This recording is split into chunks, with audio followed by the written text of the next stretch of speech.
This young man was originally from the modern world, but had the fate to enter the cultivation path. Ethan Ye trained hard in the cultivation world for 600 years. He borrowed the 9 heavenly angel stones, supreme treasures of the myriad clans. But when he was halfway to becoming an immortal, he was struck by a heavenly calamity, his flesh shredded and bones shattered. Surprisingly, Ethan Ye did not die. Instead, he was reincarnated back to the time he was still on Earth, specifically right after graduating from college. Most importantly, this time in reincarnation, he still carried the 9 heavenly angel stones. With these, Ethan Ye was certain that whether it was deep gratitude or blood-deep hatred from his past life, he could settle everything cleanly this time.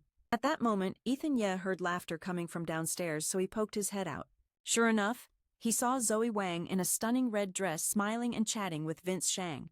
This woman was his fiancée, promised to him since childhood in his past life. Ethan Ye endured so much humiliation because of her, but in the end, he was betrayed and trampled underfoot. It was truly ridiculous. Her fiancé was also too arrogant, making her wait for him.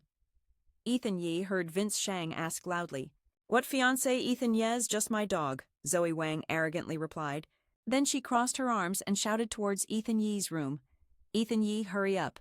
Still waiting for me to invite you down." Zoe Wang's attitude was no different than before, making Ethan Ye have no reason left to care about her.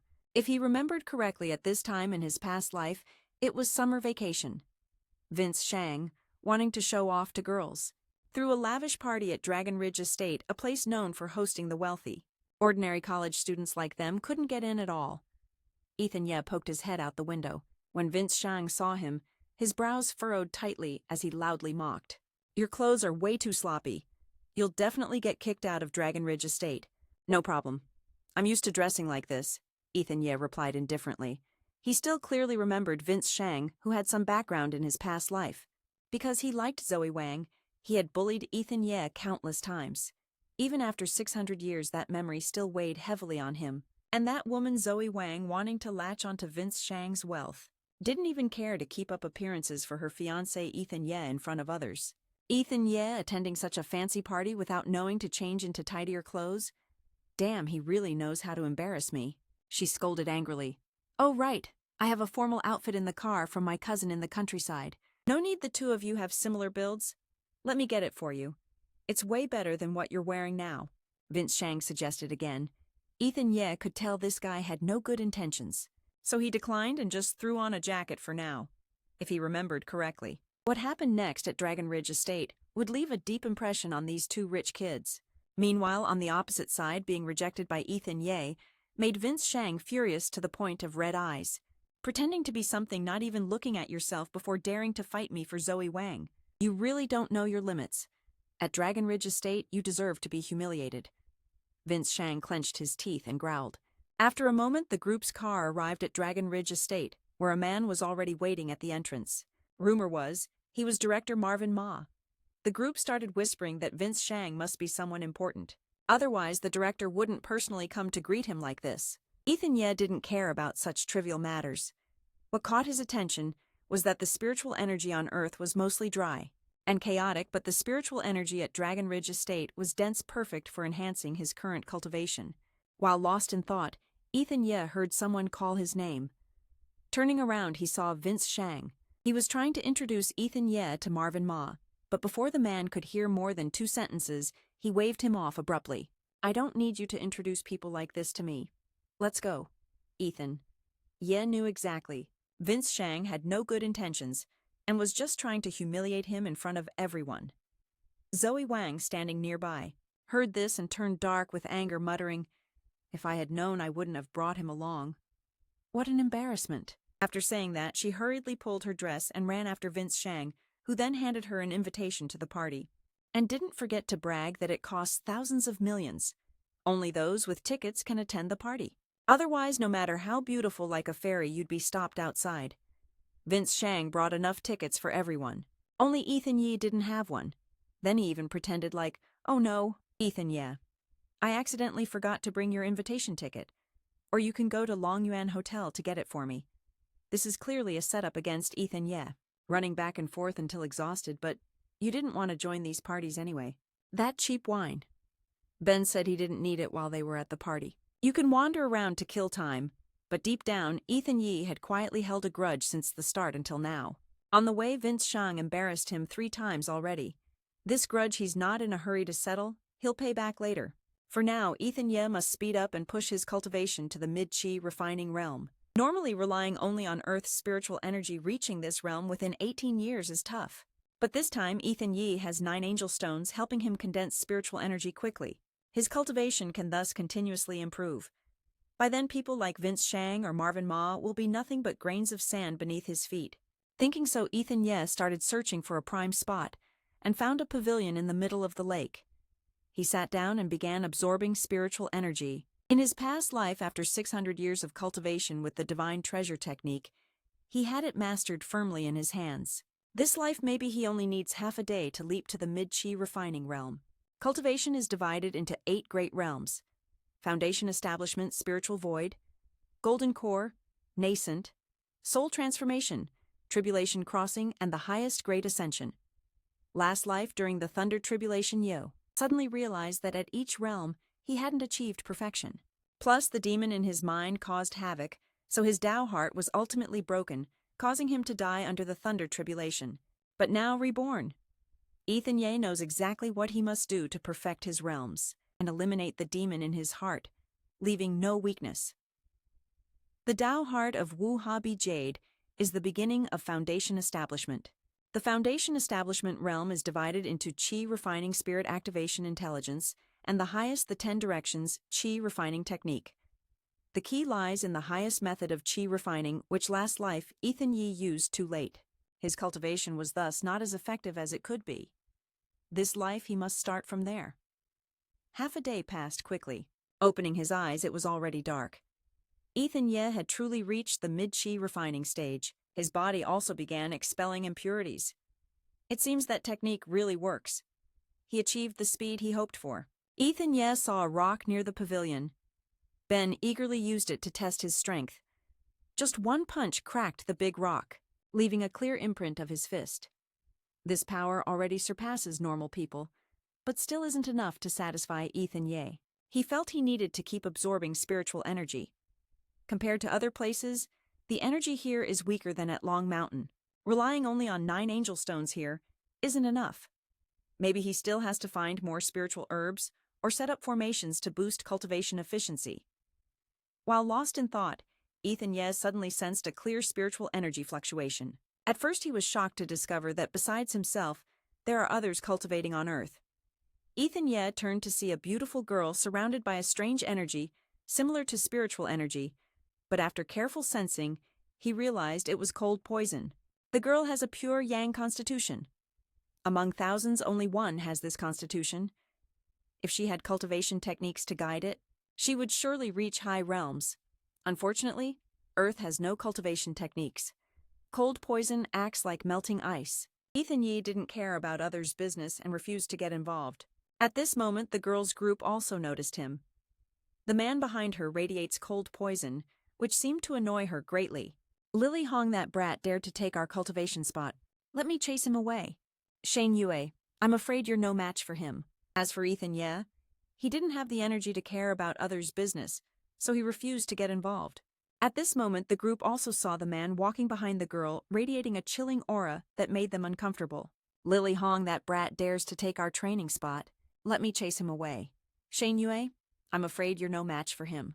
It's better if we don't cause trouble. The girl tried to stop him, but the other girl spared no one. This guy has feelings for her and stubbornly wants to make a move. Let me try and see if this skinny brat can handle one of my strikes. Skinny as he is, I wonder if he can survive one hit from me. Saying that, he stormed over to Ethan Yee and arrogantly ordered him to stand up. Ethan Yee glanced at him with half-open eyes, then replied, "What's the matter? Kid, do you even know martial arts? Want to give it a try?" Ethan Yee almost laughed, finding this guy hilarious. This dumbass popped out of nowhere and asked someone who's been cultivating for 600 years if he knows martial arts. What a joke, and he even knows a little. Brother, if you want to challenge me, I'll have to accept. He held back a laugh and replied while Shane Yue's lackeys all thought Ethan Yee didn't know his limits. Just looking at the weight difference alone was enough, not to mention Shane Yue had been trained in martial arts since childhood. Even top fighters in the province have been knocked out by his kicks. So how long could a skinny guy like Ethan Yee hold up? They quickly stepped into the duel. Calling it a duel? But Ethan Ye could clearly feel the killing intent from his opponent. They held no personal grudge, but the reputation of a former immortal master isn't something mortals can trample on, so Ethan Ye decided to teach this guy a lesson, and in front of all Shane Yue's men, he knocked him away with a single strike. The girl named Lily Hong was also stunned. Someone who could defeat Shane Yue with just one move must be a master. Shane Yue was bleeding badly. His lackeys were terrified, hurriedly rushing over to check, and even considered calling for help.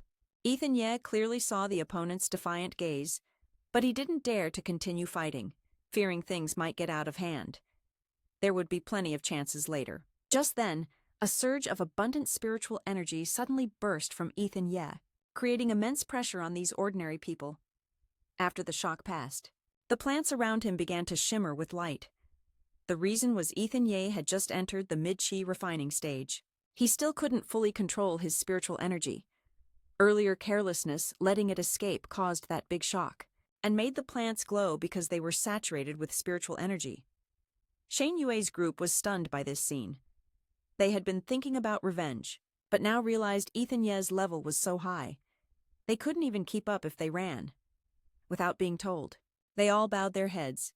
"We didn't know the master here cultivated. We have offended you. Please forgive us, master. It was just a little scuffle, no harm done," Ethan Ye generously replied. "But why do you all call me master?" The girl Lily Hong spoke on behalf of everyone, saying Ethan Ye's body had a minor foundation, so that's why they called him master. Ethan Ye fell into thought for a moment. Minor foundation. That's another name for a realm, but it's different from the cultivation world he knows. Looks like there are still people secretly cultivating on Earth. Interesting. What realms are above minor foundation? Out of curiosity, Ethan Ye asked, "Above minor foundation is major foundation and then the mad wind realm. But I don't know much." Because they had never met anyone with a major foundation before. To Ethan Ye, minor or major foundation wasn't worth mentioning, but he couldn't underestimate it either. He had to quickly cultivate through this stage, reaching the spiritual movement era, which corresponded to the mad wind foundation they just mentioned. He stayed silent to focus his thoughts, but this silence was a terrifying intimidation to Lily Hong's group. Shane Yue had caused trouble earlier, and they feared Ethan Ye would lose his temper and vent on them. When Ethan Ye snapped out of it, he saw worried eyes staring at him. Seeming to guess their thoughts, he spoke to reassure them. "I was just thinking about some things earlier. It's nothing." Lily Hong's group breathed a sigh of relief, but since they had offended Ethan Ye felt a simple apology wasn't enough, so Lily Hong proactively gave him a platinum card, a VIP card for the Dang Long Mountain Estate. With this card within the estate, the VIP card of Dang Long Mountain Manor. With this card in hand within Dang Long Mountain Manor, you can command anyone you want. Looks like Lily Hong is an important figure at the manor. Just thinking about Vince Shang's furious face already makes Ethan Ye feel satisfied, so he didn't hold back. He accepted the card but wasn't the type to take gifts without reciprocating. Since he got the VIP card, he should help Lily Hong a bit. That's only fair. Ethan Ye asked how often the cold poison in her body activates. His question caught her off guard. It left Lily Hong stunned for 5 seconds. The Shane Yue gang behind her thought Ethan Ye was just recklessly showing off. Cold poison? None of them had ever heard Lily Hong mention anything like that. After a moment, Lily Hong gave a bitter laugh, then softly replied, "You can tell just by looking, it's a long-standing illness. Your cultivation level must be impressive." Master Lily Hong dared to ask, "What's your name, Master?" "I'm Ethan Ye." "But that's not important. What matters is, I have a special remedy to treat the cold poison you were born with." Hearing this, Lily Hong's eyes first widened, then tears welled up in her eyes. Overwhelmed, she lunged forward, grabbing Ethan Ye's sleeve desperately, asking if he really had a cure. "The cold poison in me has been there since I was a fetus," she said. "A certain expert once said I'd only live to age 20. "Master Ye, can you really save me?" Ethan Ye nodded firmly. He confidently declared that since he could diagnose her illness, he must have a way to cure the cold poison. Lily Hong was so happy she cried, promising she would fulfill any request if he could save her. Shane Yue nearly jumped up, hearing she'd agree to anything the guy asked. He didn't understand. He didn't know what cold poison they were talking about, but hearing Hong Lung Ni say she'd meet any demand made him nervous. He was just worried she might repay kindness with something crazy. But this guy had already thought it through deeply. Ethan Ye had seen countless divine clans and saintesses before without being moved.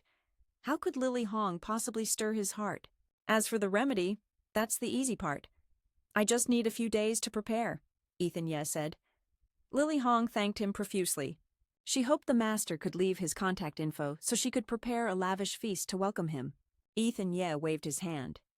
He wasn't into fancy banquets but gave Lily Hong a single leaf. On it was his phone number. He told her to call him in a week, then said, I have a party with friends tonight at Long Yuan Tavern, so I'll head out first. Lily Hong immediately pulled out her phone and called Marvin Ma. She asked him to tell the kitchen to upgrade the feast to the highest level Phi Long banquet for the students at Ren Shan High School. While this was happening at Long Yuan Tavern, Ethan Ye took a few steps away. Suddenly his stomach growled loudly, protesting. He'd been cultivating all day and needed to eat or his blood sugar would drop. Collapsing onto the ground, the closer he got to Long Yuan Tavern, the stronger the smell of food became. With the VIP card in hand, why not indulge in some exquisite delicacies? Showing the Platinum VIP card, Ethan Ye was let in, despite the staff's skepticism. The young security guard, seeing someone so plainly dressed enter Longshan Manor, couldn't hide his curiosity. He whispered to his colleague, This guy looks so ordinary, so why does he have a Platinum VIP card? Masters usually don't show off. You get it right, the colleague whispered back, afraid Ethan Ye would overhear. As Ethan Ye walked into the banquet, he noticed countless eyes following him, but he wasn't interested in dealing with those brats, just wanted to eat and leave. Looking around, he saw Zoe Wang chatting with another girl nearby, and there was still an empty seat. Even though he was still technically her fiancé, he decided to sit there.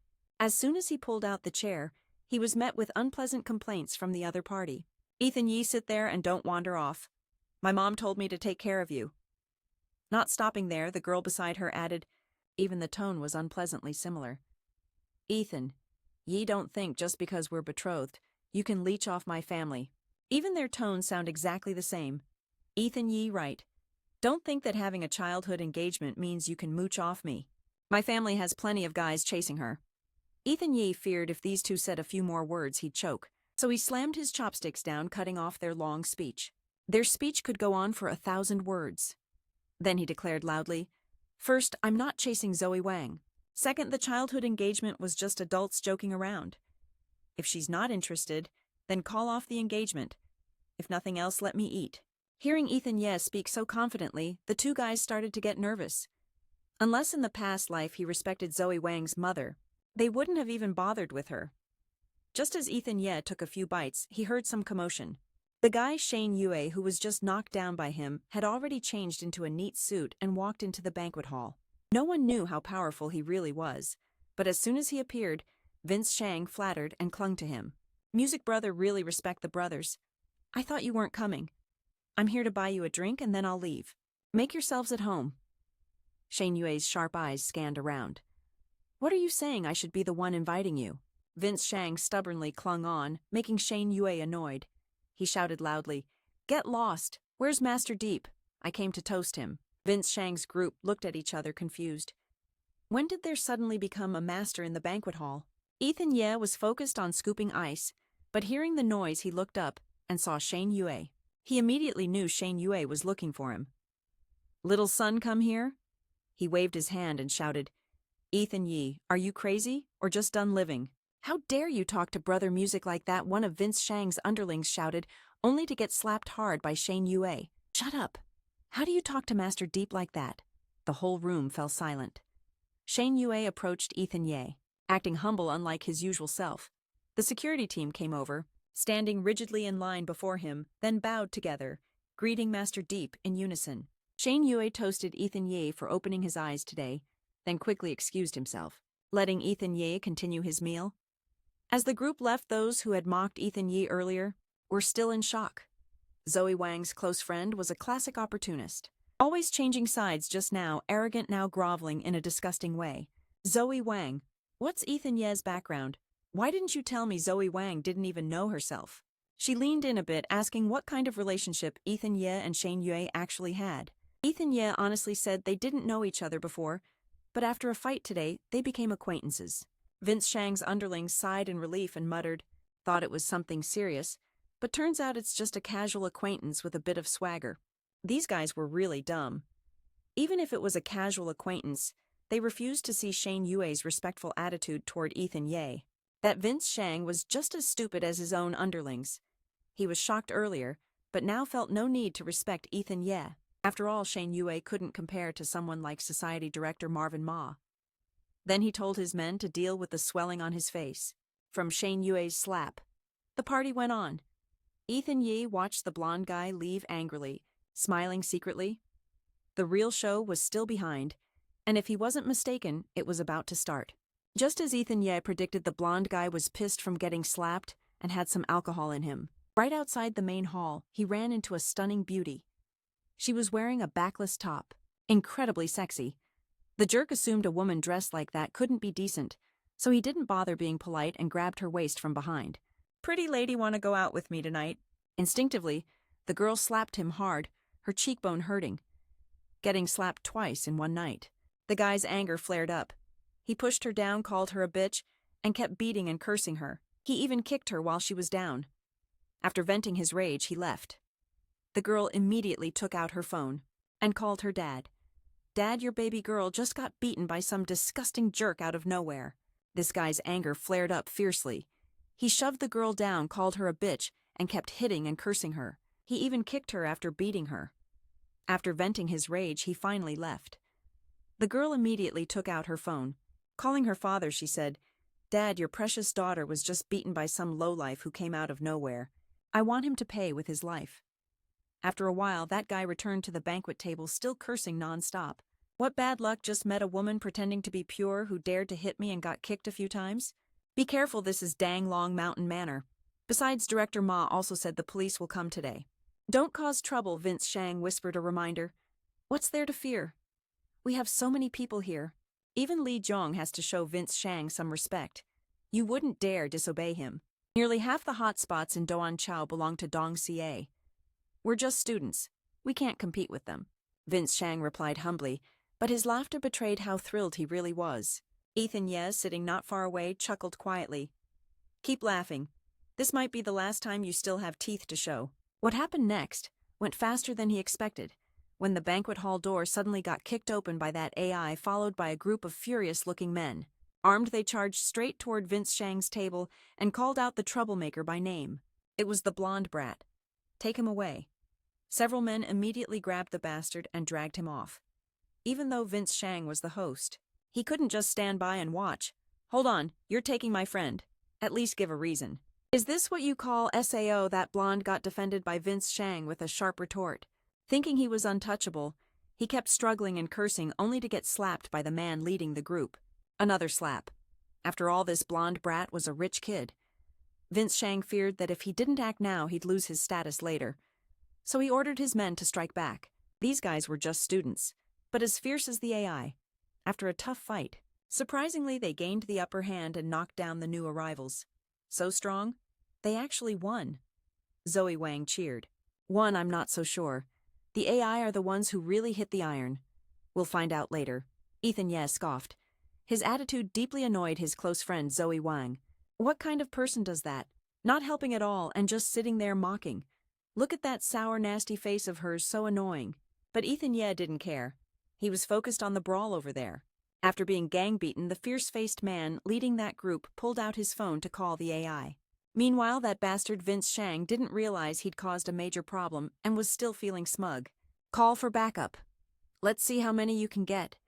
The man from the group sneered into his phone, making Vince Shang's face fall. "Dong Xie is at Long Uyen too. This is because that bastard attacked the young lady." Vince Shang immediately shot a bullet-like glare at the blonde brat, who now vaguely realized the gravity of what he'd done. Soon after, the so-called Dong Xie arrived with overwhelming force. They stormed in, shouting loudly, "How dare you attack my guest? You must be really bold. Do you think Li Zhong is easy to bully?" Vince Shang was so tense he forgot to breathe, but still introduced himself. "I'm Vince Shang, and my father is Thuong Chin Duong of the Bao Kwang Corporation, hoping to earn some respect." No one expected that right after the bald man behind Li Zhong grabbed Vince Shang's collar, shouting wildly, "You bastard!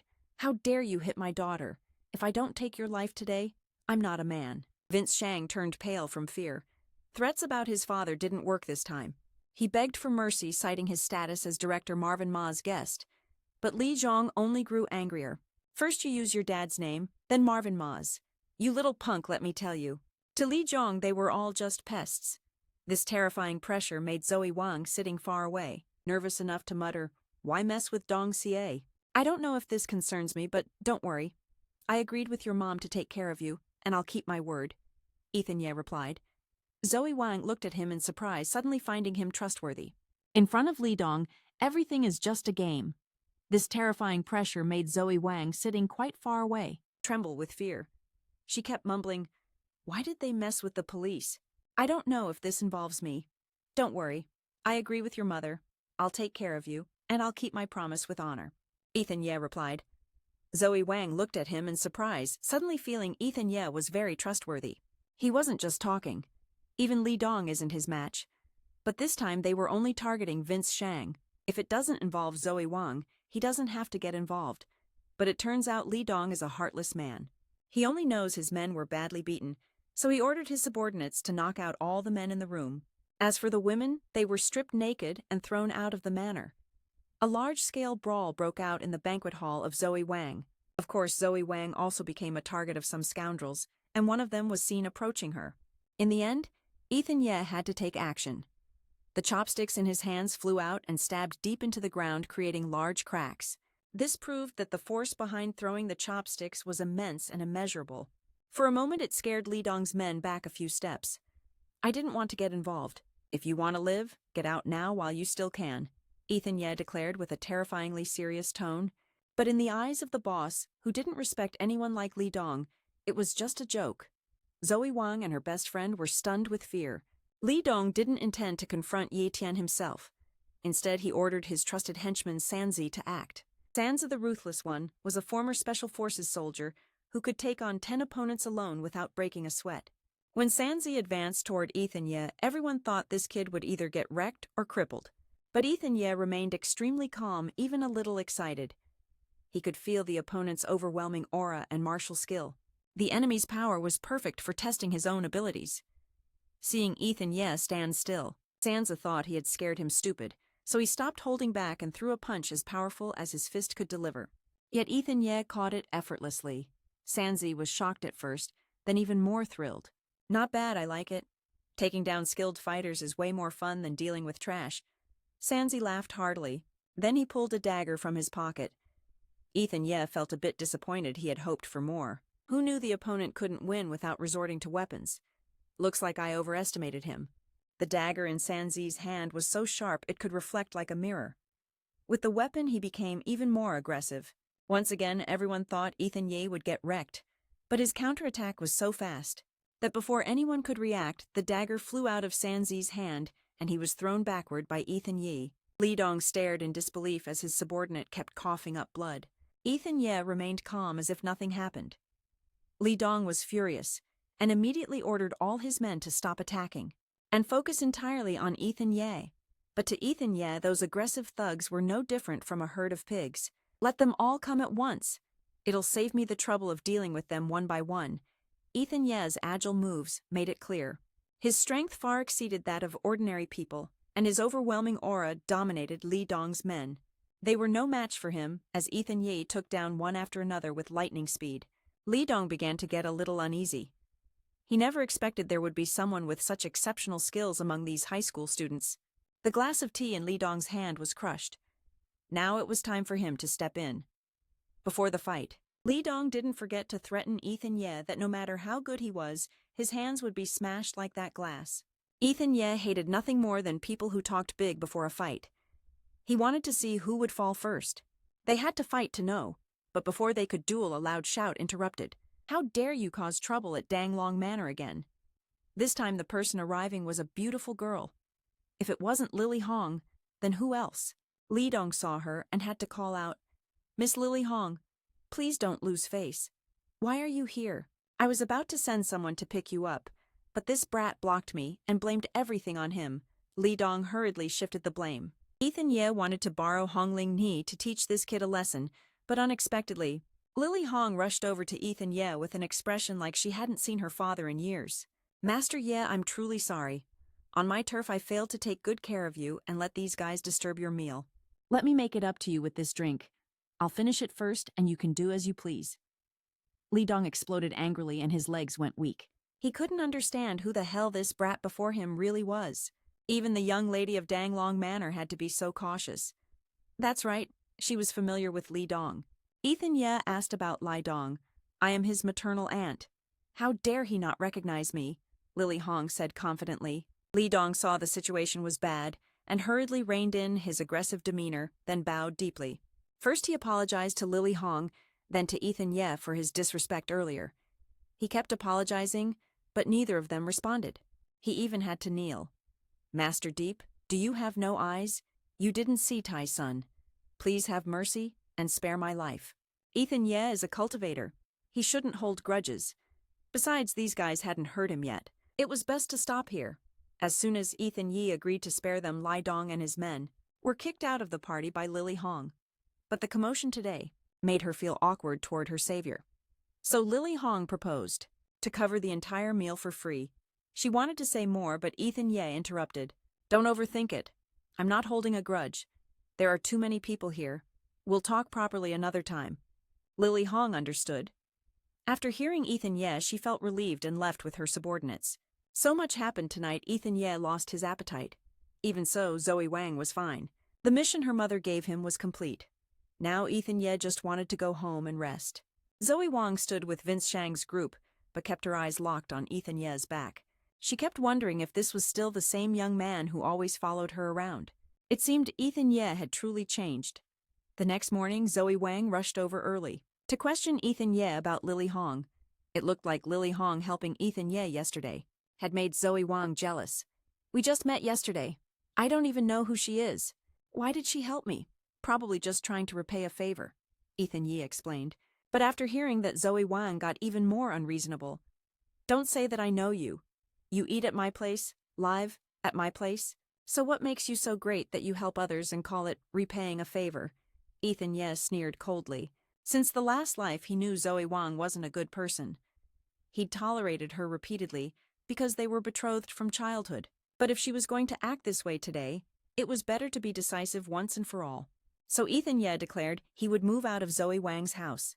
From now on, they would be strangers. Keep your money to yourself for life. After saying this, Ethan Ye turned and left decisively. Zoe Wang was left behind, so angry she couldn't speak. Ethan Ye went straight into the city center of Doan Chao, constantly thinking about how slow his cultivation was progressing, due to insufficient spiritual energy. Looks like he had to find another way. But compared to that, there was a more urgent problem. Ethan Ye's stomach was growling. He had cultivated for hundreds of years without knowing hunger, but now back as a normal person, he wasn't used to the day-to-day grind. However, in his hands, Ethan Ye only had a little money left. He had to rent a place and find somewhere to practice Qi. That money wasn't enough for both, let alone food. He even feared becoming the first immortal to starve to death. Besides, since Han Dok promised Lily Hong, he couldn't break that promise. So he took almost all his money to buy pill ingredients. As for eating and sleeping, he'd figure it out later. On his way back from buying herbs, Ethan Ye suddenly heard a quarrel in a dark alley. Guys, don't touch me. I swear I won't let you get away with this. Do you know who I am? Isn't this the classic scene of a beauty out at night being harassed by thugs? Curious, Ethan Ye stopped and saw a beautiful girl surrounded by some thugs. While resisting, she slapped one guy's face but was aggressively grabbed by the neck. The strength difference was obvious. If Ethan Ye just walked away, the girl surely wouldn't end well. So he had to meddle again. Ethan Ye stood at the alley entrance and shouted loudly, telling the thugs to stop. The gang turned around. Seeing he was just a skinny teen, they looked down on him and temporarily released the girl. Then they drew weapons and advanced toward Ethan Ye. Want to be the hero and save the beauty? Let us see if you've got what it takes. That girl got pushed down on the ground but still shouted a warning to Ethan. Yeah, run. You're no match for them. But whether it's this girl or those thugs, they're still too naive to face someone like you who defeated the former immortal lord. She probably hasn't even been born yet. So in the astonished eyes of that little beauty, Ethan Ye had just taken down an entire gang of thugs. In the blink of an eye, the thugs, who also seemed to be sensible, took a hit from Ethan Ye, realized they couldn't win, and immediately ran away instead of stubbornly fighting. At this point, he approached the girl, reaching out to help her up. "It's okay now. Don't go out alone at night anymore, okay? It's not safe. Thank you for helping me. I'm fine now." The girl held on to Ethan Ye's hand to stand up. Then suddenly he felt this person looked somewhat familiar. Despite the heavy makeup, she didn't seem like a rough type. It seemed like they had met somewhere before. The girl looked very grateful for Ethan Ye's life-saving help and wanted to ask for his phone number to personally thank him the next day. But Ethan Ye declined, saying he was just a poor college student. He didn't even have a proper home. If she really wanted to thank him, she could just help him find a part-time job. What a coincidence. The girl lit up like she'd found gold.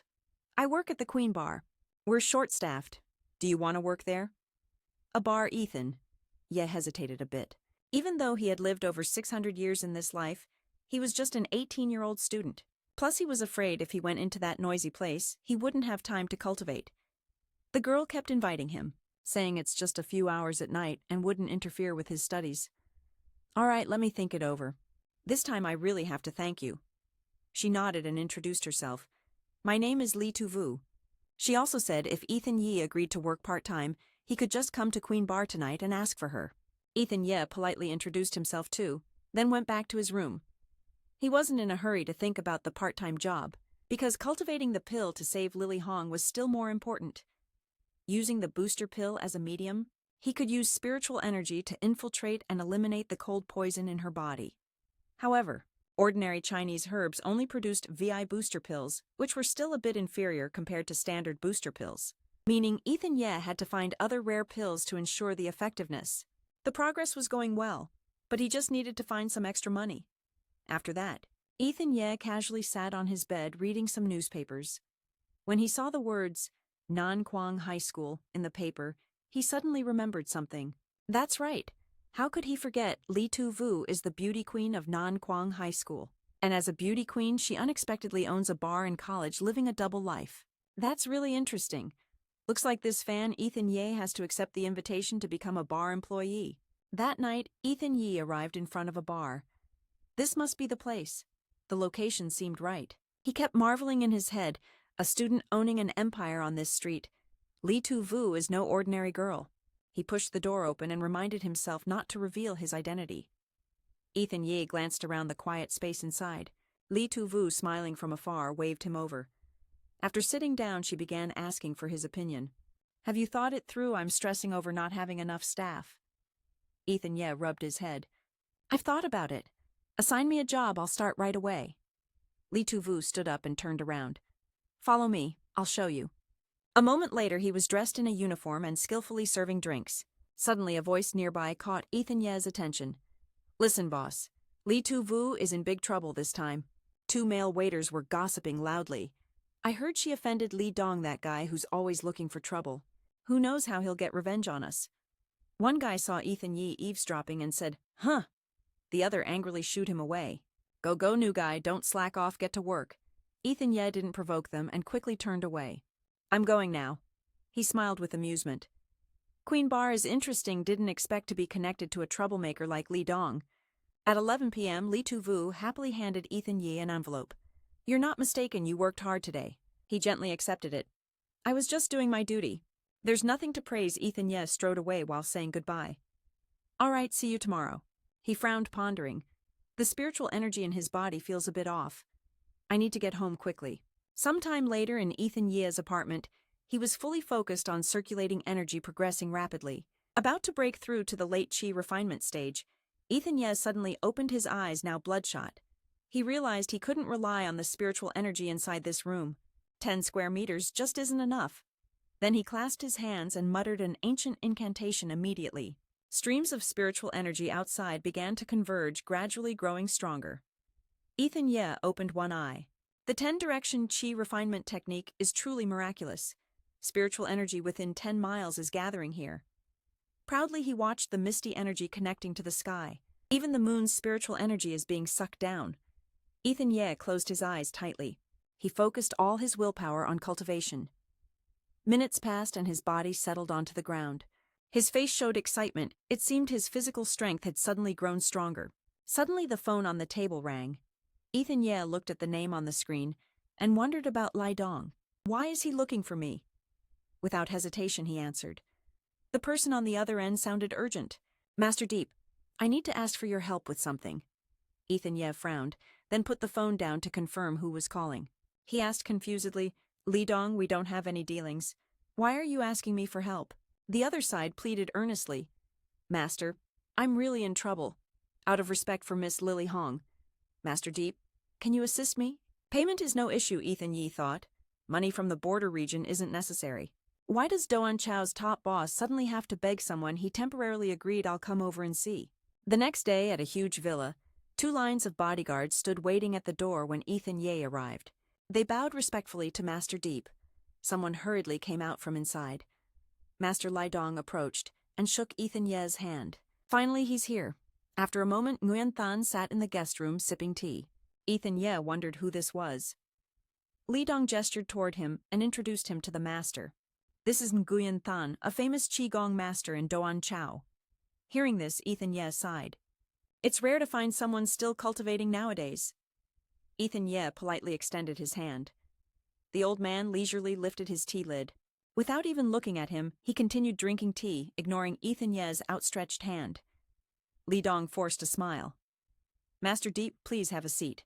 Let's sit down and talk. He began recounting. Master, do you know Prince Kwong from Van Suyen?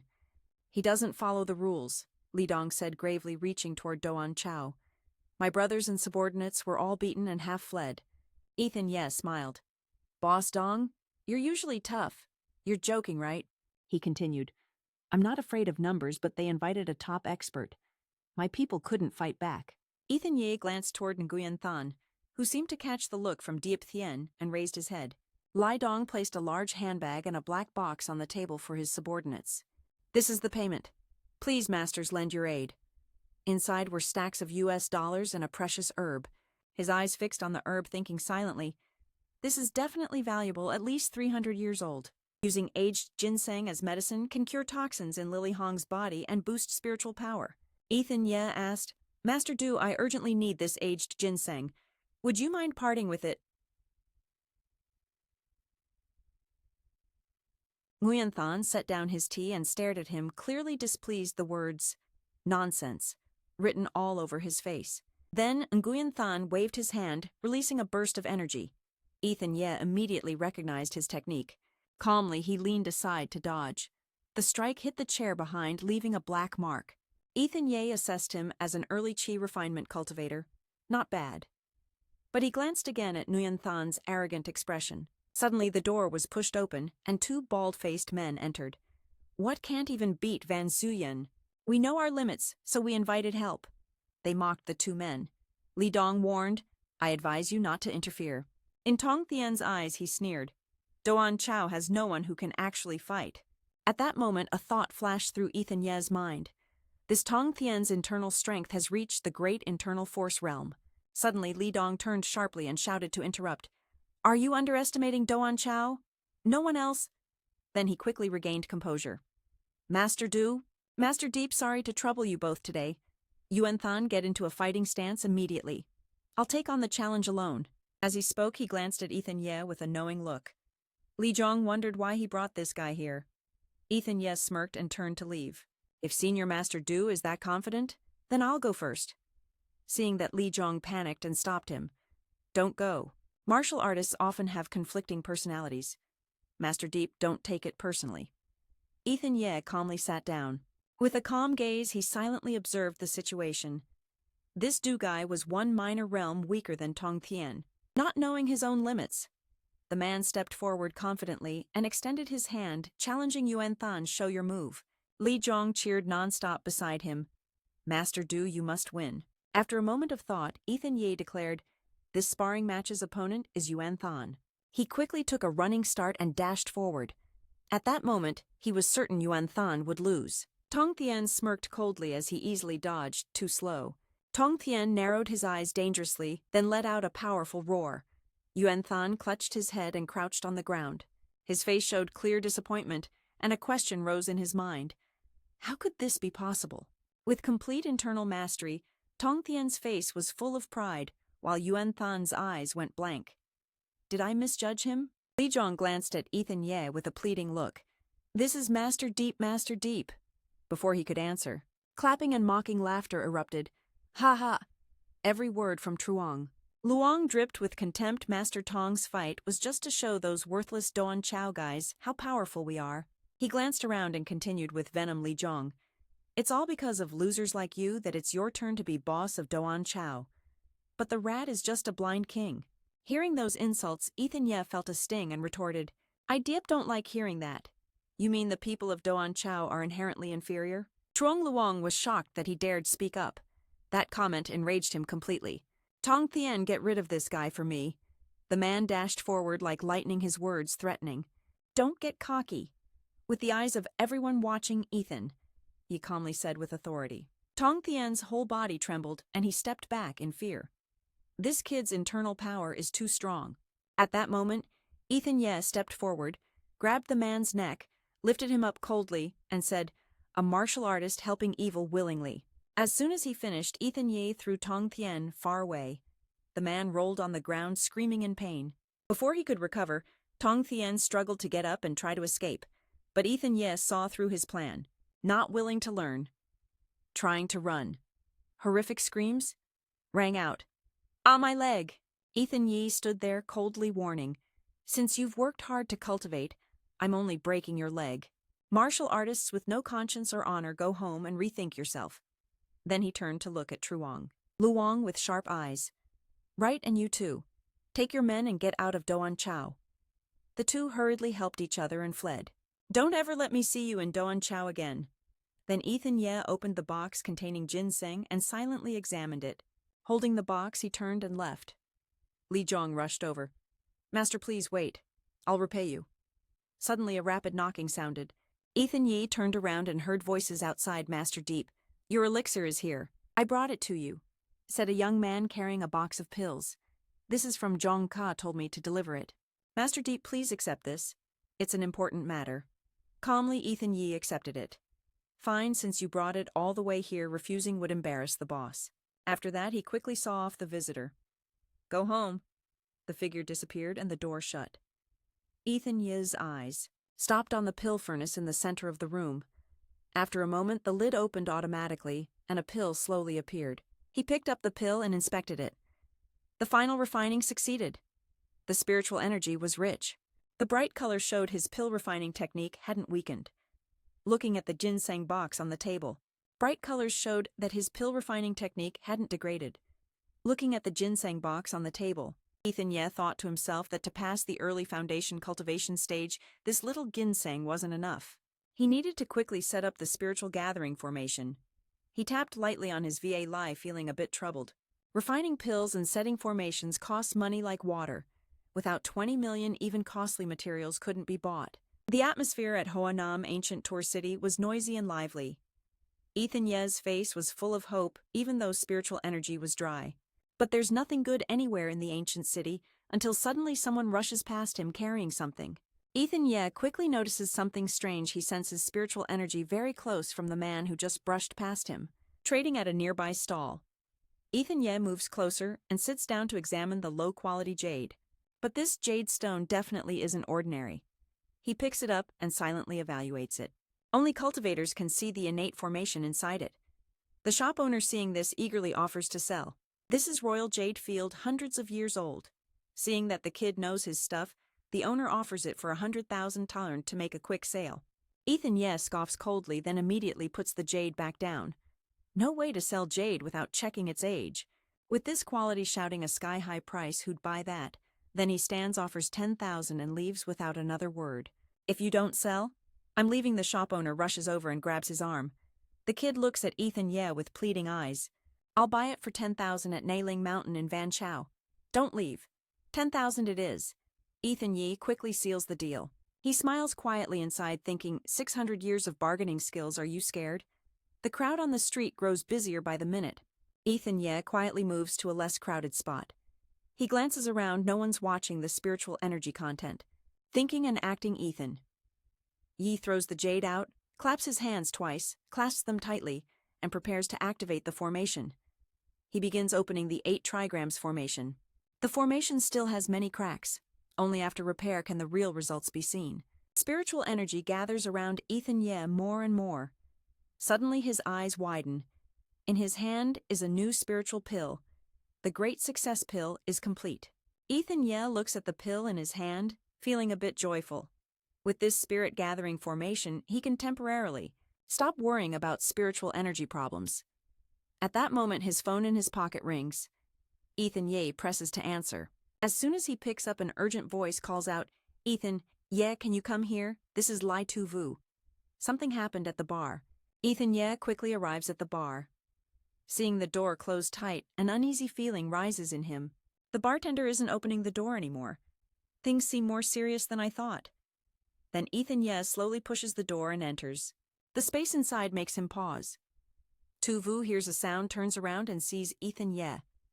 "You're back. The bar is deserted now, not a single customer. Bartender, what happened?" She slowly leaves the counter and replies, "Remember those thugs from last time?" Tu Vu's face shows clear worry and unease.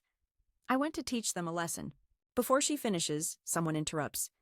"Tu Vu, who are you talking to?" Tiu Tian waves his hand and points to the group sitting opposite. "I specially invited you here.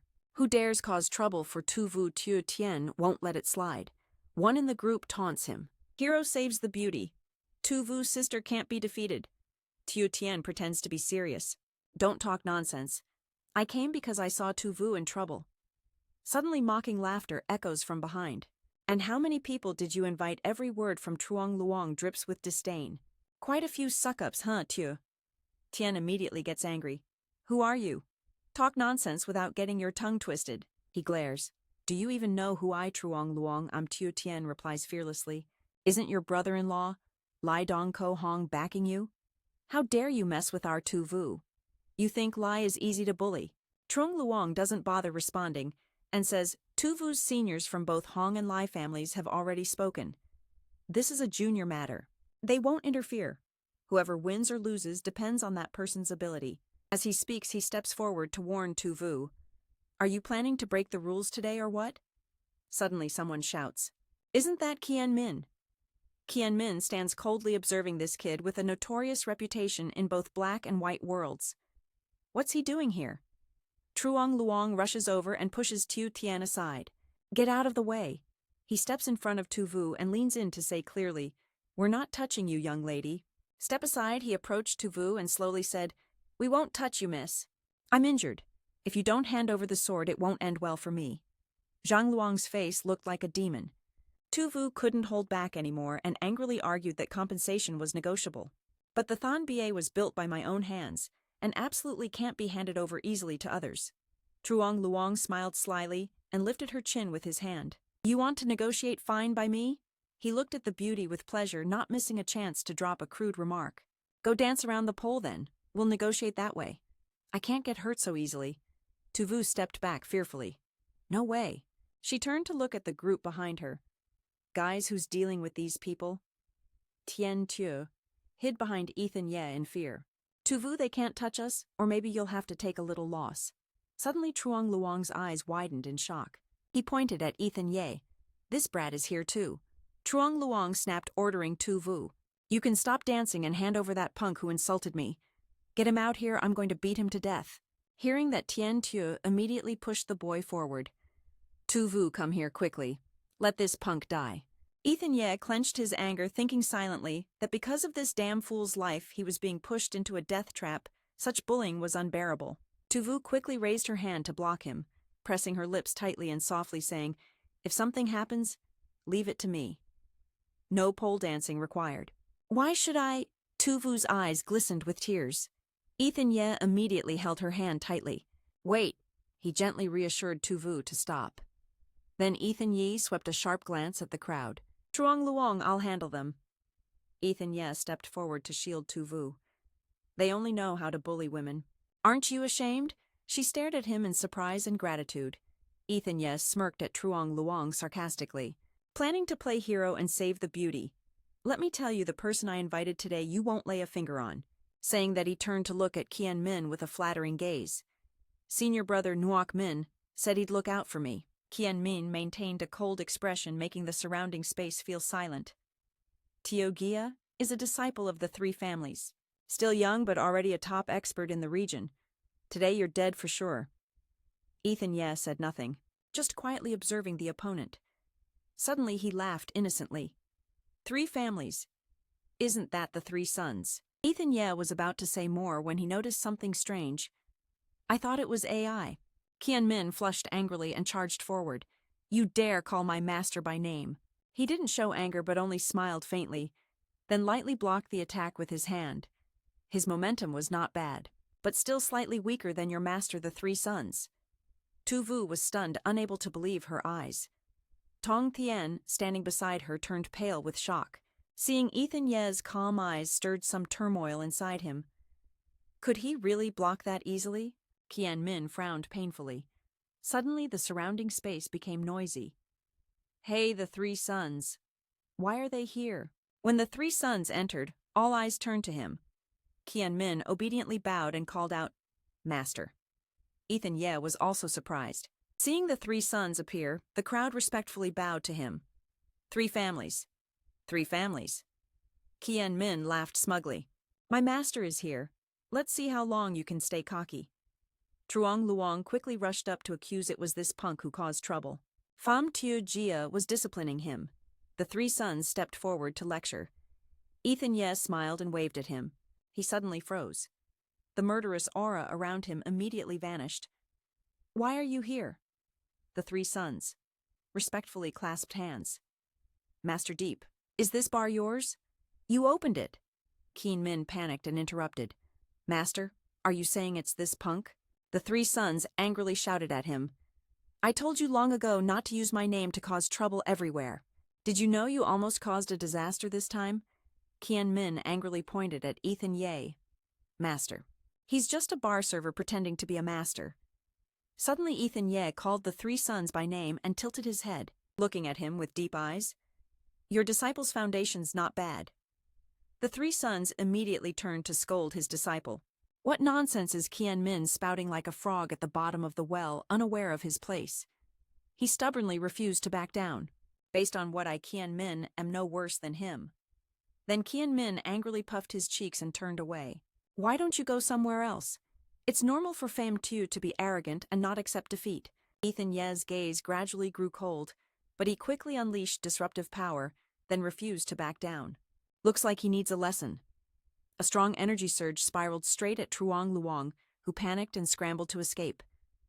Help! Save me! Soon Truong Luong was forced down hard. What the hell is this place?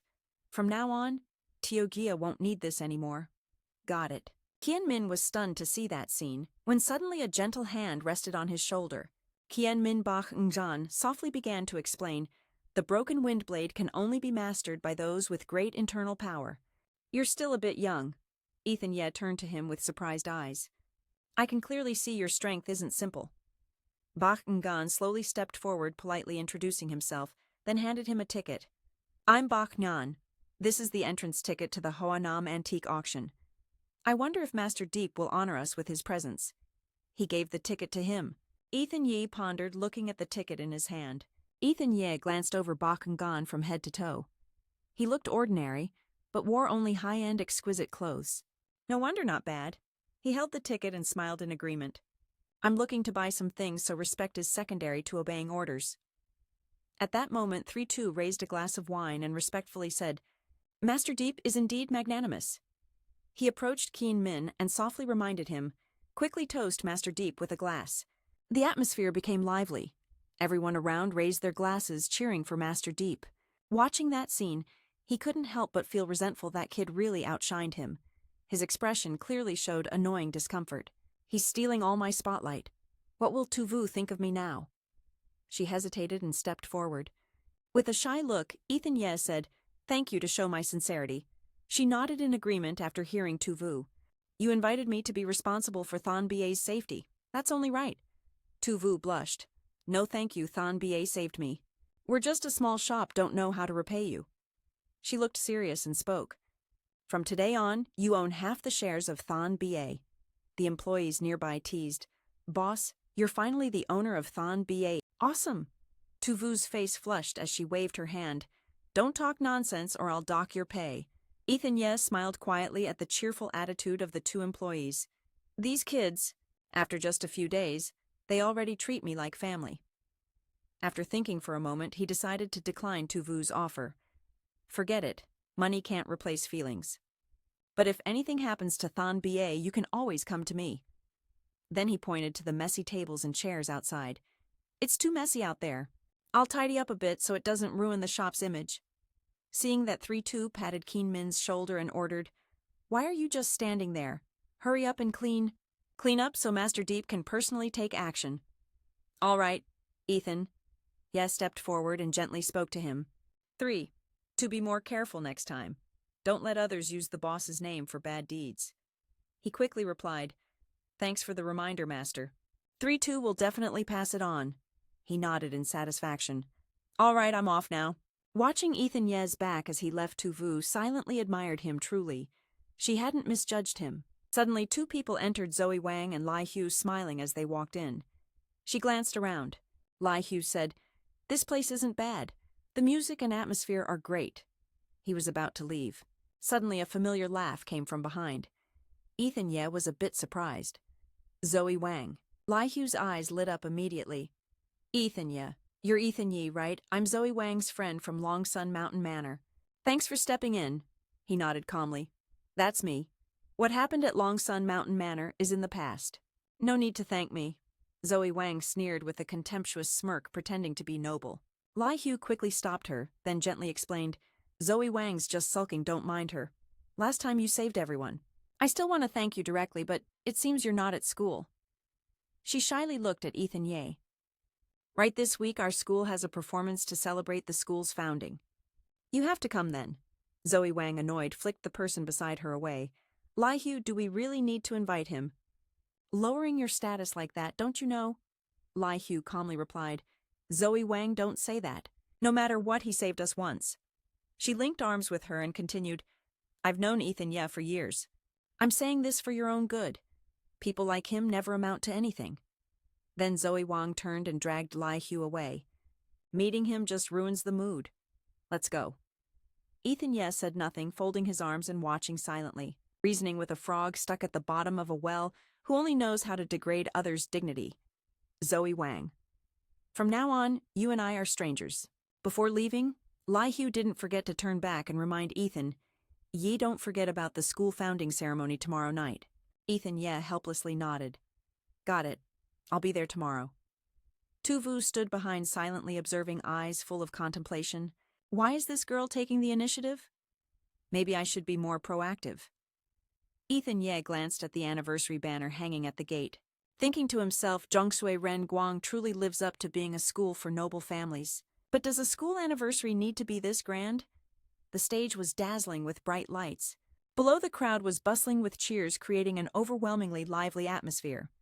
He quietly observed. He couldn't help but judge that the anniversary felt more like a music concert. Suddenly, a piercing female voice startled Ethan Ye. That's Shane Yu. So intense. He frowned, thinking his ears were seriously tested. No cultivated spiritual energy could withstand the screams of female students obsessed with idols. At the same time, Shane Yue's group passed by, making the girls even more excited. Am I dreaming? Shane Yue is the top-class son of a noble family at our school? Unbelievable. Vince Shang and Mo Tu Thong were also following him. Ethan Ye rubbed his chin thoughtfully, surprised by Shane Yue's high status. If I could cure Lily Hong's illness, wouldn't I be on top? The stage lights shifted and shone on Tu Vu. Friends, the school founding celebration is about to begin. I am your host for today's program. Li Tu Vu said, his expression briefly stiffening upon seeing that Tu Vu was the host. Why didn't you tell me? The man next to her shouted uncontrollably when he saw her on stage. Tu Vu, my goddess, Ethan. You felt like his ears were about to explode. Damn it, these ears are done for today. Unable to take it anymore, he pulled out 2 cotton balls and stuffed them into his ears. If I'd known it would be this loud, I wouldn't have come. He stuffed them in to ease the noise while Tu Vu excitedly continued the next segment. Please welcome Lai Hu to perform the song I Like You. Lai Hu stepped onto the stage with a radiant smile. While Tu Vu was watching, Tu Tian approached with water. Tu Vu, drink some water quickly. She gently pushed his hand away. No, I'm not thirsty. Tu Tian looked at the bottle in his hand with a hint of sadness. After singing, Lai Hu's face flushed with emotion. This song is dedicated to a special someone. He's a hero in my heart. Tu Vu's expression flickered. Could it be she's planning to confess here? Just as expected, Lai Hu shyly glanced toward the audience. Ethan, yeah. I like you. The boys below erupted into chaos. Lai Hu, one of the three beauties, just confessed in front of everyone. Damn it, who is Ethan, yeah? He quietly turned his back and left. Looks like the song ended. I can go now. The crowd continued shouting beside him. Beside her, she watched his retreating figure with longing in her eyes. That's Ethan Ye. He just left like that. He felt a bit annoyed inside. This school anniversary is more like a party for kids anyway. Wasting my cultivation time. Lai Hu looked like she was about to cry, choked up, saying, he said he'd come. Tu Vu stepped back on stage with a calm expression. Thank you for Lai Hu's wonderful performance. Please go backstage to rest. Yet inside she felt a bit happy. I knew it. Ethan, yeah. How could he be moved by Lai Hui? Tu Vu smiled and continued. Next up is, at the apartment building where Ethan Ye lives, he sat cross-legged in the middle of the room, fully immersed in intense cultivation. His phone on the table vibrated quietly with continuous messages from Tu Vu. Ethan Ye, the director, wants to hold a celebration party at Kwai Ma. Do you want to join? It won't be fun without you. Do you want to join? It doesn't feel right without you. This party is no fun at all. Are you resting already? Good night. Ethan Ye's mind was completely immersed in cultivation at this moment. The Kaik Spirit Flesh Supplement. Technique's spiritual energy is almost fully refined. Next is the physical body. He glanced at the ingredients beside him, silently calculating the diamond body refining technique, plus the enhanced spirit pill. No problem. Ethan Ye focused, channeling a powerful energy flow that enveloped him. The diamond body refining pill, selected from 10 refined key techniques, strengthens bones and toughens the body. He gritted his teeth. Sweat poured down like a stream. No wonder this supreme body cultivation technique works so fast. Spirit pills slowly appeared and crystallized. Ethan Ye clenched both fists and smashed them together, staring at his hands. A satisfied gleam flashed in his eyes. The power was overwhelming. His body felt completely different. After packing up the ingredients, Ethan Ye walked while thinking he couldn't delay any longer in curing Lily Hong's cold poison. He must visit the Hong family tomorrow. The next day, white clouds drifted lightly across the deep blue sky. Ethan Ye's car stopped in front of a magnificent building. As soon as he got out, Shane Yue politely stepped forward to greet him. Master Deep, Miss Lily Hong asked me to guide you. Ethan Ye nodded silently and followed behind. He quietly observed the feng shui of the Hong family's villa. It was truly extraordinary.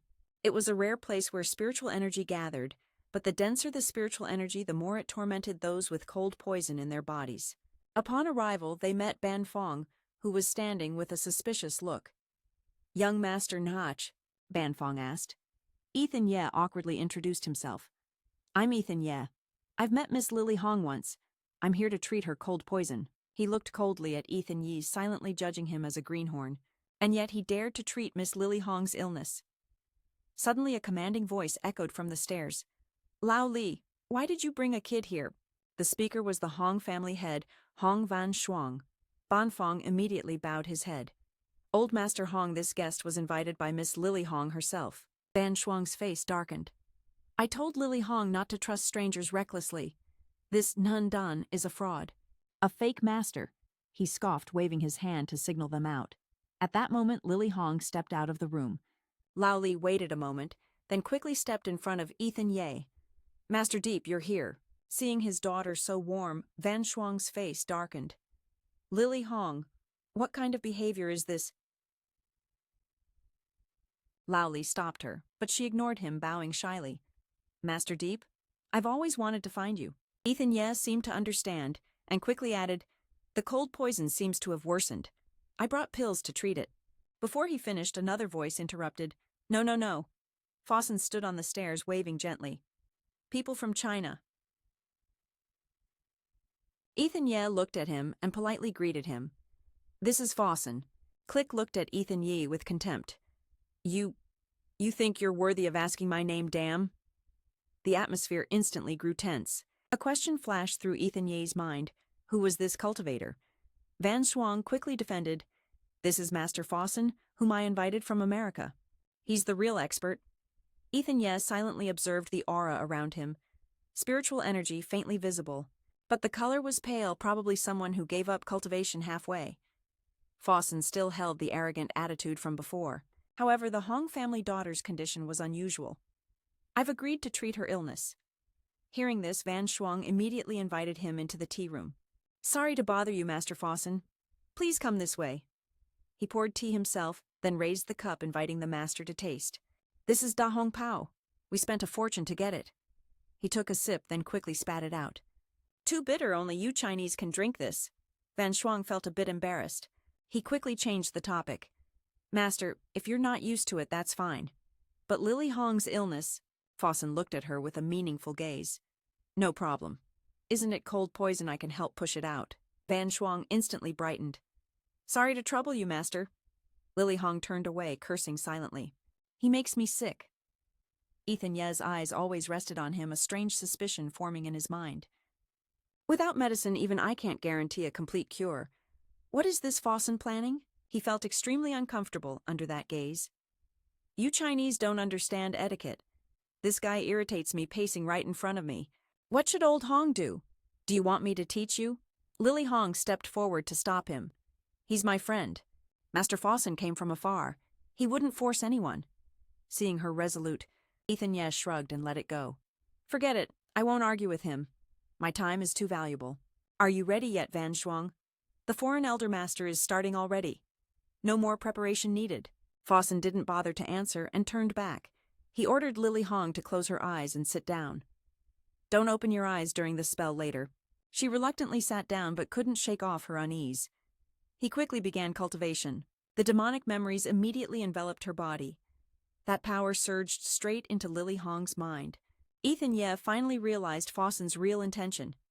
This isn't good. This guy doesn't want to save Lily Hong.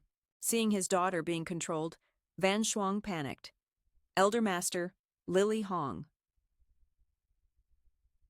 Fossen ignored him and ordered her to stand up. Lily Hong obeyed immediately with vacant eyes. Her body was completely controlled. He tightly gripped the soul shield seal with worry. Only those who practice demonic alchemy can use this. He wanted to test Lily Hong with the pill. Van Shuang, furious, ordered his men to charge. What are you doing to my daughter? Unfazed, he used his power to blast away the guards. Yuhua people are a bunch of trash. How dare you block me? Even you look pale and scared, monster. At this moment, Ethan Ye slowly stepped forward. There's a saying in Hua, guests are welcome in the house. His voice was calm but powerful. Elder Master Fossen, since you're in Hua, you should follow local customs. Haven't even eaten yet, and you're ready to leave. Fossen smirked arrogantly.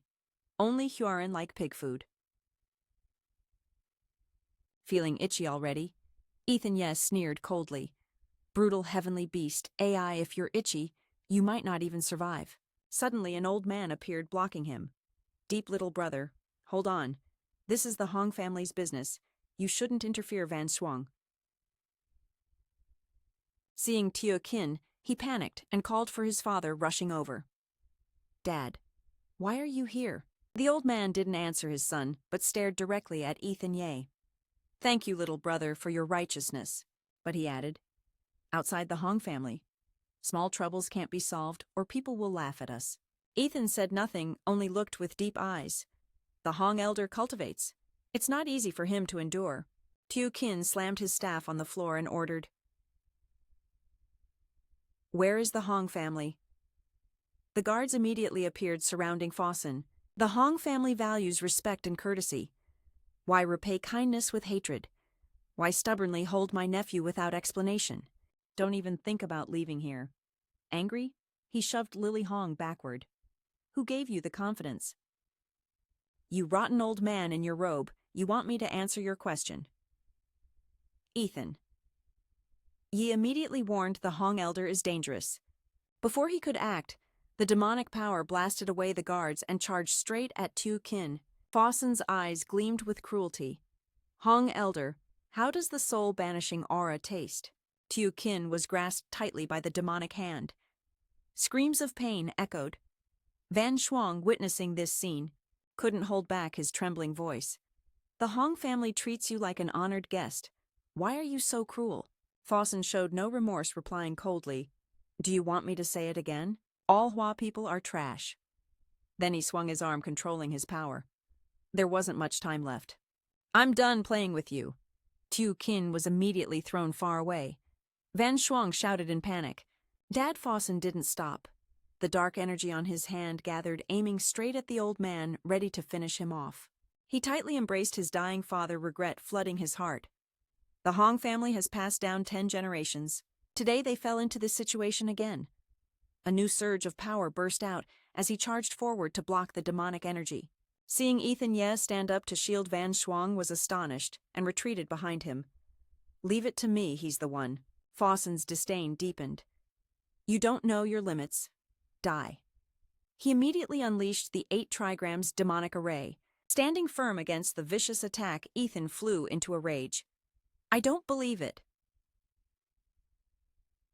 He can block a full-powered strike from me." Ethan. Ye calmly watched the soul shield seal, emitting a soul-banishing aura. He knew it was demonic power. "Why stubbornly embrace darkness today? I'll teach you a lesson." Saying that, he cast his spell. Righteous light blazed up immediately. Evil can't overcome righteousness. The orthodox path is supreme. No demonic or heretical sect can contend. Van Shuang felt a surge of regret inside. Father Van Shuang was wrong. I wrongly blamed Brother Deep as greedy, but instead I obeyed a ruthless and vicious person who brought disaster to the Hong family. He bowed his head, murmuring apologies to Lily Hong Cha Sai.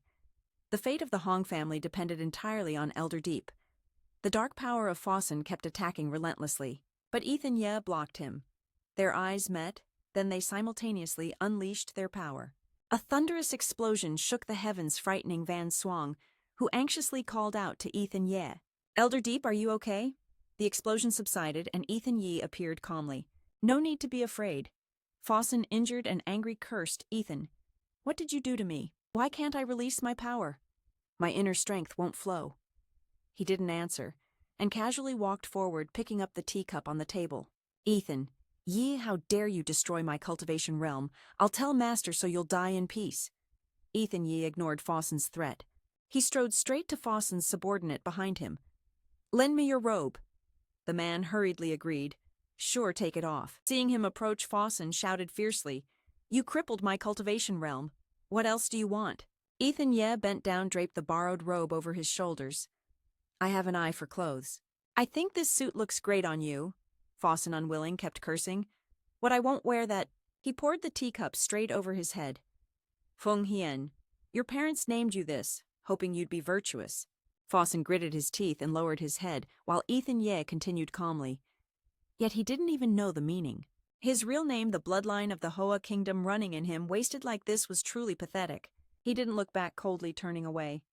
"Go back and report to your damn master people like you don't know any better.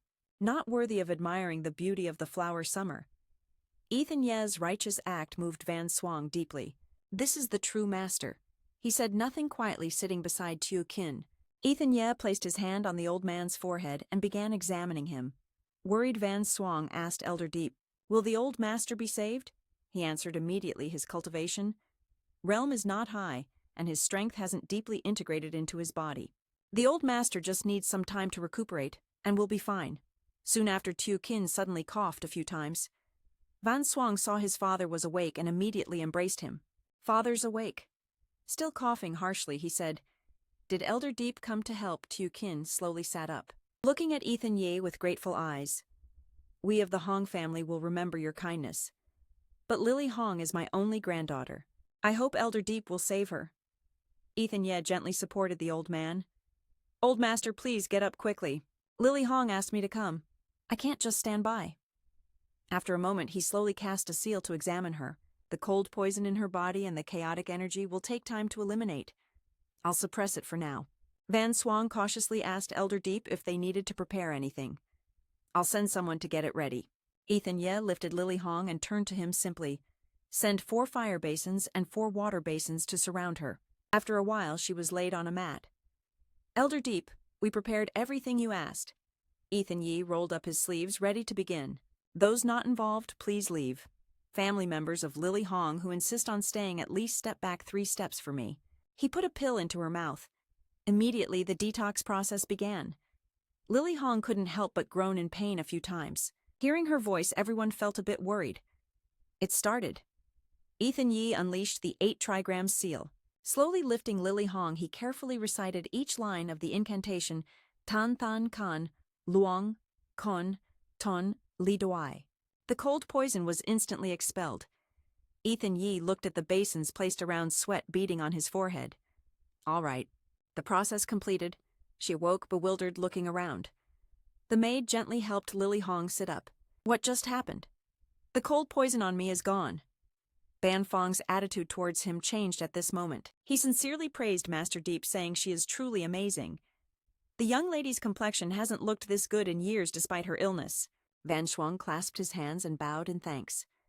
Thank you, Master Deep, for saving my life. Tiu Qin also looked at him with grateful eyes. Lily Hong has been suffering from cold poison since childhood. Now the Hong family is being targeted by a traitor, and danger is imminent. Fortunately, Master Deep stepped in to help.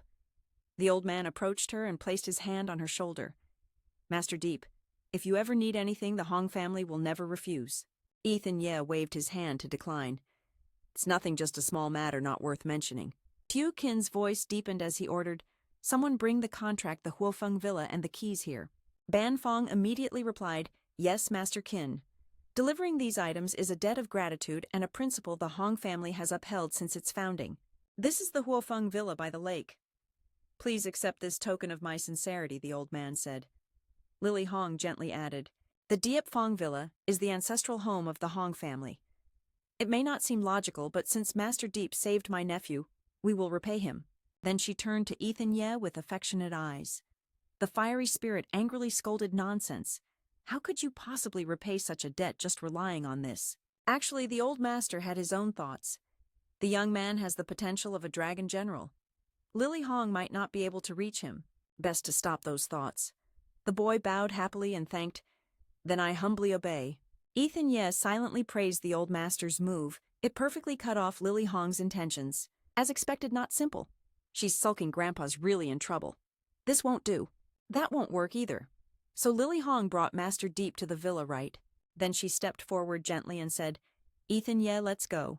The steward there only knows Hong family people. I'll lead you.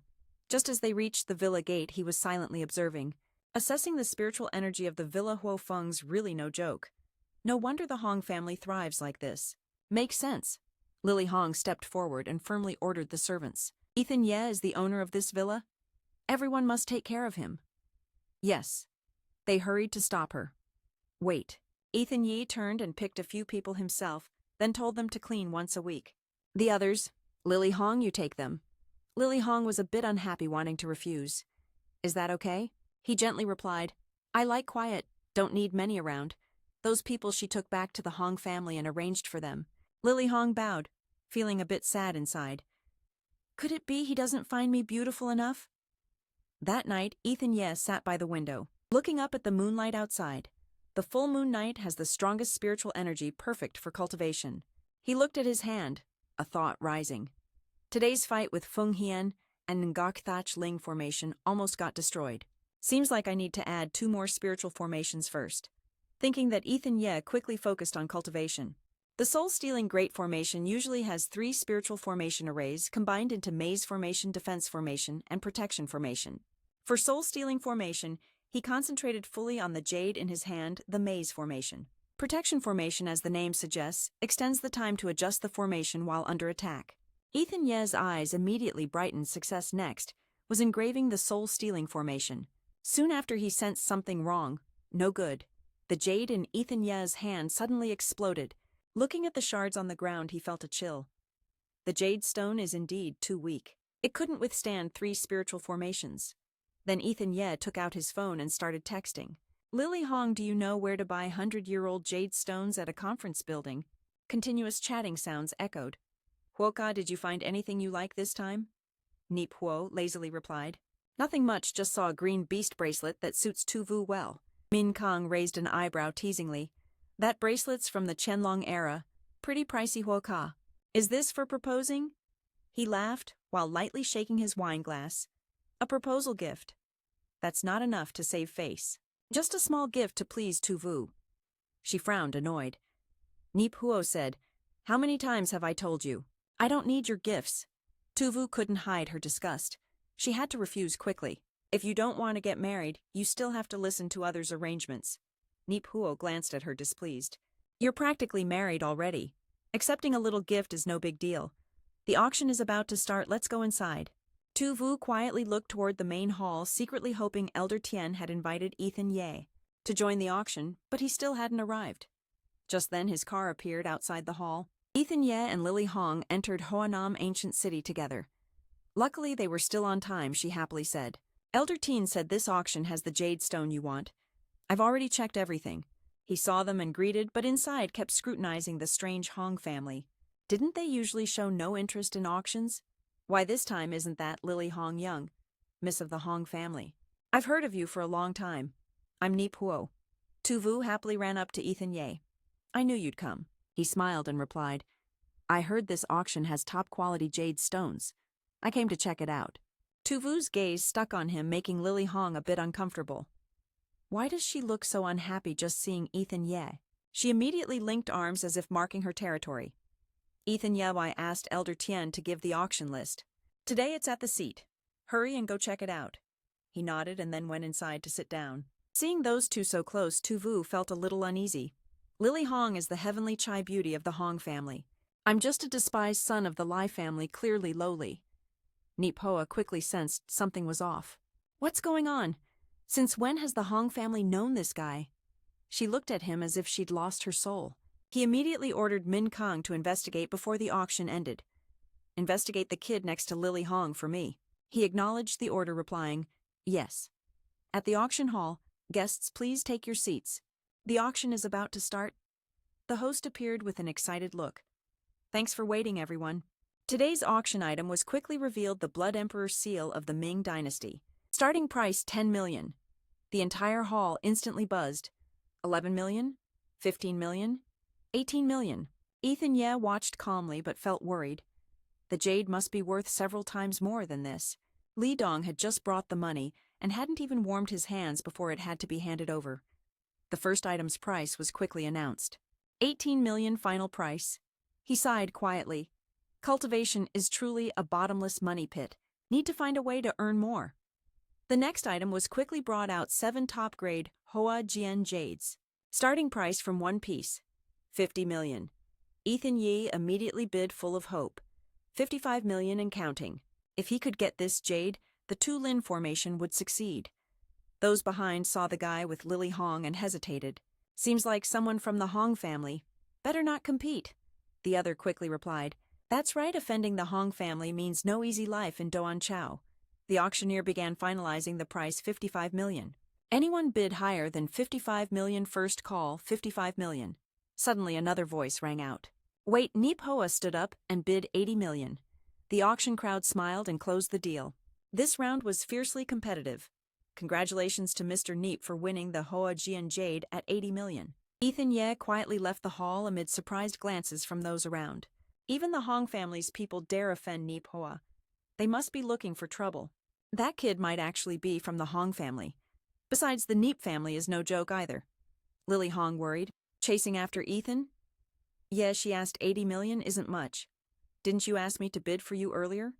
He already had his own plan. So he just smiled calmly. No worries, I'll find another jade. Owing the Hong family is more trouble than it's worth.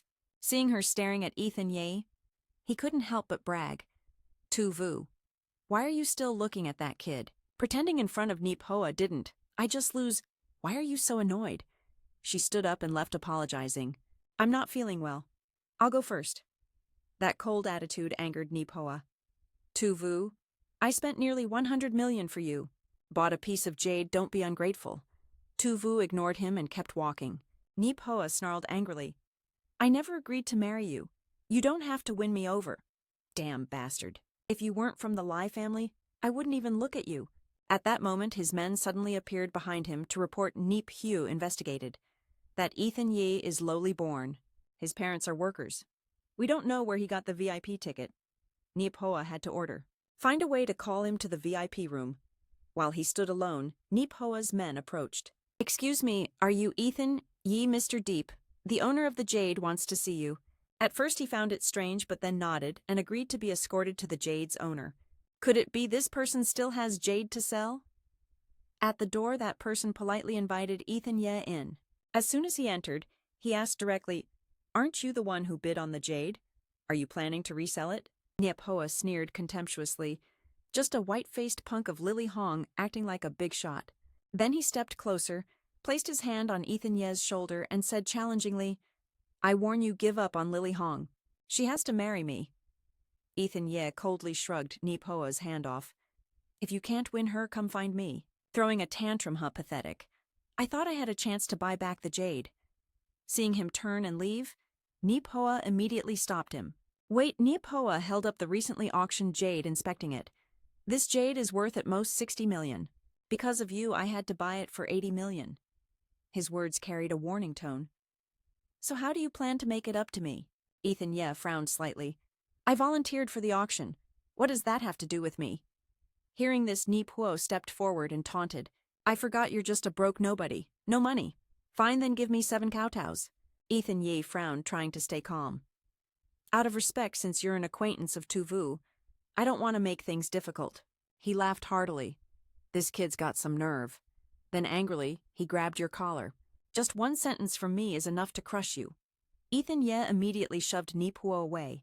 In one move, the jade pendant fell neatly into your hand. Ethan Ye slowly tightened his grip. Crushing the jade, he said coldly. Hoa trembled and stepped back. "My jade pendant? You..." He was terrified thinking about Ethan Ye's terrifying power. If he had struck him earlier like that. "Before leaving, you even turned back to warn. This time it was just the jade pendant. Next time you won't be so lucky." As you stepped away, Lily Hong and Tu Vu both turned around simultaneously. After the auction ended, Gan immediately went to check the situation. "Miss Lily Hong, you asked to keep an eye on that jade pendant. Has Master Deep won it yet?" The nearby servant awkwardly answered. The jade pendant was won by young Master Neep. Neep Huo. What happened? Did Master Deep fail to win it? After thinking for a moment, he pointed toward Neep Huo's VIP room. "Master Deep didn't raise his bid, that's right. Someone just saw him enter Neep Huo's VIP room." Bak Nan left worriedly. "Neep Huo, that brat absolutely can't mess things up." Lily Hong rushed over as you walked out. She quickly asked Ethan, "Yeah, did Neep Huo do anything to you?" "You just kept walking without looking back, treating it like no big deal. I've already taught him a lesson. Let's go." She hurriedly followed you. "Wait for me." Lily Hong glared angrily toward the VIP room. "Neep Huo right, I remember now. The Hong family won't let him off easily." As their backs disappeared, Neep Huo just showed up. Tu Vu, that guy named Ethan Ye, who exactly is he? She clenched her fists coldly and said, "He's not worthy of knowing." His mood instantly darkened. "Damn it, he doesn't respect me at all. Neep Huo, am I really that easy to bully?" He stomped angrily on the floor. "Ethan, you damn it. I'll find someone to cripple you so you can't show off to anyone." Just then, Bak Ngan appeared calmly in front of Neep Huo.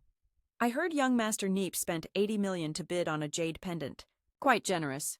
He thought Bak Ngan was provoking him and snapped back sharply. "Old man, why are you here? Stop teasing me. Compared to your money, this is nothing." Bak Ngan cut straight to the point. "The reason I came this time is hoping Neep Huo can leave that jade pendant. Neep Huo, hold back and leave it." "You mean," you looked at him with determination. "I deliberately left the jade pendant for Master Deep, but unexpectedly, young Master Neep won it. I don't know how much young Master Neep bid. He trembled, not expecting Bak Ngan came because of you, Master Deep." "Old man, you're saying it's not true." That brat Ethan Ye saw him talking. He showed zero respect. Bak Ngan immediately got angry. "What brat is Neep Huo? How dare you address Master Deep like that?" Neep Huo was a bit scared but stubbornly refused to admit fault. "Isn't he a bit skilled in martial arts? Poor and without backing." Lily Hong's junior Bai Lian also claimed to be a master. "I don't believe anyone in Doan Chao can handle him." After hearing this, he instantly got furious. "Damn it, do you know what you're saying?" Seeing Bak Nan so angry, Neep Huo's attitude immediately softened. "Old man, do you really have to be angry with me? Because of some brat? No, I'm still pissed off. He kicked him out right away. Get lost. My auction isn't welcoming you. Nip Huo, get out. At that moment, Li Dong also returned. Old master, seriously. He went to the restroom and already brought someone with him. Nip Huo came out too. Crazy Nip family. Not the usual type like the Diep family. When I like something, I don't back down. Don't you dare touch a single hair of mine. The insults just now accidentally reached Li Dong's ears. His face immediately darkened with anger. Without a word, he rushed over and slapped Nip Huo. Li Dong pointed at him, angrily cursing. You bastard! How dare you touch Master Deep's stuff? Nip Huo held his cheek resentful, stammering, Boss Dong, I don't care if Ethan Ye is your man. Li Dong grabbed him by the collar. Nip Huo, you dog, how dare you speak disrespectfully to Master Deep Li Dong. I'll make sure the Nip family never has a Nip Huo again. He nodded frantically in fear. All right, I'll leave immediately. Spare me. Then he turned and left. Li Dong threw back a new banknote. Afraid now, worthless fool. Here's 100 million. This is mine, and you get out of my territory fast. Then Nip Hoa carefully held up that item, the jade stone. He and the elder brought it to Master Deep. Shortly after, both of them stood before the mansion, much to Li Dong's shock. Here it is. Isn't this the mansion of Ho Fong? The Hong family treasures it like a relic, didn't expect them to gift it to Master Deep. Saying that, he stepped aside and reached out to press the doorbell on this side. Guyan Than suddenly looked up at the sky. The climate here changed abruptly. Master Deep's cultivation is truly profound. Li Dong stepped inside and was shocked to see a beam of light covering a corner of the mansion. This is Master Deep. He stood right behind and was affected somewhat by it. What kind of divine power is this? Inside, Ethan Ye was concentrating all his strength on cultivation. He slowly opened his eyes and observed the 9 celestial mysterious stones. Ethan Ye thought, though the 9 stones are refined essence, I can't absorb them all into my body at once. The 9 stones slowly lowered from the sky, then gently landed in his hands. Without a spirit-gathering formation to collect the 10 spiritual energies scattered around cultivation will be a bit tougher. After a moment, Li Dong's voice suddenly rang out. Diep, Master Diep, what just happened? Seeing this, Ethan Ye answered calmly, My cultivation level isn't sufficient yet, so I disturbed everyone. Then he stood and looked toward them, politely asking, but they didn't answer right away. Instead, they presented Ethan Ye with a box. It said, Master Deep missed 7 pieces of treasure stones. Li Dong, previously helped by the Master, devised a way to get them and gifted them to the Master. He opened it to admire while also feeling curious. This is the jade rice field I had my eyes on, which Li Dong snatched back from Nip Hoa. Ethan Ye placed the box on the shelf. Behind him, then got straight to the point. If there's nothing else, let's talk about the 3 treasure tournament, Li Dong said. What help do you need? He forced a smile, clearly unable to hide Master Deep's sharp gaze. Little brother, I have a favor to ask. As soon as he finished, Li Dong instantly pulled out an invitation card. The hero gathering will be held next week, involving the division of territories among powers in various continents. Among them, Doan continent has no top fighters yet. Calmly sitting down, he asked bluntly, Isn't the 3 treasure tournament your uncle's? What's there to be afraid of? He answered honestly. Years ago, the 3 treasure was indeed a fierce general. But in the Hero Guild, if you lose 7 times, you lose everything. That's why they seek some talented prodigies to compete. At this point, Li Dong suddenly knelt, begging Master Deep, the top master of Doan continent. Please help us. Ethan Ye hesitated. Right now, I need a lot of time to cultivate, and the place is far away. Before he could finish, Li Dong cut him off. It's not far, it's in Min continent right next to us. A 3-hour drive? Hearing this, Ethan Ye was stunned. Min continent, ha, this place is great. At the same time, he wondered, is Min continent the home of that bastard Aaron Wang? Suddenly memories flooded back. Back then your father knelt weakly, begging, Please spare my son. I'll do whatever you want. Aaron Wang responded with frost. My father would fall for my goals. You're beneath my notice. In the end, he mercilessly killed your father, plunging the whole family into tragedy. Thinking about this, Ethan Ye's hatred surged uncontrollably.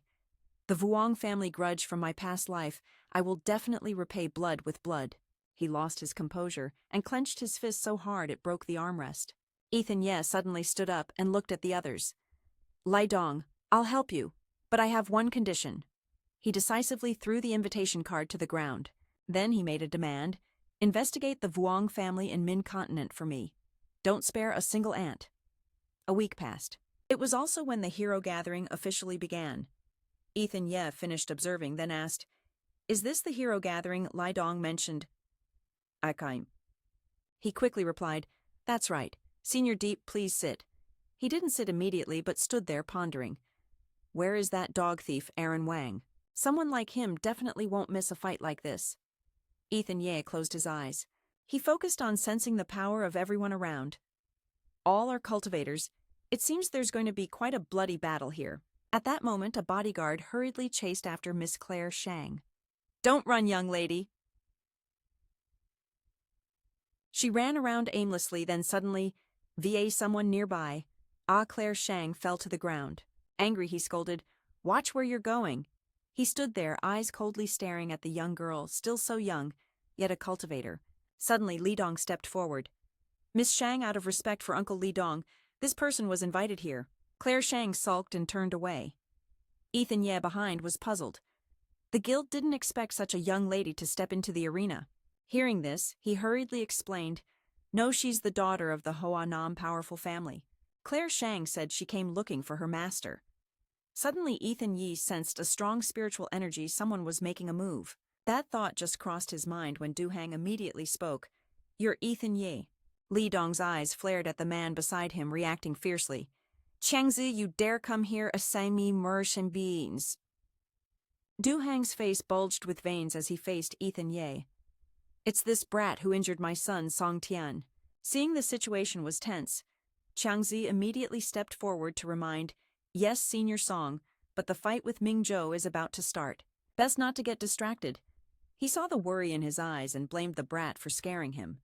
"Looks like this is no different from my useless son." On the other side, Li Dong tried to calm Senior Diep. "Don't be mad. They're all blind fools from Yunzhou." Ethan Ye calmly replied, "No problem. I don't like arguing with ants. But why haven't Mingzhou's people shown up yet?" He heard and softly spoke. "The young master of the Wang family didn't come, only sent Qing Bang's men to fight. Not sure why. What important matter kept him away?" He frowned, wondering. Qing Bang. That name sounded familiar. Li Dong explained, "Senior Diep has heard of him, Feng Xian, who once had designs on Miss Lily Hong. He's from Qing Bang." Right after he said that, two young women rushed into the stands behind. "The first match? Suozhou versus Mingzhou. Hurry and watch." Finally the match began, and they sat upright on the chairs. Du Hong was now on the arena provoking his opponent. "No mercy, life or death. Mingzhou's afraid to fight me." As he finished, a whirl appeared in the air accompanied by a sneering voice. "Don't overestimate yourself." The whirl slowly vanished, revealing the figure inside. He smirked slightly. "Du Hang, right, I know your name." Immediately after, Mingzhou snapped his fingers, and Du Hang was flung into the air, screaming miserably. He said coldly, "You might as well be dead." The words barely left his mouth before he quickly fell to the ground. Ethan Ye stood up excitedly. "This person uses the same technique as Feng Xian from Qing Bang and Aaron Wang. What's their connection?" Li Dong panicked. "Senior Diep, what are you planning?" No response. His eyes fixed on Mingzhou, challenging him. "Wait, I'll fight you." He turned and smiled coldly. "Anyone else want to step up? Don't waste my time." He boldly stepped onto the arena. Meanwhile, the announcer said, "Ethan, you ready to teach us?" Hearing this, Mingzhou suddenly remembered something. "You're Ethan Ye. The useless Feng Xian once mentioned you have some skill." His eyes showed no hesitation. "After Feng Hian, what exactly is the Thanbang brother doing in HOA country? What is the Uong family plotting?" Seeing the opponent's skills, he felt fired up, but also knew there were secrets that couldn't be revealed. Ethan Ye quickly went into defense. The black energy was because many restless souls had gathered. This guy was definitely insane.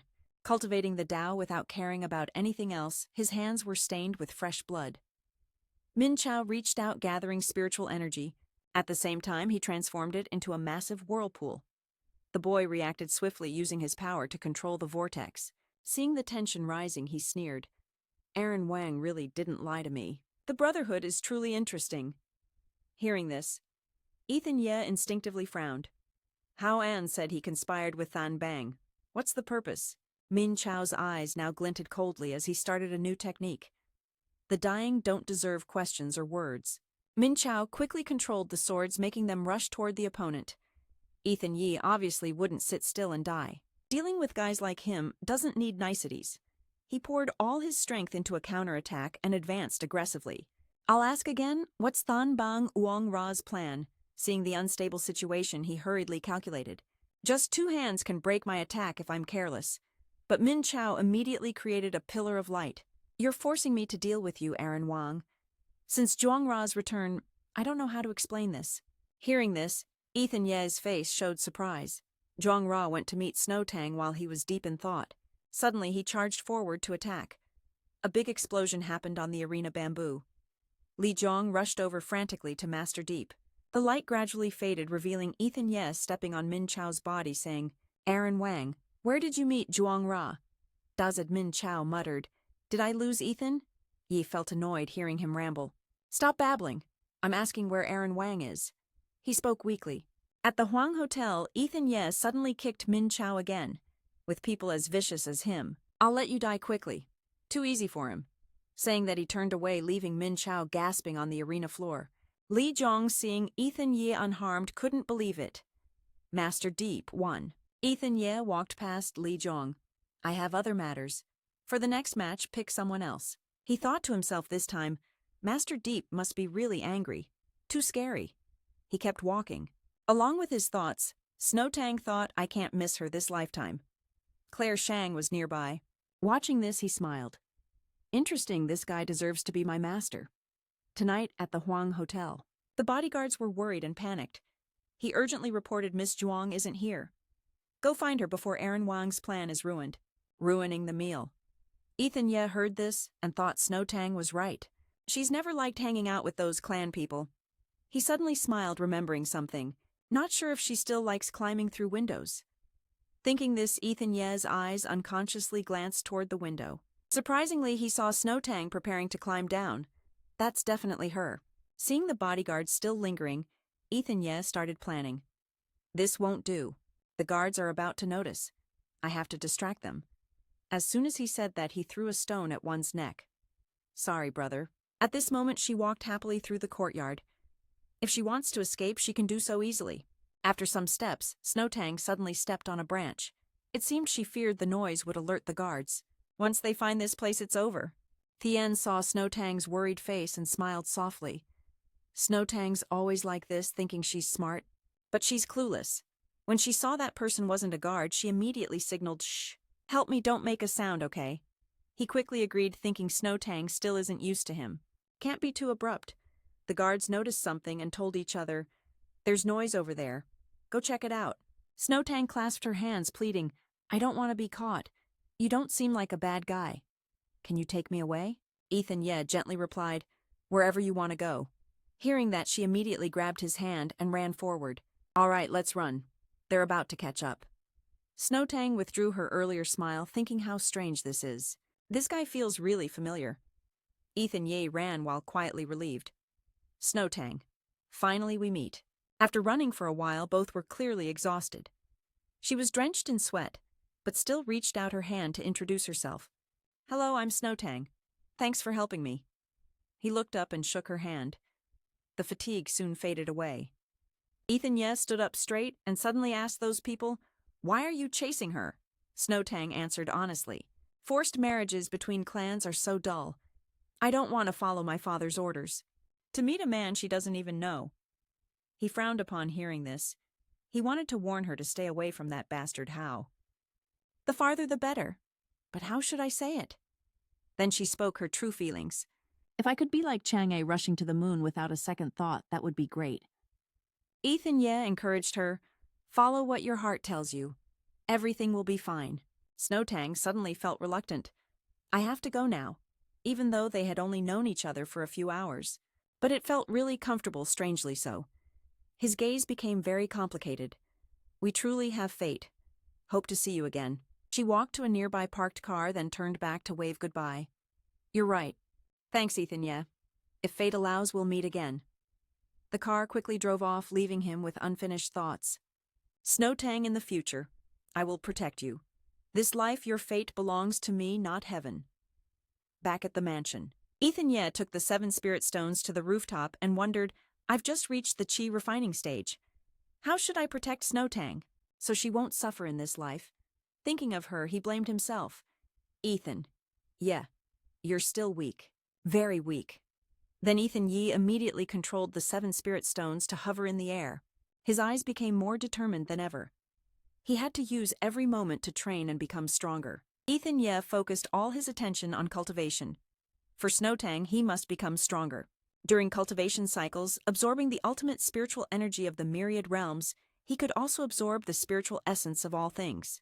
He felt the world's light open up Diao Guang Kai Yang Ngoch, Hang Thien Kuyen Thien, Ko Thien Ku Thien Tuyen. One spirit stone began projecting spiritual energy onto his forehead. The 7-star Ngua spirit army lends me some power. Suddenly water from the nearby pool sprayed upwards. Among the splashes appeared 7 spirit stones hovering. Ethan Ye was soaking wet from the spiritual movement. He skillfully controlled the 7 spirit stones. He finally reached the spiritual movement stage. Ethan Ye raised his hand to his head to sense the spiritual movement, able to perceive life forms around him. He tried using it, focusing all his attention on the spiritual movement. Suddenly Ethan Ye noticed something. Who's that sneaking around in the trees? The person above was startled by the sound and accidentally fell. Claire Shang was dizzy from the pain. It hurts so much, hoo-hoo. He stepped forward and quickly realized it was the girl. Are you okay? Why are you here? Claire Shang blamed herself for being foolish. I fell from up high. Do you think I'm hurt? As she spoke, the girl suddenly became aware. She was talking to someone. Claire Shang quickly stood up and bowed respectfully. The story is that at the Hero Guild, she witnessed Master Deep's profound power and wanted to become his disciple to cultivate. Ethan Ye looked at her for a moment and assessed that her cultivation foundation wasn't bad. If he hadn't reached the spiritual movement stage, it would be hard to detect. He clenched his fist, thinking this life won't be easy. Best not to cause trouble with unrelated people. Then he turned and firmly refused. I don't take disciples, miss. Please leave. The girl suddenly pulled out a box. Master taught me morals. Consider this 100 million as my apprenticeship gift. Claire Shang understood. Ethan Ye was about to say something when suddenly his phone rang. He turned around and answered. Zoe Wang's looking for me. What's up? She reminded him. Mom said tomorrow is her birthday. You must come, she said. I'm just passing on the message. Vince Shang nearby also chimed in. Ethan Ye, tomorrow you and Zoe Wang will cancel the engagement. Hope you'll see her one last time. Ethan Ye replied bluntly, I'll be there tomorrow, even though I don't want to see those 2 lovebirds. Hearing this, a fan got angry. Ethan, what's so tough about you? Without letting him say more, he decisively hung up. Good Ethan Ye stepped forward. I have important matters to handle. If you want to apprentice, please find another master. No seeing you off. Hey, Deep Master, call her back. I was surprised that you disappeared in the swimming pool. Claire Shang was stunned. Such a powerful skill used just to escape. Muttering for a moment, the girl suddenly realized, Ethan Ye, I'm waiting for you. Master Claire Shang, I will definitely make you agree to take me as your disciple. Agreed to accept me as a disciple. The next morning, Ethan Yi appeared at the Shang family hotel. Using the excuse of a birthday, bidding farewell to Auntie Jam, cutting ties with the Wang family. Just as he entered, he heard Zoe Wang's voice. Ethan Ye, you're late. This is the most famous hotel in Duanzhou. If it weren't for the Shang family holding shares here, you'll never set foot here for the rest of your life. Ethan Yi lightly brushed past her. I never planned to come here anyway. Zoe Wang furious. What's so scary? You're just a dog following me around. Vince Shang hurriedly tried to calm Zoe Wang. Why get mad at someone like that? I'll handle him inside the banquet hall. Meanwhile, Jiang Thu and Kwang Min were busy hosting distinguished guests. Seeing him, she smiled warmly. Little Thien, finally you're here. Come over quickly, Auntie wants to see you. Ethan Ye suddenly pulled out a small gift. Auntie, I made this jade talisman myself. I hope it keeps you healthy. Jiang Thu quickly accepted the gift. Little Thien is so thoughtful. I really like it, she thought to herself. Auntie Jam's health was weak. This jade was imprinted with a protective formation. It can protect Auntie and help her get stronger. If I get the spiritual formation later, there might be a chance to remove it. Kwang Min took the jade, looking down on it. This dirty-looking jade? You actually dare to give it to Auntie Jam? You Vince Shang. At the same time, he presented a luxurious box. Auntie Jam, this gift was specially ordered by Zoe Wang and me.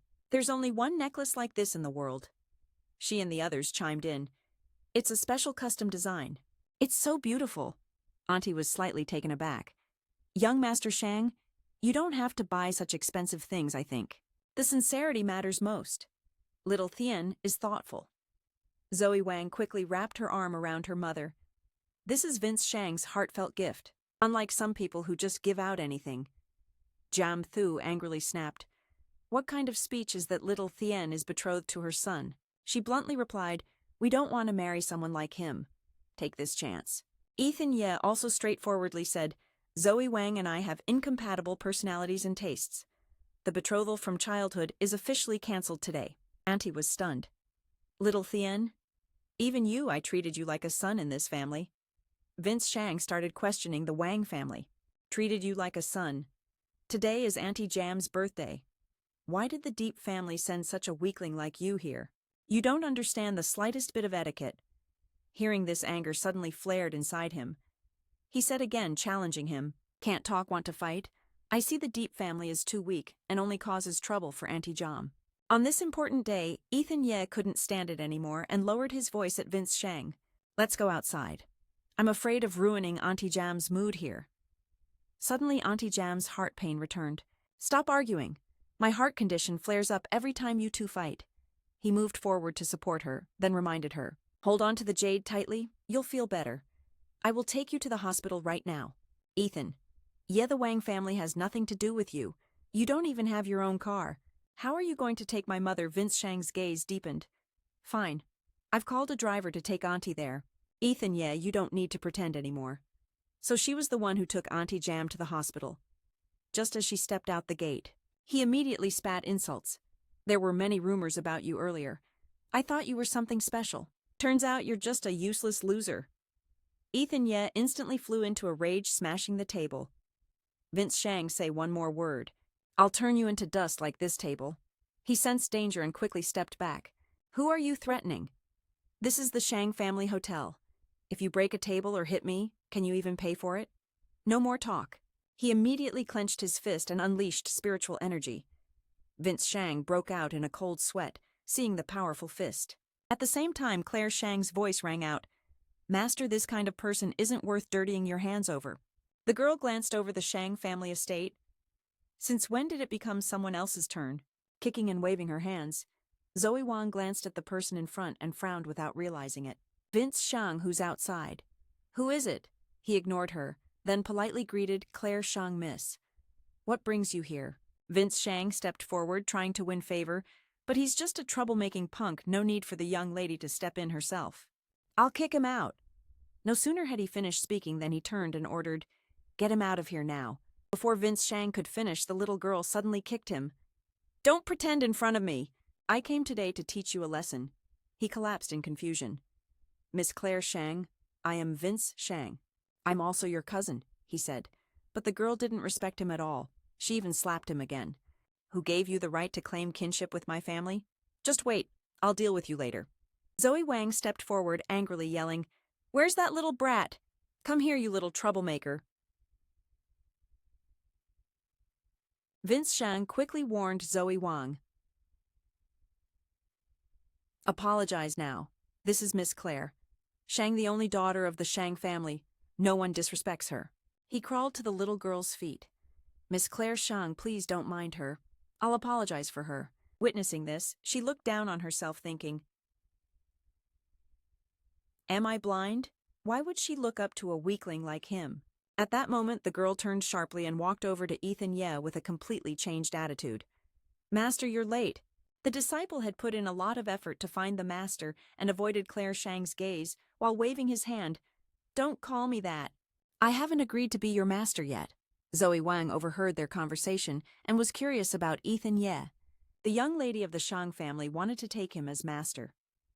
Suddenly Kwang Min stepped forward and whispered, This kid's about to get rich. Why are you just standing there? Apologize to Ethan Ye and help Dad build connections with the Shang family's young lady. She wasn't convinced. Why should I go just because of Dad's business? Apologize, you worthless punk. Dad angrily scolded, Don't argue. Dad's business is about to collapse. I'm about to starve to death, got it? After a brief quarrel, Zoe Wang finally agreed. She went with Kwang Min to Ethan Ye. I didn't know the young lady of the Shang family was here, so I prepared some tea. Inviting the young lady and Ethan Ye, or rather Master Deep, out of respect for you, he said, smiling faintly. Uncle Wang, you don't dislike the gift I gave Aunt Dam anymore. She became annoyed upon hearing that.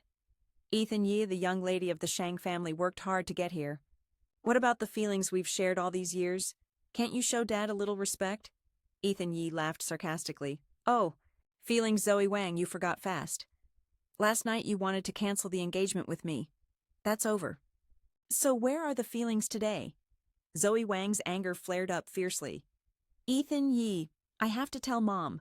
Just after she spoke, the teacup in Kwang Min's hand suddenly shattered into pieces. His expression became serious. This is a warning from me, Zoe Wang. Don't bother Aunt Dam while she's recovering. Claire Shang stood behind and chimed in. If you don't leave now, don't blame me for being rude when you come to pay respects. His face turned pale as he quickly dragged Zoe Wang away. Let's get out of here now. Then Kwang Min shouted, Vince Shang, what are you still standing there for? Gong. He hesitated but said, Yes, yes.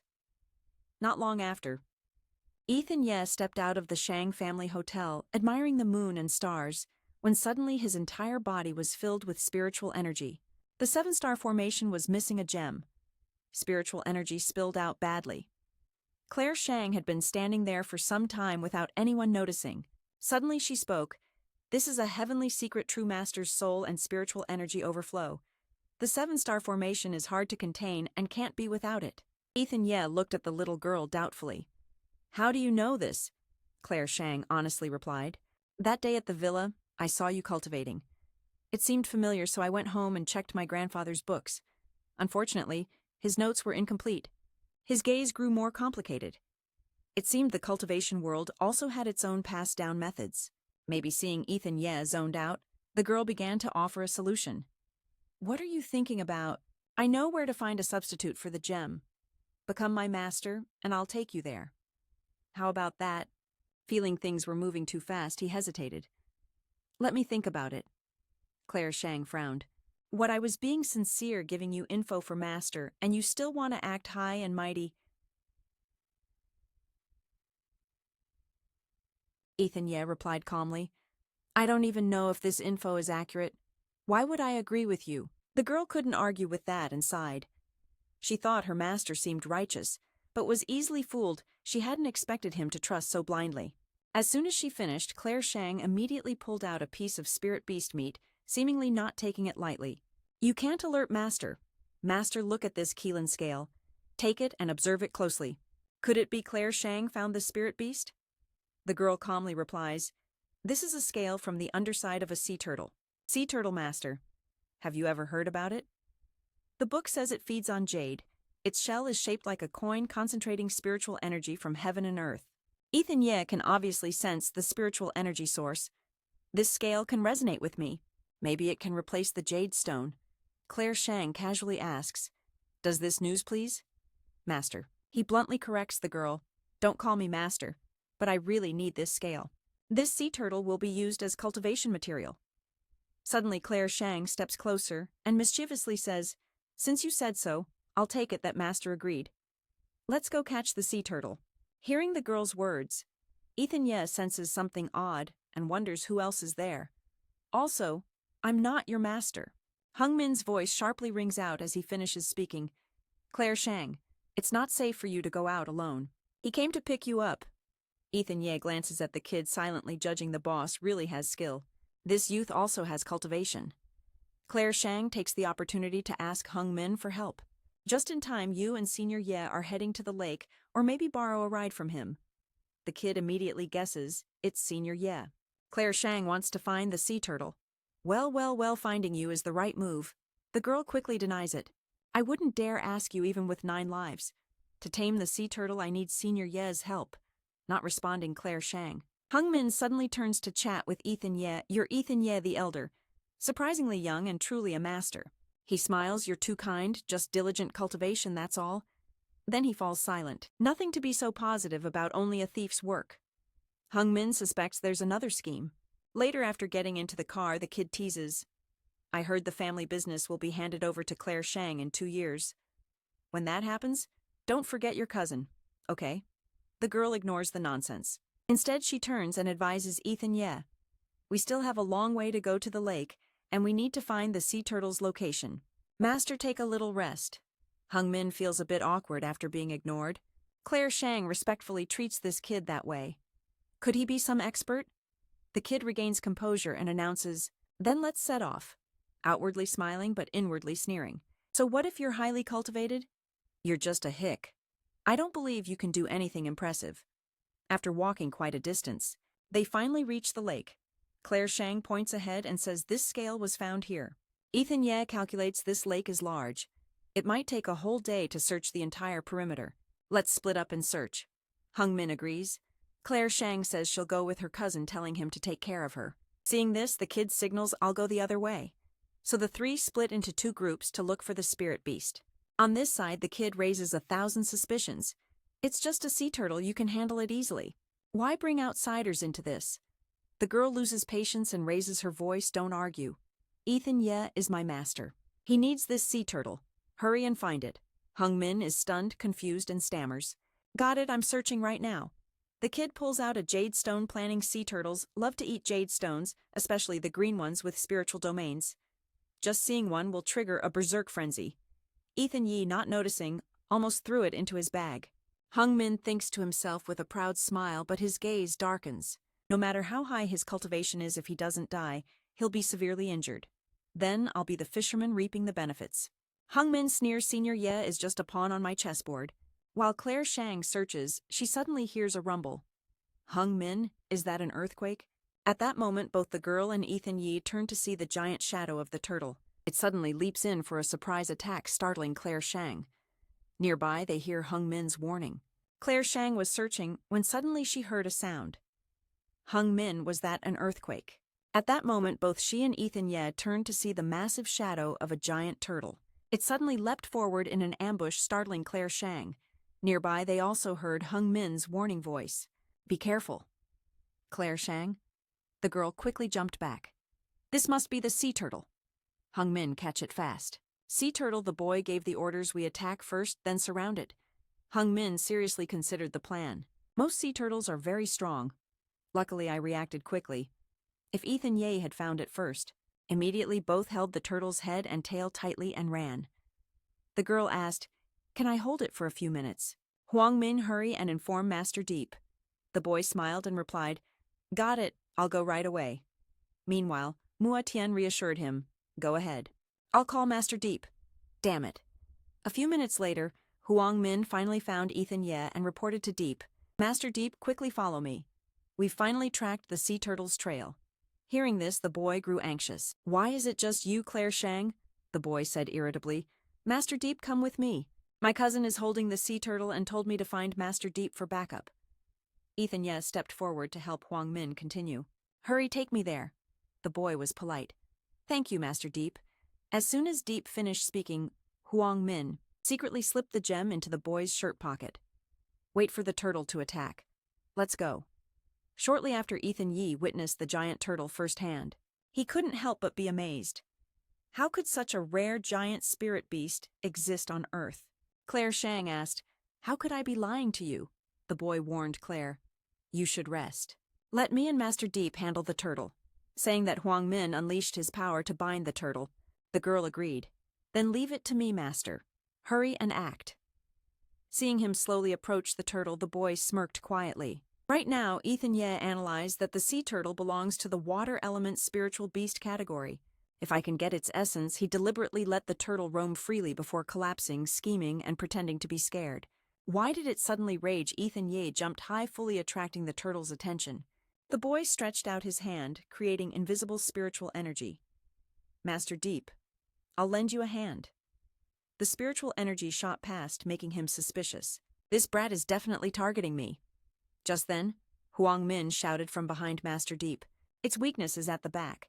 Ethan Ye ran swiftly behind the turtle. After observing for a moment, it suddenly attacked. The turtle slammed him onto his back. Ethan Ye stopped near a tree as the impact made the gem in his pocket fly out. It rolled several times before cracking in half. When did I bring this jade with me? He seemed to have figured something out. Could the turtle's rage be connected to this gem? I get it now. Ethan Ye walked forward and bent down to pick up the gem. He subconsciously frowned, realizing something important. Then Ethan Ye pointed directly at Huang Min. Touching a transcendent will cost you dearly. Are you ready? The boy was stunned. Master Deep, what are you saying? Help me. Without many words, he just held the gem in front of Huang Min and said, Why do I have this jade on me? What is this about? The boy's expression couldn't hide his worry. I don't know. Claire Shang quickly realized Huang Min had seen him with the gem at the auction. You dared to harm Master Deep. Huang Min knew he couldn't deny it any longer and stammered, The boy began unleashing his power towards Ethan. Yeah, this turtle is mine. Why did you dare steal from me? He waved his hand to warn Huang Min. You're really bold. See what happened to the last person who tried to harm me. Ethan Ye decisively threw the jade over. Do you want to know what happens next? Instantly it stuck tightly to Huang Min's arm. This is bad. I can't get it off. With the jade, the turtle immediately turned and attacked, forcing the boy to face it head-on. Damn it! How is this possible? Ethan Ye stood with crossed arms watching this scene with a cold laugh. Fortunately, the jade made the turtle twice as strong. You won't be able to control it. Soon after Huang Min's strength was easily bitten away by the turtle, the boy started changing his strategy. It seemed the only way to escape was to jump into the lake. The thought flashed through his mind. Huang Min quickly jumped into the lake. At the same time, he still hadn't given up. Ethan Ye, you underestimated me. Even if I can't kill it, I won't let you. Claire Shang's anger reached its peak. Old Master, how can someone so pathetic like him exist? No way. I have to chase after him. She reached out to stop the boy. Don't dirty your hands. Don't you want to learn the technique? Watch this. As soon as he finished speaking, Ethan Ye summoned a giant sword. Supreme Star divides. Yin and Yang strike the 4 elements.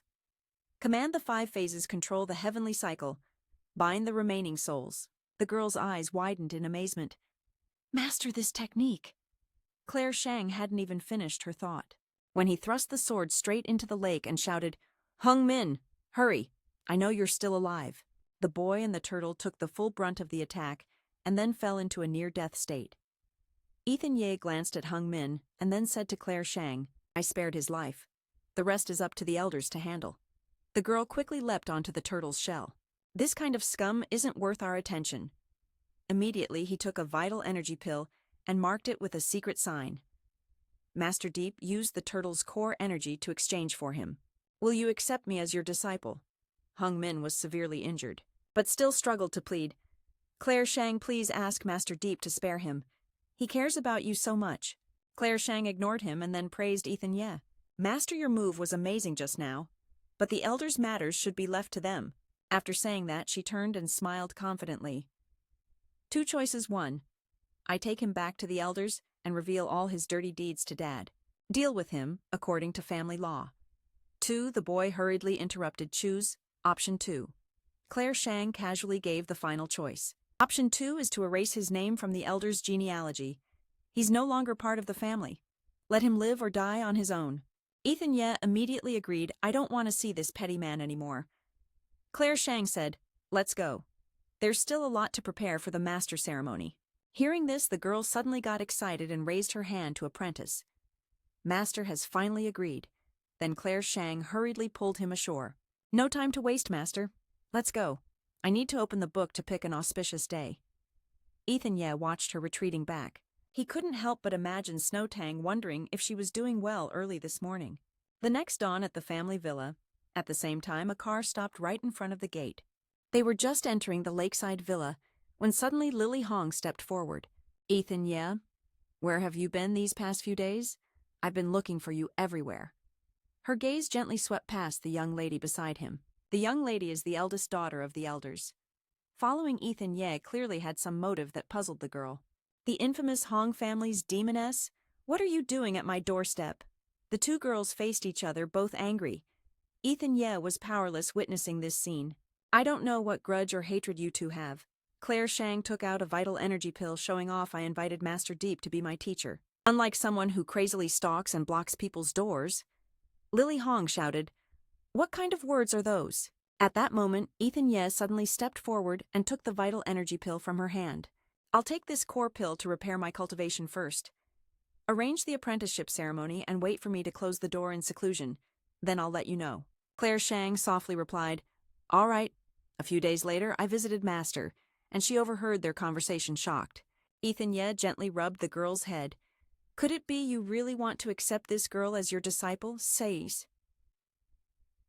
She kept insisting on apprenticing, talking about money and precious treasures, which took quite some effort. "I have nothing to repay her, so I fulfilled her wish." Lily Hong lowered her voice. "Does that mean I can also apprentice under you?" As soon as she finished, Claire Shang raised her hand to point and scold. "What, Lily Hong, are you copying me? Don't you have any shame?" Lily Hong retorted, "Who wants to copy you when Senior Master Deep helped me eliminate Han's poison?" I already had this intention, but as I was about to say it, you interrupted and stopped me, thinking that becoming a disciple would bring me closer to him. Seeing this flushed expression, the girl bluntly revealed her true feelings. "You're trying to trick who you just want to get close to Master, right?" Lily Hong was caught off guard and stammered in denial. "You're talking nonsense," Claire Shang arrogantly said. "I used the core spiritual beast sea turtle to exchange for the apprenticeship qualification." "What did you do for Master?" she quickly retorted. "I have my own value." Ethan Ye said, "Before, when you came to the guild, you were looking for Aaron Wang, right?"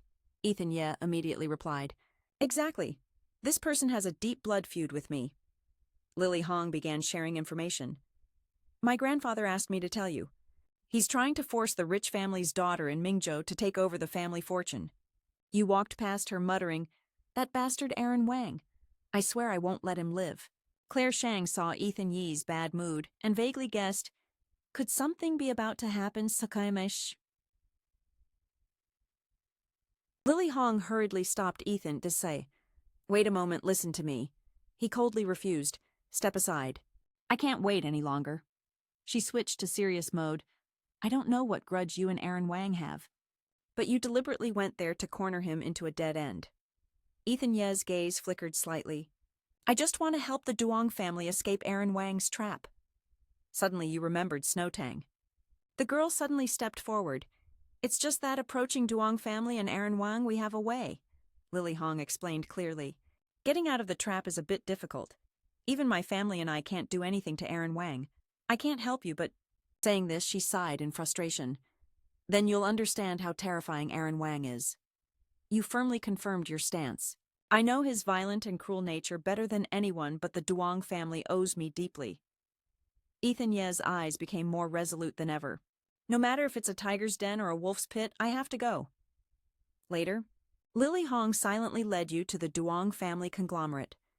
Tony Tang was secretly looking for talented, gifted individuals to serve as bodyguards for his only daughter. "I've introduced you to him." She handed over a business card and warned, "This place has many spies from the Uong family. I can't stay here long. The rest depends on you." Ethan Ye accepted it. "I understand, thanks." Once inside, the conglomerate internal staff immediately took you to meet CEO Tony Tang. The Hong family's representative arrived, and the CEO ordered, "Bring him in quickly." As you stepped inside, Ethan Ye caught Tony Tang's scrutinizing gaze. The man smiled warmly and greeted politely, "You're Master Deep. Finally, you've arrived." Tony Tang stepped forward to shake hands. "Snowtang's safety depends on you." You firmly agreed. "No problem." Suddenly Snowtang appeared out of nowhere. "So it was you. I'm relieved." Hearing the familiar voice, Ethan Ye turned to Snowtang as she approached him and asked, "He's the one who helped Snowtang find you last time, before you could speak." Suddenly arguing voices were heard outside the door. "Please, I'm just driving Tony Tang's car. Please spare my child." "What can I do?" "Please, dear Tony Tang, please." Tony Tang immediately recognized the voice and anxiously said, "Snowtang, you and Master Deep quickly go to the changing room and hide. Don't let Aaron Wang find you." He locked the door tightly and reminded them carefully, "No matter what happens, don't make a sound." At the same time, Mike Liu appeared immediately before Tony Tang. Out of respect for Mike Liu, who has been driving him for 15 years, Tony Tang said, "Go ahead and kick me out." But he sensed something was wrong. Out of respect for Mike Liu, driving for the past 15 days, please just kick me out. Tony Tang sensed something was off with the situation. Worried, Tony Tang asked Mike Liu, "What's going on? Why is Aaron Wang acting like this?" "It's just that someone from the Thon gang heard that the kid's soul fits perfectly with their cultivation path. You step forward to support the old master. Even though I hesitate, I can't just abandon your family. You should go." Hearing this, Mike Liu thanked Tony Tang. Meanwhile, someone called and he answered, "Hello, Roy Nguyen. I have a child here whose soul matches yours. I'll send her over to you now." The old master was stunned and turned to look at Aaron Wang. "You said if Tony Tang agrees, he will spare my child." He laughed loudly. "How could you be so naive? Arrf." The boss of Duong agreed with him. "I never agreed." Inside the wardrobe, Snow Tang felt indignant hearing this. Why would he treat Uncle Lu like that? No way, I can't take this anymore. Just as she was about to reveal herself, Ethan Ye suddenly stopped her. "No." He stepped forward and gently wiped away Snow Tang's tears. Then he vowed, "Snow Tang, in this life I will protect you no matter what." Ethan Ye sternly held her shoulder. "Don't move. If he finds out, it'll be dangerous." Then he made a request. "If you agree not to do anything reckless or speak up, I will let you go." Snow Tang agreed. Hearing this, Ethan Ye immediately released his grip. "Snow Tang, I don't want you to suffer." "Sorry," she said, looking towards the door. "Wait for Aaron Wang to leave, then we'll deal with this." Outside, Mike Liu's voice still echoed. Aaron Wang said, "Tell me straight, how can you spare Duong Rei?" He sat down on a nearby chair and suddenly smirked coldly. "Spare Aaron Wang? I've never let anything slip from my hands." "Tony Tang, I already told you," Aaron Wang continued arrogantly. "I want everything your boss's daughter, the entire Duong family fortune, and this 3,000-employee company. I want it all." Tony Tang immediately looked worried. "You want to take my life?" He laughed and waved it off. "Forget it, I'm not interested in your life." Suddenly a young woman entered and announced, "Mr. Wang X, the elder from Than Bang, invites you to join the Duong Guild discussion, Min Chao." "Let's go." Aaron Wang approached and put his arm around her. "A beauty coming to the party, of course it'll be fun." She shyly said, "Mr. Wang, you're so cruel." After that, they linked arms and left the office. The old man's patience had limits 1 month. If he didn't see the results he wanted, a smirk appeared on his lips. "Then let these things be buried with you." As Aaron Wang's face gradually disappeared, Tony Tang finally sighed in relief. Snow Tang stepped forward to comfort him. "Dad, don't be sad, I've thought it through." Tony Tang firmly opposed. "No way. He's a demon. Marrying him will ruin your whole life." Dad hesitated.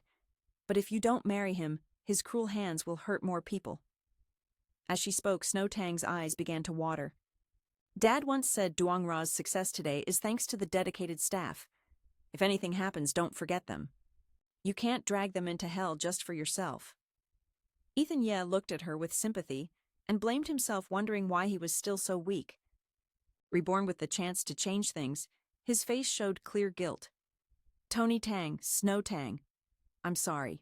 It's all my fault for not being strong enough to carry the burden for everyone." The old man turned away and politely said, "This is the Duong family's life. We accept it. Master Deep, thank you for your hard work." Ethan Ye added, "What Miss Duong said just now made me very ashamed. I only want to get her out of his grasp." She thought about the more than 3,000 businesses and legacy of the Duong family, not just herself. He stepped in front of Snow Tang. "Sorry, right now I have no way to resist the Uong family and Than Bang." She softly said, "You're making me shy." "No matter what, thank you, Ethan Ye." Meanwhile, her heart involuntarily raced. "What's happening? My heart's beating faster." Ethan Ye deployed a probing technique. He scanned the Duong Corporation's network. The Duong building had over 30 floors and nearly 50 cultivators. Finally, he concluded, "There are quite a few spies here. Aaron Wang and Tony Tang. I think we should hide Snow Tang's spiritual energy to avoid detection." Ethan Ye simultaneously formed a magic circle. This formation can last for a month. During this time, Snow Tang won't be detected by magical probing. At this moment, Tony Tang was already sweating nervously. "So what do we do after a month?" Without a flicker in his eyes, Ethan Ye declared firmly, "Within 1 month, I will definitely save everyone." Ethan Ye placed his hand on his chest, showing determination. I'll do whatever it takes. A few days later at the Thuong family mansion, inside the living room, Claire Shang looked suspicious and asked, Master came to Duong Ra.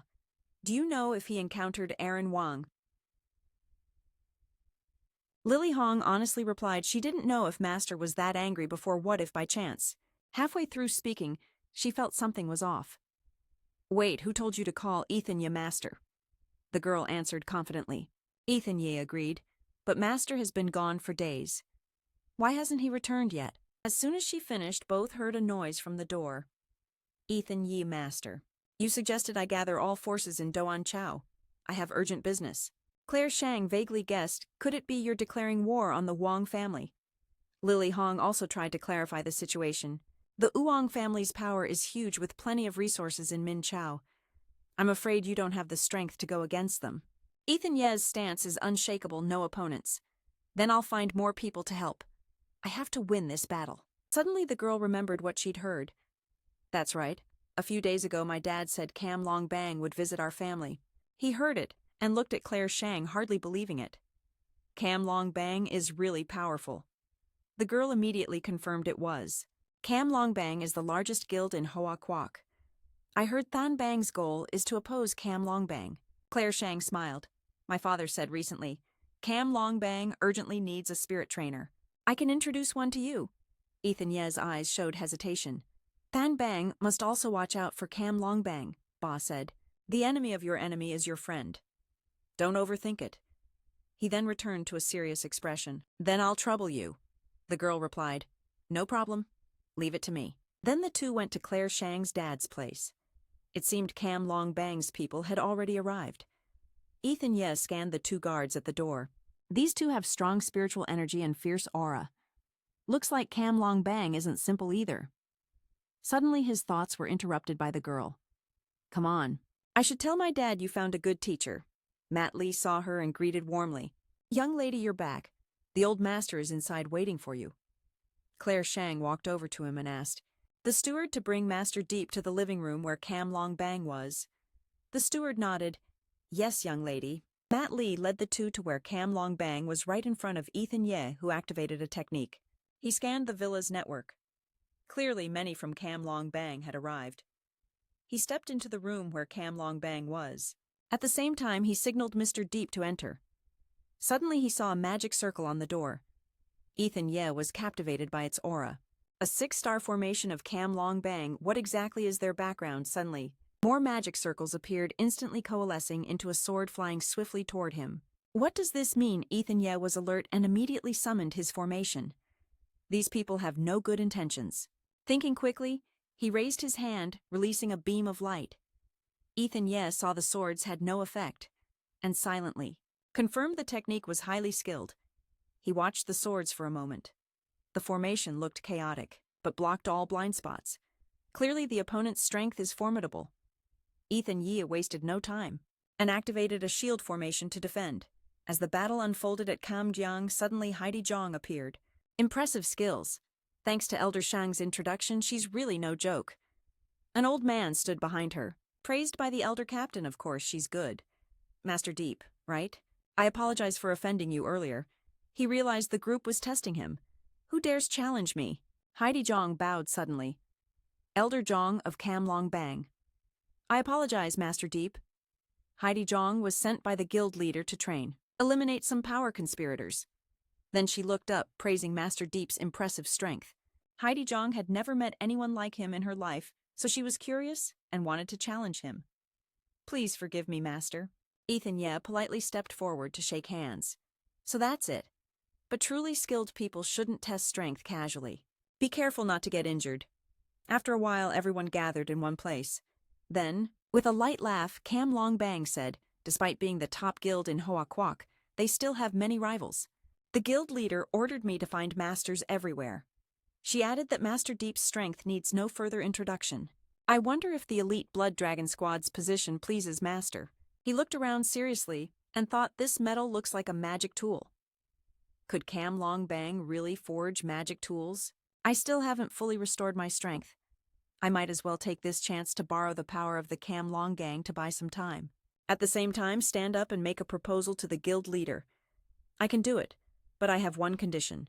Heidi Zhang suddenly asked Than Bang why ally with Uong Hao to confront Cam Long Gang brother Uong has recently been trying to take over the Zhuang family. Maybe Master Deep came because of this. Ethan Ye smiled and admitted it was true. Talking to smart people saves effort. Then she placed an item in front of him. Just hold this jade seal to command the Tiger Dragon squad of Cam Long Gang. If you agree, it will be your official appointment gift. Ethan Ye was watching intently. Everyone here is like that. Although their cultivation isn't very deep, it's enough to handle Uong family's men. Heidi Zhang confirmed Master Deep no matter where they send them or what they do. Cam Long Gang never asks questions. You could say they're your personal army. He smiled elegantly and replied, Then I humbly accept this gift. Hearing that, she began tossing the glowing jade seal. Master Deep is truly straightforward. Ethan Ye quickly caught it and asked, So when do we set out? Suddenly Hans Gong stepped forward and firmly opposed. Heidi Zhang. I disagree with your decision. He sneered coldly. This brat is worthy to be our guild leader. Ethan glanced at Song and the skeptical captain. Aren't you trying to challenge me? She quickly denied. No. This is the Long Tiger Guild team. Hans Gong just recently joined the Little Blood Tiger Squad. Ethan Ye analyzed the spiritual energy flow along the bloodline. It's only a matter of strength but unstable. Looks like the training method is a bit off. Then he bluntly added, The talent is okay, but the temperament is too poor. Hans Gong felt insulted and scoffed. You dare casually judge me. He looked down on the brat from the Little Blood Tiger team. We don't welcome you here. Go home and drink your milk. Suddenly Heidi Zhang stepped forward and pulled Hans Gong back. Hans Gong, leave. Don't disrespect the master. Hans jerked his hand away and shouted at the woman, What the hell? Who doesn't know that? How did this elder get in here? Hans Gong smirked. Ah, I see now. Elder Zhang, you like this little white knight. He turned and slapped Ethan Ye on the shoulder. Kid, listen carefully to Hans Gong. I'm telling you, being a sect official comes from experience, not from some promiscuous woman like you, she snapped angrily. Hans Gong immediately shut his filthy mouth, only able to spit out curses. Ethan Ye pushed Hans Gong's hand away. Get lost. I don't have the energy to argue with someone as ignorant as you, he said, then restored his authority. You're not trying to run away, are you? Heidi Zhang warned, stopping Hans Gong. If you cause trouble again, I won't hold back anymore, Hans Gong warned. This time I'll let it slide. But if you stir up trouble again, I won't be so lenient. Ethan Ye also warned, saying, Hold the Tiger Clan, ye are siuar. If you can't even show basic sincerity, don't blame me for turning hostile. Suddenly she summoned the magic formation Master Deep. If you have the guts directed at me but don't make a move against Elder Shang. Hans Gong pushed the door and left. To give Elder Shang some face, she called out to Hans Gong, Let's settle this. Not long after, all three were in the front courtyard. Heidi Zhang declared, The outcome will be decided right here in front of the Tiger Clan. Life and death are fate, Master Deep said solemnly. You must be careful. Ethan Ye smiled smugly. Then I don't need to hold back anymore. Meanwhile, Hans Gong was busy attacking. Take this. You see that it's pathetic. Way too slow. Very quickly, Hans Gong collapsed on the floor, dazed, not daring to face the next move head-on, still pretending to be cunning in front of the old master. He sprang up and unleashed his weapon technique. Damn it, the old master won't spare you, you bastard. Hans Gong quickly reached out to attack him. Go to hell, Ethan. Calmly he summoned his power. I'm telling you how this ends. Instantly a chain wrapped around his magic weapon under Ethan's control. Then Heidi Zhang began to take out an item. Here, this is the token of the Cam Ho Gang. We respectfully welcome Senior Master Deep to join the Cam Ho Gang. As she finished speaking, the bodyguards immediately bowed to welcome Senior Master Deep to the Cam Ho Gang's Long Ho Squad, following Senior Master Deep's orders. Ethan Ye accepted the token and asked the squad leader, You said before that the Long Ho Squad is under my command. Is that still the case now? Heidi Zhang calmly nodded with slight hesitation. Hearing that, Ethan shouted, Long Ho Squad, listen up. Within 1 month, secretly protect the Duong family's parents. No mistakes allowed. They all said clearly. Ethan Ye turned to the squad leader and said, Earlier I made a mess at his place. Compensate the old master for me. Then he turned away but didn't forget to add, Also come to the lakeside villa to find me 3 days later. She quickly responded, Understood. Heidi Zhang now felt her move was a bit reckless. He cultivates at such a high level. How could I have dared to check on him before? That was really stupid. When dawn broke quietly the next day, suddenly a voice echoed from the lakeside villa. What's going on? Claire Shang seemed incredulous. You want to leave Doan Chow for a whole month? Ethan Ye didn't deny it. Yes.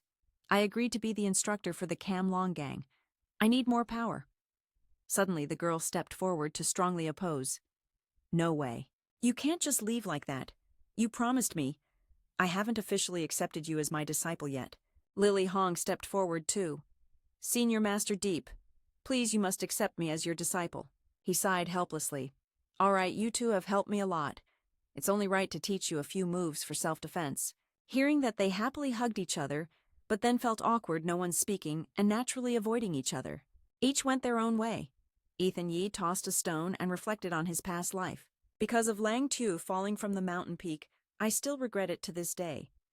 He began to fall into deep thought. And today, once again, he founded a sect. Might as well call it Lang Tien Mon. At the same time, Claire Shang and Lily Hong respectfully clasped their hands and bowed as disciples. Disciples Claire Shang and Lily Hong have long admired Master Deep. Today we formally join Lang Tien Mon. Ethan Ye took out 2 admission cards. Lang Tien Mon has only one rule. If you don't offend others, they won't offend you. If others offend you, you will do everything to kill them. As he finished, 2 incense sticks were lit and split in 2. They accepted the admission cards, bowed, and said in unison, "We will obey Master's orders and remember to bring honor to the sect." He looked at the 2 girls and declared, "All right, from now on, you 2 are members of Lang Tien Mon." Claire Shang and Lily Hong respectfully offered tea before Ethan Ye. "Master, please have some tea." He gently reached out and took the 2 cups with a respectful gaze, eyes half closed, slowly savoring the tea. After drinking, he began assigning their first mission. Duong Chao. This is assigned to you 2. 1 stays behind. Wait for my return. 2 weeks' orders. 3 days later, just as Ethan Ye instructed, he arrived at the lakeside villa. Senior Master Deep, according to the agreement. I'm here on behalf of Cam Long Gang to pick you up. She stood beside the car and gestured, Senior Master Deep, please. He didn't rush in, but pulled out 2 leaves and handed them to Claire Shang and Lily Hong. Ethan Yi then entrusted them. Hold on to these leaves. If anything happens on the way out, destroy them. I'll return immediately. They promptly responded, Yes, Master. At that moment, he quickly got into the car, thinking to himself that entrusting all the big and small matters of Doan Chow to these 2 girls wasn't a bad idea. I need to grasp this chance firmly this month. As the car drove away, Claire Shang spoke up. Master is gone. I'm the eldest senior sister. Lily Hong, you have to listen to me. Hearing this, Lily Hong felt indignant. What, I'm the senior sister? I got to know Master first. Of course I'm the senior sister, the arrogant girl said. Knowing Master first means what? I told Master to accept me as a disciple first, so I'm the senior sister. Not long after, the car stopped by a lonely forest. We've arrived. The Blood Tiger squad must still be training. Let me go call them over. Ethan Ye's resistance is useless. Even if they finish training, it won't be too late to come. I'll train here for a bit. Heidi Zhang nodded in agreement. I went to relay your message, then glanced around. Then I sat nearby, right next to what might be the Jade Stone's spiritual core in the peaceful surroundings. Ethan Yi focused all his strength on cultivating the 7 Jade Stones as if being absorbed by 9 heavenly angel stones. He quietly sat in a corner. The 9 heavenly angel stones were truly miraculous. The turbid energy would naturally be expelled. Haha. Even if you take the Jade Stones away, it won't affect the cultivation process. Ethan Ye sensed movement and suddenly opened his eyes. AI Phi Kwang boldly revealed himself without hesitation. So you're Ethan? Yeah. He turned his face a bit surprised. That's right, it's me. He handed Ethan Yi a challenge card. The captain of the Blood Dragon Squad, Ma Phi Kwang, had specially come to ask for guidance. He reached out to take it suspicious. Challenging alone. No sooner had he spoken than someone landed from the tree. Duan Duong from the Blood Dragon Squad came to challenge. Ethan Ye suddenly understood. Haha, you're not alone. This Blood Dragon Squad truly hides talent, but also some troublemakers. Based on my own observation, I'll just bluntly expose all 13 of you, right? Come out now. They appeared boldly, making Ethan Yi say, You've got guts. I'm just here to train you guys not to play childish games. Phi Kwang stayed unusually calm. Blood Dragon. We speak with real strength. If you want to become our instructor, you have to accept a challenge. He smiled and shrugged. Interesting. Don't waste my time. Ethan Ye now exuded confidence. With a hint of calm. You all come at me at once, surprise me. A member of the Blood Dragon Squad spoke up. You don't want to live anymore. How dare you challenge the whole Blood Dragon Squad? We're not here to mess around. Dian Duong, standing nearby, chimed in. Since you're so arrogant, don't blame us for being ruthless. Right after speaking, he ordered the brothers to advance without hesitation. Ethan Ye calmly stood in the center of the circle. As the enemies lunged forward to attack, he couldn't help but laugh loudly. Interesting. Being surrounded by everyone feels not bad at all. Then, Ethan Ye raised his hand high, summoning spiritual energy. Dian Duong hurriedly dodged the attack but was spotted. Definitely not easy. While hiding, he thought up another strategy and kicked his way through the circle. If there are any other moves, unleash them all. Suddenly Fi Kuang appeared from above, unleashing a powerful formation. My turn, Ethan Ye heard. But he stood still, facing the relentless wave of attacks very quickly. Then he threw a fireball at them. Ethan Ye smiled unconsciously, and at the same time praised. Not bad power, but the speed is a bit slow. Hearing this, Fi Kuang quickly summoned both formations. Stop talking nonsense and move forward. Seeing this, Ethan Ye quickly created a shield. Yet Ethan Ye still acknowledged his strength. The speed was fast, but he lacked some power. He shrugged and said, Want to continue? Fi Kuang didn't hesitate to clasp his hands. Diep Jiao Quan was very capable. We're truly impressed. Ethan Ye suddenly made a proposal the famous Blood Dragon Squad. If you all trust Deep, he will wholeheartedly help you take the next step forward. They all said thank you to Diep Jiao Quan in unison. At the same time, Ethan Ye silently assessed them. Each had their own qualities, capable of refining their bodies and cultivation methods. Suddenly Tin Van appeared and said, Cut it out. If that's the case, seeing that he said nothing more, and left Ethan Ye was a bit puzzled. He stared for a while, then asked Fi Kuang, Who is that AI, also someone from the Blood Guard Squad? Why AI? Quickly replied. That's Nak Tin Van, younger brother of Nak Tin, the top figure of Hoa Nation. Hearing this, Ethan Ye subconsciously frowned. The top figure of Hoa Nation. Moments later, he stood before all Blood Dragon Squad members to announce, After yesterday's challenge, I feel I understand you all better. Therefore, I will change the cultivation method to better suit your physiques. His words caused everyone to murmur a change in technique. Why have I never heard before that our clan's martial arts were all passed down by our ancestors? Tin Van's expression was full of doubt. Even my brother wouldn't dare do this. Diep Jiao Quan? How could he? Ethan Ye looked at him and asked, Why do you say that Tin Van Diep Jiao Quan? Have you ever encountered the danger of tampering with martial arts? You seem to sense it already. The other side has some skill. These people seem to know a little too. After thinking, Ethan Ye answered honestly, Of course I know. Looks like you're pretty knowledgeable too. Deep Mo is willing to listen carefully. He reached out to catch the leaf, murmuring that martial arts mainly rely on cultivation. If you recklessly tamper with them, it's easy to suffer spiritual chaos and lose your cultivation or worse. Suddenly the leaf was split in two by Tin Van. Bones shattered, flesh torn. Even the great golden immortal couldn't save it. He suddenly remembered Tin Ha and lowered his voice. Brother, when he was young and righteous, once used his own martial arts to repair others' techniques for his brothers. Tin Van paused briefly. The result was those brothers' ki and blood-reversed spiritual energy accumulated in the heart, eventually breaking the blood vessels, bleeding out and dying. Members of the Blood Dragon Squad. So tampering with martial arts is that dangerous? Why does your gaze remain steady? Kata set a rule for himself not to tamper with martial arts recklessly. He's the head of the Hoa Nation, and even he follows this. What gives you the right to want to change the eyes? Ethan Ye squinted meaningfully. The danger of cultivating martial arts is very high. That's not fake, but the reason you lost isn't here. Before you finish, Tin Van interrupted Diep Jiao Quan. You only defeated the Blood Dragon Squad. How dare you talk big to the Vong Luan? The leader of the Hoa Nation, Fi Kuang, also stepped forward to express his opinion to Diep Jiao Quan. We admire your ability, teacher, but tampering with martial arts is a huge matter. Nearby Diep Duong agreed with this. All my life I respect very few people, and Nak Tin Van is one of them. I believe his words. Tampering with martial arts should be abandoned. Tin Van added, and Diep Jiao Quan. I advise you to give up this idea for your own sake and the Blood Dragon Squad. Ethan Ye was unmoved. He firmly said, I came here to help you strengthen your abilities. Old friends say no destruction, no construction. Without tampering with martial arts, you'll never level up your power. He threw the leaves toward him and sharply asked, So Diep Jiao Quan, did you stake the lives of the entire Blood Dragon Squad? Ethan Ye heard this and fell silent for a moment, not letting them see his reaction. Afraid it would be hard to convince him with words, seeing him silent. Tin Van sneered, Teachers scared, huh, Diep Jiao Quan.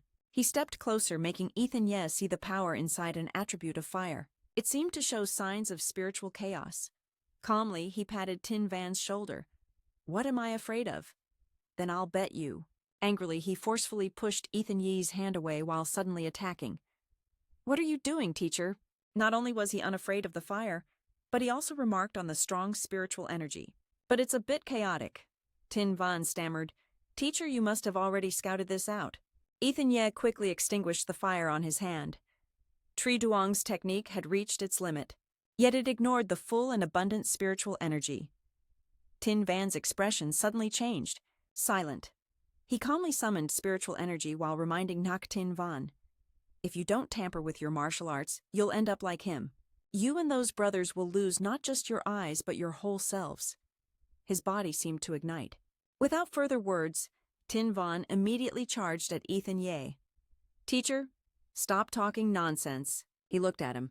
With your hot temper, I guess it's too late now. Tin Van advanced with powerful punches against the reckless man. He must pay for his actions and words. Ethan Ye didn't rush to defend, but observed something unusual. Although there were signs he shouldn't be so fast. Phi Kwang suddenly spoke, Brothers Nak Tin Van might be suffering spiritual chaos. Because he's possessed, he's opposing us. Let's go together. First we have to restrain him. Duong also stepped forward. I went to pull him back. Tin Van obviously wouldn't let it slide and shouted, Get out of my way.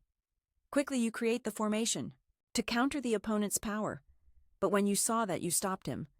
Be careful, you guys aren't a match for him right now. Instantly, the clash between the two forces exploded in midair. Damn, he's so powerful. Tin Van ran through the encirclement of many people laughing. You actually believe him? He must be killed.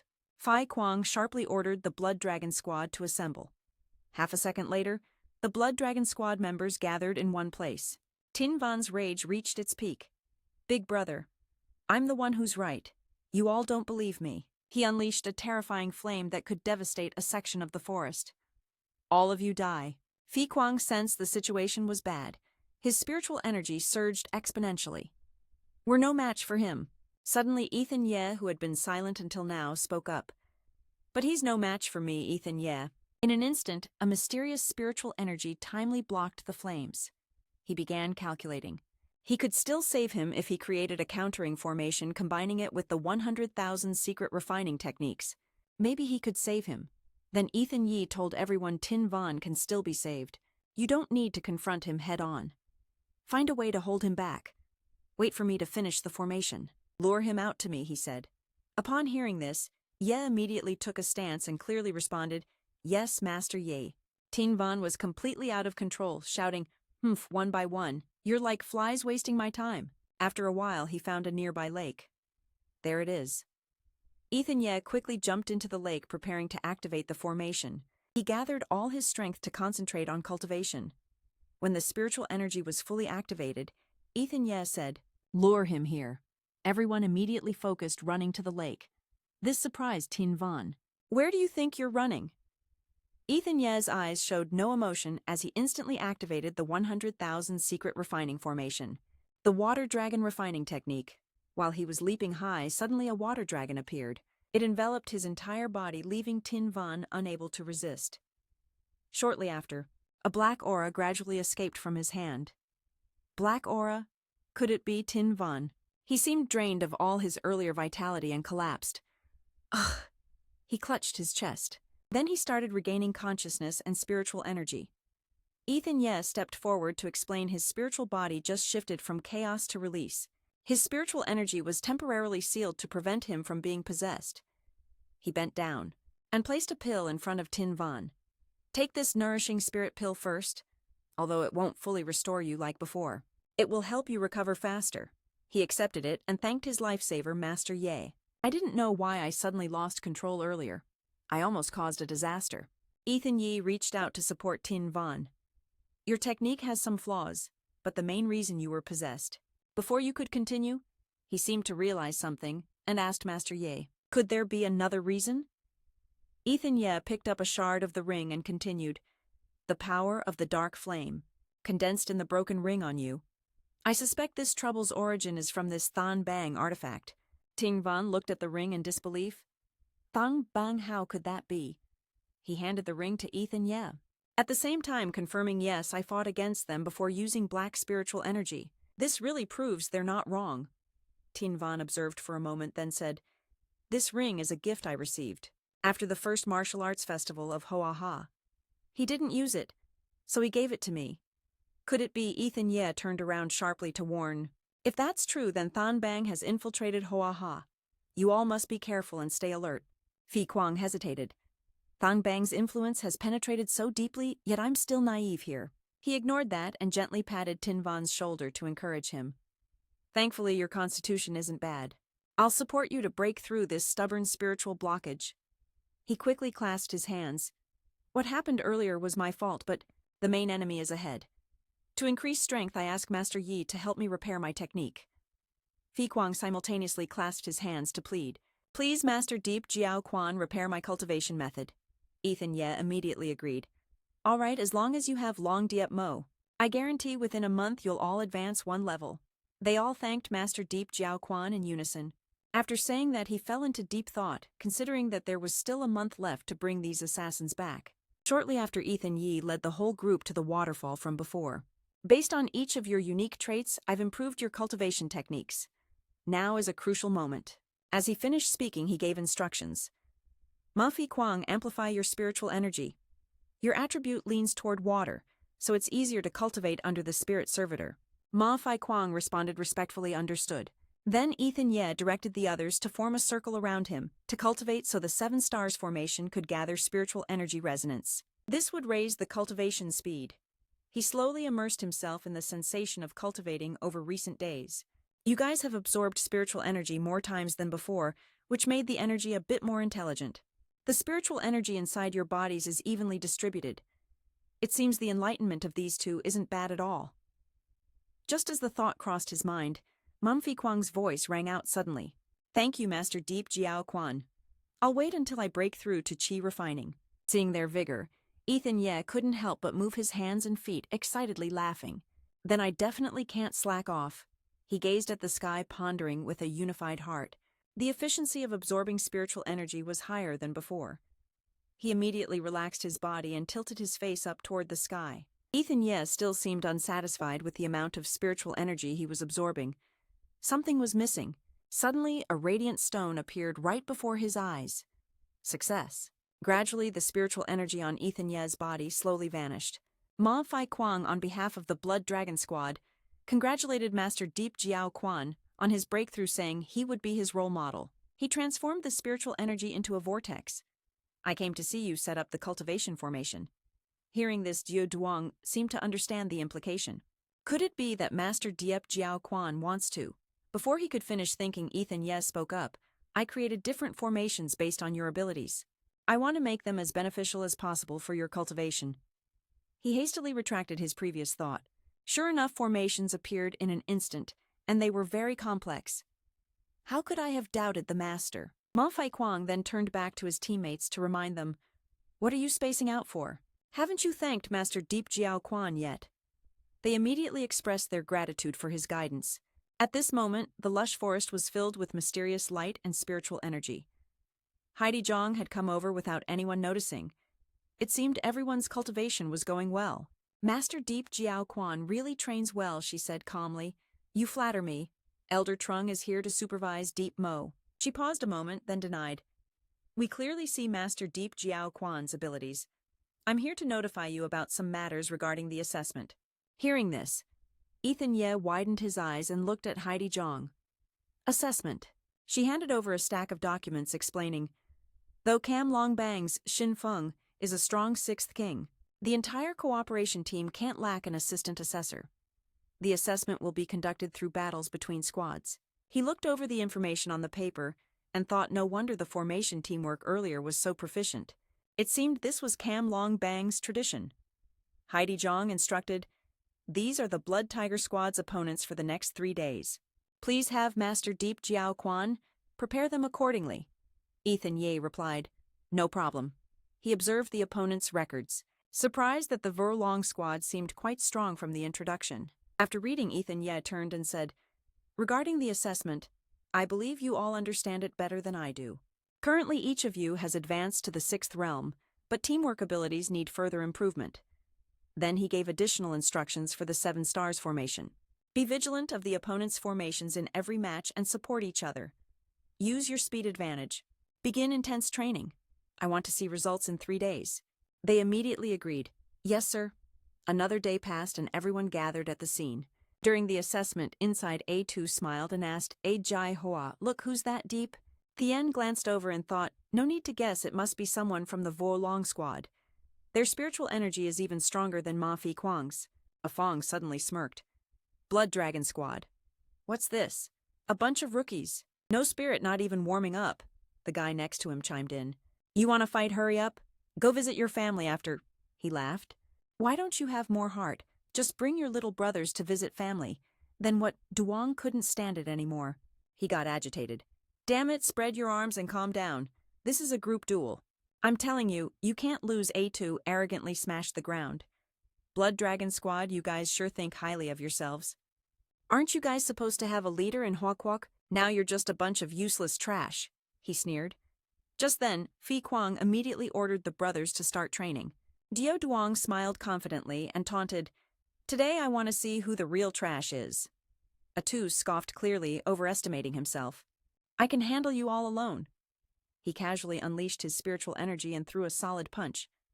"Try a punch from me, old man." But Fi Kuang swiftly activated a formation to counter him. Then Atu's power was completely shattered. Lin Van, seeing this, immediately mocked, "Old man, this is all you've got. Getting old, huh?" Atu glared at them. "You little flies have really pissed me off." As he finished, he quickly launched an attack. "Try it, Long Quyen." Ethan Ye stood nearby, not interfering, but only giving orders. "Tam Lam. Top position, exterminate the Earth Spirit." Fi Kuang said decisively, "Supervisor Dieppe, let us handle this." Dio Duong acknowledged the signal and shouted loudly. 7 Earth Spirit techniques suddenly struck. Atu was caught completely off guard and was thrown high into the air. Looking down, he saw a large tree rising from the formation. Afong witnessed this and couldn't help but feel annoyed. Those Blood Dragon guys really talk big. Atu felt he couldn't hold on and turned to remind him, "What are you standing there for? Hurry up." All members of the Martial Dragon Squad quickly gathered to form a formation. He laughed disdainfully. The Martial Dragon Squad can never lose to these kids who haven't even grown wings yet. If they don't win, Supervisor Deep felt uneasy seeing this. The formation emitted a familiar black smoke. Atu released dark energy. At the same time, he ordered to surround them. Cao loudly warned Fi Kuang, "Watch out for that black smoke." Fi Kuang replied, "Relax, Supervisor Deep. We don't need to intervene. We can win on our own. Everyone unite and follow my orders. Don't back down." Seeing their strange actions, he suddenly sneered coldly, "You want to die or what?" Fi Kuang launched an attack, revealing a new ultimate move, Heavenly Gate Formation. Atu and his comrades, still confident, attacked the Heavenly Gate Formation. "Your game is over." He ignored their provocation, focusing all his strength to quickly break the Heavenly Gate Formation. Then beams shot down, forcing all enemies to scream in pain. Everyone was stunned. But the next moment they burst into excitement. "We won, Supervisor! We won!" Ethan Ye's face lit up with pride as he held back his expression. Not bad at all. That's what happens when I personally train you." Meanwhile, as expected, the infiltration of the Than Bang was detected early. At this moment, Heidi Zhang hurriedly approached Supervisor Deep. "We just received intelligence related to the Zhuang family." Ethan Ye was stunned for a moment. "The Zhuang family's guards. What's going on?" "Tell me exactly," she calmly explained. "It's okay. The traitors planted inside the Zhuang family have all been eliminated. But Aaron Wang has been hiding, probably planning something." he speculated on Than Bang's infiltration. Just as I expected Aaron Wang is acting. I fear that he wants to strike the Hawkwalk Martial Arts Association this time. Ethan Ye instinctively looked toward Elder Trung. Although there are still a few days left in the 1-month deadline, the Blood Dragon squad has already set out, and I have personal matters to handle. Immediately after he said goodbye, holding the long bang, Deep Mo left earlier. Ethan Ye walked away. A few steps later, Phi Kwang called out, "Supervisor Deep! Supervisor Deep! Wait!" He didn't turn back but hinted at the last 20 days. Though brief, it still means something to everyone. But this trip is incredibly dangerous. It's better if everyone stays here. You quickly revealed Master Yi's clues, as if reviving our cultivation level. No matter where Master Yi goes, our Blood Dragon squad swears to follow you to the death. Keeper Yang also supports the Blood Dragon squad. Swearing to follow Master Ye to the death, Ethan Ye sincerely gave you a thumbs up. These passionate guys just met, but they've already decided to follow me. Everyone follow me will fight all the way to Doan Chao. They enthusiastically obeyed the Master Keeper's orders to head east. We absolutely won't go west. Let's move. Heidi Zhang overhears the entire conversation between both sides. She's somewhat surprised it's been less than a month, and they've already been won over. Ethan Ye really is formidable. Soon after he appeared before the Duong family's Snowtang branch. As scheduled, I've returned. Then he stepped into the hall and glanced around, suddenly recalling something. This flower pot seems to be part of some formation. This formation feels somewhat familiar. Ethan Yi unexpectedly senses spiritual energy. It's well concealed, even spiritual energy can't detect the formation's core. Could it be the Duong family invited a master here? He smiled helplessly and sighed. He's seen countless formations in his past life, but couldn't immediately identify this one's origin. Ethan Ye just walked straight inside, thinking it doesn't look like an offensive formation. I'll figure it out later. Lost in his own thoughts, he kept running. Reborn but still not 600 years cultivated memory is like an old man's. Suddenly Snowtang appeared behind him. Ethan. Yeah. Hey, you're back. Seeing her, Ethan Yi instantly brightened. You're fine after a few days away. That's great, Snowtang whispered. Yeah, luckily you sent someone to help me. I'm okay. Seeing this, he immediately called her out. Stop pretending. You don't look okay. Tell me I'll definitely help. Hearing that tears streamed uncontrollably from her eyes. Sob. It's been 3 days. 3 days without contact with B.A. Snowtang wiped her eyes softly, releasing a sigh. Wang Hao, please give me a week to think it through. But since then, B.A. and Aaron Wang's henchmen disappeared. He couldn't bear to see her suffering. Snowtang, I'm done crying. Enough tears, please. Ethan Ye used his spiritual energy, drawing out each tear from Snowtang, leaving her stunned. Ethan? Yeah? I'm here. Looking at Snowtang with determination. If I'm back, leave everything to me. Ethan. Yi comforted her. Trust me. I will definitely save B.A. and bring you back. Snowtang took a cloth to wipe her tears and softly replied, Thank you. Then suddenly she lost consciousness, causing Ethan Ye to panic. Snowtang, what's wrong? Ethan Ye looked at the cloth, emitting a dark aura, feeling suspicious. Instantly, a magic circle appeared where they stood. Could this be a blood formation? To Lianhua, Hunpo, refined soul and spirit? He frowned, realizing the formation was laid out all over Duong Ra. No wonder it took a month. Ethan Ye ordered the Blood Dragon squad. Listen up. They immediately rushed over. Got it. He looked at the magic circle and told them to quickly break the formation.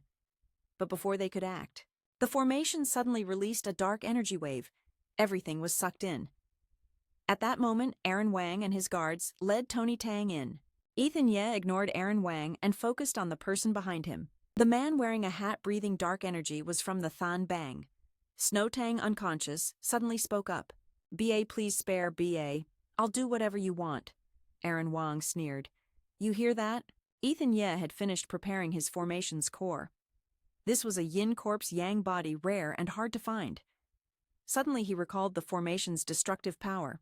The blood formation was a cult formation combined with this corpse's core. It borrowed the soul and spirit of the yin corpse yang body to directly absorb spiritual energy. Thinking of this, Ethan Ye's face instantly changed. He hurriedly dismissed that twisted thought. I can't let this happen. Ethan Yi moved toward her and shouted, "Don't touch Snow Tang. Ask me first, then speak." Hearing this, Aaron Wang smiled fiercely. "Someone wants to steal your prey, huh?" Aaron Wang casually held the dark skull and stepped forward. "Tell me, how do you want to die?" Snow Tang showed clear worry and warned Ethan Ye to be careful. He looked at Aaron Wang with hatred, but didn't forget to reassure Snow Tang. "I'm fine. Don't worry." Aaron Wang immediately used his power, releasing the Dark Skull's curse and attacking Ethan Ye's core. Ethan Ye quickly formed a shield to block the dark energy, yet he released the soul of the alchemist. Next, Ethan Ye immediately unleashed the Seven Spirit Energy technique. When the swordsman showed an opening, he instantly aimed his sword straight at his opponent's face. In a split second, the clash peaked, overwhelming the primal spirit, and he was injured. Collapsing onto the ground, unwilling to accept defeat, Ethan Yi witnessed an evil entity forming from dark energy. Horrified, he realized this was truly cruel, turning his cultivation into a demon. The black spirit's red eyes glared fiercely as it bared its fangs and lunged forward, radiating a powerful, oppressive aura. "You obedient brat! I'll devour you, and with that, I'll level up." It swung its sharp claws violently toward him, but Ethan Yi dodged just in time. At the same time, he strategized, this primal spirit must abandon its physical form. This malicious spirit needs to be converted into pure divine attack power to be effective. The thought flashed through his mind, and he immediately activated a formation. Quickly channeling the Seven Spirit energy, a sharp beam of light shot toward the black spirit. Instantly, its arm was split in two. "No way, my spirit body can't be injured." Ethan Ye didn't waste words and launched continuous attacks on the black spirit, leaving it no time to recover. Naturally, the primal spirit's body weakened and collapsed back into its original form. Absorbing hundreds of souls was the only way for it to survive. Aaron Wang looked at him with disdain. "I don't support trash like you. You eat, but don't work. Just die." As soon as he finished speaking, he unleashed a strike, sending power straight through the primal spirit's body. Ethan Ye screamed. No, meanwhile, on the other side, Ethan Ye anxiously searched for Snow Tang's figure. "Snow Tang, are you okay? What's going on?" He noticed her complexion change. Aaron Wang quickly unleashed a blood formation, taunting the primal spirit. "So you can't use this formation. It can't be wasted. Let me handle this." Ethan Ye hurriedly jumped up to avoid the blood formation, but the forced activation of the blood formation continued. Hearing their groans made him uneasy. If this goes on, their spiritual energy will be drained. Ethan Ye began to channel his spiritual energy to block it. The cursed black vein was severed suddenly as Snow Tang collapsed, shocking him. No way, Snow Tang isn't a cultivator. Her spiritual energy is almost drained. Ethan Yi rushed over to support her. "I'm here, hold on." Suddenly a golden light flashed as the elder shouted, "Stop worrying about us."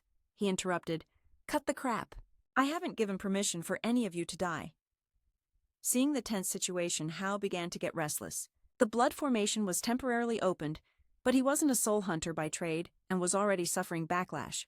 "We have to finish this quickly," he thought, arrogantly provoking the brat. "You're inside the blood formation and still want to protect others. Do you think you're some kind of immortal?" Hearing this, Ethan Yi didn't bother arguing. He turned and counterattacked. "Get lost. I don't have time to waste on trash like you." Hao Tian sneered, his tone bold. "But if you want to protect the little lady from the Tang family, then let's make a deal." Outwardly, he said this, but inside he was puzzled. Being injured by the blood formation and still able to maintain such power, maybe a direct fight wouldn't guarantee a win. Then Aaron Wang withdrew the vein channel. He also picked up the primal spirit's hat and said, "I'll keep control of this blood formation for now. The first martial guild of Hua Nation? If I don't meet you in a week, I won't spare these weaklings." Ethan Ye ignored his words, only feeling guilty towards Snow Tang. "Snow Tang, I'm sorry. No matter how many excuses I make for you." The fire of rage inside him suddenly flared strongly. "There won't be a next time. Blood for blood." At this moment, Aaron Wang stared intently at the blood formation's vein channel and sighed with relief, deep in thought. The spiritual energies clash so fiercely. If I'm late withdrawing the formation, I'll lose control. After a while, Ethan Ye helped Snow Tang into a nearby chair. "Snow Tang, you're exhausted." Hearing a noise, he turned toward Tony Tang and hurried over to support him. "Tony Tang, are you okay?" Ethan Ye noticed Tony Tang's weary expression and guessed he had lost some of his soul.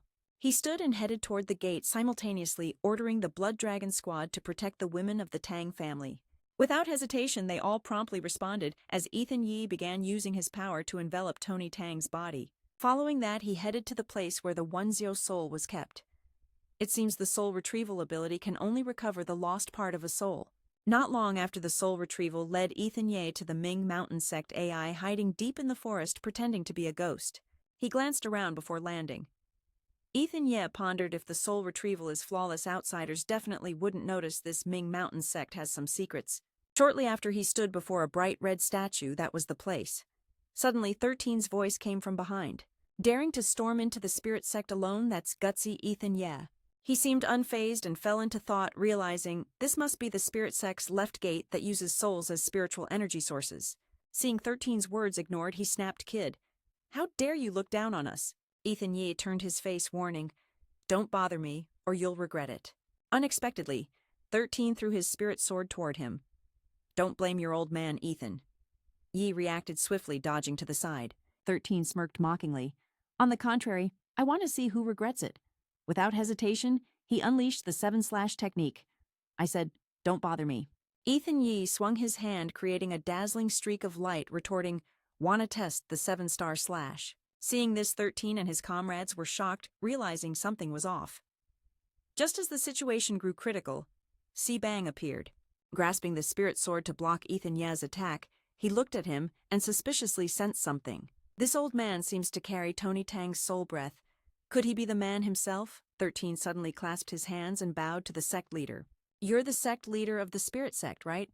I'm here to retrieve something." Si Bang swung the spirit sword toward Ethan Ye. "Taking things, you should ask my sword if it agrees." Suddenly it transformed into a bonefish shape. Ethan Ye witnessed this and wondered how fascinating that a magic weapon can change form at will. The spirit sword struck the floor, cracking a large area. Ethan Yi was surprised it could even change its attributes. Watching Ethan Yi being attacked, 13 slightly curled his lips. "Ha, the sect leader has made a move. That family fire's doomed." Shards emitted spiritual energy from the spirit sword, simultaneously heading toward Ethan Ye. He quickly formed a shield, and the collision produced a piercing sound. This magic weapon can link with spiritual energy in the environment. Si Bang focused intently on Ethan Ye's actions, feeling extremely irritated. Like an insect running amok, so annoying. Suddenly he enlarged the spirit sword, controlling it to swing toward Ethan Ye. "You can die under my bonefish sword technique. Consider yourself lucky." He glanced at Si Bang silently, judging no sense at all. This old man can't control this treasure. Then Ethan Ye's gaze shifted to the statue, growing suspicious. What kind of ghost trick is this statue playing? While he wasn't paying attention, the spirit sword suddenly lunged to ambush. Seeing its power, 13 couldn't help but laugh. "Haha, can you get any flashier?" Meanwhile, Si Bang turned abruptly. The golden ant thinks it can shake the tree but doesn't know its limits." A thick smoke dispersed, revealing Ethan Ye's confident expression. "So who's the real ant here?" Hearing this, he quickly turned away. "Who the hell are you, Ethan?" Ye jumped high, proudly declaring, "I'm AI. You have no right to know. I'm here to retrieve Tony Tang's soul. I'll spare your life." Si Bang was furious. "Spare your life, brat. You talk big, but if you take one of my strikes, you can go find Tony Tang yourself." Then he stared at the statue, probing if the energy to control the bonefish sword came from there. Si Bang reacted violently as if his heart was struck. "What do you want to do, Ethan?" Ye didn't hesitate and smashed the statue. "Afraid now? Haha, that's it." Quickly he unleashed spiritual energy to attack both of them. "Go die." What do you want to do, Ethan?" Ye didn't hesitate and smashed the statue outright.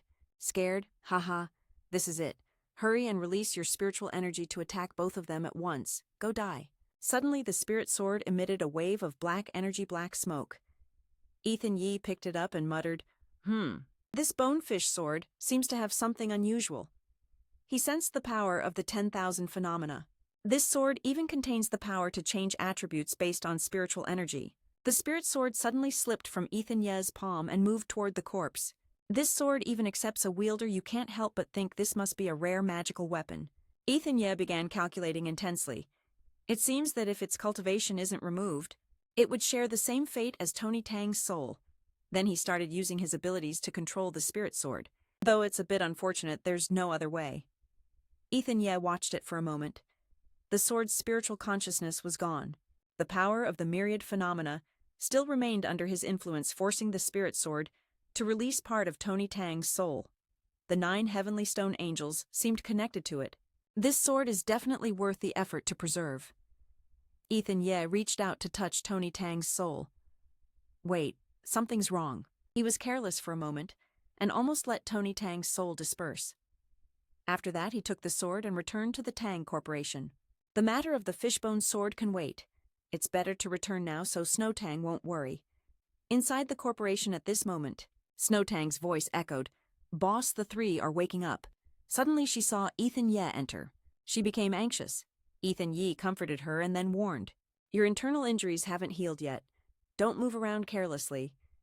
Then he turned to Tony Tang. "Don't worry. Leave him to me. He'll be fine." Ethan Ye presented the spirit sword before him. The soul immediately responded. The remaining part of the soul quickly returned to its owner. Tony Tang regained consciousness and hurriedly coughed, asking Snow Tang. Snow Tang brightened up at once. Finally, someone's awake. Ethan Ye observed his condition for a moment, then reminded, "Tony Tang has nothing to worry about now. After a few days of rest, he'll recover." His tone turned serious. "The formation has been completely destroyed. No one will disturb the 2 of you for now. Next, it's my turn to take action." Ethan Ye's eyes were filled with determination as he declared, "The first martial arts tournament of Hua Nation is in a week. I'll return to prepare. I will definitely avenge you." These words caught her attention, causing her to look up at him involuntarily. "Ethan Ye, I can only rely on you." Finally, Ethan Ye's figure slowly faded away.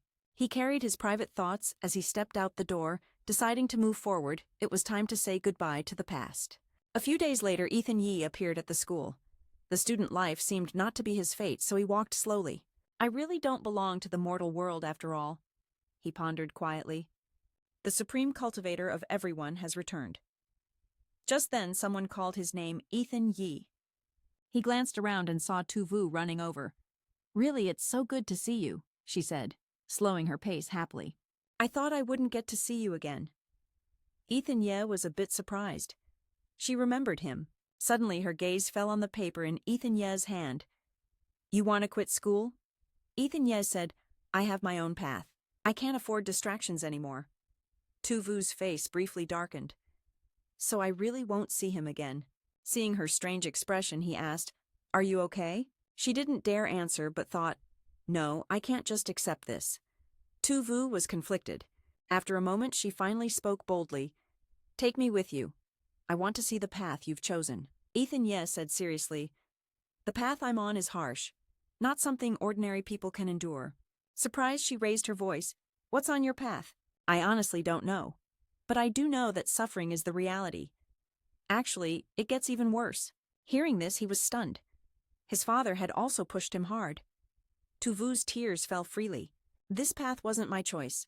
I can't decide when to step forward. I'm just a pawn of the Li family. Is there a harder path than this?" She quickly wiped away her tears. "Ethan Ye, I just want to hold my own destiny." Tu Vu paused, then stood firm. "No matter how hard it gets, I'm not afraid."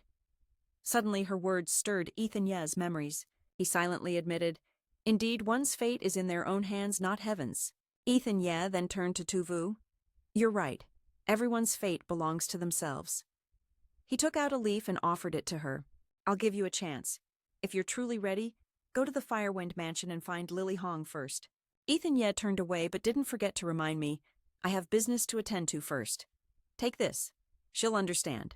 Her mood suddenly improved, and she cheerfully replied, "Thanks."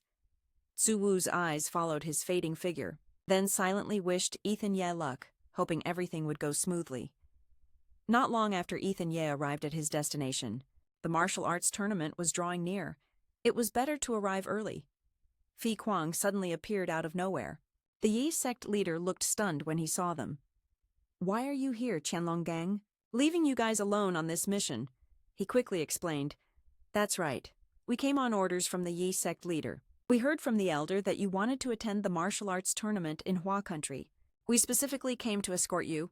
Hope the Yes sect leader stays careful." Ethan Ye smiled. "Don't worry. It's just a martial arts tournament. I have my own strategies." Suddenly, Fi Kuang lowered his voice. "Yi sect leader, I have to warn you, this tournament might not be as simple as you think. Hearing that, he looked at him with suspicion, or rather he calmly stated with unwavering eyes, the first martial arts tournament of Hua country is officially a contest of heroes, but in reality it's a battle against the Ming Lord of Hua country to win the title of sect leader. All 7 major sects will send their top masters to compete. Ethan Ye stroked his chin, thought for a moment, then said, 7 major sects, huh? That makes this tournament even more interesting. Days passed continuously. It was time for him to arrive at Lingzhen Island. Ethan Ye took a look around, silently assessing the abundant spiritual energy on the island. Unprecedented. Seems the first martial arts tournament of Hua country truly lives up to its reputation. Some people recognized him immediately and started whispering, isn't that someone from the Qianlong gang? Didn't the last champion Yue Tinga also come to participate? Yue Tinga, who even is that this time the 7 Colors Alliance invited the top masters from the island nation, Lin An Nam. They continued discussing Lin An Nam, that's right. He's the #1 master of the Qinglong gang. The leader of the Qianlong gang's position is becoming unstable. Suddenly an old man appeared from behind and spoke. Do you guys understand what this means? According to tradition, losing cultivation status means being erased by the cultivation community. Qianlong gang won't just sit idly by. At this moment, Ethan Ye stood before a fortress deep in thought. Seems Qinglong gang wants to use this opportunity to dominate the cultivation world. Aaron Wang will probably attend too. He stepped closer to the reception and requested, Boss, give me a room. The owner happily replied, a guest of the Qianlong gang, right this way please. Ethan Ye reached the room door, then turned back and told the owner, you can leave first. I want to rest. He politely responded, if you need anything, just say so. Qianlong gang guests are always welcome here. Soon after, he entered the room and took out an item to cultivate and examine.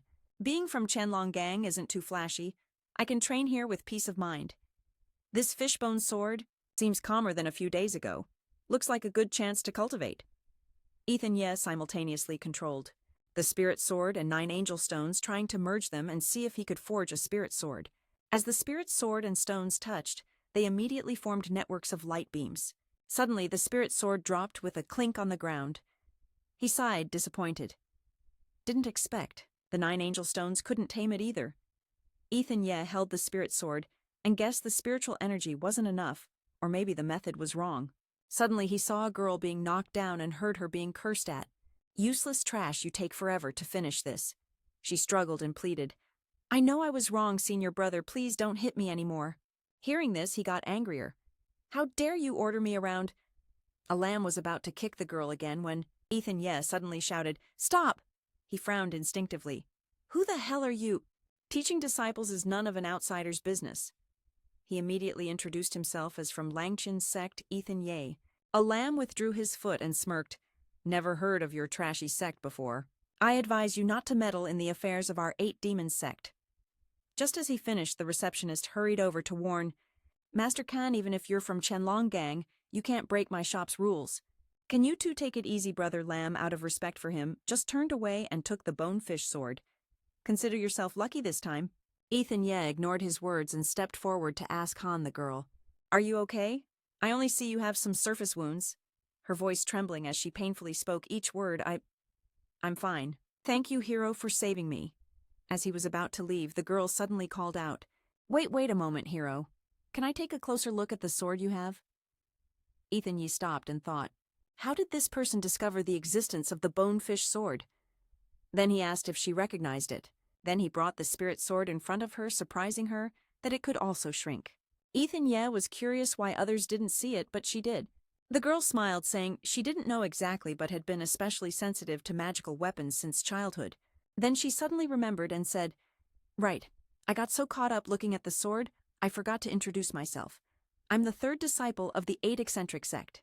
Hearing this, he couldn't help but picture if her master's name wasn't actually the 2nd disciple. The 3rd disciple replied innocently, That's right. How did you know that Master really knows everything? Ethan Ye muttered in frustration. Hopefully her master won't take in any more disciples, or she'll just keep getting bullied. He thought she was too naive. She began examining the spirit sword used to being bullied. I'm an orphan picked up by the master of the 8 eccentric sect. Being part of the 8 eccentric sect, one of the 7 major sects, It was inevitable that other disciples resented her. Suddenly, she accidentally injured her index finger. It hurt badly. Seeing this, he stepped forward, took the spirit sword, and decided to use the bonefish sword without waiting for her to stop him. Sorry she didn't respond, as if her throat was suddenly dry. Then Ethan Ye raised his hand to say goodbye to the sword. You've already seen it. I have to go now, the third disciple suddenly spoke up. The 8 eccentric sect has many magical weapons, but this is the first time I've seen a spirit sword like this hero. Hearing her say that, he held her back. What do you mean, spirit sword? I didn't sense anything, Ethan Ye asked suspiciously. You said this sword contains spirit energy, yet I didn't detect any. Something's definitely off. The third disciple honestly replied, yes, that's right. This sword not only contains spirit energy, but also seems to hold the soul of its previous owner. He inspected the spirit sword, impressed that it was more complex than he thought. Mixed in with the sword energy, it was very hard to detect. Her instincts were sharp. Suddenly, she confirmed confidently, if you don't mind, hero, I can help you deal with it in just 3 days. Ethan Ye began activating his formation on the spirit sword to see the schemes left by the sect leader of the Wu Ling sect before he died. It had to be completely dealt with. Soon a strong black energy burst from it. The rank of this sword would probably drop to the lowest level, but restoring it shouldn't be hard. The third disciple stood aside, amazed. Hero, you're really powerful. To this he lowered his voice humbly. I only understand a little. My friend taught me. At this moment, the black energy fully escaped from the spirit sword. The Grandmaster won't forgive you. Ethan Ye focused, guessing that the Grandmaster might be from the Qing gang. The girl nearby heard bits and pieces and asked the hero, what did the sword just say? I caught something about the Grandmaster. You were just rambling. I don't know, he replied. Also, don't call me hero. My name's Ethan Ye. Ethan Ye turned away, telling her to go back first. If you get bullied again, you can come find me. The third disciple expressed, Ethan Ye, right. Thank you so much for your help. She paused for a moment, then waved goodbye. Still haven't fixed it. Thanks, Ethan Ye. Let's play cards together someday. Not long after Ethan Ye arrived at a lake to fuse the spirit sword with a stone, the 9 heavenly angel stones seemed compatible with the bonefish sword. As this thought crossed his mind, in an instant they unexpectedly merged successfully. It used the magical weapon to transform into the shape of a fish. This time the fusion took quite long. He excitedly looked at the spirit sword. This sword really has intelligence. It suddenly sensed something. Hey, you're AI. Dare to mess with me. Do you know I'm AI? Ethan Ye gently introduced himself. I'm Ethan Ye. Can you handle that now? The spirit sword laughed loudly upon hearing this. You're Ethan Ye, hilarious. When did Ethan Ye become such a noob? Not understanding, he used physical force against it. Idiot. It seemed to want to be taught a lesson. The spirit sword was carefree in the face of Ethan Ye's power. You can't hit me, right? Then it suddenly ran off, making you a bit panicked, wanting to run. I'm not done yet. The spirit sword, seeing itself tightly bound, was unwilling. Aren't you supposed to be a senior immortal? Yet you resort to such dirty tricks. Ethan Ye put on a serious face and said, if you keep this up, I might just discard you to avoid being exploited by schemers. It sensed these words weren't a joke. Then let's make a deal. I just wanted to test the master's power. 7 keen. Ethan Ye pulled the spirit sword's tail back and then pondered. This spirit sword really doesn't seem well trained, so soft one moment, so tough the next. Then he immediately used a magical tool to transform its tail, removing its affinity with other spirit swords. It didn't seem to have other functions. Could this attribute type also belong to the spirit sword? Seeing the doubt in Ethan Ye's eyes, it spoke confidently.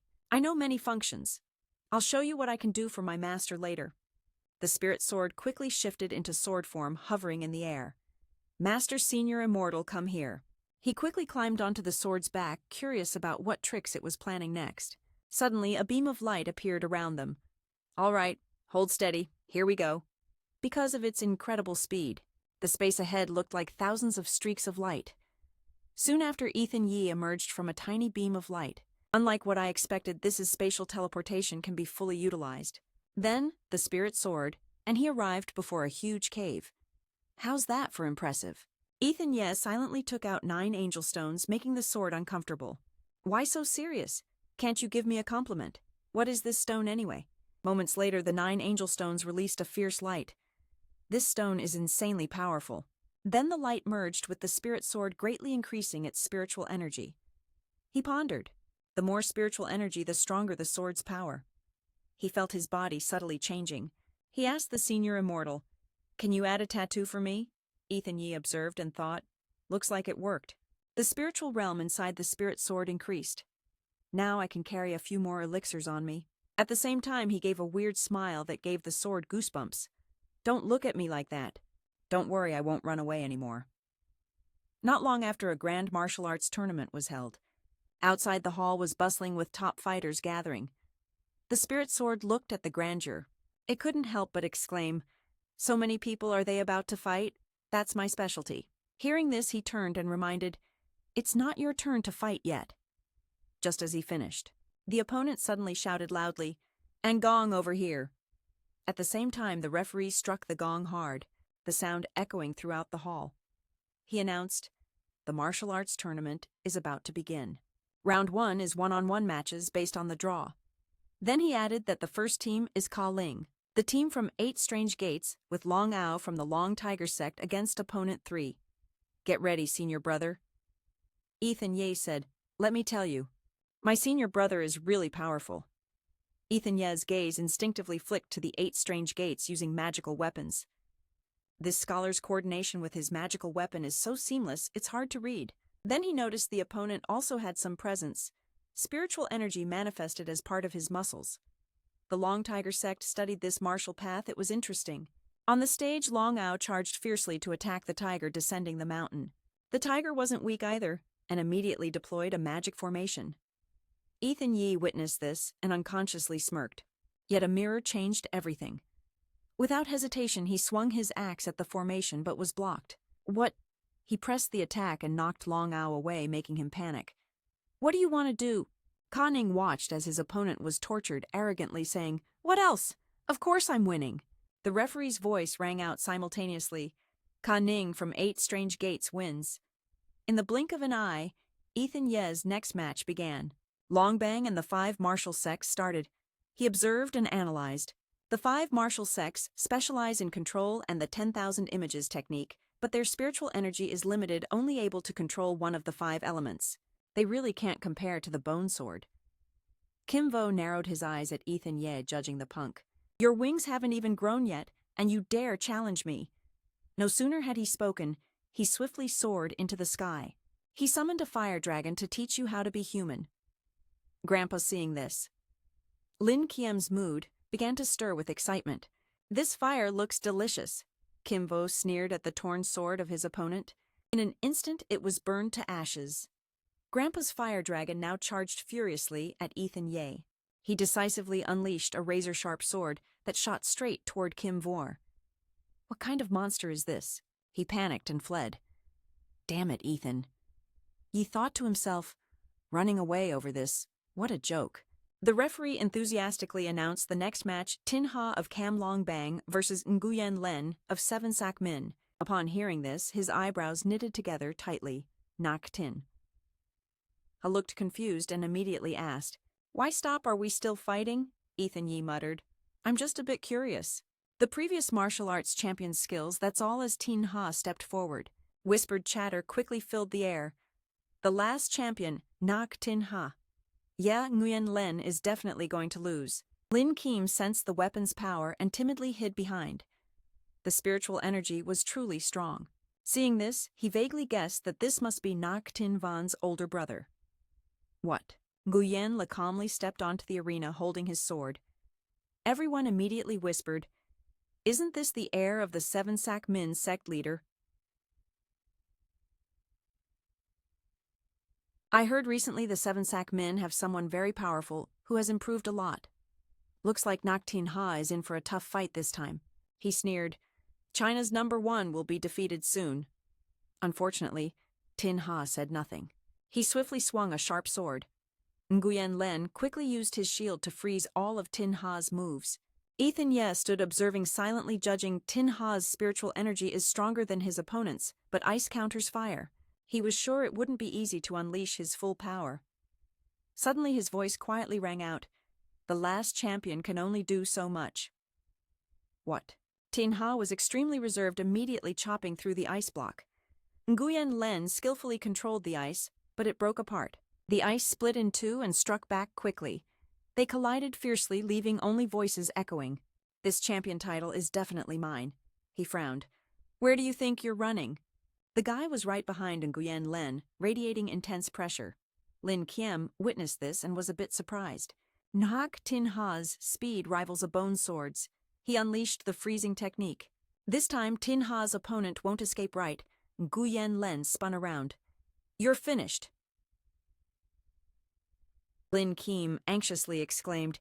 He's doomed, Nhak Tin. Ha is about to win. Ethan Yee's thoughts were completely opposite. It's not that simple. Ice is temporary and weak. This is the chance. Just as expected, Tin Ha focused his strength on his arm.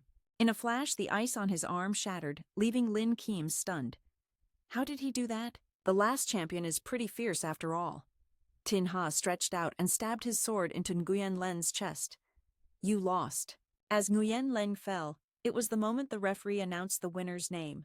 Nhak Tin Ha of Cam Long Bang won. The crowd immediately cheered. Nhak Tin Ha, Nhak Tin Ha. He was unwilling and cursed angrily. Nguyen Len gathered his weapon energy and began to play dirty. Ethan Ye immediately saw his intention, snatched up Lin Kiem, startling him. What are you doing? He thought there was an unusual source of spiritual energy, so without hesitation he threw Lin Kiem away. On what grounds? Don't send me over there. But Nguyen Len simultaneously unleashed weapon energy outside. Lin Kiem hurriedly blocked it. Be careful. Tin Ha and Ethan Yi, without prior agreement, looked at each other simultaneously. Then he quickly averted his gaze to the back. Then he drew his sword again and slashed away Nguyen Len's weapon energy. Lin Kiem was left abandoned in a corner, crying out. Damn it, that's not how you use me. Ethan Ye quickly used spiritual energy to command it back. Tin Ha stepped forward. He clasped his hands to thank, at your service, Nhak Tin Ha. Brother, your skills are impressive. Which sect are you from? Yersi. He responded accordingly. You flatter me. I'm Ethan Yi, head of Lang Tien Mon, acquainted with Shaje. He then asked, Diep Tu Huin Jie, earlier you amazed me. Would you be willing to spar with Tin Ha? The contestants below heard this and immediately envied.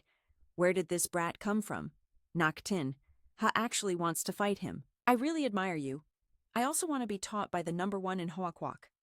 Ethan Ye didn't hesitate to accept. It might not be convenient here. Let's move somewhere else. You look like you don't understand Tin Ha's meaning, so it's just the right time. We can practice real combat with the fishbone sword against Doi 3. Slightly excited, a master's duel, I have to see this.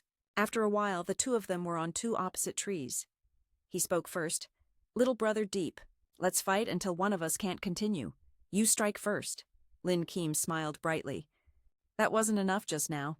Now it's my time to perform. Ethan Ye snapped his fingers.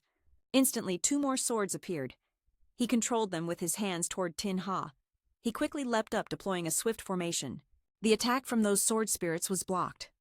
Tin Ha's spirit sword pressed on with a counterattack, but saw it had no effect. Oh, could it be the rare but sturdy Van Tuong sword force? Lin suddenly felt something strange about himself. Unintentionally. Just unintentional. Doi 3 sensed something was off. He rushed to the fishbone sword, which seemed to have some problems. She called out loudly, Ethan, ye hurry down here. Just after a few words, the spirit sword descended. It caused Ethan Ye to lose balance. What's going on? Doi 3 guessed based on instinct. Its spiritual power wasn't enough, so when you use spiritual energy, it can't handle it. Tin Ha stepped forward. Little brother, I've encountered the problem with your sword before. Want me to help you check it out? Hearing this, the sword stubbornly replied, Nonsense, I have no problems. You ignored the spirit sword then, turned to thank her, sorry to bother you.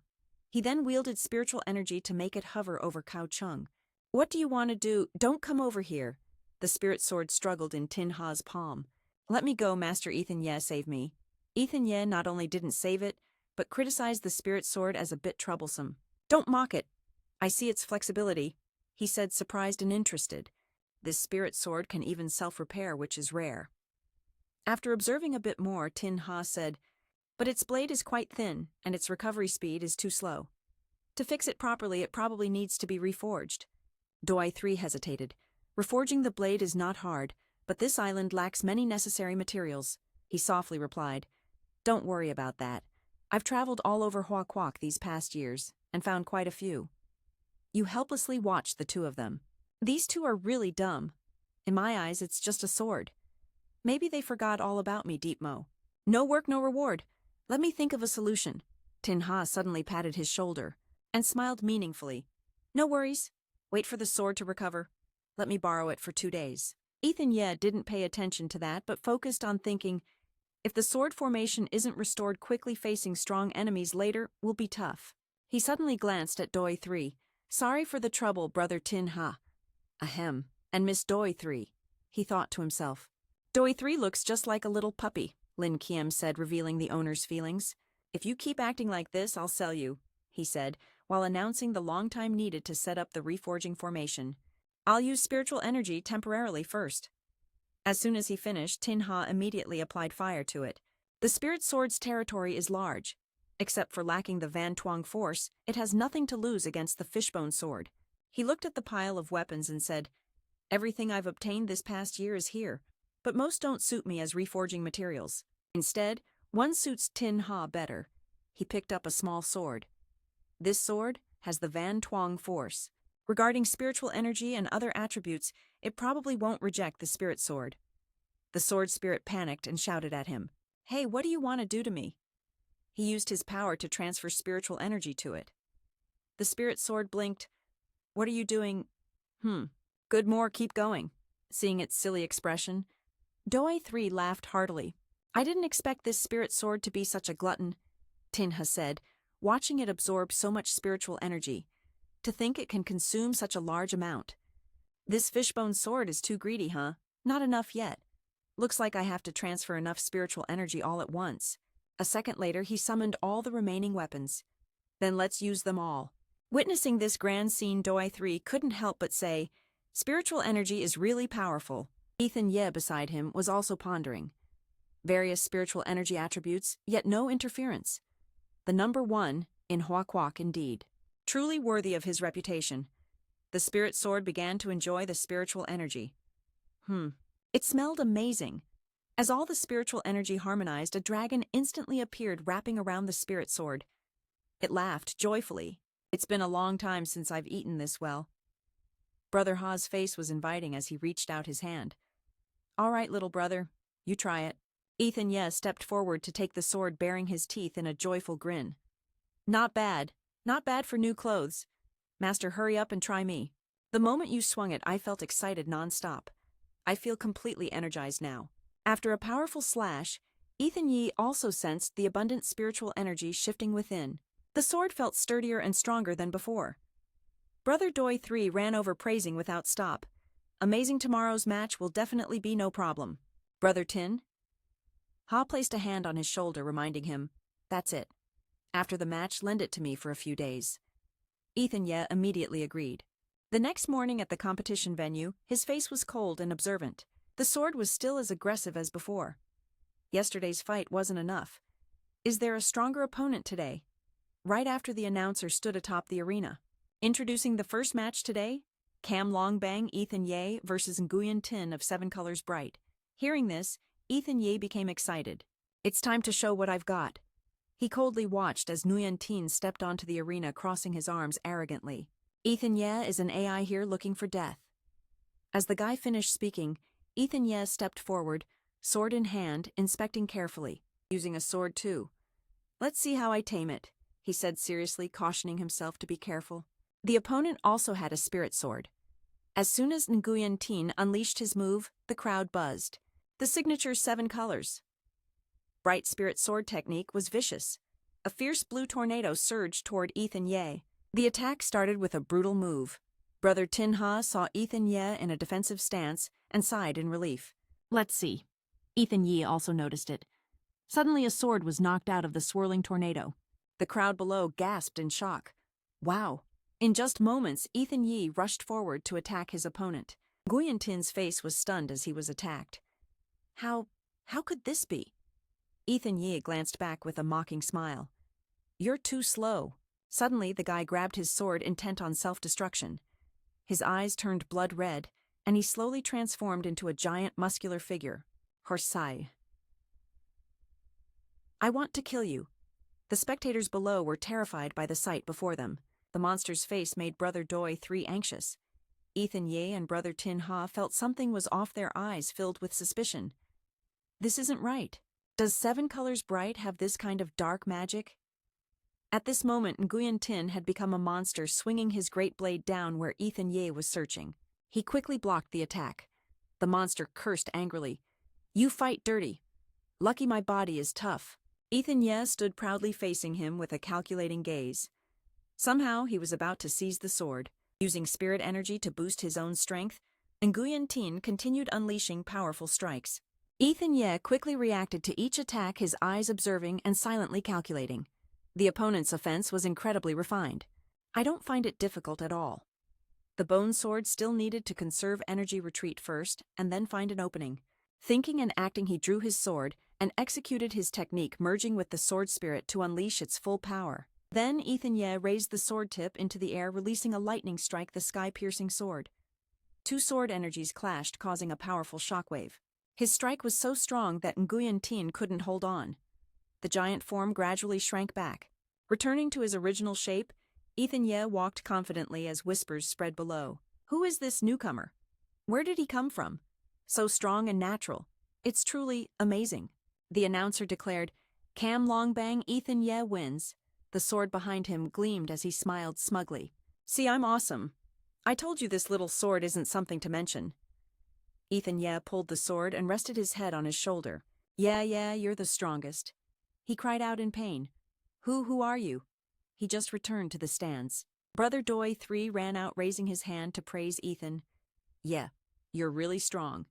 Ethan Ye felt proud. Waving his hand, Brother Tin Ha said, Not bad, not bad. Seeing that expression irritated him deeply. Have I been too lenient lately? Even this little junior wants to jump on my head and bully me. He turned around, unsure if it was sarcasm or genuine praise. Little Brother Deep is really talented. Honestly, if it were me this time, I'd step up. I'm not sure I can surpass you. He showed modesty but didn't need me to criticize him. This 7 Colors. Ming's smile truly exceeded my expectations. Tin Ha's expression turned serious and warned, but only just. As far as I know, 7 Colors Ming recently has close ties with the Dathan gang from the island nation over there. Their connection is close. Deep little brother, you should still be careful. Ethan Ye was a bit surprised hearing this. The Dathan gang and 7 Colors? Ming also have connections. His eyes glanced at Nguyen Tin, who replied, That's right, the Dathan gang. In the cultivation world of Hoa Quoc, those with ambition for the Martial Dao Association tried to infiltrate last time but failed. This time they've come back again. You suppressed their morale, but I fear they won't give up their plans. Ethan Ye clasped his hands to thank Tin Ha. Thanks, music brother, for the warning. I'll be careful. Then he rubbed his hands, seriously considering. My goal this time is only Aaron Wang. Unexpectedly, the Martial Dao Association has become a battleground for various powers. This time I'm afraid it won't be just about myself. Tin Hao crossed his arms and observed from behind, very much like I did a few years ago. The younger generation shows promise. Hopefully he won't lose his way. Ethan Ye stepped out onto the arena. Not far away, Hak Fong stood on a tree watching with interest. Aaron Wang really is no joke. He glanced toward the tree behind him. The latent aura was impressive. Seems like a formidable opponent, just don't know his background. Under the blue sky at an apartment complex, Ethan Ye pushed open the door, surprised to see Hak Fong already standing there. Ethan Ye right. He cautiously pointed his sword at him and questioned, Who are you? Hak Fong's hat slipped off, revealing his face quick indeed. He showed no fear and calmly used a finger to stop the sword. Don't rush. I came to help you. Ethan Ye angrily tightened his grip on the sword. I don't need any help. If you don't leave now, I won't be polite. Hak Fong smirked. Could it be you're not interested in Wang Hao, huh? Suddenly he vanished, leaving Ethan Ye alone and furious. See you tomorrow on the arena for a fight. Hak Fong's figure leaped out the window and disappeared into the night. The sword in Ethan Ye's hand pulsed urgently. Quick, chase him. Don't let that bastard get away. His gaze sharpened. He frowned, stopping. Wait. The sword twitched. What, he's gone? I don't see him anywhere. Ethan Ye stood still, eyes deep in thought.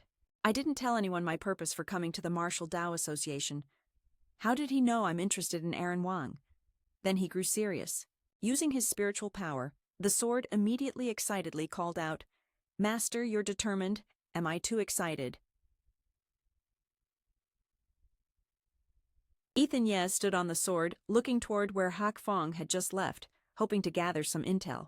He pointed toward the window and ordered it to follow the direction Hak Fong ran. The sword shot out instantly. It was so fast that only an afterimage was visible. After a burst of acceleration, Ethan Ye finally caught up with Hak Fong. Seeing him chase down, Hak Fong turned with a smirk. Finally arrived. I thought you weren't willing to play with me. Saying that, Hak Fong darted away like lightning, leaving Ethan Ye stunned, unable to stop staring. Though he didn't see him, he could still hear his taunting voice. Let's see if you have the skill to catch me. Ethan Ye stayed alert. He scanned the surroundings. The aura suddenly disappeared. Something was off. Suddenly, from behind a sword, plunged straight at him. The sword was so close, but Ethan Ye quickly reflexed and turned to block. Hak Fong stepped out from below and caught the sword, praising, Let's see what you've got. This spirit sword isn't bad. Hearing this, it turned to Ethan Ye with a proud smile. Master, you react so fast. Aren't you going to thank me? He pointed to the ground, channeling spiritual power, face angry as he questioned, Are you one of Aaron Wang's men? So, he raised his hand, forming a shield to block the attack, then smirked with amusement. Aaron Wang, haha, I'm both him and not. Your sword intrigues me very much. Hak Fong raised a ring covered in dark aura, admitting, Nguyen Tin, you saw it too. He combined perfectly with the spirit sword. That's my masterpiece. Hearing this, Ethan Ye gritted his teeth angrily. So it's dark arts you created. He waved his fingers back and forth, showing he understood the dark arts. If it were me, I'd call it art. The perfect fusion between man and spirit sword. The true sword. Integration. Hak Fong smiled gently at him. Let me see your spiritual quality and how it combines with your spirit sword. It will definitely be powerful. Need my help? On the outside, he looked cheerful, but inside his eyes were fixed on the sword in Ethan Ye's hand. With malicious intent, this spirit sword seemed perfect. If I could absorb it? He pointed the sword straight at Hak Fong's face and said, Stop talking nonsense about devouring spirit swords. That's something cultivators look down on and never do, let alone a true swordsman like me. Hak Fong immediately unleashed his demonic power. Energy surged from his palm. If you won't back down, don't blame me for being ruthless. He threw a throwing knife and attacked Ethan Ye. I must have this spirit sword. The two weapons clashed like opposing lightning bolts as they charged at each other. Ethan Ye's gaze sharpened, carefully observing the weapon's many transformations. It seemed the devouring spirit sword had quite a bit of Hak Fong's energy inside. Hak Fong shifted weapons, launching two throwing swords to attack Ethan Ye from both sides. Ethan Ye's face remained calm. Swiftly he reacted to every move. Hak Fong's eyes gleamed with cunning as he studied Ethan Ye's fighting style. Not bad moves, but surrounded by two swords. Front and back, Ethan Ye realized the situation was bad. Damn, his weapon can combine. Ethan Ye took a risky leap, thrusting the throwing sword toward Hak Fong. Hak Fong nimbly dodged, holding two swords with a mocking smirk, then surprisingly let go. I underestimated you. Suddenly the sword stabbed into the ground, carving a small cut. Don't just throw it away. Hurry, help me. Ethan. You realized the Van Tuong Chi Luke had been activated.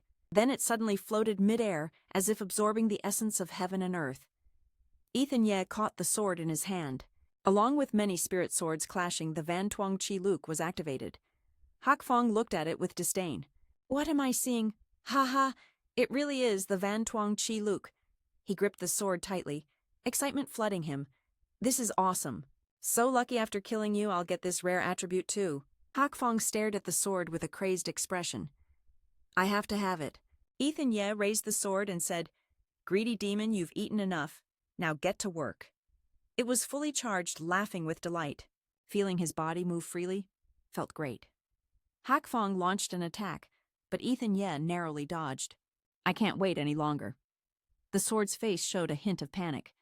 Damn, even the spiritual energy of other beings can be absorbed directly by its master. Do you have a plan? Ethan Yi traced a Bagua symbol. There is, but you better shut up first, he thought. If this weapon isn't dealt with today, there will be consequences later. Hak Fong frowned at Ethan Ye's actions but chuckled. Little brother, your skills aren't bad. That's a bit of a shame. Here, take the sword. I'll spare your life. 2 dragons appeared from the formation. They charged fiercely. We should ask if they agree first. The sword merged and split, laughing with amusement. 2 dragons, haha, not cool enough. Watch me split into 4. Hak Fong raised the sword confidently. If even you have been absorbed, seeing his arrogant attitude, Ethan Yi decided to go all out. Since you like it rough, I'll add a little more for you. The 2 throwing swords clashed.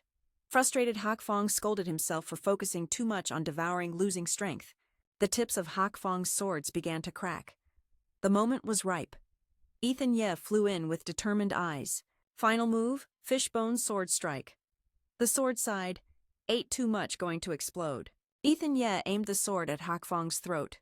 Got you now. His face trembled with fear. Sweat dripped down his cheek as if he couldn't believe it. Ethan Ye's eyes were resolute. The power of this evil sword was extraordinary. If it weren't for a tiny opening, it wouldn't be so easy to capture. Hak Fong reached behind him. He activated a magic formation. I won't give up. Ethan Ye had already anticipated this trick. Those small moves won't work on me.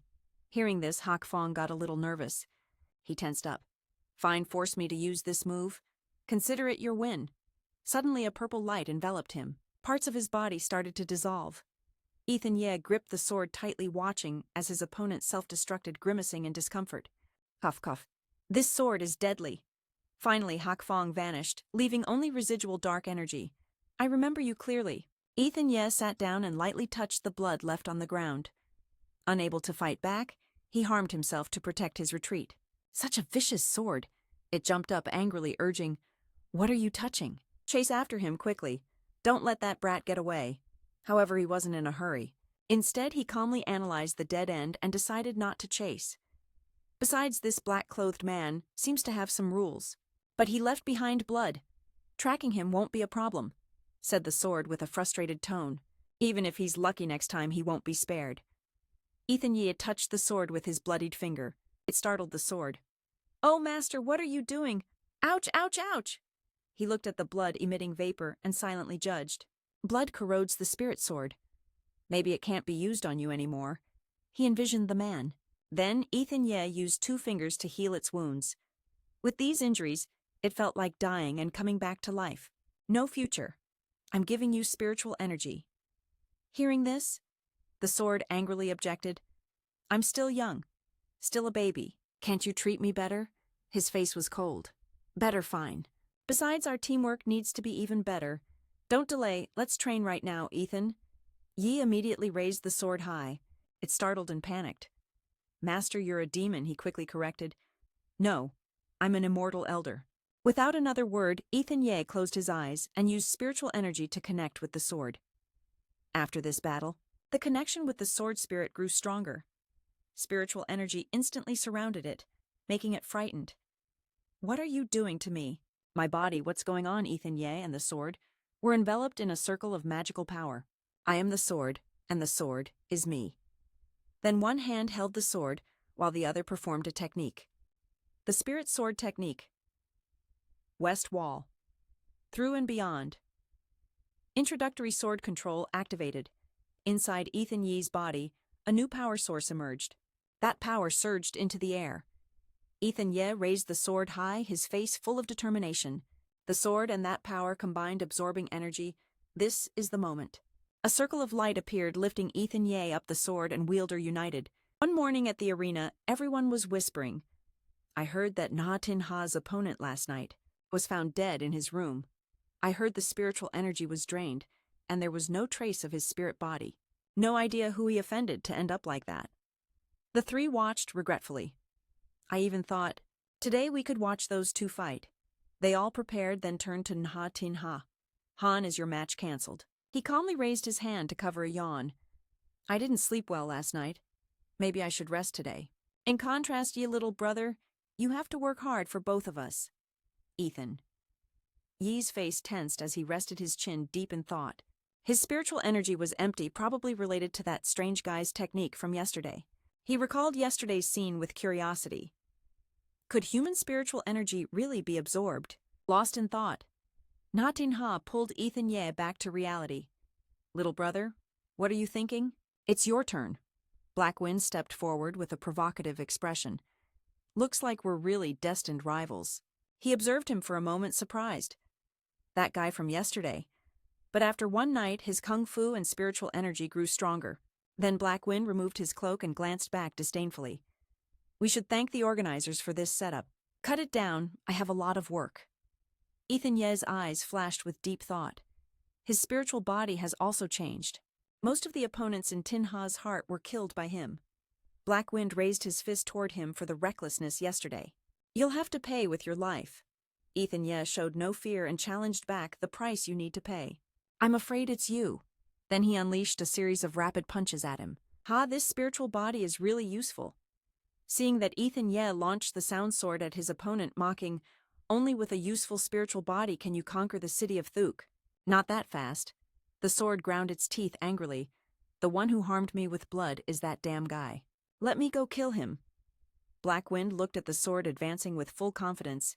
Kid, you should change owners. Suddenly it split into 3 clones and laughed proudly. You can't even catch my shadow. Yet you want to be my master. You'd better worry about yourself. Black Wind was pierced in the chest by several swords, but kept a calm expression. Dai He sneered. You're only a little talent. The sword laughed slyly. Gotcha.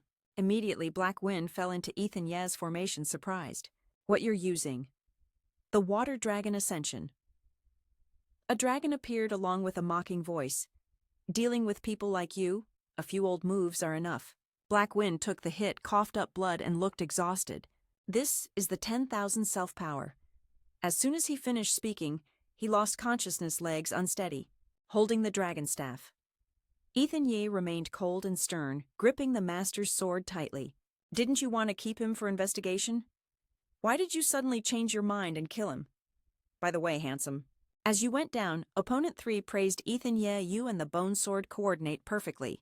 Tin Ha, standing nearby, also complimented him. Haven't seen you all night, little brother. You've reached the realm of sword-soul fusion. Impressive. Suddenly, Ethan Ye glanced in a certain direction.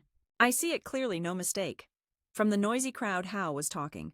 He stood there observing the match interestingly, but it's not yet time for me to appear. Ethan Ye's gaze followed below the stands. Aaron Wang seemed to sense it, turned, his face smiled, and left. Ethan Ye pushed through the crowd, annoyed. Move out of the way. If I find you, there's no escaping. The spiritual sword hovered in midair. The bone sword emitted a sound. Riding the sword, Ethan Ye panicked. What now? Then he jumped onto the spiritual sword. His face tense and urgent, he ordered, chase after him. Tin Ha followed behind the crowd, watching Opponent 3. I'm not mistaken, right? This is a spirit sword. How is Ethan Ye so powerful? I'm hesitant to answer. I don't know the spirit sword technique. I've only seen it in intersect scriptures. Sliding on the spiritual sword for a while, Ethan Ye saw a fully covered figure in black. Found you! He grabbed the spiritual sword and rushed down, shouting loudly, Damn dog thief, prepare to die. The figure turned his back to Ethan Ye, but he still recognized the voice. You really came here. Ethan Ye landed safely. Pointing the sword to the sky, a purple aura surged. Aaron Wang's loud voice rang out. Don't waste your effort. Ethan Ye's gaze shifted toward the opponent, suddenly noticing something behind Aaron Wang. Aaron Wang smirked. Ethan Ye turned around, irritated. You are not me. He turned his head with a sneer. Yes, it's me. I'm talking. But it's just a body allure to bait you out.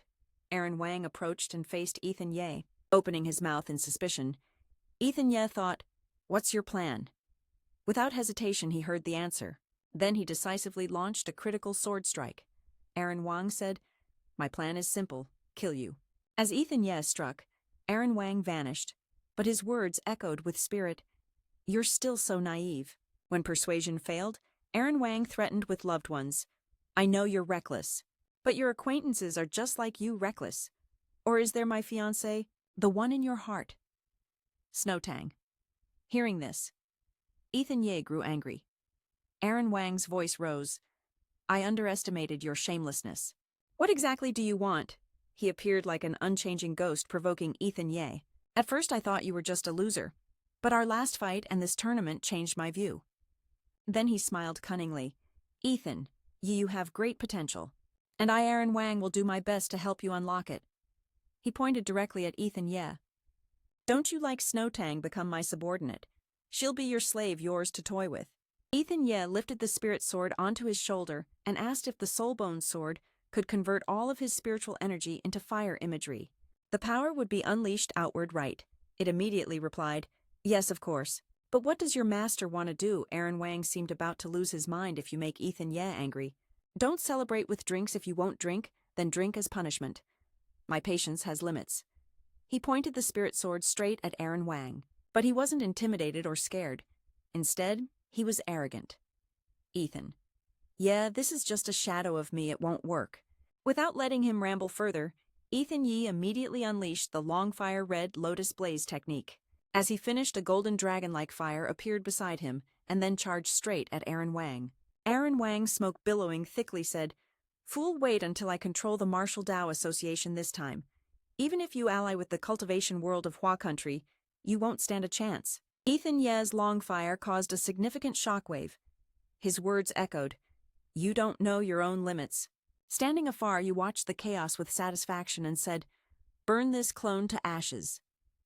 Not long after, your technique gradually turned into golden smoke and slowly faded into the void. Ethan Ye smiled smugly, reassured. Aaron Wang, I still have 999 other ways to kill you. I swear by the name of the Immortal Clan, I will never let you get what you want. In a room, Aaron Wang's face was grim. Looks like this brat only understands force, not reason. The waiter spoke up. Aaron Wang, they've all arrived. He turned curious. Lamb brother from the Isle Kingdom came too. Inside the ancient castle, everyone had gathered. A voice announced to all guests, Please remain calm and don't rush. Aaron Wang would arrive later. Nam An sat cross-legged on the chair, exuding authority. All the guests gathered around the large screen showing Aaron Wang raising a glass. He began, Hello everyone. He crossed his arms and smiled confidently. Today I want to announce a bounty. I wonder if any of you are interested in helping me out a bit. A woman in a bonnet couldn't hide her curiosity and raised her hand. Aaron Wang invited, Go ahead. Aaron Wang arrogantly lifted his head and introduced a man named Ethan Ye from the Cam Long sect. The reward was $500 million, plus a divine weapon. Nam An held 2 beads in his hand, wondering who could make Aaron Wang offer such a heavy reward. If I were Aaron Wang, I'd handle it myself. Aaron Wang spoke through the screen. I still have business to attend to. Lamb brother, don't you want to help? This involves the power of cultivation in Hua country. He suddenly turned, defending, It's not that. Just one person won't stop the Martial Dao Association. Aaron Wang said, Don't worry, but secretly looked down on Hua country. In another scene, Tin Ha saw someone leaving and asked, Brother Deep, why did SAO suddenly leave? Wari-san. He glanced back slowly and said, Aaron Wang just came to issue a challenge letter. He guessed in his mind. It seemed like a clone, but with powerful spiritual force and intense aura. Ethan Ye calmly reminded, His target this time seems to be the Martial Dao Association. We need to be more careful. Suddenly 3 rushed over holding red leaves. The aura here seems only controllable by 6th stage cultivators to manipulate sword spirits, probably still middle level. Hearing this, his face became more serious. The 6 stages mentioned correspond to middle level. She smiled gently. That's right. This is how it's said in the 8 strange gates. It's easy to remember, she said smoothly. Ethan Ye clenched his hand, sighing. Using numbers as rank names is easier to pass down than complicated titles. That's a good idea. Tin Ha also suggested, currently in Hua country there's Long Ho sect 7 colors light, 5 thunder gangs and 5 other factions all loyal to the Uong family. Only 12 Vu and Bat Kwai sects in the central region maintain neutrality. We're at a disadvantage. He picked up a star-shaped paper and looked at it calmly. If we don't stop the Uong family and the Green Gang quickly, Hua country's cultivation world will be in danger. but just relying on Cam Long sect. Ethan Ye stepped forward, placing a hand on Tin Ha's shoulder. Brother Nak, instead of hesitating, it's better to pull other sects to our side. Hearing this, Doi 3 also wanted to help. Me too. I'll convince my brothers. Any help is good. His face was full of vitality as he volunteered. Brother Deep is right. I'm from Cam Long sect and have some influence. Give it to me. He gripped the sword tightly. With a determined expression, the two silently calculated the next move in their minds. Next, I'll make a move. After hearing that the guests left. Don't stop me from collecting my reward. I heard this Ethan Ye guy has some ties with Tin Ha. The connection isn't bad.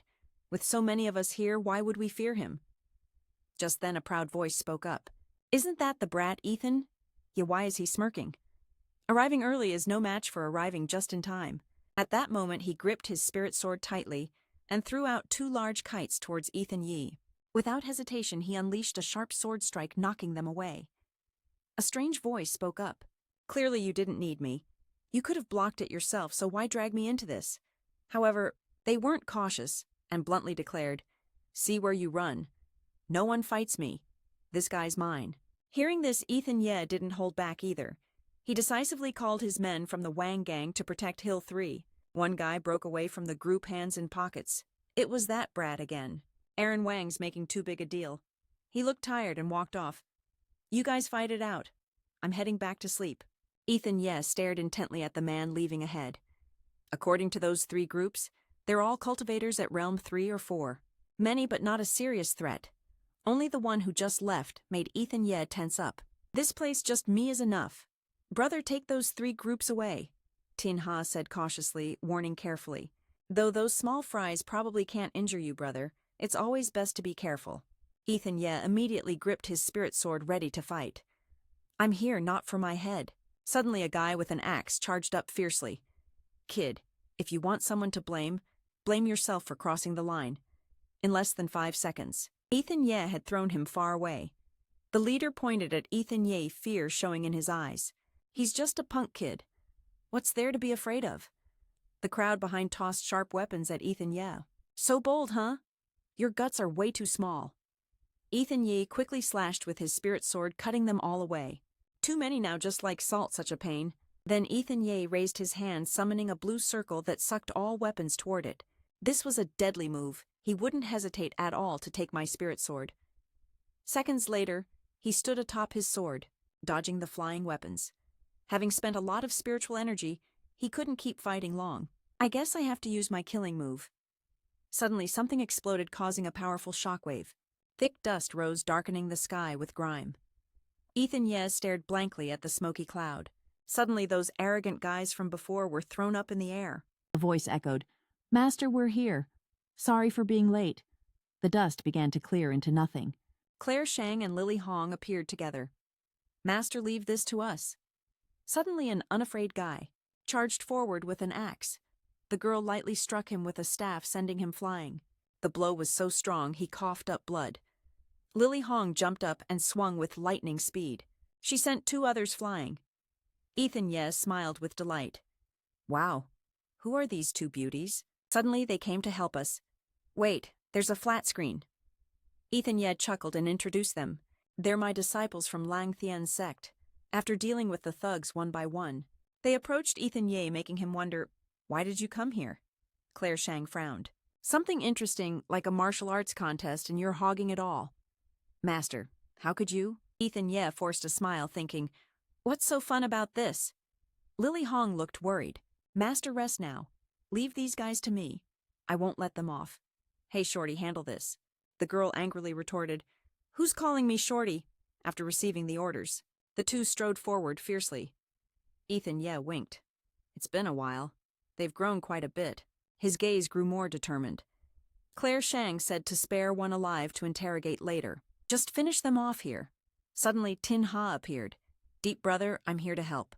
Then Ethan Ye stood tall, raised his spirit sword, and a matrix formed, covering the area just in time.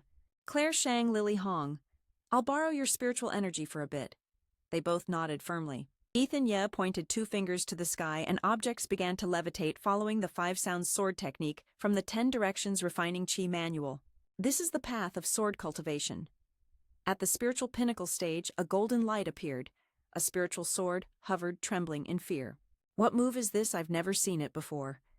You stand below, focusing sunlight and moonlight to transform into the supreme 5 sounds. Moments later, Ethan Ye opened his eyes decisively.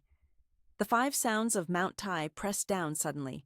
A dazzling light shot straight into the gray sky, and the previously floating rocks began to fall one by one. Tin Ha witnessed the powerful impact and marveled at the overwhelming strength. Soon, everything returned to silence. Ethan Ye gripped the spiritual sword tightly. It excitedly praised its master, too strong. One move wiped them all out. Then he landed lightly and praise erupted. Master is amazing. Brother deep, great skills. Suddenly someone tossing small pellets cursed at a bunch of losers throwing the pellets with an annoyed expression. Looks like Hoa Kingdom has some interesting folks. Then that guy smirked slyly. Ethan Ye right. The 500 million reward is still too low. But haha, this trip wasn't wasted. Tin Ha's face was thoughtful. Didn't expect they'd come knocking so fast. We can't afford any delay.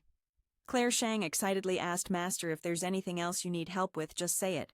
Lily Hong's face was full of energy. She hadn't even fought yet. Ethan Ye couldn't help but feel worried. This is no joke. How? You absolutely can't give up your plan. You girls better head back now. He heard this and quickly objected. Now's the time we need people. We can't underestimate recruiting other factions, but we also don't need to rush chasing them away. The girl agreed immediately. Right, you saw it earlier too.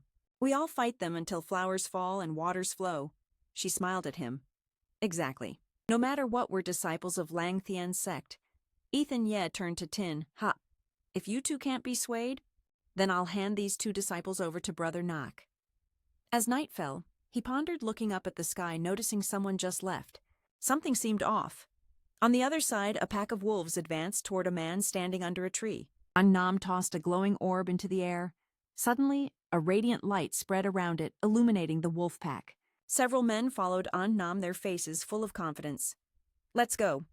I remember this time they're from the 5 sects. Capture Ethan Ye for me. The wind grew stronger, scattering the wolves into pieces until they vanished. Time passed, but his arrogant voice still echoed. Soon all of Hoa Kwok will belong to Than Bang, all will belong to Nam. At the entrance of the martial arts tournament venue, everyone murmured. They said today's team battle was held by Cam Long Bang. Only one was sent to fight. The strongest must be Nak Tin Ha. The referee struck the gong hard. Today's team battle, Cam Long Bang versus the 5 sects. Ethan Ye stood alone facing a group of young men. One shouted loudly, "It's that brat." The referee was also startled. One person against so many experts, no telling how he'll survive. Joy 3 stood sweating beside them. Big Brother Nhak, why did you let Ethan Ye face all 5 sects alone? This isn't simple. Immediately someone charged fiercely like a wild beast launching into battle. But Ethan Ye quickly dodged the attack. The force was so strong, it cracked a large hole in the stone floor. Suddenly, while standing, another sneaky guy behind swung a powerful punch. But Ethan Ye dodged in time and stood up. The spiritual sword, these guys' spiritual energy fluctuated unnaturally, unlike normal people. His face was full of anger. Master, let me go kill these guys. Their armor is already gone. Ethan Ye quickly stopped him. Wait, these guys aren't ordinary cultivators. Then the youth spread out butterfly wings growing from their backs. Ethan Ye watched in shock. This was forcibly channeling great power into their bodies. That's how they got wings. They then flew up, surrounding him before all charging forward. Joy 3 shouted below. Ethan, ye be careful? Her face showed worry. Ethan, ye brother, 1,000 times don't let anything happen. He extended both hands, summoning strong spiritual energy to blast them all away. But they showed no sign of weakening. Their eyes were pale white. Their spiritual energy flowed undisturbed. These 5 had completely lost their minds. One bowed down, palms emitting black smoke. Ethan Ye observed closely. These guys weren't even human. How could they devise such a sinister spell? He and the spiritual sword glided through the air. The 5 immediately flew after Ethan Ye, gripping it tightly, pointing it skyward. I've never lost to sloppy tricks like this. It's just a cheap tactic from insufficient cultivation. The spiritual sword's face lit up excitedly. Master, you're too handsome. Is this a new technique? He pointed the sword's tip at them, and lights began radiating around. The 5 Nak Hoa Sun sword technique. The lights quickly surrounded the 5 men's bodies. Suddenly, the spiritual sword felt uneasy. You keep teasing them slowly like this. When will you finish them off? Ethan Ye smirked. Kill them, no way. He frowned, puzzled. Why tease them so much? You'll get us killed. Why not just wipe them out? His eyes sharpened in focus. These 5 have undergone body modifications. Their bodies are nearly immortal. This must be a deliberate setup to counter me. Hearing this, Lin Kiem panicked. Immortal bodies. Does that mean no matter how we fight, they won't die?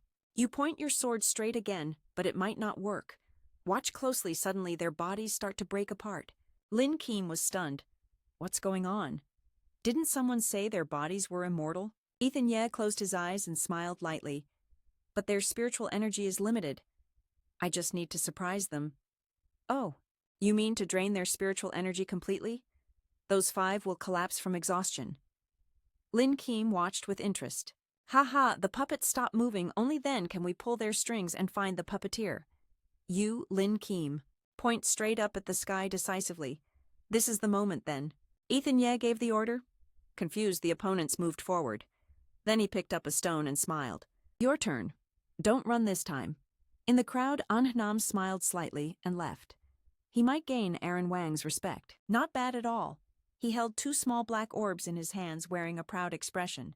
There's always someone to back me up and play along. Ethan Ye looked at An Nam stepping onto the stage, a bit surprised. You're alone, he sneered. One person alone. I have many puppets like this. The dust flew toward the crowd. Someone screamed and ran. A few people hit by the dust fainted. A man reminded them, the 5 sects must never leave anyone behind. Either we all live or we all die. Ethan Ye eliminated the dust while reassuring these 5 are fine. They just fainted temporarily from spiritual energy depletion. The 3 hit by the dust jumped up in fear. Diep, Ethan Ye, and An Nam exchanged glances, laughing with satisfaction. This puppet, you know it even better. Then he raised his hand high, revealing strings connected to the heads of several people behind. Everyone hit by the dust had become his puppets. Another person saw this and grumbled in disgust. They say it's fair cooperation for the reward, but they're using dark magic on the 5 sect disciples. Trying to pull dirty tricks on the 5 sects, I can't stand it. Someone next to Ah Nam cursed, you want to declare war against the cultivation world of Hoa Quoc. He heard the insults and lightly raised his brow with disdain. I was born in Zhongdoan and grew up on Bao Jiao in Hoa Quoc. What do you think I am? Saying that An Nam controlled the puppets to attack. Hoa Quoc cultivators are just disposable pawns to me. Ethan Ye, who dares to lay a hand on me, who dares to touch them. He quickly used Lin Kiem to create a shield. The elder saw the situation worsen and knelt down, submitting. I'm willing to give up my elder position. The mutant sect joined the Bao Jiao, willing to dedicate their strength to Master Lam. Seeing this, he laughed mockingly. Haha, is this the cultivation sect you're proud of? Witnessing that arrogance, Ethan Ye grew angry. What kind of worthless people are these? Not a shred of moral integrity. Duoduang frowned behind him, irritated. That Jia Hoa mutant sect is truly a disgrace to Hoa Quoc. The shame of Hoa Quoc appeared above the elder's head as a string. He looked terrified. An Nam you. He sneered and challenged. Scum like you. The more you die, the more excited I get, Ethan Ye said. There are many disposable names like you. Why don't you make your move? Lin Kiem in his hand blazed. You're not really going to hold back, right? Go chop those hungry guys. Ethan Ye pointed it at the crowd rushing toward a source of spiritual energy. Capture them. My spiritual energy was hard to accumulate, waiting for the level up. All of it was dissipated. Anshnam's face trembled in fear, sweat dripping down his cheek. They can actually see through the weaknesses in my magic. But with your strength, you won't hold out long. He launched a full attack, then controlled the 3 holding knives, pointing straight at Ethan Ye. After a while, her guilty face rested in his arms. Ethan Ye said, Sorry, no time to talk with you two. Aunt Nam quickly controlled 2 more puppets to attack. Suddenly, a beam of light struck from above, sending them flying. Brother Deep Master, we're late. Heidi Zhang Tini Ha and Tin Van appeared holding dragon staffs together. All 5 stopped and formed a magic formation. Then Claire Shang and Lily Hong also arrived. The Lunar Heaven sect was present, ready to follow orders. At that moment, Ethan Ye carried the 3 puppets to Dieu Duong. "Take care of her for me." He immediately obeyed. "Yes, sir." He turned back, eyes full of killing intent. Nam, did you see that? This is the true spirit of Hua Ha. This is the true spirit of our Hua nation. We only dared to act like mice, hiding behind others." Not daring to fight, Nam snorted coldly and opened a space gate. "If you dare enter this space, I will play with you." Seeing him jump inside to escape Ethan, Yi turned back and ordered, leave this to everyone here. I'm going to bring his head back." Ethan Ye chased Nam into the space. Nam stepped out confidently, standing there full of pride. Ethan Yi said, "This is my territory. What else can you do?" Furious, he pointed his spiritual sword at Nam, yelling, "Taking your dog's head is enough." He used a clone technique to encircle Ethan Ye. "Then try to find my real head." The clones smugly circled in front of him. "I have the advantage here." "You still think you can trouble me?" Nam saw Ethan Ye stand still with eyes closed and laughed out loud. Hua Nation people really are cowards. If they can't win, they just close their eyes and deceive themselves. Suddenly he raised his spiritual sword at one of the clones. It was actually Nam himself. He nimbly dodged, but was already figured out. No way out. "This is my space. It must be luck." Ethan Ye closed his eyes, touching the spiritual sword with one hand and reciting a spell. "Dark spirit space. I command nothingness. All things are me." He opened his eyes, his gaze sharp and piercing. "My cultivation isn't enough to open the dark space. The true body merges completely with space. This is inevitable." Hearing this, Nam's face froze. Others knew the secret national protection technique, but all cultivators who learned it were silenced. This little Hua brat still wet behind the ears. How can he explain so fast? Soon after, he was shocked to see the spiritual sword. The sword in Ethan Yi's hand wasn't ordinary. He flew high, holding the sword. Observing, he guessed it was the Van Tuong Chi Luk technique. Then Ethan Ye unleashed a formation with 5 runes on the spiritual sword. "All things obey the army." It sucked the spiritual energy from Nam. He began to panic. "No, my spiritual energy,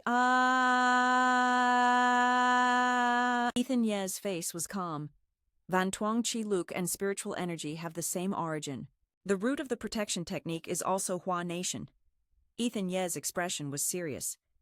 Despite being profound, the accumulated 1,000-year secret protection technique in Hua Nation is considered heretical. He stood tall, pointing the spiritual sword down. "Your spiritual energy is stolen from the people of Hua Nation. Now is the time to return it to its rightful owner." Nam trembled, sweating heavily. Ethan Ye said, "I'm not a protector, but I'm still Hua Nation." "How can you treat your own people like this?" He sneered, "You didn't say that before." A flame shot out and struck him. "Aaron Wang will never forgive you." Outside Tin, I saw golden light appear and understood, "Brother Deep, you really succeeded." Hearing this, Lily Hong smiled proudly. "Of course, our master never loses." Claire Shang pointed up, squinting happily. "To me, Ethan Ye is definitely #1 in Hua Nation." Soon after, he stepped out of the space. Everyone buzzed, asking Han Jiaoguan, "How did the fight end? Tell us quickly." Ethan Ye didn't respond but wiped the blood still on the spiritual sword, his eyes resolute as he clenched his fist. "I won't dishonor my mission to spill the blood of that dog thief to atone for the people." Ethan Ye stood before the dark power, pondering. Even the demon king of the clan was exploited by Aaron Wang. Can he defeat this pawn? When can he take revenge? Shen Nagok and everyone lined up neatly. Ethan Ye said, "Forget old grudges. We saved 5 sects in critical times. I'll never forget this kindness." He looked up, eyes sharp. "The 5 sects are the ones I value most. From now on, the 5 sects vow to serve Master Deep." The young man behind clasped his hands seriously. "We also pledge to follow Master Deep." Ethan Ye waved his hand, smiling wryly. "I appreciate your kindness, but my personal grudges aren't over yet. No plans for that now." Hearing this, Shen Nagok reacted and glanced at Tin Ha. At that moment, worried, she hugged Joy 3. "Why isn't he awake yet? Everyone else is already conscious." "Joy 3, wake up." Deep Tian's eyes were full of worry. "Sorry everyone, let's talk about this later. My friend hasn't recovered yet. I want to check on him." Sweat dotted his face as he stepped forward and asked Joy 3, "Why aren't you awake yet?" He looked at her intently. Sweat dotted his face as he stepped forward to ask. The 3-star opponent was still unconscious. He looked at her intently and replied, "I don't know." After escaping his control, she fell unconscious. This project also just revealed some heat buildup. Hearing that, Ethan Ye froze. The Sword Immortal clan. Tin Ha looked puzzled. "What is the Sword Immortal? How come I've never heard of it?" He explained, "Brother, it's normal not to know. I only learned of it from ancient texts." Ethan Ye began healing her. The Sword Immortal clan had long been in seclusion. Clan members are born with a mark like that on their bodies, and fellow sword cultivators are the ones who understand best. The spiritual sword is the strongest in the world, but unfortunately you frowned and said, according to rumors, 15 years ago this Sword Immortal clan was wiped out by the Demon King's faction in the cultivation world, disappearing without a trace. Suddenly Ethan Ye's expression turned panicked, as he realized Brother Nhak was unconscious after the fight with Opponent 3. It might be related to the demonic spiritual energy that Mr. Nam possesses. Tin Ha saw you pull out the sword, and was astonished. Deep. What are you doing? In your mind, you analyzed the sword. Immortal clan. Regarding sword spirit, there's a natural interaction force. You can use sword spirit to awaken her. Suddenly the source of her energy surged powerfully away. It shocked the spiritual sword. Why is all my spiritual energy draining away like this? Ethan, yes, seriously. Don't waste words. Saving her is more important than the soul shard. That guy Nam still has a hidden move. Why behind Opponent 3? A dangerous black energy slowly separated from her body. Its face was full of menace with sharp eyes. Immediately you pointed the spiritual sword. Command the fishbone sword to quickly devour it. The black energy was sucked into the spiritual sword. Opponent 3 slowly opened their eyes, releasing a dark aura. Seeing this, Ethan Ye was delighted. She seemed to have woken up. Opponent 3's whole body looked liberated. Her face brightened and Diep Tien's sword spirit surged fiercely. No wonder she's from the Sword Immortal clan. She happily stepped toward you and gratefully said, "This life of mine belongs to Ethan Ye, brother. From now on, I vow to follow you, brother, to the ends of the earth." Heidi Zhang. Witnessing this, was a bit surprised. The Sword Immortal clan's dragon banner, which we searched for 35 years without success, was actually beside Ethan Ye. Tam Ngok's face was serious. The Sword Immortal clan is truly exceptional, destined by heaven. This one is the chosen by the heavens. Then she approached the man to ask, Han Tin Ha originally held the dragon banner. Expected you to become the leader of cultivation in Hoa Quoc, but now your expression is calm. I know Ethan Ye is a prodigy. Besides him, no one else can be the leader. Tin Ha raised the sword decisively, holding the dragon banner, pledging to support Ethan Ye as the martial leader of Hoa Quoc. Suddenly everyone clasped their hands and knelt before you. The 8 freak sects, protected by Master Deep, vow to support Ethan Ye as the leader of Hoa Quoc. Ethan Ye has saved the disciples of our 5 sects. We pledge to support Ethan Ye as the leader of Hoa Quoc. You smiled brightly. Leader of Hoa Quoc. Snowtang. If in my past life I had this status, I wouldn't have let her fall into the enemy's hands. The spiritual sword appeared with a big grin. Big brother, you're famous now. Later, if I go with you, won't I get to eat well and drink well? Tin Ha stepped forward, clasping her hands sincerely. Excuse me for being bold, but may I call you Brother Deep Martial Arts Association, because the leader of cultivation in Hoa Quoc was just born this year. Although Mr. Nam sabotaged Brother Deep's strength, makes me respect and admire you. His expression showed slight doubt. Could it be that Brother Deep doesn't value this leader title? You answered frankly, no, I was just recalling some old matters. After hearing this, Tin Ha's face turned serious. Brother Deep, in my heart, only you deserve the leader title. Tam Ngok clasped hands sincerely. I also agree. Master Deep, could you accept leading us to restore the legacy of the ancient cultivation peak? Ethan Ye frowned tensely. The Diep family? I'm not someone chasing fame or purity. I'm here only because of personal grudges, but now this grudge threatens the safety of Hoa Quoc. Then you opened your eyes, placed your hand on your chest. I vow to give my all for the safety of Hoa Quoc. After eliminating the forces threatening the cultivation world of Hoa Quoc, I will step down. Lily Hong Claire Shang, and everyone bowed their heads respectfully to Leader Deep. Leader Deep Heidi Zhang, and everyone knelt presenting a token. We represent the 7 great sects. Presenting this sect medal, officially recognizing Ethan Ye as the leader of cultivation in Hoa Quoc. Please accept it, Leader Deep. You then used a move to absorb the objects, gaining the trust of everyone. Ethan Ye kept it in mind. By the way, I have some matters I want to discuss with the elders. Would you mind coming with me for a trip? You waved your hand, suggesting Opponent 3 and her to come along. Hearing this, Claire Shang looked at her angrily. Master, you're biased. I'm clearly the senior disciple of Master. So why did Ethan Ye seriously choose that girl as the last to join? Lily Hong, you take Claire Shang back first and wait for me. After I finish negotiating with the elders, I'll come back to talk with you all in that room tomorrow morning. Everyone focus properly. Elder Ye, I don't know why you called us here to negotiate. Ethan Ye raised his hand to introduce the elders. First I want to ask, according to your words, what level has Taoist Third reached in strength? Shen Ngok seriously gave his opinion based on the records he's at the Lingdong Jizuji realm, and seems close to breaking through to Tongming. Heidi Zhang quickly objected.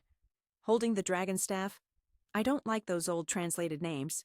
Currently she is at the Flesh Rebirth Heavy Ancestor level, about to advance to the 3rd tier of 500 banners. According to Lak Tui Mon, I call it Suk Tri Phase 2. However, Khan frowned angrily. Who would understand that way of speaking? Better not say anything at all. Seeing this, you raised your hand to stop the elders sitting here. Even though we're all Hua people, our assessments of the cultivator's strength differ too much. Seems like there's no way to reach consensus. If there's an external enemy ahead, how can we possibly unite? Taoist Third looked cautiously at Ethan Ye. Brother, you mean you want me to handle these? You smiled warmly. That's right. Earlier I noticed your research isn't just about spirit swords, but also about investigating original spiritual energy. Maybe you put a lot of careful effort into it. Hearing this, Taoist Third's cheeks flushed as she pointed to herself. Such an important matter, really entrust it to me. Ethan Ye's face was serious and precise in analysis. Our alliance is nothing but a joke. The first thing I'll do after taking office is to revise the spiritual energy system. No one but Taoist Third can handle this. She bowed sincerely. Then Taoist Third threw a brick to ask for guidance. Please advise me more. Shen Ngok looked at Elder Ye. Since you guarantee she's a descendant of the Sword Immortal, I naturally trust you. Please speak. Then Taoist Third immediately demonstrated a technique without establishing a basic foundation. No system can be formed. I dared to use the spiritual energy of a non-cultivator as the standard basic spiritual energy of the cultivation world. She said, placing her hand on her chest, sincerely using 1 point as the basic standard, precisely releasing half of her own spiritual energy. According to this estimate, my spiritual energy is about 80 points. You all can try it too. Clenching his fists with determination, the spiritual energy spiral appeared. This is about 30% of the old master's spiritual energy. According to Taoist Third's words, my girl has about 150 points. Heidi Zhang then stood up, bowed respectfully to Elder Ye. I don't know exactly how much spiritual energy you have. Ethan Ye smiled happily. If the senior elder is curious, I'll release 20% spiritual energy for everyone to see. Then the energy transmitted outward. Afterwards, he raised his hand and performed a technique. A blue circle appeared, lifting his body high. Taoist Third's eyes widened in surprise. It's like the cosmic pillar containing heaven and earth. I always thought it was just an exaggeration by the ancients. How strong is Brother Ethan really? Her face flushed shyly. I could actually follow a powerhouse of this realm. It feels like a dream. Ethan Ye's eyes were serious. Taoist. Third's formation and attributes. Don't you have some research too? Why not take this opportunity to share it with everyone? Hearing this, she shyly bowed her head. Okay, sure. His sharp gaze. 8-gate sect. I have a genius like you but didn't even know it. Uncle really feels ashamed. Taoist Third waved her hand to explain. It's nothing, I just researched a few theories. Your cultivation skills aren't refined yet. It's normal that the uncles don't know. Heidi Zhang closed her eyes and bowed respectfully. Everyone here knows that mastering each level of the Tao takes years of hard cultivation. Student Heidi Zhang, descendant of the Sword Immortal, asks for more guidance. Then they clasp their hands together, startling her. Hey, please don't do that. Ethan, yeah, what now? He smiled gently. What's to panic? Just use me as a model and explain it. Ethan. Yi held the spirit sword and grinned confidently. Spirit sword, follow me and model a few moves. Hearing this, the crowd was happy finally the moment the big boss takes the stage. Then he raised the spirit sword straight up, creating fierce flames. Afterwards, Taoist Third pointed a finger up, creating a fiery cut. The spirit sword contains the power of myriad phenomena and can simulate various spirit roots. Suppose the fire attribute spiritual root on the sword adds fire flame spiritual energy consumption, roughly 1 point of spiritual energy value. But for a wood attribute spiritual root like mine, creating a spell with the same power consumes 3 times the spiritual energy compared to fire. She watched you cast the technique carefully, so it's still the same as the boss version with 10,000 phenomena divine power. No need to worry about excessive attribute loss. If I want to use the metal attribute Thunderstrike, it requires 2 points of spiritual energy consumption along with the 5 elements attribute. That's significant. Heidi Zhang stroked her chin and observed knowing some spells can be used freely. Others need much more power, but she never thought it would be closely tied to one's own attribute. My face tightened with tension as I studied spiritual energy reserves. I have a metal attribute spiritual root, but the spiritual energy consumption when I use both metal and wood attributes simultaneously is definitely not double, or that severe. Don't lie to me. Diep Min Chu, hearing this, she looked terrified, sweating profusely blocking the master's path. I feel... Ethan Ye raised his hand to summon the treasure. It'd be better if I explain. Curious, he asked, what kind of divine artifact is this?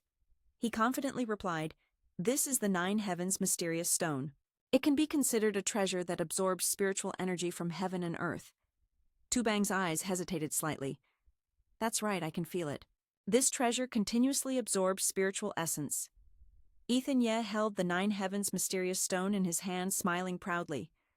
A spirit stone that can absorb the essence of heaven and earth for 10,000 years. You've cultivated for over 15 years, how can you still not grasp the mysteries of heaven and earth? Hearing this, the elder couldn't help but burst out laughing. Deep Min Chu's words surpassed the hardships of 15 years of cultivation. Truly lucky, very lucky. His face was serious. This treasure, even if just borrowed for a few days, can bring huge progress. This Min Chu Ethan Ye is worth befriending. Khan looked at her, strongly opposing. No way, return it. I must propose to the sect leader to trade a treasure for the 9 Heavens mysterious stone. Then he clenched his hand with sincere eyes. The thoughts of everyone Ethan Ye understood the legendary spirit stone. I'm not lacking, but I have one condition. Tam Ngok frowned seriously. Diep Min Chu understood everything well. Naturally couldn't ignore this request. Go ahead and say it, Ethan Ye said calmly, sitting down.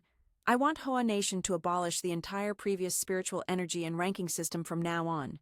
Apply the new spiritual energy ranking system that I created. He pointed up with determined eyes.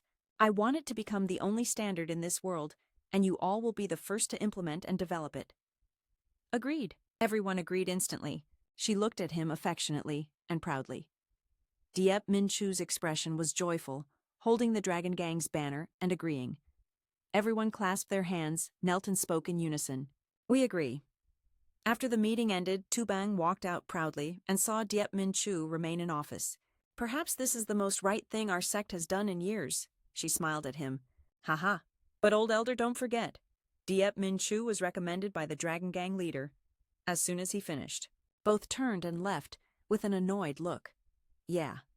Then Tin Ha approached curious Elder Trung, Deep Huyan Zhe No. Deep Min Chu is still in the room. Why, we have something to show him. Heidi Zhang pointed straightforwardly in one direction. Of course inside the room. Probably discussing matters with the young lady, the Sword Immortal's descendant. Hearing this, Lily Hong quickly grabbed Claire Shang's hand. Let's go, or else that latecomer will get ahead again. The girl held her hand tightly. That's right before the senior sister, it's me. You're still not planning to bring in someone new, are you? Heidi Zhang's face showed some sadness. Tin. Ha, you also grew up NDT0. Why do so many young ladies look at us but not a single one looks at you? Ethan Yi straightforwardly answered Elder Trung. Don't hit my heart anymore, please. I really have something to find those two.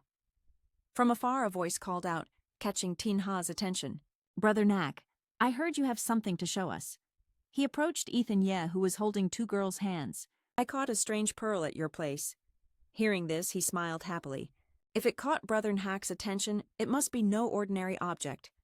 Let me see. Tin Ha turned sadly. Annoying these beauties all surround him. I don't want to pull it out for him to see it all. Then he held a bag of stuff in his hand. Although I don't know what it is, the aura on this pearl is unsuitable. First I'll find someone to seal it temporarily. As soon as Tin Ha finished speaking, he immediately opened the bag. Brother Deep, no leader. Deep, take a look. He saw you looking awkward. He politely replied, the two of us don't need formalities. Just call me like before. Ethan Ye carefully held up the orb, examining it closely. This orb is from Sao, a very dark sect. Suddenly he hugged Du 3, looking exhausted. It's the aura of the Demon King. I definitely didn't mistake it. He glanced sideways at Du 3, who looked puzzled. Does it have something to do with the Demon King, Du 3? Can you explain more? Sweat was streaming down her face. The Demon King will pour a strand of soul into the treasure orb to control each of his subordinates. Du 3's face turned fearful as she explained. Her voice trembled as she continued. Even scarier is the spiritual control force inside that will corrode the soul of whoever holds it. Willingly sacrificing yourself for the Demon King? She looked at Lily Hong with concern. Miss Hong here has a pure yin constitution. That's the best choice to accept the Demon King orb. She feared this group might have also planned to attack her. Her expression was blank. Oh no. Stop talking. If Master hadn't been there, I'd probably be in serious danger. Ting Ha's eyes turned cold. Unexpectedly, he picked up a hot potato. Ethan, what's the best way to handle this? Holding the orb anxiously, he said, at this point, if we don't destroy it, it could cause endless harm. Then Ethan Ye threw it into the sky while the sun hadn't set yet, using pure yang force to destroy it. Suddenly a voice stopped him. Wait. He glanced back, puzzled. Didn't you say the Demon King orb is dangerous? Du 3 placed her hand on her chest. I have a way to purge the Demon King orb's corrupt aura to help the spirit sword upgrade. Why not give it to me? Ethan Ye turned seriously. Du 3, have you thought this through? I remember you touched an object with the Demon King's aura. The mark on your neck must be hurting. The spirit sword's face was full of anger as it stepped forward. Although I want to upgrade, this black orb looks impossible to handle. I'm doomed. Is that okay? Claire Shang crossed her arms. If it's too hard, don't show off your skills. Master has many things to do, no need for this. Tin Ha looked at her worriedly. That's right, Du 3. She agreed. Ethan Ye, the system's spiritual energy development is ongoing, so don't make things harder on yourself. He raised his hand to stop Du 3. I have my own plan for the spirit sword's upgrade. You don't need to risk yourself for this. Suddenly Du 3 bowed her head. Brother, you might think I'm reckless. I know I'm reckless, but Ethan Ye, you didn't just save my life. You gave me such an important responsibility. She closed her eyes tightly in tension. I know you're a big figure, but just this once can I repay you with all my effort. Hearing this, Ethan Ye immediately stepped forward. He grabbed her hand and lifted her head. All right then. The spirit sword is entrusted to you. I trust you. Du 3 held the evil accumulation orb in her hand, shyly saying, I definitely won't betray Ethan Ye's trust. Tin Yi Ha stood nearby, watching with a sigh. Seeing this expression, it was clear she had feelings for Ethan Ye. He respected the two brothers standing beside him. Based on my relationship with Ethan Ye and Du 3, I have to help a little. She looked embarrassed. Tin Ha, what are you doing? He quietly explained the orb's effect. This is an evil accumulation orb. Use it to temper your sword. You won't have to suffer so much anymore. But Du 3 still didn't believe him and turned to ask Ethan Ye softly, this evil accumulation orb is a rare item. Why must I use it? He was about to answer when Tin Ha jumped in. Stop, Ethan. Yeah, I know this means nothing to you, but as brothers and the leader, don't you want to show a little goodwill? Why do you always act like that? Ethan Ye immediately seized the moment. If you're in front of me, might as well wear the rich kid label. It's useful to Du 3 anyway. I won't be formal with you anymore. Tin Ha patted his shoulder. That's right. You and your brother, no need for formalities. He turned to Lily Hong and Claire Shang for help. To temper the Demon King orb's killing aura requires quite a few precious materials. You two's family wealth can lend me some for now. I'll repay with treasures of equal value later. She decided firmly. Lily Hong agreed immediately. No, this counts as a gift. Congratulations, Master, on becoming the leader. I'm determined. Lily Hong agreed. No, this counts as a gift. Lily Hong congratulates Master on ascending as the leader. Little Claire Shang immediately agreed. As for me, Master, just say what you want. When it comes to precious treasures, my house has plenty. Seeing their firm resolve, the 3-star opponent couldn't help but shed tears. Thank you, Sword Immortal Clan. My clan was wiped out. Truly, there's nothing to repay your kindness. Ethan Ye ignited hope in this fragile girl. Look up. Once you finish sword training, I'll go with you to the Sword Immortal Mountain to uncover the truth from that year. The 3-star hurriedly wiped away tears. The tear still clings to her lashes. Yes, Ethan. Yeah, I trust you. You turned to instruct the spiritual swordfish bone sword. We have to part ways for a while. Hopefully, when we meet again, it will bring great joy. It took this chance to snub its nose at the sky. Does it underestimate the power of this sword? Go away? I don't even miss you. Ethan Ye walked off but didn't forget to remind me there were still a few things to discuss, starting with the alliance. For now, leave it to everyone else. The 2 girls responded firmly. Understood. We'll return soon. Shortly after you were at the Queen's bar. Ethan Ye thought to himself it had been a long time since his last visit. The handsome bartender warmly greeted Master Deep. You're back. Tuvu, mixing drinks behind the counter, was startled and turned around to catch the gossip Deep. Ethan Ye really is him. She approached with surprise. I even thought he wouldn't return here again. Ethan Ye calmly said, I'm here today because I need a favor from Tuvu.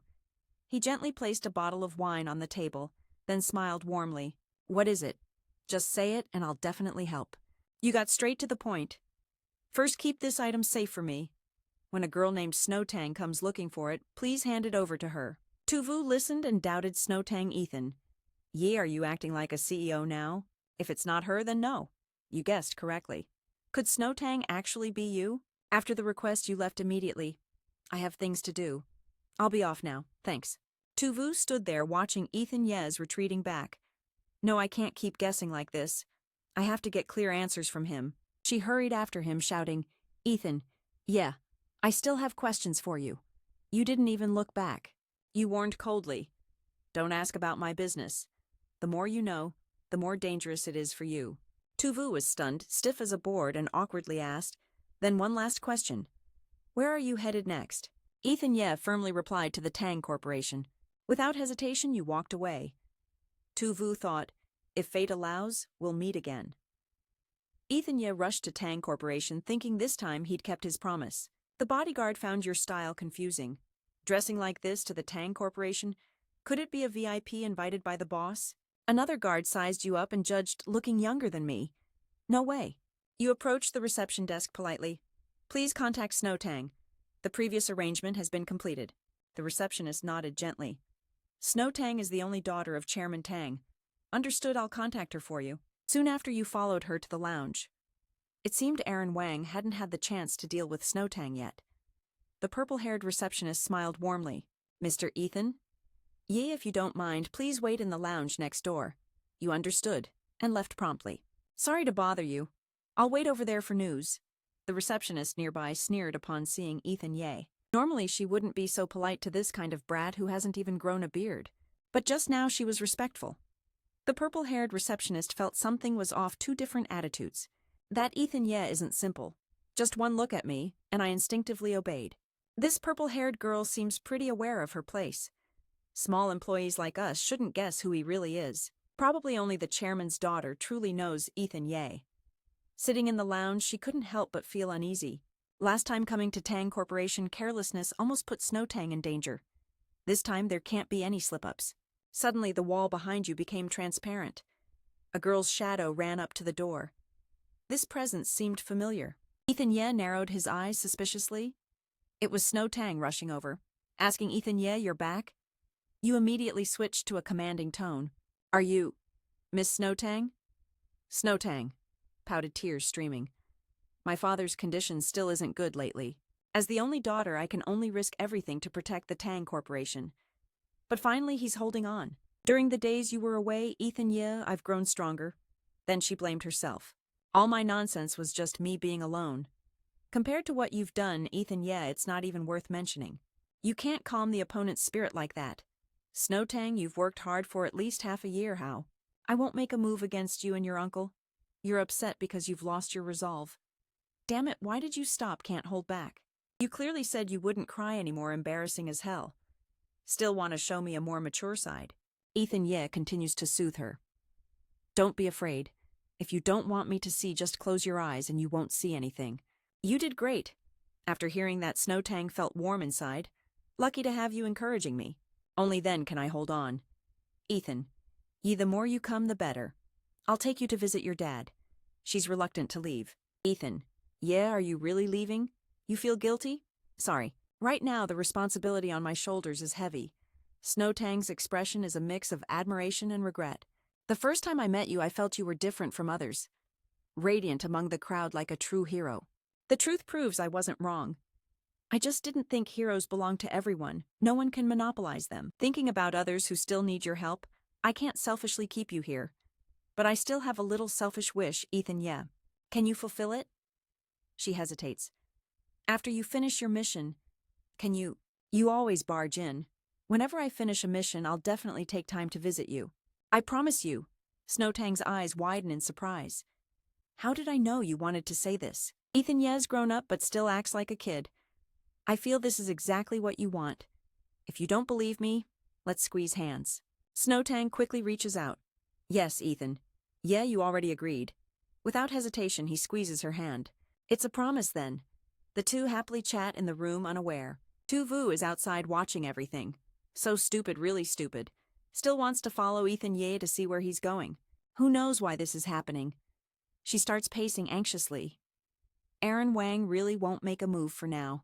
Meanwhile, officials in the capital have started paying attention to the Du Family Corporation. Tu Vu wants to verify right Snowtang. I'm standing guard beside Ethan Ye, and I also want to see what kind of person you really are. But is it worth Ethan Ye paying such a price? Tu Vu worries, unsure what he would think if he knew her actions. Suddenly, Ethan Ye appears beside her, startling her. Earlier, I sensed a familiar spiritual presence. It really is you. Tu Vu admits defeat without fighting. Deep Ethan He, sorry. I shouldn't have spied on your movements. You don't hold grudges.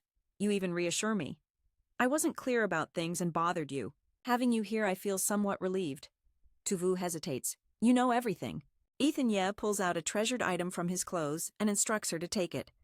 If big trouble comes, crush it. I'll come. She's confused, wondering what it is, but then Tu Vu takes the item and accepts the responsibility.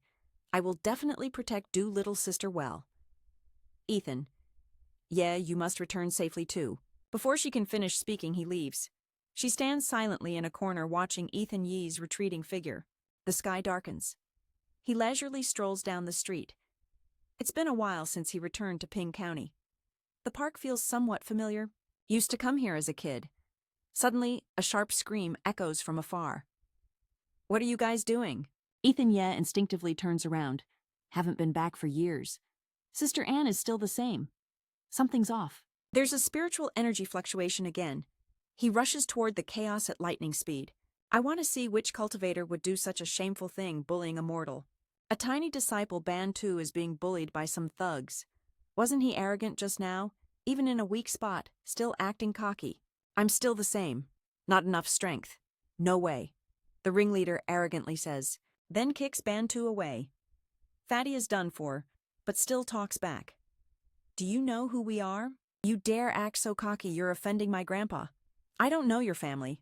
Don't claim false kinship. Yet this ringleader shamelessly takes credit.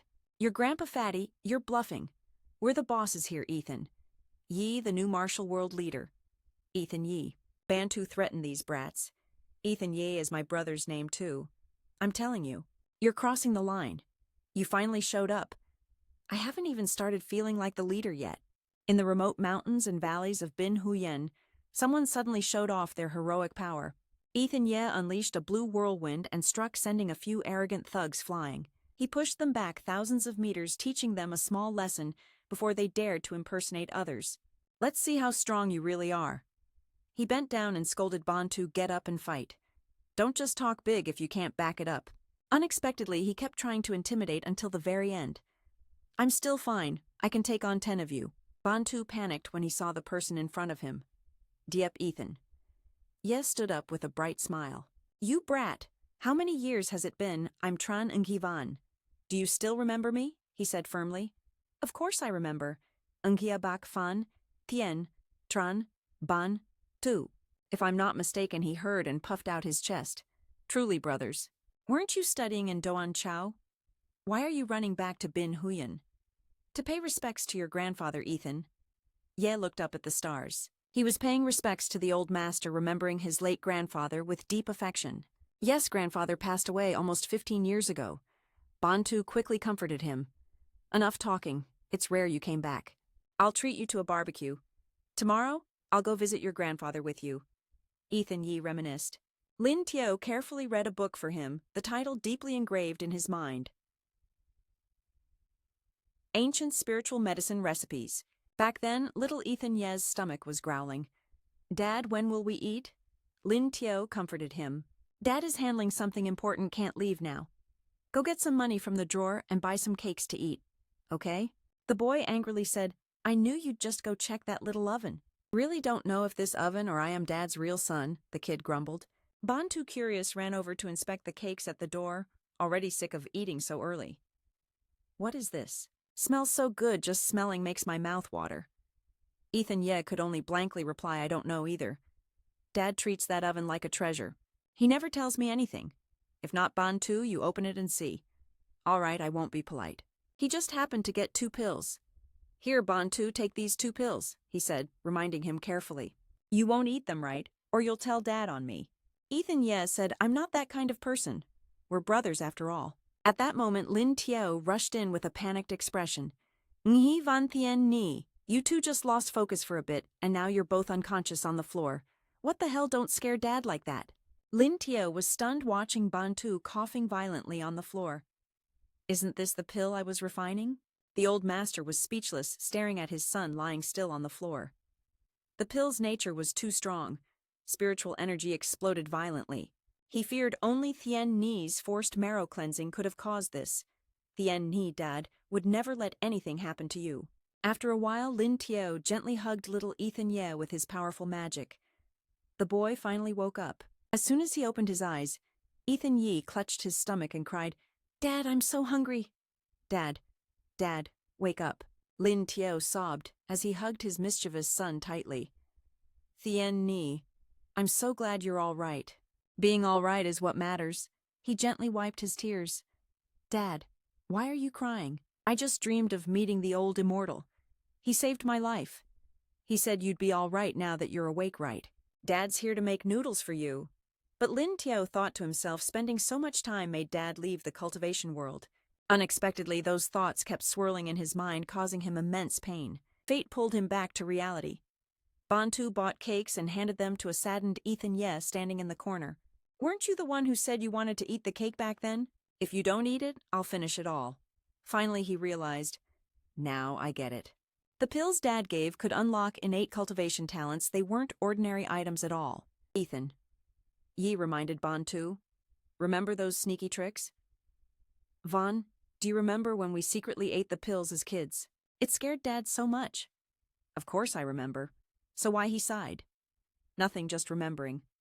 After that, Dad stopped refining pills. It's a pity. Do you know why Bantu bit his lip? After I woke up, your dad gave me his pill refining book to keep.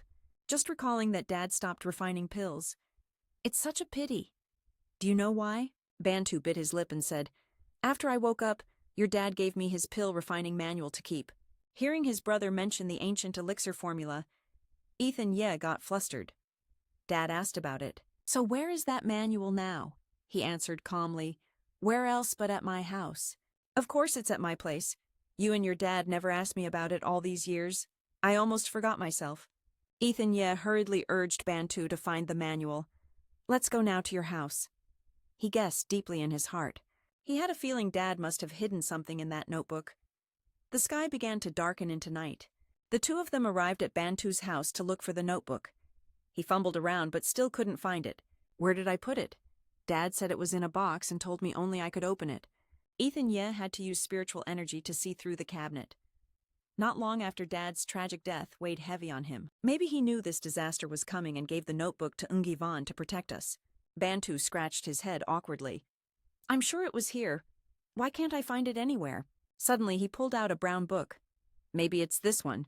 Ethan Ye stepped forward excitedly. This really is it, Ethan Ye, you're amazing. Bantu leaned in curiously. Let me take a look too. Suddenly Ethan Ye shouted eyes wide as he stared at the magical circle embossed on the book cover. This is the 5 elements seal? He urged impatiently. Doesn't matter, just open it. But Ethan Ye just stood there staring at the book, refusing to use spiritual energy. If I don't use the 5 elements unlocking technique, it will self-destruct. He touched the book cover matching the 5 elements attribute, and the seals suddenly lit up. Before he could finish, Bantu snatched the book away. Ethan Ye muttered to himself, I'll open it myself. He touched the red dot on the cover with his hand. Ethan Ye saw a burst of light from the dot, and was amazed. You're a fire element cultivator, right? Bantu blew out the flame quickly, clearly annoyed. What's with the cultivator stuff? But I always burn whatever I touch, so it's true, damn it. The 5 elements on the cover suddenly spun into a vortex, making him exclaim, This notebook is really something. So it's open now. He stared at the 5 elements, thinking to himself. After swallowing a pill outside, he gained access to the cultivation path. No wonder Dad was targeted. The final card was much deeper than expected. Bantu finally opened the first page of the book and gasped. What? There's nothing here. Bantu, frustrated, immediately threw the book away without hesitation. After searching for a long time, it was a wordless celestial scripture. This sucks. But Ethan Ye ran over and gently picked the book up. It can't be. I remember there were definitely words on it. Maybe we opened it wrong. Bantu glanced at him. Tell me, are we being pranked by your dad? Bantu asked calmly as he used spiritual energy to see through the notebook. Probably not. There must be some restriction preventing others from reading it. The spiritual energy allowed Ethan Ye to see every line clearly. He smiled with satisfaction. Just as I thought, only cultivators can read this. The book only reveals itself when spiritual energy is poured in. Ethan Ye sat down calmly to study the book. What exactly did Dad want to tell us? Bantu, standing behind, was also impressed. You're revealing the words now, kid, teach me. Ethan Ye turned around and flatly refused. Don't bother me. Wait until I finish something important. He played the brotherly card to tease him, but with no real intention. Even brothers don't get a say. Ethan Ye kept his eyes glued to the large characters in the middle of the book. The power to awaken the 5 elements pill. Nourishing the spiritual wind, tempering the internal pill core. The words enlightened him. So that's it. My previous methods were all wrong. Bantu looked confused. What do spiritual energy and pills have to do with this? Why can't I understand this? But Ethan Ye didn't explain and instead made a suggestion. Can I borrow your furnace for a bit? Bantu urged. You've been acting mysterious since we got here. You better explain later. Ethan Ye reasoned like Conan. According to Grandpa's notes, spiritual energy has different attributes that produce pills with different effects. Let's just try it first. The two of them stepped outside to look at the furnace. Bantu blinked dumbfounded. Weren't you just starving? Can you even eat this? He was annoyed. Eat all day long. I'm cultivating pills. But can this be eaten? He was annoyed. Eat all day, just eating. I'm refining pills. He laughed mockingly. Refining pills. Do you think you're the Supreme Emperor wanting immortality? Ethan Ye said, Here's something for you. This really could grant you eternal life. Want to try a bit? After using spiritual energy to refine the pill, Ethan Ye confidently took one from the furnace. This was the refined method from the manual. Sure enough, Bantu couldn't believe it. You're telling me this burnt black thing can grant immortality? Stop scaring me. Ethan Ye teased, saying after eating it, Bantu might even be able to control the fire he suddenly has. Do you want to? Ethan happily popped the pill into his mouth. I won't hold back. Suddenly the spiritual energy from the pill balanced the fire inside Bantu. Holy crap, it's really different, like just coming out of a sauna. So comfortable, Ethan Ye thought to himself. Damn, I didn't expect he would leave me this inheritance. He invited Bantu and me to visit him. As the mysterious night shrouded the path they walked, Ethan Ye kept walking, ignoring his chubby brother struggling to keep up, shouting, Wait for me. I can't keep going. He turned back, staring hard at Bantu, who was panting, and wondered if dragging that kid into cultivation was a mistake. Suddenly a noise caught Ethan Ye's attention. Suspicious, he looked up at the smoke rising from the forest opposite. Isn't that the direction of Grandpa's tomb? Ethan Ye dashed toward the smoke, leaving his brother behind. That spiritual energy feels like the Demon King's. He stopped at his grandfather's smoking tomb, furious, cursing the beast. A pitch-black figure loomed behind the smoke. The Demon King, the Supreme General, Lin Thuong Sin. Ethan Ye warned Bantu to stay clear. I'm going to check it out. He unleashed spiritual energy straight at the black figure who panicked and ran away on all fours. Ethan Ye sat down holding the remaining tomb fragments on the ground. That definitely was the Demon King's aura. He had already chased him this far. Bantu stood behind snooping, "Did you catch him?" But Ethan Ye decisively ran off, leaving Bantu stunned. "Isn't that your grandfather's tomb?" Bantu pointed to the opened coffin lid. 2 of Grandpa's bones were stolen. Furious, Ethan Ye slammed his fist into the ground, then burst into tears. "Grandpa is the heavenly child. Too late," he worried. Could the noise just now have been caused by the tomb robbers? He felt heartbroken and blamed himself. "You're an unfilial heavenly child, causing Grandpa's remains to be incomplete." Suddenly a pill dropped from Ethan Ye's pocket. He rolled up to the tombstone and sealed the spiritual energy around it, leaving Bantu stunned in front of the tombstone. "What's going on?" "You're frozen too." Could it be that the tombstone itself is Grandfather's spiritual energy? That spiritual energy glowed brighter and brighter, like a halo pulling Ethan Ye inside. This made him dizzy and disoriented. "Today I really met a ghost." Grandfather suddenly appeared before me and called out Ethan Ye's name. "Tien Ni, you're his child, right? You should see for yourself. I didn't discover this fate in my last life, but maybe heaven wants me to resolve my regrets and make up for my lost cultivation path, Lin Tieo." Smiling at his healthy grandson before him, Tien Ni has grown so much. He hesitated and softly said 2 words. "Grandfather, I'm sorry. The cultivation path isn't an easy one. I don't want you to suffer any regrets." Ethan Ye gently reassured him. "No, Grandfather, don't say that. This is Tien Ni's destiny." Lin Tio's eyes were heavy with sorrow. He hesitated for more than half his life, wondering if he should reveal the truth to him. In the end, he left the lingering soul on this tombstone. He carefully explained our deep family has protected Kiem Lin's son, fighting alongside the Demon King clan. After the last great war, our deep family's power declined. So I wanted to withdraw from the cultivation world. Then he took out the records and looked at them.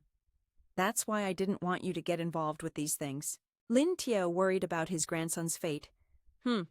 Maybe because the Demon King's seal is about to be lifted, I want to rely on myself to fully seal him again. That way you won't have to be tied to the cultivation world anymore. But hearing this, Ethan Ye grew bitter, recalling earlier. I know the Demon King's minions have discovered your plan. They didn't even spare your remains. Lin Tieo instructed Tien Ni. If you've chosen the cultivation path, then you must get back my old bones. Ethan Ye's determination flared up. I'm going to restore Grandfather's remains. Don't worry. I'm not a child anymore. I will make the Demon King clan pay their blood debt with blood. Bantu panicked when he saw you and rushed over to Ethan Ye. Ethan, yeah, you're back. He fearfully looked at your darkened face. Hey, brother, what's wrong with you? What are you planning? Ethan, Ye bitterly. Ethan, Ye said, what else, but to make those bastards who dug up the remains pay. Blood for blood. Ethan Ye glared at the black crows flying in the sky.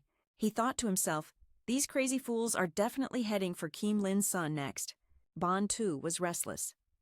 Ethan, yeah, where are you going? Ethan Ye ignored him and marched on firmly. That was Grandfather before. Now it's your turn to protect him. Bon Tu advised you should go back. I'm going to find Kiem Lin's son and get revenge on them. Hearing this, he hurriedly asked, do you know who did this? How? Tell me how many people you need. I'll call my brothers. Ethan Ye immediately denied it. It's not what you think. Suddenly Bantu looked up at a blinding streak of light in the sky, puzzled. Is that so? Could the one who caused trouble just now be coming back? He was certain. It's not what you think. The person arriving is someone I know. Right after Kiem Lin Joy 3 appeared, Ngu caught Kiem Lin successfully advanced to Joy 3, fulfilling its mission as a Kiem Lin spirit summoned at the right moment. Only then did Bantu feel relieved. So it's Ethan Ye's ally, huh? Why didn't you say so earlier? He was a bit curious when he saw the arrival. Don't mind him. He's my childhood friend. Just say whatever you want. No need to be shy. But why did you come here? Joy 3. Gently, he lifted your trusted sword. After the upgrade, Ngu caught Kiem Lin could sense its owner's emotions, yelling loudly, wanting to go chop the enemy together. I couldn't calm it down, so I brought it here.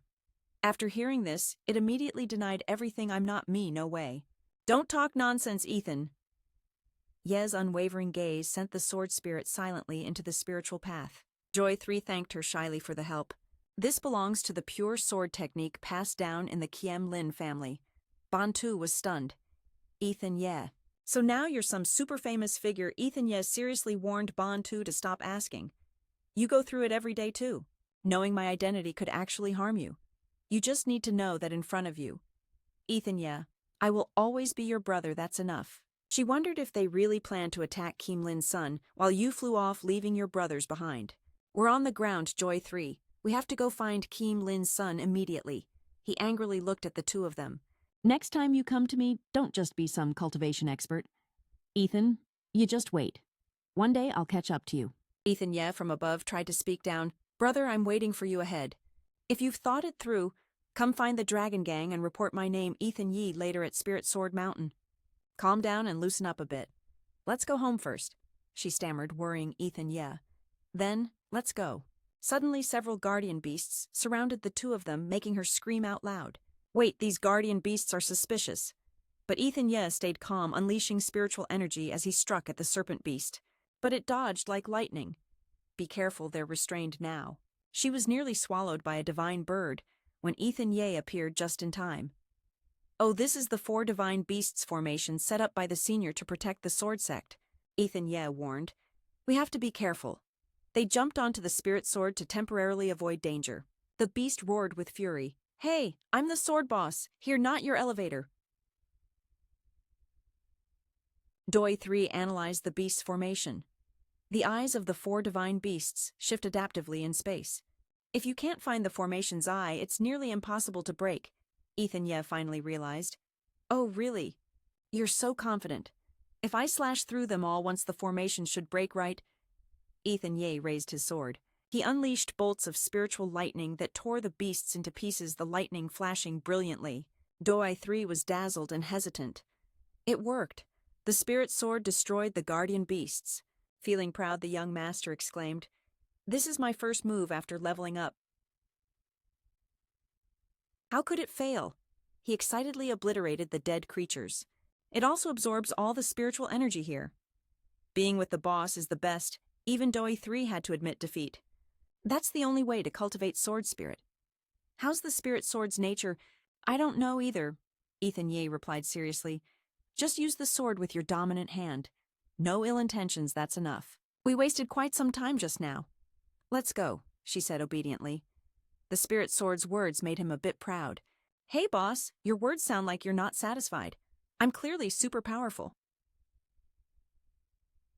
Doi 3 decisively took full responsibility. Ancestors, if there's blame, blame me, Ethan Ye. It's because I invited it here to break our clan's curse. Suddenly a voice echoed from Spirit Sword Mountain. Go, my mission is over.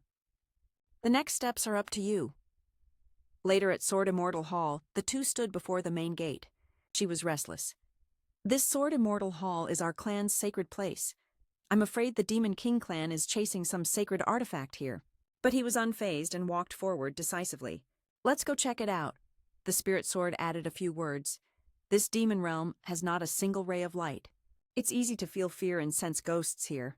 Suddenly Ethan Ye's body shook. He screamed, You're right, young master, and soared to the ceiling. Someone activated the Sword Immortal Hall's defense formation to attack me. The spirit sword saw the boss about to be hit by 2 giant hands. Ethan Ye quickly dodged, but he swung it behind thinking that would block the attack. Ethan Ye immediately pointed his sword at the giant hand to release spiritual power. The boss even separated his spirit. His spiritual energy was purer now. Awesome. The spirit sword slithered down the giant hand at the speed of the Wind Prince and successfully created a whirlwind around the giant hand. Then the spiritual energy from the sword controlled the monstrous giant hand. However, there was an ambush. That was the giant hand of the soul puppet demon, which easily tore apart the spiritual binding. Doi 3 was stunned. That's the spirit essence cluster of the Sword Immortal clan. The spirit sword flew to her side. Second sister, don't be stupid. Take it quickly. Doi 3 firmly said, I can't let the spirit essence cluster fall into the Demon King's hands. No matter how strong the Demon King is facing the cold glare of the giant before them. She still felt a bit scared. Ethan Ye approached to stop her. Doi 3, calm down. You haven't realized it yet. That's just a semi-finished product not fully restored. No, that can't be the original form. That's the Demon King's puppet.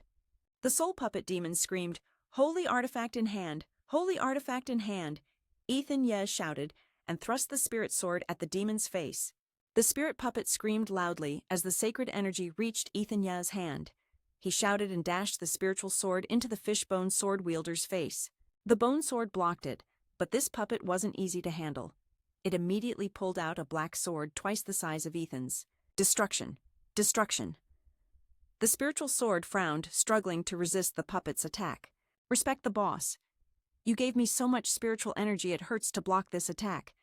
If this puppet gets cut off, it'll interrupt the egg incubation process. Next, I'm afraid it won't die easily with us.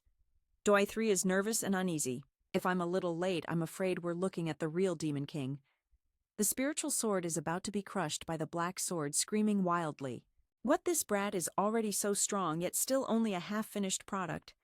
The soul puppet is about to unleash its final move. It's freaking out terribly. Done for.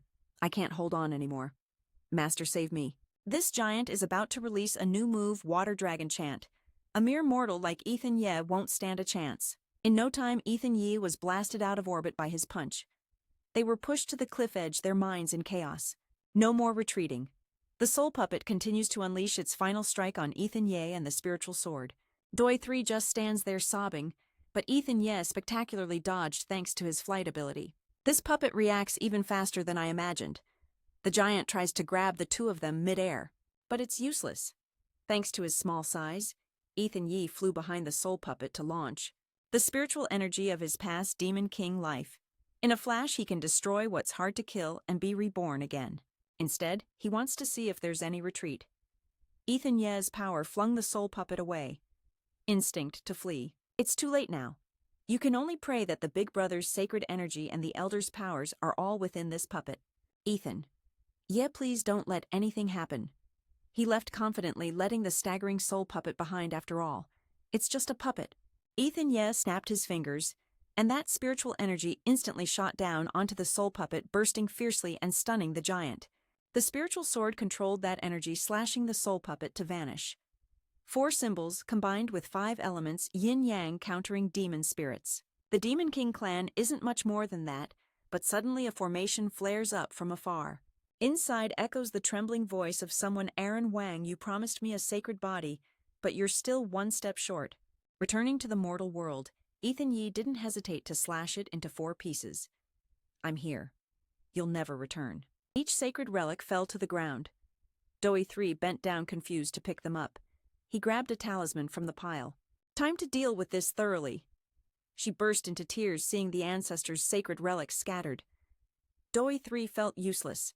Unable to protect the sacred relics of the elders, suddenly smoke and dust spiraled fiercely from the relics.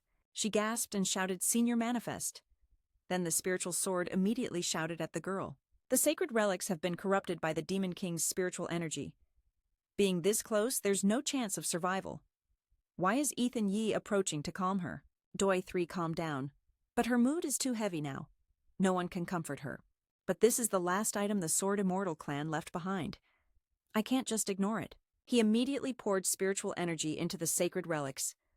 "I'll stop you. If you have anything to say it quickly."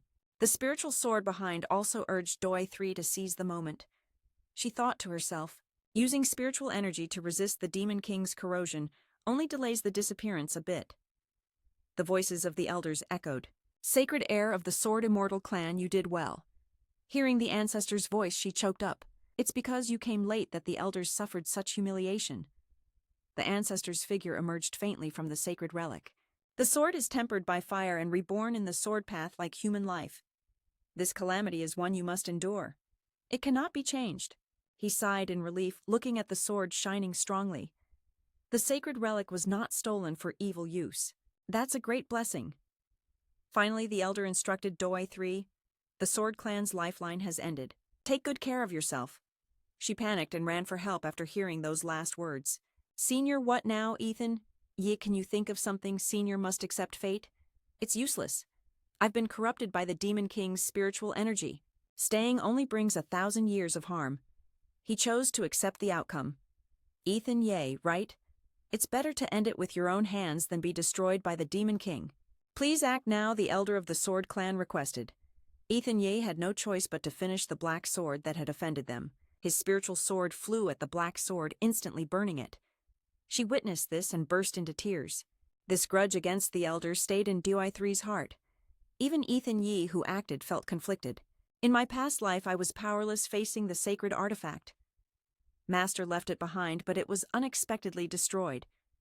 This life, a pill fell from the flames into my hand. Before parting, 3 seniors told me the fate of the Sword Immortal clan rests entirely on me. I swear I agree to give all the Sword Immortal clan's heritage to Ethan Ye. Just to avenge the seniors, I'll transfer that spiritual energy to my boss, Ethan Ye. You're surprised this was originally the seniors' inheritance for me.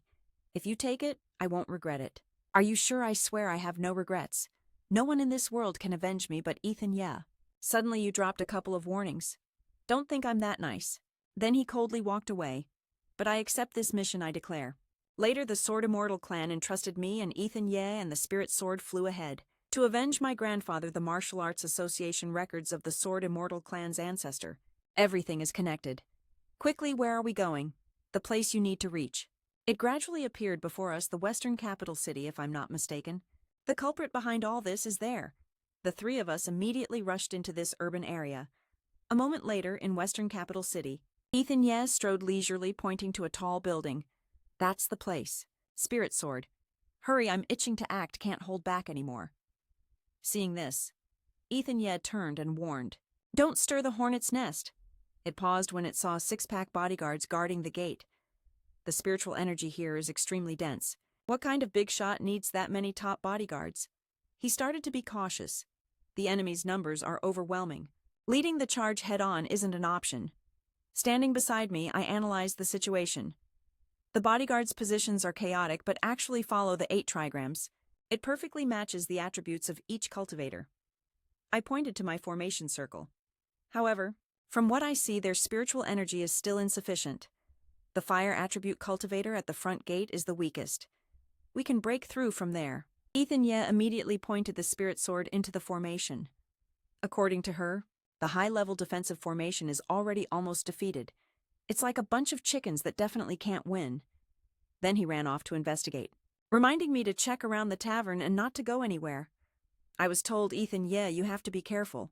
I was alert, eyeing those weird bodyguards behind me. Alone, I started overthinking. Why do I have such a bad feeling? Better not think nonsense. Ethan Ye was scouting as he walked. In the past life, Western Capital was a gathering place for top cultivators of Hua country. This life he snapped his fingers to test setting a roadside tree ablaze. The spiritual energy in Western Capital is enough for those cultivators to cultivate. Let's just watch how it goes. Everyone scrambled toward the fire caused by Ethan Ye. Quickly put out the fire, he stepped into a secret corridor. Spiritual energy around his body began to leak out. Someone was using a formation to absorb spiritual energy. Ethan Ye sensed something off. What the hell is this? They're all puppets. He cut their strings. To see if they still moved, he raised the Spirit Sword high with extreme caution. With so many puppets, their controller's skill is extraordinary. But this feeling reminded Ethan Ye of when the Taoist building was controlled by Hao. But this formation was much denser, multiplied many times. Suddenly, a shout came from behind. Let me go. He panicked and turned back. Ethan Ye rushed toward her. Zhang Yang and his disciples appeared calmly. Sorry to stop you and Aaron Wang from meeting. I had no choice but to offend you. He shouted angrily. Let her go, feeling guilty. Ethan Ye waved his hand to signal the disciples to let her escape. Trust me, I have no ill will toward your friend. She immediately ran behind him. Ethan Ye was alert and pointed the Spirit Sword at Zhang Yang's face. Who are you? Why stop me from finding Hao Nan? Seeing this, he extended his hand to make friends. Ethan. Ye right, I'm Zhang Yang, useless scum. Friends around him often called him Young Master Yang. You glared suspiciously. One of the 8 young masters of the capital. Ethan Ye wondered if he was in the same group as Aaron Wang. This young master shook his head. No, that's not it. Ethan Ye wondered if Aaron Wang was on the same side. The young master shook his head, saying no. He didn't get straight to the point, but suggested this wasn't a good place to talk. Ethan Ye said, Brothers don't compete. Let's move somewhere else. The spiritual sword sensed this guy was suspicious and warned Ethan, yeah, this guy's no good. Boss, don't pay attention to him. Truong Duong immediately scratched his itchy spot to persuade Ethan Ye, his brother. The matter with Aaron Wang, he thought Ethan Ye might still be interested. After a moment, they were already at the office. Let me invite both of you. Truong Duong started word spreads fast even in the Western capital. Last time at the Martial Arts Association, Aaron Wang returned after 7 defeats because of you, right? Ethan Ye said bluntly. You said you knew from the start that I and him had a secret weapon. Why beat around the bush? I don't get it. So I'm asking plainly. Rumor has it there's discord among the 8 elders of the capital, is that true? But you're hot-headed, and don't mince words. Young Master Duong, just be straightforward. No need to beat around the bush. Also just call me Ethan Ye. He acknowledged that well. Ethan Ye, the brothers are indeed straightforward. I'll be frank too. Truong Duong stood up and asked both sides to compromise. Ethan Ye, help me kill someone. How about it? You name the price. Truong Duong said, I absolutely won't pay. Just hearing that, Ethan Ye guessed who needed to be eliminated. Aaron Wang and Truong Duong explained, the elders of the capital have long had a reputation, but no share. Aaron Wang is ambitious, wanting to dominate the capital alone. I, Truong, will not easily fold my hands and surrender. You wonder why young Master Duong dragged me into this. Turns out you've been watching him even before. After Aaron Wang's recent formation battle, you also detected it. If you approach too aggressively, you'll definitely trigger the spirit trap and die. I know a way to approach without harm, but my body won't allow it. Truong Duong, distracted, accidentally splashed coffee everywhere and choked on it due to his carelessness. Ethan Ye was determined not to be led around like a fool. Young Master Duong wants to borrow my blade to kill Aaron Wang. This guy started dropping hints. Talking with a smart person felt really refreshing. So are you in or not? Ethan Ye immediately felt he had value. I'm not a pawn, young Master Duong. Be honest. At this point, Truong Duong had to swallow his pride to pull him to his side. How could I treat Brother Deep as a pawn? But he felt it would be hard to break Ethan Ye's resolve. Not like a typical fool. Seems Truong Duong had no choice but to pull out his final move. I won't hide anything from Brother Deep. All this conflict stems from this. He pointed to a location on the map. This is spiritual energy I collected, the Xuan Huang artifact. It's said to form only after 1,000 years into a spiritual sword. Don't believe it. 1,000-year spiritual force formed naturally. So it's better than mine. But you immediately noticed something's off. The quality of your 1,000-year spiritual energy Xuan Huang artifact is questionable. Young Master Duong, who sold this to you, you should find him and ask clearly.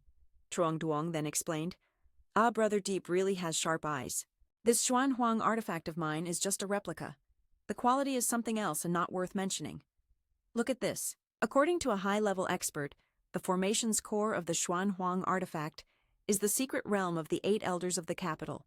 Outwardly rich families, but in reality each wants to claim this secret realm for themselves. You stared at the map then, at the black dots. They represent the 8 cultivators of the same level and status as the 8 elders. What does this have to do with your 8 elders of the capital? Truong Duong answered decisively. Nothing. The secret realm opens at the formation's core. It needs the forces of the 8 directions to maintain balance, and those entering the secret realm are chosen from the 8 of us. Dividing the heavenly talents and treasures evenly among the 8 families, you hated, and pointed to the black dot. How? You want to break the hold of the other 7 families and monopolize all the secret realm's resources. That's why he started mass-producing puppets. Then Truong Duong declared boldly, Aaron Wang, it's a good idea wanting to take from us, but I absolutely won't sit still and die. He pleaded with you. You have the ability, I have the method. How about teaming up against a common enemy? Brother Deep, want to consider an alliance. Deep Teen thought back on Aaron Wang's offenses and hesitated a bit. Kidnapping Snowtang. Controlling the path, borrowing Nam's hand to interfere in the martial arts gathering. Plus the Money Sword clan.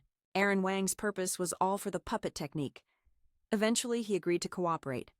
I can work with you. Of course, Ethan Ye still set a condition, but the timing and detailed plan would be decided by me.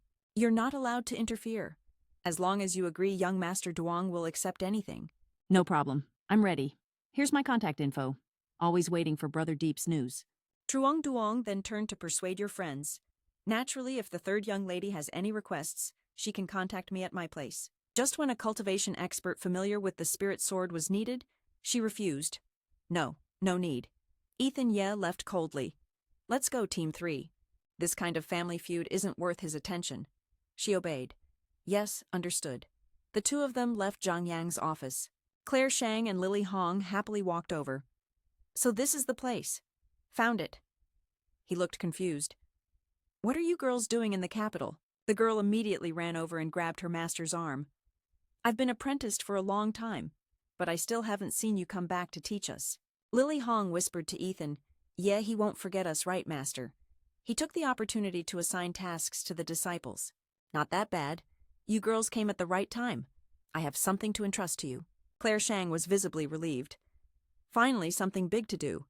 Lily Hong didn't hesitate and accepted the responsibility. Master assigned the task. Our strength has increased. We won't let you down.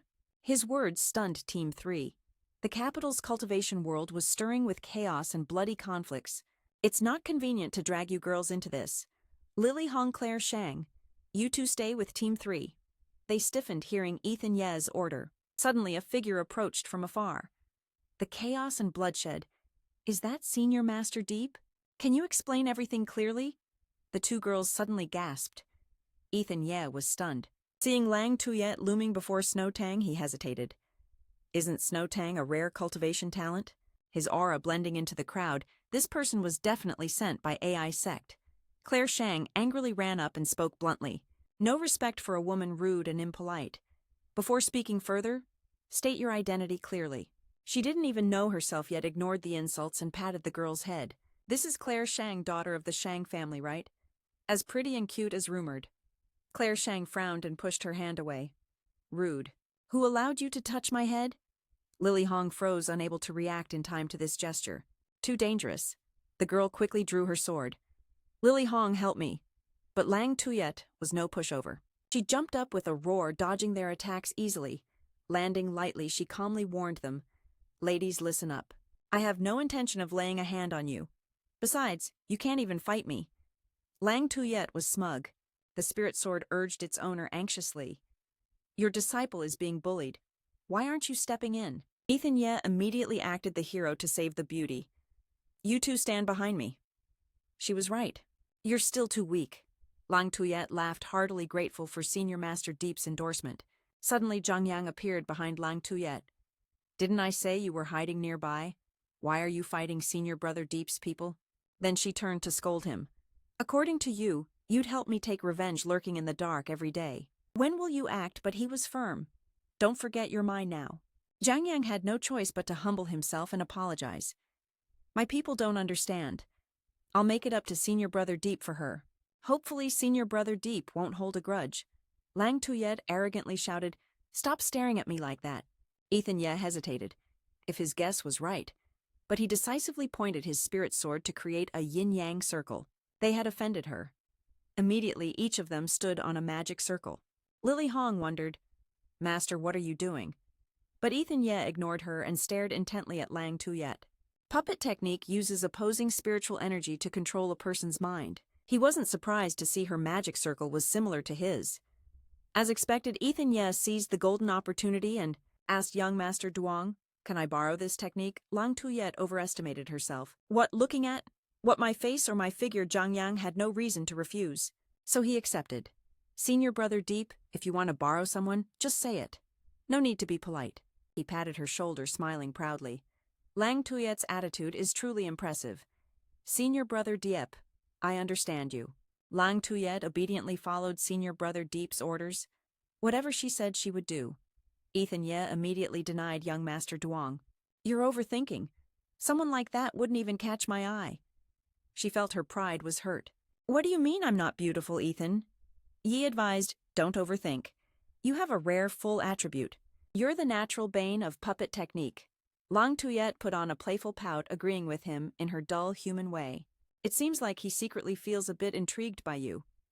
In the blink of an eye he saw my trump card. This man is somewhat interesting. She casually dropped a few words to test Ethan Ye, only to find that Master Deep's aura was unexpectedly strong. Claire Shang couldn't hold back, standing there and blurting out something crude. Master is truly a great cultivator. Our sect disciples came here out of admiration. Lily Hong had to remind Claire Shang to leave. Don't bring up these things. Ethan Yi advised them. If you see me as your master, then listen up. Listen carefully. Return to this book, you two take it, and teach them properly. Lang Tuyet really has no sense using her staff to discipline Ethan Ye. Then let my staff speak to you. But the spiritual sword quickly blocked the strike for him. He groaned loudly. Ouch, ouch, ouch, little sister, are you serious? You're still calm, good. Take this chance to test her strength. Of course, Lang Tuyet's level is nothing compared to Ethan Yi's supernatural ability. She challenged him. What's there to fear? Lang Tuyet provoked. The great cultivator. I think he's just a big coward. Before Ethan Ye could react, the spiritual sword charged forward. But in the end, it had to surrender, tightly bound by her staff. Suddenly, Lang Tuyet's face turned pale. How could the spiritual sword pull that staff flying high into the air, then break free from that weak piece? However, she still refused to admit defeat, showing true skill. Lang Tuyet infused spiritual energy into the staff. You were a bit cautious just now, able to instantly change the attribute of your spiritual power. The mixed spiritual technique used on the spiritual energy is impressive. She decisively swung the staff toward the opponent. Ethan Ye calmly activated a spell circle with just a few simple steps. His spell circle easily knocked away Lang Tuyet's trusted assistant, who tumbled through the air. The staff crashed straight into an old tree by the roadside. Only now did she lower herself, admitting the gap in strength was too great. I overestimated myself. Lang Tuyet was firm. I only respect the strong. From now on, everyone follows your orders. Sorry for bothering you with the Aaron Wang matter. He gave her a steely look. When I'm not here, Snowtang uses this same expression. After all these years, Ethan Ye silently promised himself, Snowtang, you'll be safe forever. The spiritual sword acts like a protective little sister. We'll take you to get revenge. After a while, they arrived at the capital's port. Truong Duong sat proudly on the sofa, warmly welcoming Brother Deep. You're here, brother. He stepped forward with a heavy heart. My bones and body are this weak. Family warned me many times, but it didn't change anything. Causing Brother Deep to laugh at him, then Lang Tuyet said, Look at this guy, all talk and no action, bragger of the universe. What kind of hostile trap is this? The spiritual sword eagerly unleashed spiritual energy right here. Seeing this, Truong Duong could only warn him, this place is near Hao's puppet formation. Brother Deep's mighty spiritual energy should be reined in a bit. Suddenly he turned and stared in shock at Lang Tuyet's staff. If you stir up trouble here, it won't be good. Lang Tuyet, what exactly do you intend? She didn't hesitate to say it straight to his face. I'm just used to your two-faced personality, so I'm watching out for you. If you have something to say, say it. I don't have energy to waste on you. Truong Duong was scared out of his wits. Changing the subject. Then let's get to the main point. You're still confused, right? I don't know what trick Ethan Ye used, but it's hard to tame a fierce beast like that and make it obedient. You admire the artifacts of the mysterious emperor. You really stockpile a lot. But Truong Duong immediately brushed it off and got to the point. Brother Deep, stop joking. I put some effort into this map. Look here. He pointed to the black dot at the top of the map. This is one of the 8 places hiding Hao's puppet embryo. I've spent a lot of effort investigating this spot. Truong Duong was cautious. From what I know, this puppet is about to be fully nurtured. Once it's complete, it won't be convenient to intervene anymore. Next, he used his power to unleash spiritual energy. This is the core spiritual energy. I'm dividing it to give to you two. Truong Duong concentrated all his strength into this small golden shard where the puppet was. It was a substitute. If it weren't for Aaron Wang's sneak attack last time, he wouldn't have even known my spiritual energy makeup. He trusted Ethan Yi with this golden shard. For now, Brother Deep and I are allies. He handed it over, but you didn't accept it immediately, still harboring some unresolved doubts. When the puppet matures, Aaron Wang will definitely appear. He handed this to me. Could it be that you want me to hide and imitate your aura to infiltrate him? Deep Huing pointed at her, guessing correctly. But the one hiding is Lang Tuyet. Truong Duong demands you prove yourself, or else I'll waste a lot of energy, intentionally training her to be an assassin under my control. This kind of aura imitation, Lang Tuyet, show Diep Huing your skills. Ethan Ye's challenge is an ice and snow aura. Lang Tuyet, if you can handle it, you can enter my aura room. You're just probing. Better try Lang Tuyet's aura. Stay calm, thanks. Wait a moment, I need to feel it out. A few seconds later, Lang Tuyet created an aura similar to Ethan Ye's. That's roughly it. So can you spot any weaknesses? You're wide-eyed surprised too. Similar, almost identical. Lung Tuyet immediately became overly confident. You know my skills now, right? Ethan. Yea, you stubborn dog this time. You're definitely mine. Do you finally trust me? Truong Duong has absolutely prepared everything. Pick a time to strike. Better to choose the day than just meet randomly. Why not now? Truong Duong pointed toward the exit. Diep Huyen, please. Truong Duong's soldier politely invited Duong Thieu, but he yielded to Ethan Ye. Diep Huyen, you go first. Lung Tuyet. Feeling annoyed by that clumsy act, does he really need to pretend he's already on the boat? You're just standing there on the boat yelling down. Truong Duong, stop dawdling. Once I get on, we set off. Seeing this attitude from him, Truong Duong could only grit his teeth and reply, All right, I'm boarding now. He trailed behind Lung Tuyet, cursing in his head, That rotten woman is nothing but a dog I picked up pretending to be noble. What's next after being used? Let me see how I deal with her. The boat carrying the three started speeding through the night. Departure. Truong Duong suggested to Diep Huyen that there's still an hour before reaching the target. We might as well use this time to review our next moves. Lung Tuyet stubbornly objected. What's there to review? Just merge into his aura and hide among the enemies, then strike directly. Ethan Ye turned to discuss the plan. Soon I'll also lock my spiritual energy to assist you in the dark. Lin Kim saw this and hinted, Oh, the main fighter usually prefers to be alone at the front. Why is he willing to support others this time? He ran over with a smile, acting submissive. So that's it. Looks like the master's taste is like this. Lung Tuyet sneered. This is your sword spirit. How virtuous of you. You immediately turned back to warn her.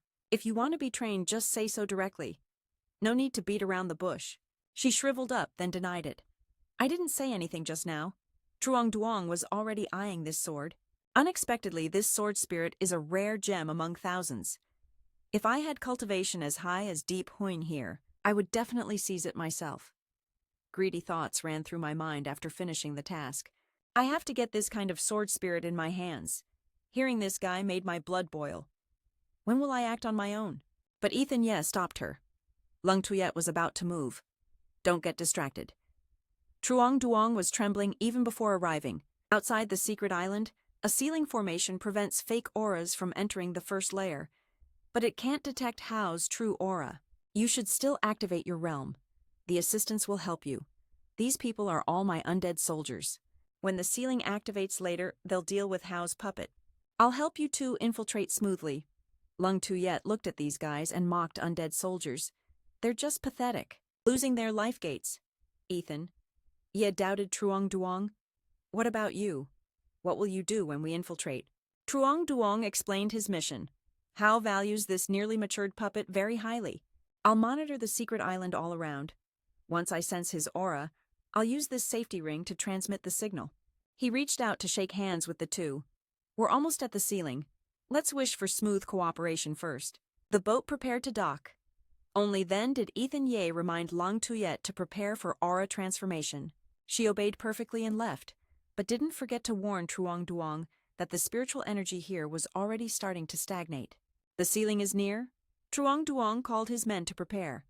That fool hadn't even done anything yet, but was already hit by a wave. A group of male fish surged from the sea, causing the undead soldiers to panic. He ordered the entire defense on the other side.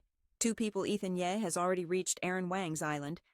I remind you, what are you standing there for? Waiting for me to cut off Aaron Wang's head right in front of you. Of course Ling Shui would never back down. What a joke, I won't give in to you. She took the initiative. He grabbed my hand tightly, ready to go inside. The two of them finally infiltrated Aaron Wang's residence. Once inside, the orb suddenly shattered, alerting him inside. Aaron Wang was stunned and smashed his wine bottle. There's an intruder, and night enveloped his mansion. Aaron Wang stood frozen, analyzing the situation. Man Ni then approached to seduce Aaron Wang. Didn't I say, you'd relax at Man Ni's place tonight? Is something wrong? Is he taking advantage of this chance? Man Ni came with me for a trip. There are bugs crawling onto my island. Man Ni is circling your island? Even if we take a helicopter now, it'll still take some time. Aaron Wang fiercely glanced at the girls behind and used a soul-piercing formation. The souls of those girls are here with you. I'll take them first. Name your price, I'll pay you double. Without hesitation, he took the souls of those girls. Manhwa, don't just stand there. The soul-piercing formation appeared like a whirlwind before Zhang Yang. He quickly guessed it must be a soul-piercing formation. Aaron Wang. Aaron Wang is coming soon. Meanwhile, Ethan Ye just landed on the island, but he didn't expect Aaron Wang use the soul-piercing formation to get there first. Ling Shui firmly warned, "This time I'm not giving in to you, you bastard. Show yourself, I warn you to be careful. There are still people behind the clouds just like Ethan Ye said." Manhwa appeared right behind them. Aaron Wang seemed to have many enemies. "Should I help you drag this woman down?"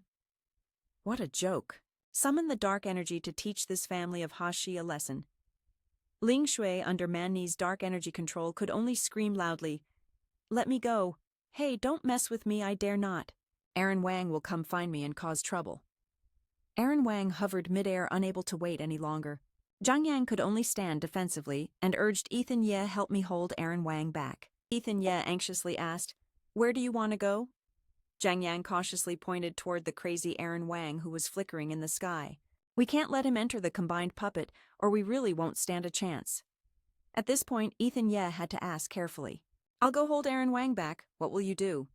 This question made Zhang Yang freeze awkwardly. "I'll go call for reinforcements. Otherwise, none of us will escape." "You thought Aaron Wang only brought that one woman. His private army will definitely assemble as fast as possible. And you're just showing the way to benefit both sides. If you want to live, remember to help me call both my people and yours. If you can't handle it, then you have no choice but to accept this demand." "Fine, I'll call them." Only then did Ethan Ye decisively raise his sword's spiritual energy. "Ready to fight. The fishbone sword today will kill hard. I'm warning you in advance. Today I'm going to eat well. You swing your sword straight up into the sky." Now Aaron Wang has arrived at the place where he keeps his precious treasure. Just a little more and it will mature. "Zhang Yang, who told you to ruin my good plan?" The cliff slowly opened to reveal a giant statue. Ethan Ye suddenly attacked from behind, but unfortunately, he hit a stone pillar behind Aaron Wang. The pillar shattered, making noise that attracted Aaron Wang's attention. "You again?" Ethan Ye stared intently. "Yes, it's me." He clenched his hand, forming pieces of dark energy, awakening the giant statue. Aaron Wang, holding his trump card, was triumphant. "Ants blocking my path.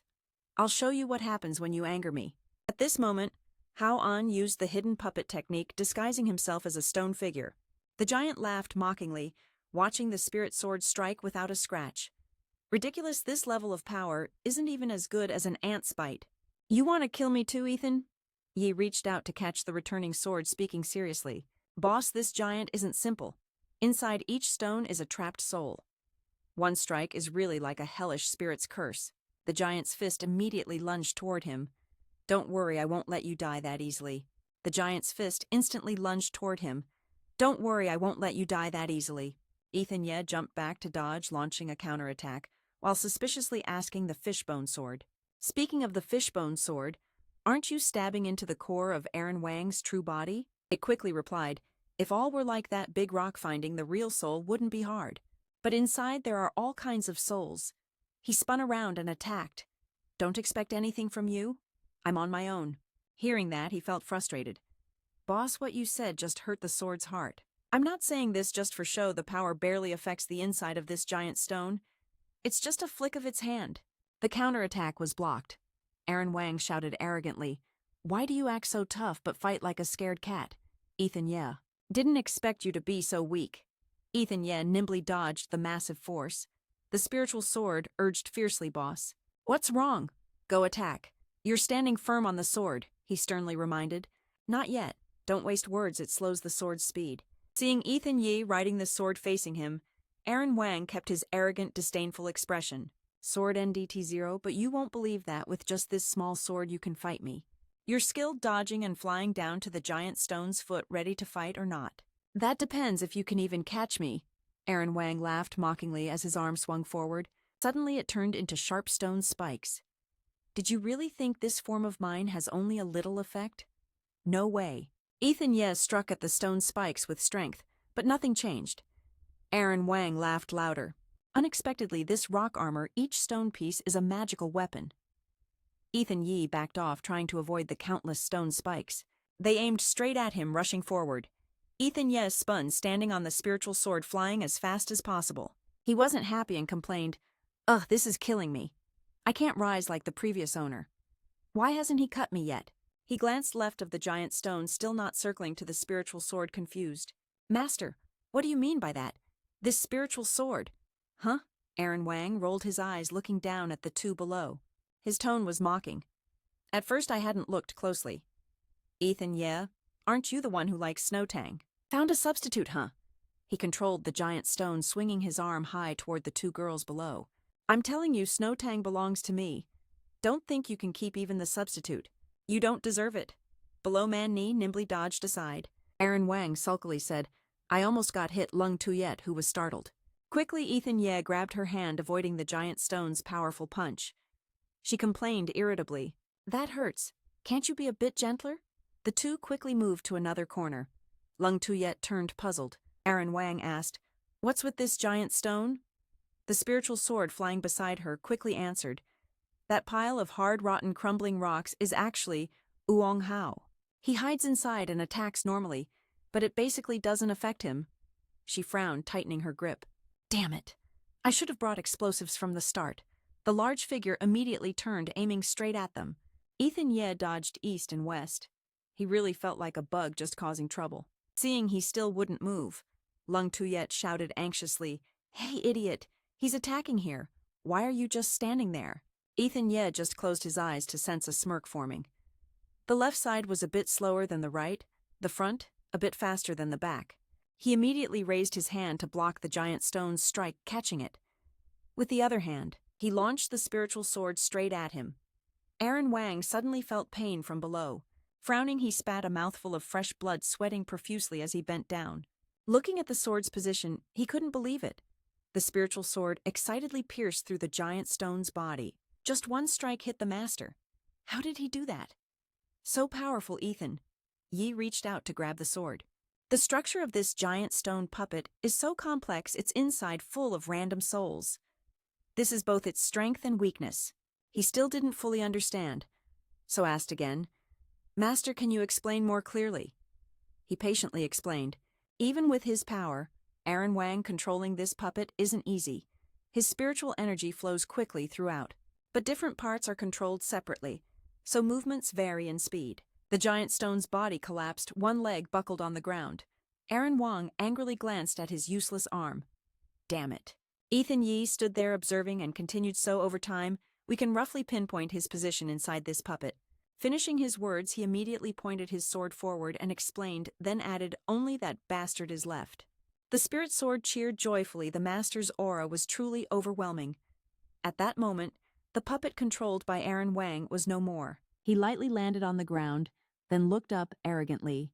"Ethan, yeah, you have one hand, but you want to end it like this." Saying that, his whole body burst with a massive power hovering in the air. "You really underestimate me." The sky darkened as thick black clouds rolled in. Aaron Wang spread his arms in midair, his thin torn robe fluttering. His body absorbed a vast amount of dense spiritual energy. Lung Tuyet, who had been watching, frowned worriedly. Something's not right. The spiritual energy in this space has become very unstable. The wound on Hao's chest had already healed at some point, leaving only a clear red scar naturally. He smirked arrogantly. "This place overflowing with power, the puppets are all under my control. All of them belong to me." Ethan Ye seemed to realize immediately and formed a hand seal. "So that's how it is. So this is your last card." Aaron Wang strengthened an attack and challenged, "If you've got the guts, come closer and prove it." "No one leaves here alive today." Ethan Ye's seal glowed and quickly shattered that overwhelming spiritual energy. Man Nai was heavily affected, clutching her throat and collapsing to the ground. Aaron Wang. "Aaron Wang, save me. I'm about to suffocate." Hearing her call, Aaron Wang smirked and glanced over. "Almost forgot she's still here. Why not let her become part of my soul power too?" His eyes widened in shock. What before she could speak, a surge of deep purple energy enveloped her. In an instant, Man Ni transformed into a dense energy orb. "That's right. Come on. Come on. You all become my energy source. I am the true ruler of this space." Ethan Yi swung his sword powerfully, blocking the attack. "What does that ruler mean to me? This old master has killed over 100 rulers before. Aaron Wang rubbed his shoulder after summoning 3 sharp spiritual energy blades. Watch me smash that arrogant face of yours to dust, saying that he spread his arms, commanding that power straight at Ethan Yi, who vanished. Ethan Yi glanced and quietly reminded Long Tuyet, keep an eye on him, he's all over me. You waiting here should be fine. Then he smiled softly at the spirit sword. Didn't you say you wanted to eat well before? Now it's your turn. It's been waiting for this moment, laughing heartily. Finally, the chance has come. As he finished, the spirit sword was struck by 3 consecutive blows. It cried out in pain. That's brutal. I'll have to get even later. Quickly it released a strong spiritual energy wave, blasting away the 3 swords. Aaron Wang frowned in surprise. This is the power of 10,000 phenomena. Even so, it shouldn't absorb souls so easily like this. In midair, his spiritual energy was being completely absorbed by the spirit sword. Ethan Yi raised his voice. Sorry, my spirit sword is quite greedy. I originally planned to just let it absorb those souls. He dashed forward, gripping the sword hilt tightly, and pointed it directly at him. But that's too slow. Ethan Yi tightened his grip and raised his sword high. Let me show you what kind of demonic energy you're proud of. How can you withstand a hit like this? Aaron Wang shut his eyes tightly, clearly feeling the decisive slash descending. His eyes widened, sweat pouring down, glancing at his blood-soaked arm as he stammered. You're not done yet. As long as those souls still live, my life force won't be depleted. A smile crept across Ethan Ye's lips. Then let's see who recovers faster, you or this old master's slash. Lung Tuyet looked up at the 2 in the air and sighed. I almost tried to get involved in a fight of this caliber earlier. She frowned, recalling Manni's state just now. If it weren't for Ethan Yi protecting me, her eyes were full of determination. You have to beat him, Ethan Yi kept slashing while taunting Aaron Wang. Where did your earlier momentum go? Aaron Wang raised his hands to guard, trying to steady himself. Damn it. Just hold on a little longer, just a bit more. The spirit sword's voice reminded him. Master, this fire is just buying time. Your emotions remain unchanged. I see it too. He definitely still has some tricks up his sleeve, said Ethan Yi, pointing straight ahead. The sword gathered a powerful surge of spiritual energy. No way he can block this strike of mine. Without hesitation, he unleashed a forceful slash straight toward the opponent. Aaron Wang's expression briefly faltered. In a blink, he stared at the incoming attack. Then a smirk slowly appeared, as if he'd achieved his goal. A massive explosion echoed on Chung Hill, obscuring the view. The spirit sword eagerly pressed forward. What's going on? Was it successful? He was shocked to see Aaron Wang still standing safely amid the thick smoke.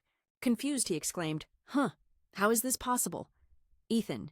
Ye glanced sharply and sternly warned him to shut up. Look closely what we just slashed through. Realizing the plan, he responded, so that was a single strike. That slash just destroyed his soul-piercing formation. The formation that Aaron Wang secretly set up behind him was cut in half. Ethan Yi loudly teased, You've been sneaking spiritual energy into this formation all along. Trying to call for reinforcements or planning to run, he stood far away, only able to get a few words closer in anger. Damn it, you're out of chances now. He carried his sword on his shoulder, chuckling lightly. Got any moves left? Aaron Wang clenched his fist angrily and shouted at Ethan Yi. Why do you have to face me head-on? If we allied, all of China would be under our control. The spirit sword raised an eyebrow admiringly, thinking, Whoa, this is true unstoppable rage. Seeing this, Lang Tuyet hurriedly urged Ethan, don't listen to his smooth talk. Just kill him now. Aaron Wang reached out, trying to persuade the person in front of him. Tell me, don't you want women? Snowtang is yours. I can give you all the good women. He didn't answer, only silently telling him to shut up. Seeing this, he thought he had successfully tempted him. He slowly stepped closer.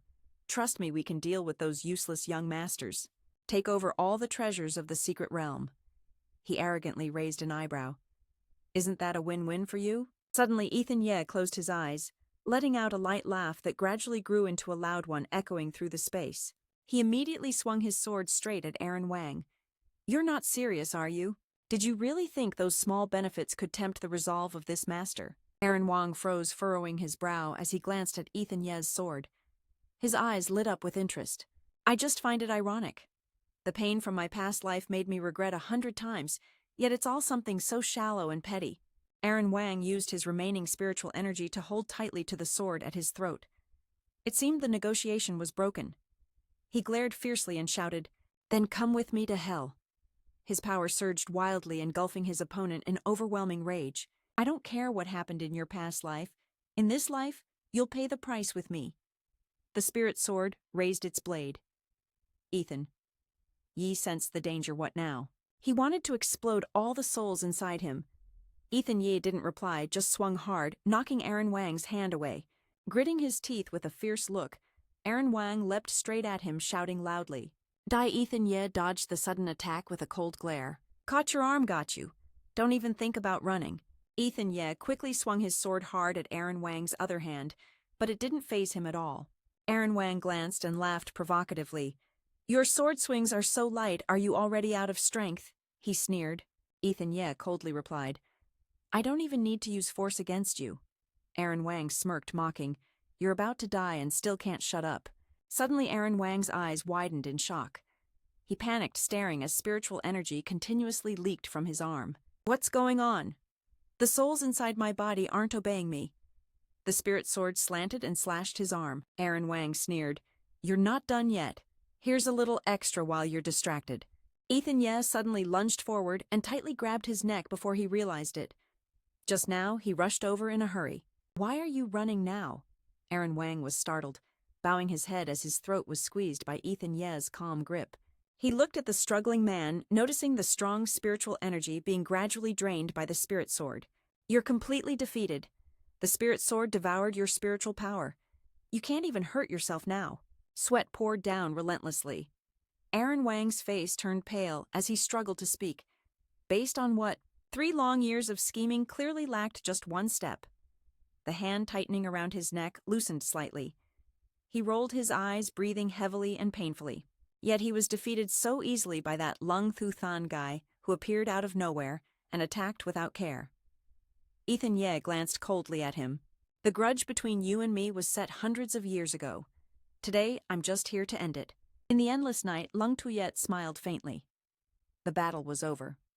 Why did she frown, staring at a beam of light? Falling swiftly from the sky to the ground, Aaron Wang closed his eyes tightly, lying motionless as the earth cracked from the heavy impact. Lung Tuyet lunged forward, gripping the rope tightly. "You damn devil, I'll tear you apart, even so I can't fully release my hatred." Ethan Ye stretched out his arms to block her. She clenched her teeth in frustration, staring fiercely at the man on the ground. "Don't stop me.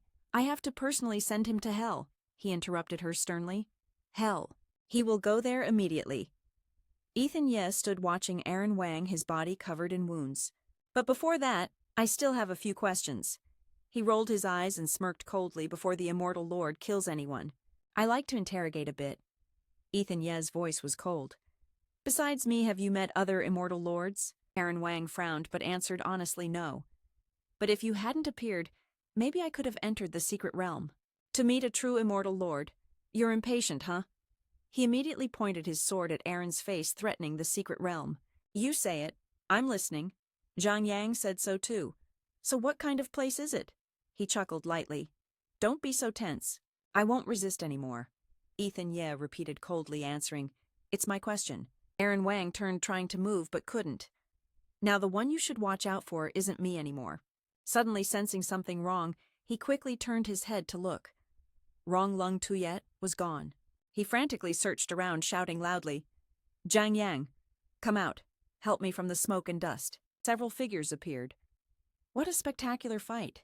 It must have been tough for Brother Deep. Zhang Yang smirked, slowly approaching. Behind him, 2 subordinates held back Lung Tuyet and Aaron Wang. "Next, let me finish the job. Collect the bounty." Ethan Ye raised his eyebrows, evaluating the scene. The person beside Zhang Yang was the ninja from the Oa Kingdom. Unexpectedly, Zhang Yang, known as the 8th young master of the capital, was colluding with the Oa Kingdom's man. One hand stuffed in his pocket, the other casually waving. "Brother Deep, what's this about? Who cares which country he's from as long as the mission gets done smoothly, right? You're serious, Cao Rong. I guess their next mission is to deal with me." Zhang Yang revealed a sharp gaze, a smirk creeping up. "Brother Deep really is smart. Invite him to sleep a long sleep here. Let's go." Zhang Yang's commanding voice rang out, "Take down Tian Nhiem." He watched the people surrounding him carefully. They showed no signs of deep magic and couldn't withstand it. He closed his eyes, sneering. Zhang Yang. Fighting here is really good, huh? Zhang Yang frowned, not understanding Brother Deep's meaning. Ethan Ye looked him straight in the eye and warned, if any noise is made, it could escalate into a full-scale war between the Hoa kingdoms. And it's between the Hoa kingdoms. He turned and raised an eyebrow, snorting coldly. Brother Deep doesn't need to worry about that. As long as you die here, nothing leaks out. He gripped the spiritual sword tightly, watching. He seemed quite confident in these ninja hounds. Ethan Ye swung his sword, stabbing a nearby man hard. Let me see how strong you really are. He glanced disdainfully at the rushing attackers, trying to sacrifice comrades to slow me down. So childish. The sword stabbed the chest, but was grabbed by that guy. Ethan Ye was briefly surprised. What's going on? He couldn't pull the sword out. Seeing another attack coming, he dodged. Clearly, he couldn't feel any power. Why is the fishbone sword being controlled by that person? Ethan Ye ordered seriously. The fishbone sword returned to the spiritual sword, which trembled but wouldn't move. It's strange, it said. Master, this is weird. I can't use strength. Ethan Ye frowned, thinking hard. I remember now. I think I heard that the Oa Kingdom's ninja arts can weaken cultivators' blood using secret methods. It must be their blood. Weakening the spiritual power of the fishbone sword. It's really strong. That guy was struggling, telling the others. Not good. I'm about to pass out. Ethan. Ye raised his voice, excitedly interested, thinking that holding my weapon means you can win. You smirked lightly, like someone catching the arm swinging at that other guy. He got swung by your arm and was thrown far away, crashing into his comrade. Ethan Ye waved his hand provocatively. If I'm not mistaken, you're the strongest. Make your move. The guy muttered something. He summoned something. A large shadow appeared. You glanced and recognized the move shadow manipulation magic. First time seeing it in real combat, the shadow was controlled to slowly approach you. Ethan Ye stood still, not resisting, intending for the shadow to reach out and grab his leg. Interesting. In moments, your whole body was pulled deep into the large shadow. Zhang Yang crossed his arms, closed his eyes, and smiled lightly. That was all it took. Lang Shui was stunned, unable to believe her eyes. How could this be? He actually lost. He knelt on one knee, bowed, grabbing her hair arrogantly. See, this is the price of partnering with me. Zhang Yang raised an eyebrow with contempt. In the end, you still fell into my hands. Don't expect anyone to come save you. Lang Shui gritted her teeth, refusing to submit. He turned and stood up. Let's go. I'm tired enough tonight. Suddenly a small black hole appeared beneath Zhang Yang's feet. He was stunned. Watching the black hole widen under his feet, Zhang Yang frowned. You're annoying, he said to the guy chanting earlier. What's going on, ninja? What are you doing? Suddenly Ethan Yi's voice rang out as both his legs were tightly grabbed. Zhang Yang, come play with me. He panicked, mouth agape in terror. Zhang Yang lost consciousness. Falling into a vast space, he opened his eyes wide and looked around in panic. What's going on? Where the hell am I? Zhang Yang frowned and shouted. I remember now, Ethan Ye must have pulled me into the shadow. He glanced around looking for you. There you are. Hey, Brother Deep, you're not hiding well enough. From inside the hazy space, Ethan Ye slowly stepped out, smirking lightly. Seeing the shadow magic he learned still not too familiar. Zhang Yang frowned, silently evaluating. Not only did he kill my strongest ninja in a blink, but he also turned that magic into his own. Outwardly, he still reached out, smiling, responding to Brother Deep's trick. Zhang Yang was impressed. All right, I'm no match for you. You laughed mockingly. Oh, finally surrendered. Zhang Yang wasn't angry, but calmly replied. The powerful man said, Brother Deep, I doubt anyone in Hoa Kingdom could even find you guys. I truly surrender. He reached out and softly said, I believe Brother Deep still has something more to say to me. Ethan Ye stepped forward and shook his hand, but inside he was still suspicious. His aura was steady. No killing intent. This time he really gave up resisting. Outside that space, Lang Shui was still forced down on the ground. But she silently guessed the voice just now was Ethan Ye. He pulled Zhang Yang down. She frowned. Her gaze firm. Ethan Ye is still alive. Then I can't give up either. I have to find a way to help him. With that thought, she immediately used her remaining aura to control the thread lying on the ground, making it tremble. The guy quickly noticed the thread's abnormal movement, just waiting for him to let his guard down. Lang Shui instantly jumped up and kicked him aside. Got the chance. The thread seemed controlled and rushed forward, wrapping tightly around the guy's neck. He gasped, eyes wide in panic. Seizing the momentum, she lunged and struck him with a palm, hitting him before he could react. Lang Shui brushed her hand, glanced at the guy lying flat on the ground, then threatened the one behind. Only you left now. Your master's not here anymore. Are you still gonna keep fighting? He carried Aaron Wang on his shoulder, tightened his grip silently, then suddenly jolted. Feeling his body slowly melting away, he quickly lost shape, turning into a black puddle on the ground. Strange, their bodies were melting. She looked confused at the people around her, now just puddles of liquid. The black liquid seeped into the ground. Definitely not a good sign. She sensed something. Lang Shui shouted urgently, "Ethan, you be careful." Inside that space, Ethan Ye and Zhang Yang sat silently facing each other. Zhang Yang spoke first. "The power distribution in the capital is roughly like this. I think Brother Deep understands now." He pushed off and stood up smirking. "I get it now. I really have to thank you for this explanation." Ethan Ye clenched his hand, smiling happily. "Looks like if you die in here, the capital will definitely react strongly." Zhang Yang raised an eyebrow slyly.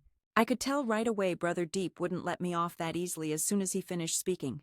Immediately, the two black pools of water from earlier rushed straight at Ethan Ye, who swung his arm. "You blocked it. Those splashes hitting me were from the secret technique of the Hua Kingdom just now. It completely stopped me from channeling spiritual energy." Truong Duong stood still, letting the black water fall onto him, bowing his head and smirking wickedly. He lowered himself into a fighting stance.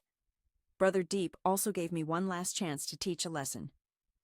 Ethan Ye looked straight ahead and smiled excitedly. "Pure hand-to-hand combat, huh? Truly a once-in-a-thousand-years chance." Ethan Ye crossed his arms, lifted his chin and looked up at Truong Duong. "Come on, Truong Duong, today. I'll make you see the difference clearly." Truong Duong didn't respond. Clenching his fists tightly, he quickly lunged forward. Ethan Ye dodged the attack while assessing Truong Duong had learned some form of boxing.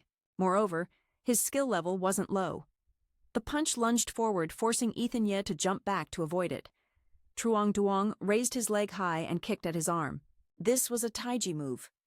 Suddenly, Ethan Ye's shoulder was grabbed by him. He raised his brow, warning him of the opening. Ethan Ye leaned back as Truong Duong threw him far away. This time, it was a judo technique. The skill was professional level. He gently stabilized his body. "You're not just some weakling on the surface." Truong Duong chuckled lightly and replied, "Brother Deep doesn't know. The 100 martial arts I studied is from the young master himself." Ethan Ye lowered his stance, ready to fight. "Fine. The hand-to-hand test is over. Let's switch to footwork." He smiled lightly interested, replying, "Then I won't hold back." Soon fists were swinging toward him, but Ethan Ye blocked the punches with his hands. Without hesitation, he charged forward, driving his elbow hard into Truong Duong's stomach. Truong Duong's face turned purple, frowning as he spat a bit of blood. Ethan Ye tilted his body to dodge a kick, teasing, "Still too slow. And look at your torn pants." Before Truong Duong could react, he reached out and slapped the opponent's face. "Try this move." Truong Duong was controlled, held tightly by the face, falling to the ground, unable to move. Ethan Ye looked down at him silently under his hand. He couldn't help but look down on him. "Is that it? That's all you got?" Suddenly, Truong Duong's arm shot up, grabbing Ethan Ye's arm tightly. Ethan Ye frowned, glancing sideways, still wanting to resist. "What, you're overwhelmed and can't accept it?" he yelled. "Watch me, break your arm." Ethan Ye's face turned cold. He tightened his grip, then lifted Truong Duong into the air.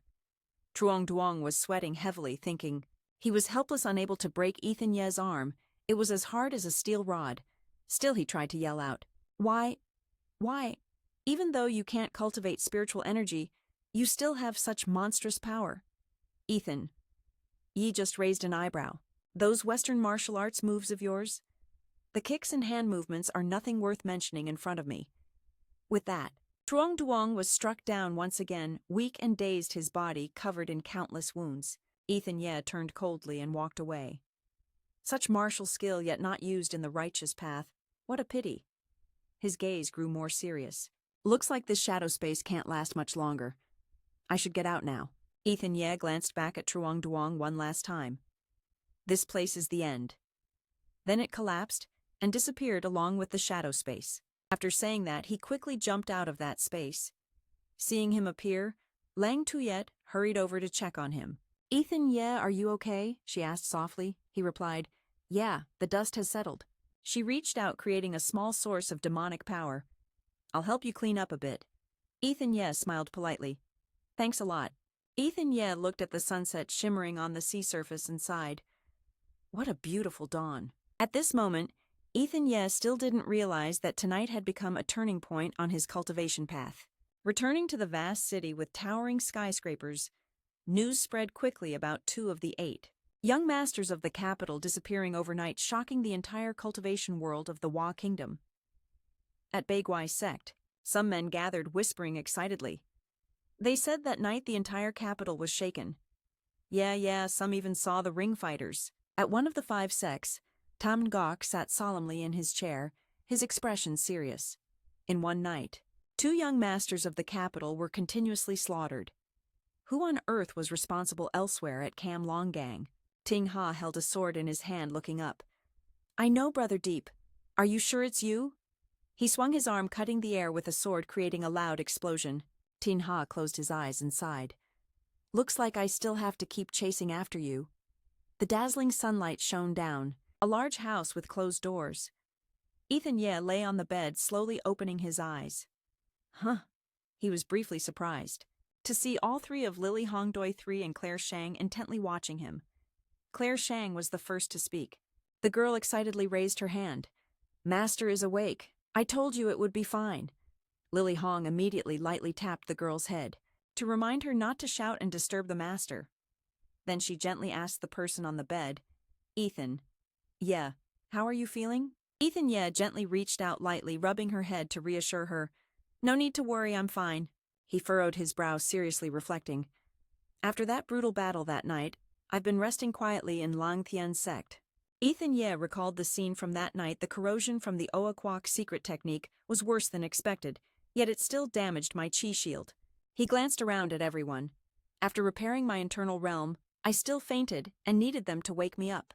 Ethan Ye's complexion quickly brightened as he sat up from the bed. You all don't need to worry. I've fully recovered now. Lily Hong and Claire Shang silently listened as he asked, How many days have I been in seclusion? You say, what's the situation outside? Has anything happened? Claire Shang just shook her head silently. No answer. He couldn't help but wonder what's up with that reaction.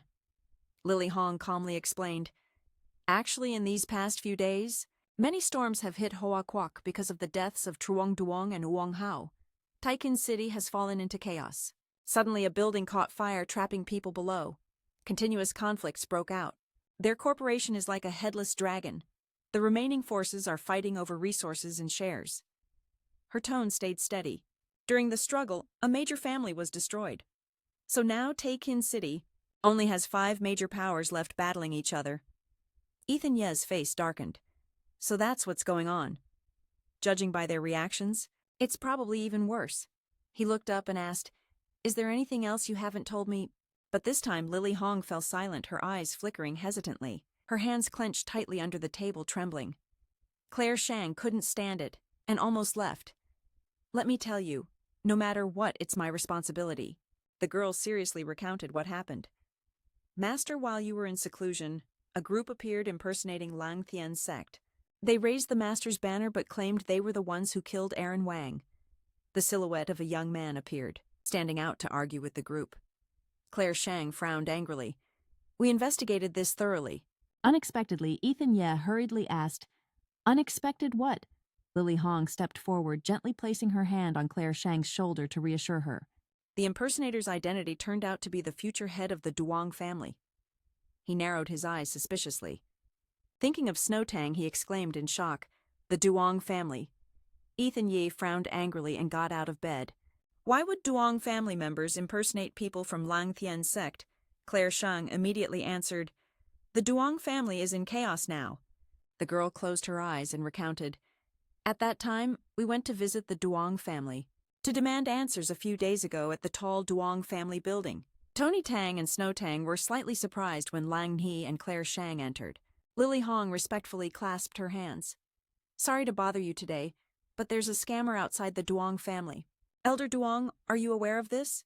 Tony Tang frowned and quickly refuted. How could such a thing happen? The Duong family has always been honest and upright. Snowtang turned to call his father and whispered something. After hearing this, his father angrily ordered immediately, "If this is true, bring him here." As soon as he finished speaking, a loud laugh echoed, "Here I come." Lily Hong and Claire Shang slightly turned their heads to see the man approaching. Qifeng raised his arrogant brow. "Who dares to want to see me?" Claire Shang frowned silently, assessing this tall, imposing man she had never met. Snowtang raised his voice to reprimand him. "Qifeng, don't be rude. These two are the eldest daughters of the Hong family and the Thuong family." Qifeng smirked mockingly, turning and stepping closer, making Claire Shang jump in surprise. Lily Hong stood nearby, wide-eyed and panicked. When did he get so close we didn't even react in time? He looked straight at Claire Shang and asked, "Hey, eldest daughter of Thuong family."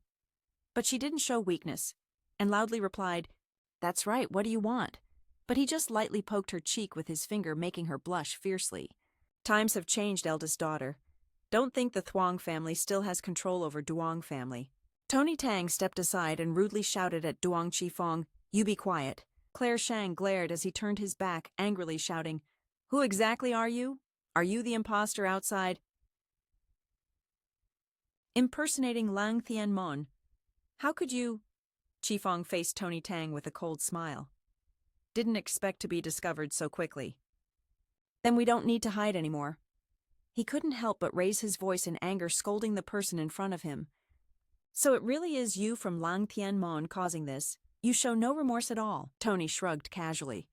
"Don't be mad. I'm only doing what's best for this sect." Snowtang pointed, seriously revealing his true intent. "You're just acting out of self-interest," Qifeng snapped. "Self-interest? Ha!" He spread his arms proudly. "I'm the next generation head of the Duong family. Soon this place will be under my control," he said confidently, without shame. "My self-interest is the common good of the Duong family." Tony Tang was so furious, he was speechless, pointing at Qifeng. You... Claire Shang, standing nearby, lost patience and snapped, "Enough!" She waved her hand, gathering a powerful force. "How dare you impersonate my master? I thought you were nothing." Then Claire Shang immediately rushed toward Duong Qifeng. "This young lady will help the Duong family wipe you out." Suddenly Snowtang rushed over to stop her. Her strike was blocked, but she decisively hit Snowtang's arm hard, causing her to grimace in pain in front of the three of them. Qifeng and Lily Hong showed clear surprise mixed with worry.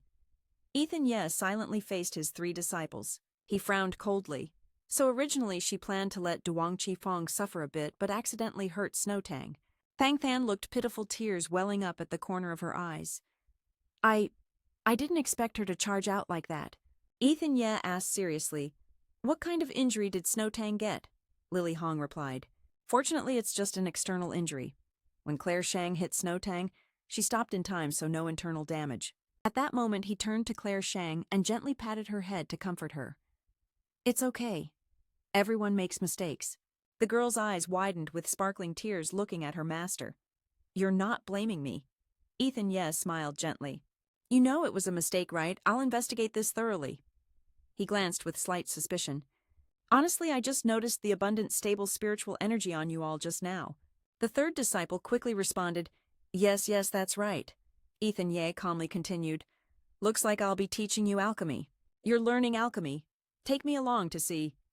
Hearing this, the third disciple laughed happily. "All right, please follow me." Very quickly, both arrived at Lang Tianmon's alchemy room. The third disciple spoke, "After reading my grandpa's books, I got a lot of ideas." He looked around and exclaimed, "Wow."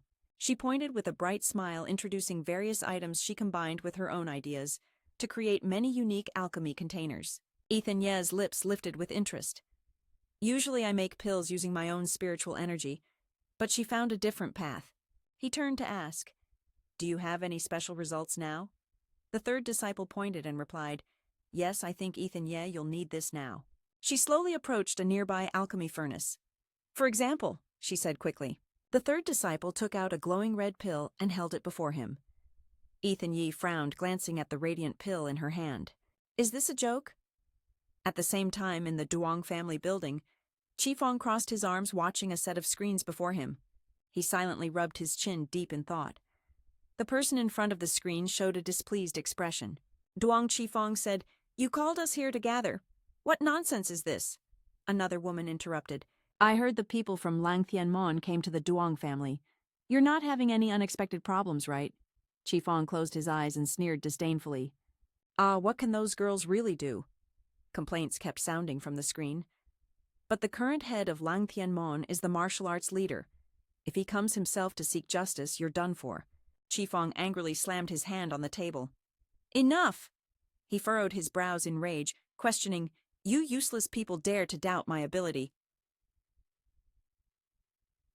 Suddenly the door was pushed open and someone slowly stepped inside. Oh, looks like you're confident. Qifeng frowned cautiously, turning his head toward the source of the voice. This person carried an imposing aura. Suddenly the door was pushed open and someone slowly walked in. Oh, you seem very confident. Qifeng frowned cautiously, turning to look toward the source of the voice. This person carried an imposing presence. In a low voice he called his name, Duong Qifeng. He quickly turned respectfully. Greeting young Master Ku. Why have you come personally? The other raised his voice. Such a good show, I must watch it up close. Qifeng patted his hand, smiling flatteringly. Young Master Ku, rest assured, I have everything prepared. Just waiting for Ethan Ye to step into the trap. Soon the man turned away, leaving a warning. Don't disappoint me. I've staked a lot on this. He smirked wickedly, his expression deep and hard to read.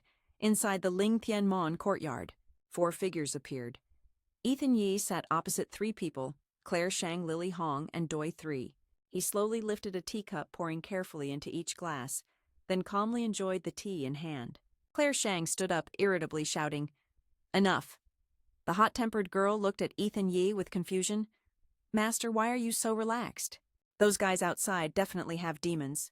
He gently set down the cup and glanced over.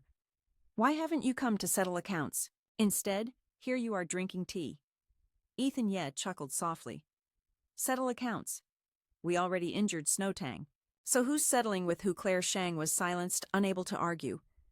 Ethan Ye kept his gentle smile. Now I'm the martial arts leader of Hoa Nation. I can't just barge in anywhere. Ethan Ye closed his eyes as if waiting for something. The important clue is the reason to show up. So I asked some brothers to hold the dragon rod. No sooner had he finished that 3 people gently descended. Ethan Ye smirked. Oh, they're here. Fai Kuang bowed politely. Master Deep, the mission you assigned is accomplished.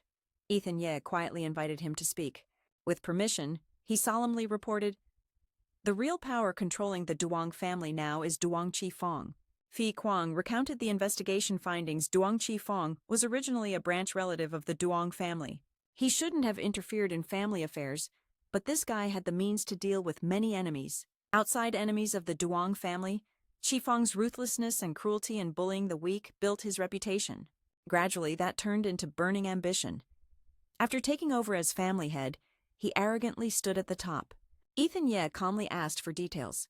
So what's his actual strength? Fei Kuang frowned slightly. Rumor is he once fought one of the 8 top heirs in the capital. Moreover, he doesn't distinguish rank. Lily Hong stood aside disdainfully, adding, Those spoiled heirs aren't worth mentioning in front of Master. He seriously continued. In short, Duong Qifeng now controls most of the personnel and assets of the Duong family. He scratched his head, looking puzzled. There's only one motive. He arrogantly claimed to be from Lang Thien's sect, but still didn't know what it was. Ethan Ye crossed his arms, speaking coldly and clearly. He stood up with a serious expression. He just wants to draw my attention. Maybe the battle is about to start. Claire Shang and Lily Hong heard this and simultaneously bowed respectfully. Disciple here pledges to obey your orders. Ethan Ye was pleased. Then this time let Claire Shang come with me. He thought, she's definitely the one most eager to join this mission. It's time to see the results of her cultivation. Hearing this, Claire Shang burst into a joyful laugh. Lily Hong, standing beside her, furrowed her brow, her expression turning gloomy. Before she could get sad, Ethan Ye continued, Lily Hong, don't be impatient. I have a task for you too. The scene shifted to the main gate of the Lang Tien courtyard. Qifeng stood with his arms crossed, looking arrogant, waiting for someone from above. Ethan Ye and Claire Shang appeared proudly. He looked at the 2 from afar, then loudly welcomed, Leader Deep, Your Excellency has arrived. I've been waiting a long time. Ethan Ye smiled excitedly. What a coincidence. I've been wanting to talk to you too. Ethan Ye stepped forward and greeted, Mr. Qifeng, right, I've heard your name for a long time. Qifeng smiled and replied, I've heard about you too. He gestured politely. Leader Deep, please don't be so formal. Since your excellency has arrived, please come into the mansion and have a seat. Ethan Ye calmly put his hands in his pockets and walked in. Then I'll trouble you. Qifeng watched his back with a sly smile. Come on, Ethan Ye. If you want to act tough, now's your chance. The Langtian guest room was spacious with a piano placed in the center. Ethan Ye entered while observing the surroundings. It's been a while since I came here. Langtian is getting more impressive. The spirit sword hiding within him suddenly poked out, looking excited. Wait, I sensed some delicious food nearby. Qifeng was surprised. Watching the spirit sword constantly peeking around, he wondered where it had been hiding. Its eyes lit up, and it headed toward the bright light beside the sofa. Oh, there's something over there in the corner of the chair. It was a collection of various weapons in different shapes. The spirit sword laughed excitedly and opened its mouth wide, sucking all those weapons inside. It's a waste to leave them here, so I won't hold back. Claire Shang, standing behind, frowned cautiously. To hide so many hidden weapons in the guest room. This Qifeng is truly demonic. Ethan Ye turned his head with a sharp gaze. I didn't expect Mr. Qi to enjoy displaying treasures in the guest room. Quite elegant. He forced a smile, but thought these were just silly toys unworthy of Leader Deep's respect. He silently judged. This kind of petty skill won't affect him. So he didn't pay much attention. He walked to a chair, turned around, and sat down comfortably. Let's sit and talk. Do you know where Snowtang is now? Qifeng brought over a cup of hot tea, probing, Snowtang is probably recuperating in the inner quarters. Do you want to see her? Suspicion flickered in Ethan Ye's mind. He had no reaction to what had just happened, but Ethan Ye just shrugged and didn't leave. He quietly calculated that the main visitor this time wasn't him. I just need to stay here and keep drawing your attention. Meanwhile, elsewhere, Lily Hong, face covered with a scarf, crouched on a tree, observing Lang Tian's main gate from above. Interesting. Just like Master said, Lily Hong shot swiftly through thick tree trunks. The guards of Lang Tian were nowhere to be seen, and the courtyard was empty. It's not easy to infiltrate. She flew in the air, determined. This is the first real mission Master has given me. She couldn't disappoint Master's expectations.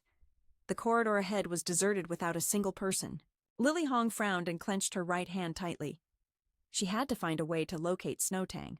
She lifted her foot to step forward, unaware that below a small cat's tail was twitching.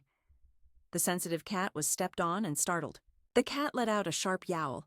Lily Hong panicked, watching the hurt cat run away with its tail bent awkwardly. I've been exposed. I have to hide fast. She decided to turn and flee, but suddenly her head slammed hard into someone in front of her. Lily Hong fell backward onto the floor, holding her head in pain. Ah! Snowtang had bumped into her. Snowtang also fell sprawling, still rubbing her dizzy head.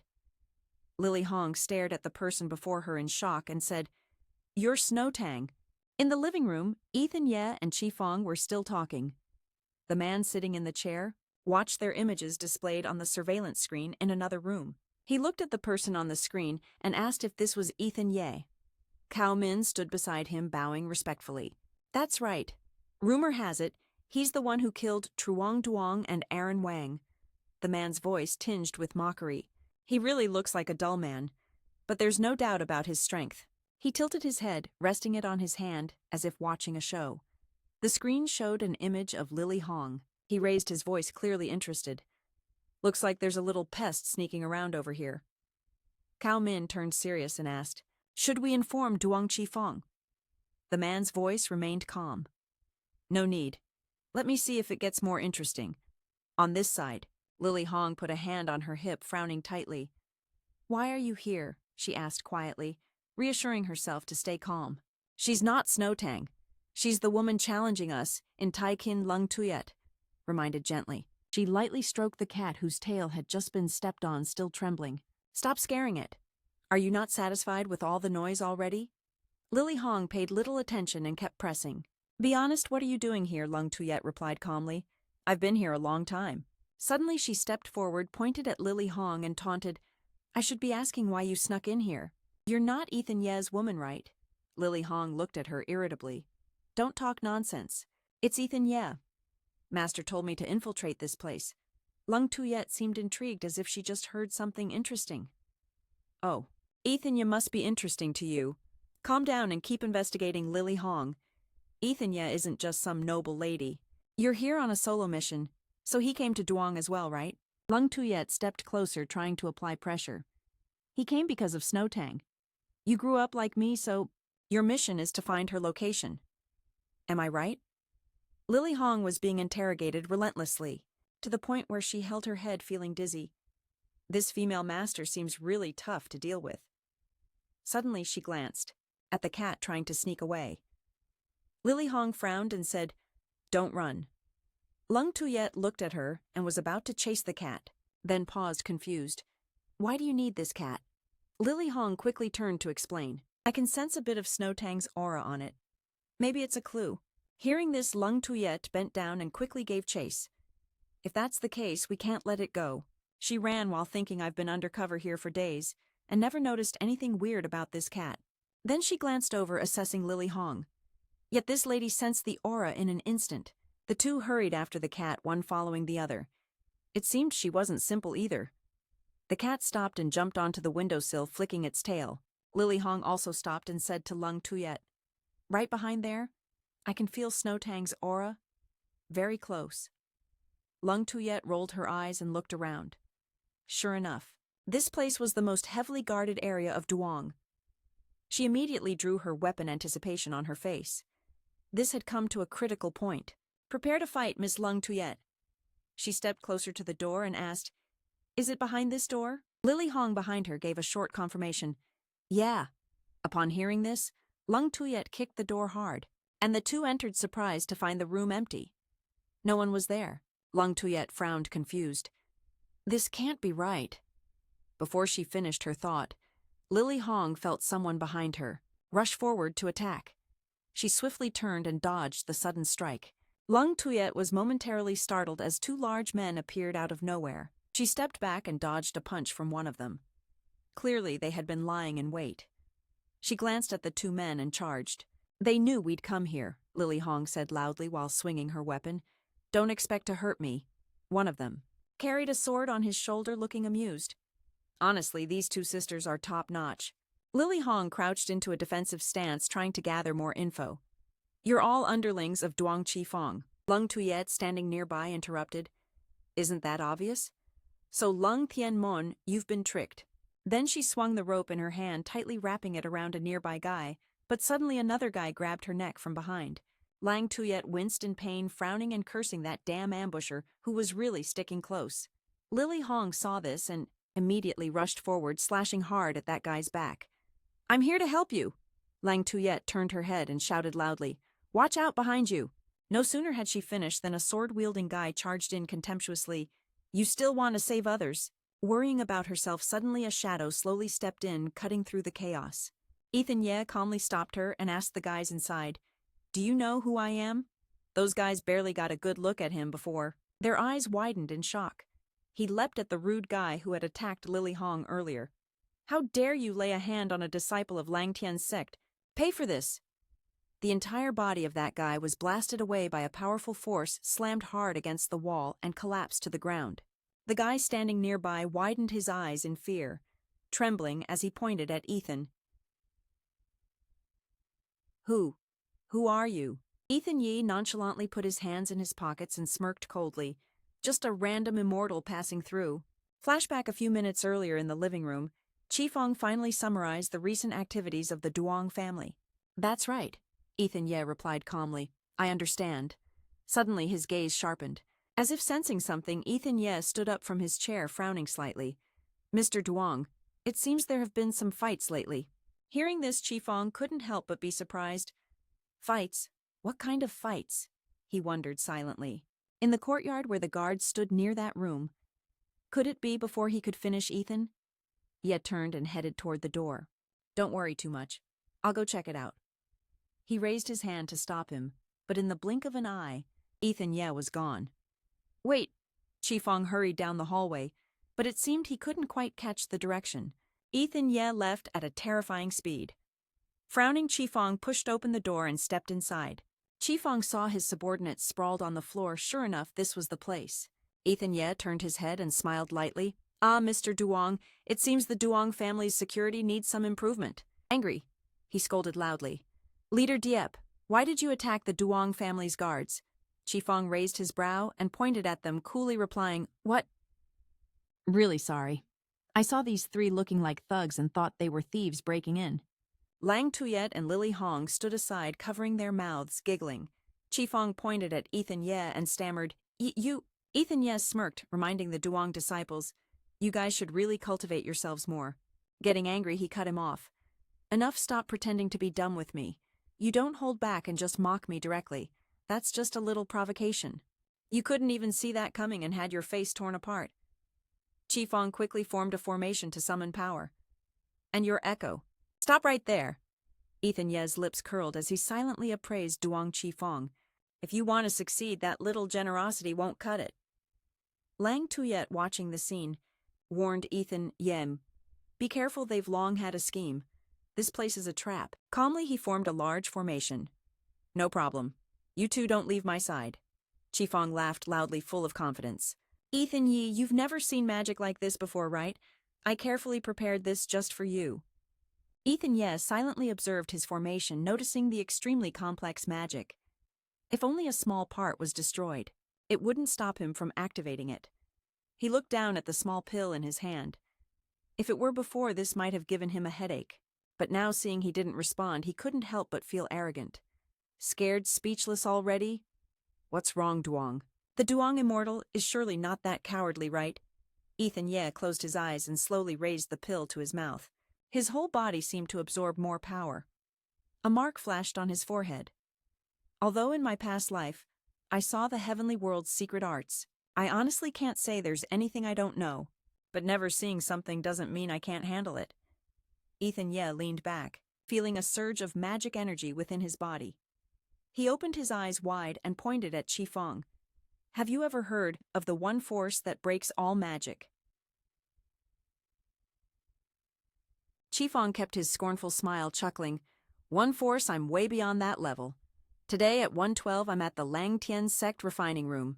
Ethan Ye held up an object emitting a binding light in his hand and asked the person in front of him, Is this pill refined using your grandfather's method? She rested her chin, thinking for a moment, then replied, Yes, but this type of pill is the strangest in pill refinement. You asked what kind of strange it is. Doi 3 bowed his head, looking at the pill in his hand. In that book, there were only records from a certain source, but the information on this pill is very incomplete. I don't even know its name or purpose. She recounted what she knew. However, the book clearly and thoroughly describes the method of making it. It's as if the author really valued it. Ethan Ye held the small stone in his hand and looked at Doi 3. Do you know what this is? Doi 3 examined the stone in his hand. I don't know, but I can feel it contains energy inside. It has an extremely strong shockwave. He raised his hand, making the stone hover, then looked up and explained. This is the Vantok High Bao of Tien Dia Hon Nguyen, the 9 heavenly stone of angels. It holds the purest and strongest power in this world.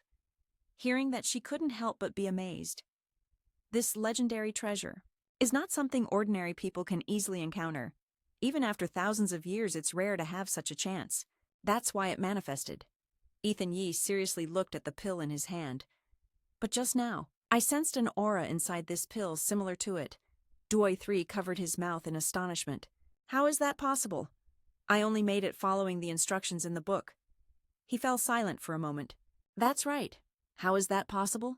Grandpa still has so many secrets. Returning to reality, Qifeng laughed loudly, a dark chuckle. He knelt on one knee and channeled magic into his formation. Ethan Ye tried it. Immediately, 2 coils of climbing ropes extended from the formation and tightly wrapped around his legs. Qifeng smirked smugly, noticing the person in front had no intention of dodging him. Doubt arose. Was his waste spirit technique really effective? But as his arm lunged forward, the formation seemed to hold him back. Ethan Ye raised an eyebrow, interested. So the magic power is weak, huh? Despite constant attacks, strikes came one after another but couldn't hit him. The reason the 9 heavenly stones could become Vantok's treasure is because they possess the world's most unique powers. Qifeng frowned, sensing something was off. Suddenly he stepped back from Ethan Yi, arms crossed provocatively. What's wrong? Why aren't you continuing? Why is he frowning? Confused. I really did launch an attack on you. Then you pulled some trick, calmly revealing your formation. The magic really worked, but there's someone with stronger power that counteracts it. Qifeng's eyes widened as he retorted, Impossible. My magic will directly seize the inner palace. The more you attack, the weaker you become. Ethan Ye replied softly, But I didn't launch any attack. Then suddenly, a strong magical aura burst from him. I am the technique itself, he said, swinging his hand to counter Qifeng's formation circles. Qifeng's magic faltered. You look like you've prepared a lot of magic around here. Too bad I will destroy it all. He gasped in shock. Wait, don't! Ethan Ye's gaze froze. He watched as the image before him blurred and became unclear. What was happening? Reality was being distorted. Lily Hongkao held her head in discomfort. What's going on, Master? I feel dizzy. Standing nearby, Lang Tuyet also looked stunned. No, this is a side effect of the disrupted illusion. Ethan Yi analyzed the power of the 9 heavenly angels. They broke some kind of illusion magic, which is why the reality before us is being reconstructed. He watched the opponent rushing forward. Qifeng charged through. Damn it, the battlefield is still chaotic. Ethan Ye clenched his fists, telling himself not to slip up. Can't reveal any openings. But he didn't attack and just passed by. Ethan Yi grew suspicious. Or so he guessed. But it's a high-level illusion magic I can detect. Definitely hiding something. Lang Tuyet saw this and felt puzzled. Why did he suddenly run to the bed? Lily Hong suddenly realized, wait, there's someone on the bed. Their eyes turned toward the bed behind them. Qifeng and the others clearly saw the person lying there and gasped, Snowtang. She took slow steps toward the bed. So during our fight, Snowtang was actually here all along. Ethan Ye angrily pointed at Qifeng. You better explain yourself, he asked angrily.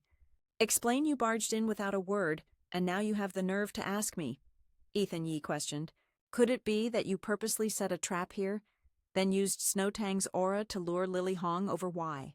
Qifeng replied, I prepared hundreds of traps for you, but only Snowtang. I didn't expect you to find out, Ethan Yakao questioned. Now he's pretending to act like he wants to protect Snowtang. Then I'll ask you what's with her body. Hearing this, he immediately got angry. Snowtang being injured is good. You disciples of Lang Tian's sect caused that. You won't back down. He immediately retaliated. Cold aura enveloped her body. That's not an injury Claire Shang could cause, Qifeng said, then turned to look at Snowtang surrounded by black aura. He couldn't believe what he saw. How clearly it shouldn't be, Ethan Ye silently assessed. The one who attacked Snowtang probably wasn't him. He asked seriously, Besides you, who else contacted Snowtang? Qifeng shut his eyes, trying to recall past events. Suddenly a voice shattered the silence. It was me. Everyone turned to look at the speaker as a tall figure in yellow military uniform slowly entered the room. The middle-aged man wore a yellow military uniform followed by an assistant. He admitted his action without any remorse. I cast a curse on Miss Duong without permission. Qifeng shouted loudly, Kuthu, but you said you wanted to heal Snowtang. Han Tian laughed smugly. I only said I'd help you. You understood it wrong. His eyes turned sinister. In my opinion, Miss Duong is better off as a hostage for you to deal with Ethan Ye. Qifeng angrily threatened Han Tian. If anything happens to Snowtang, you and I won't end well. Han Tian's face showed contempt. Sorry, you're useless now. Please step down. Ethan Ye recalled memories from his past life when he clearly exposed Aaron Wang as the villain. Today I will finish you. He laughed arrogantly. If you think you can then come and try. You tightly grip the sword and raise it up. Before you could finish your words, Ethan Ye was stunned. At that moment, Aaron Wang was holding Snowtang's neck tightly. She was bound. This isn't good. Then watch this. Who do you think you are? You rushed to Snowtang.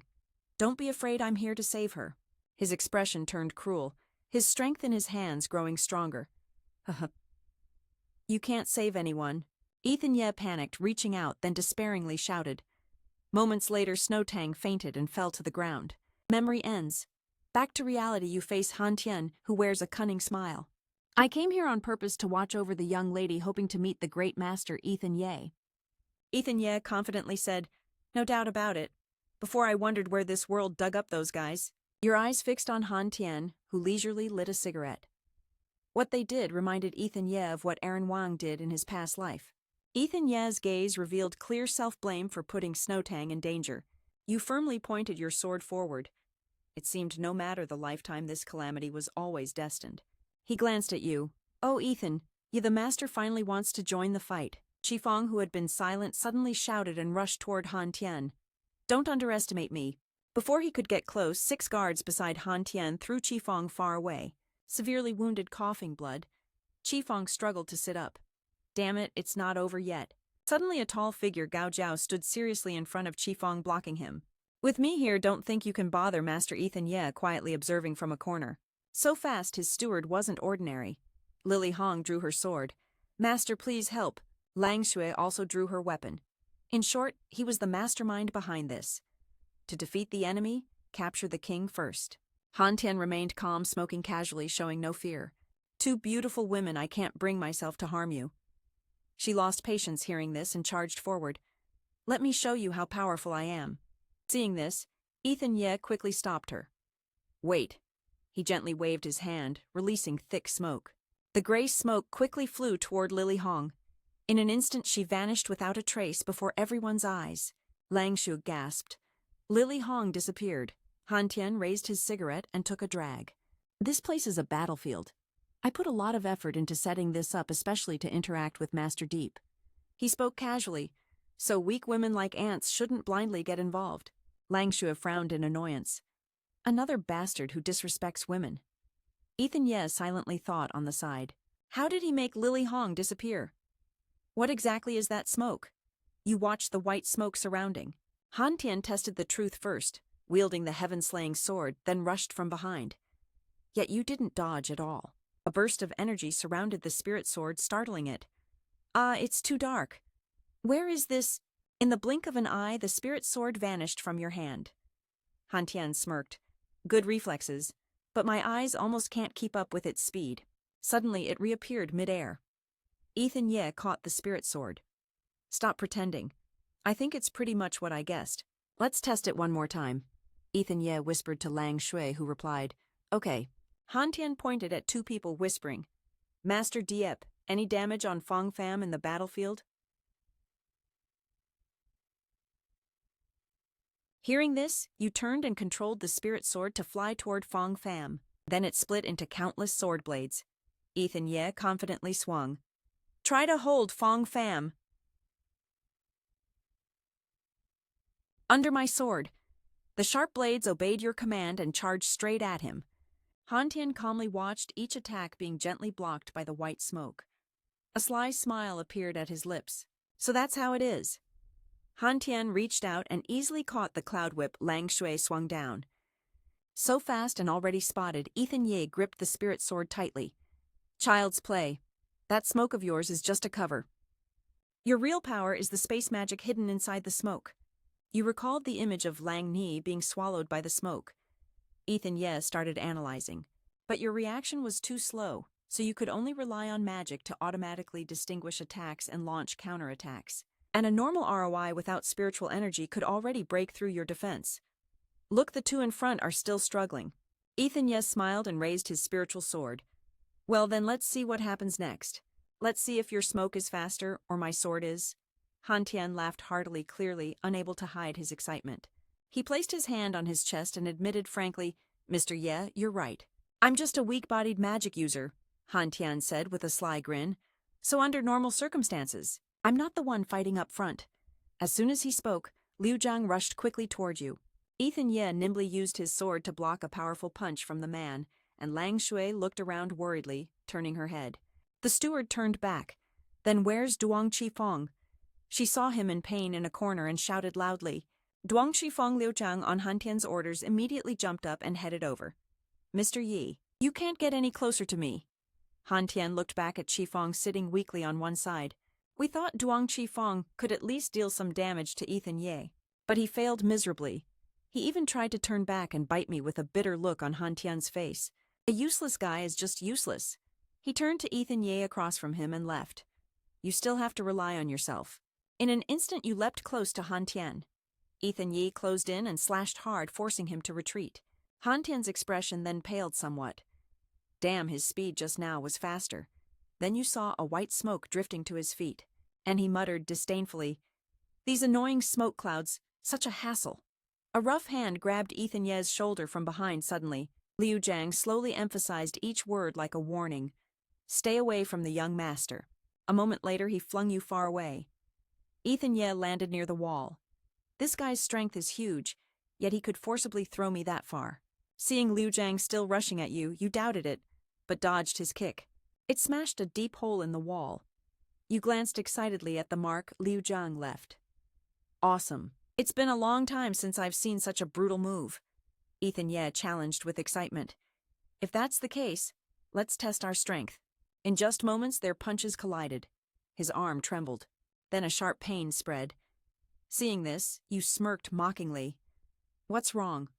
Weren't you full of spirit just now?" Langshu, standing to the side, suddenly whipped her ROI at Ethan Yi. "I'm here to help you." But the ROI coil wrapped tightly around your arm. Liu Jiang gritted his teeth and groaned, forced to protect the young master, then suddenly shouted. His whole body surged with power, tearing his clothes apart. Liu Jiang landed with a stronger, more muscular body than before. Ethan Ye, witnessing this, showed no surprise. The big brothers attacked again, but this time their power seemed stronger than before. You thought silently relying on strong intent to gain power, huh? This technique is very practical and effective. Ethan Ye sneered and jumped higher, but that was about it. Your foot pressed down on the opponent's back, pinning him to the floor. Ethan Ye smiled and stepped off him. Strength alone without reason isn't true fighting power. Seeing this, Han Tian gasped in surprise. Liu Chang's arm suddenly grabbed your leg tightly. He looked up at Ethan Ye with stubborn eyes. Ethan Ye stabbed hard into the hand holding his ankle. Pretty good grip. You jumped up, but he still wouldn't let go. Just then, Han Tian stepped in with a cigarette. "Mr. Ye, don't underestimate service staff." Ethan Ye frowned and turned. They weren't just watching the show anymore. They intended to end the fight. You sliced off Liu Jiang's arm with one strike, then turned to Han Tian's attack. "I won't let you get your way." Suddenly something ahead distracted you. "What's going on?" Ethan Ye was surprised at Liu Jiang's somewhat crazy attitude. "What's going on?" Despite serious injuries, he was still smiling. "Didn't feel any pain," Han Tian calmly explained. "Looks like you've noticed too. It's not so easy to beat him when he's in this state. All pain turns into pleasure." At that moment, Liu Jiang lunged and punched straight at your falling sword. While the two were fighting, Han Tian stood to the side watching like a spectator. The more injured he was, the fiercer his emotions burned. "Ethan, what do you think this dark technique is? Should I have to use my sword to blow him up until nothing's left?" Looking toward Snowtang, he fell silent. He couldn't afford to have Vi unleash a heavy strike. It might affect Snowtang.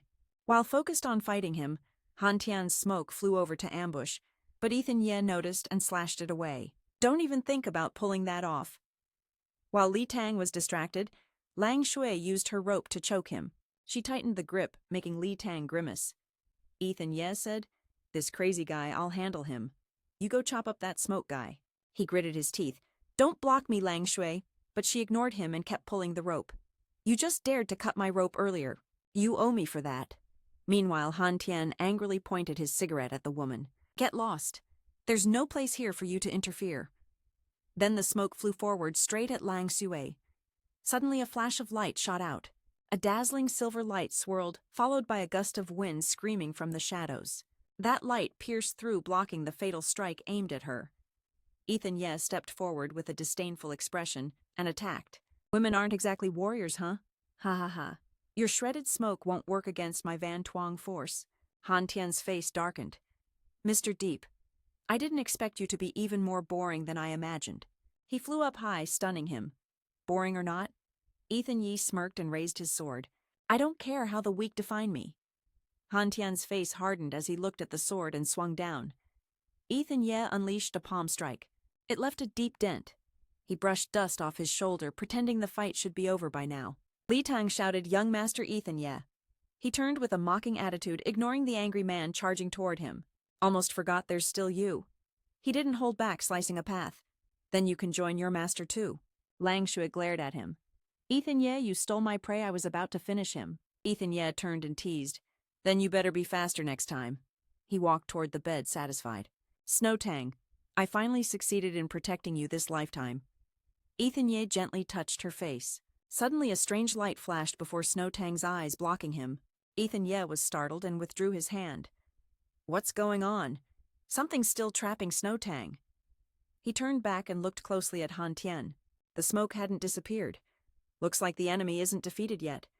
Ethan Ye drew his sword and pointed it at him. What other tricks do you have? By his command, all the white smoke gathered around Han Tian's wounds. Han Tian took the form of floating smoke. Ethan Ye stepped forward, ready for a head-on fight. I really can't beat you. The smoke from all sides kept accumulating, forming the upper half of Han Tian's body. Looks like you can only use some rather unsophisticated tricks. Except for Snowtang's family. Then I'll take your female disciple as a hostage, Ethan Ye inquired. Oh, you mean Lily Hong? He was certain. Exactly. After she was caught by my smoke, she fell into a spatial prison cage. Only I have her, and I threaten him if you beat me here. Then she will disappear with my space. Suddenly a furious voice echoed from behind. Who do you say should disappear? Lily Hong charged down with her sword. You should be the one to disappear. Her strike shattered the smoke, but her angry scream still echoed. No way. How did she escape my spatial prison cage? Lily Hong landed with a sigh. Looks like without the strong Van Tuong force from Master, I still can't directly attack this smoke. Her spirit sword jumped up to counter. Clearly, it's my Van Tuong force. She looked up at the floating smoke. You think you're the only one who knows space magic, huh? She crossed her arms triumphantly. That prison you're so proud of, just cover it with stronger space magic and it can be broken. Han Tian clenched his hand in frustration. Are you kidding? It's really that simple? Ethan Ye raised his sword with determination. Got it. Aren't you done yet? Just accept reality already. He swung his sword hard. Underestimating a Lang Tian sect disciple comes at a high price. The precise strike left him no time to escape and shattered him in an instant. Lily Hong pointed at the stubborn smoke, trying to escape. Master isn't finished yet. He's trying to run from there. Qifeng's battered face was resolute. Don't let him escape. We can't let him return to Tai Kin again. The little spirit sword playfully said, Oh, so you're still alive. Lang Tuyet charged up to the window. I'll catch him. He looks like he could be wiped out with a single strike. Ethan Ye calmly crossed his arms. No worries, he's not getting away. The arrogant smoke darted forward.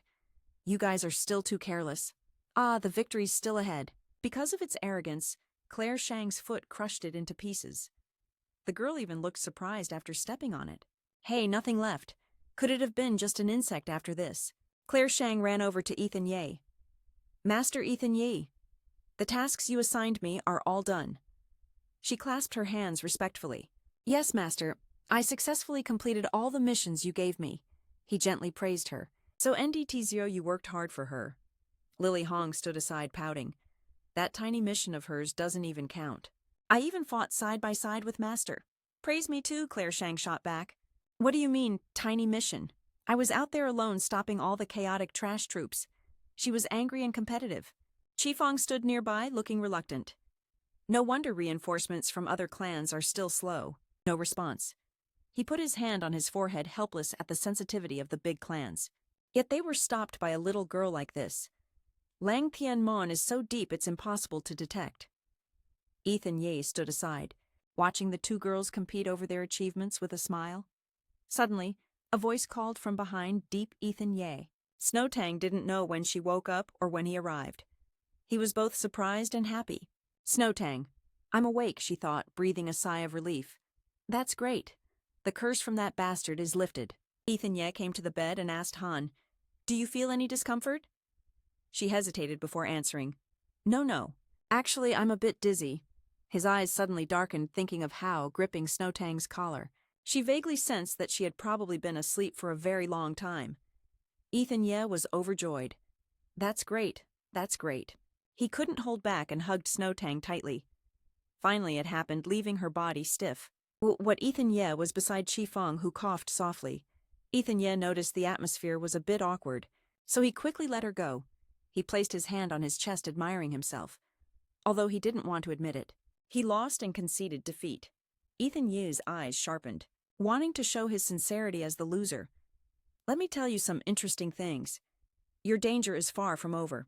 Outside the Daora main hall, Tony Tang stepped out with a beaming smile to welcome them. Snow Tang, you're finally recovered. She walked over and grabbed his hand.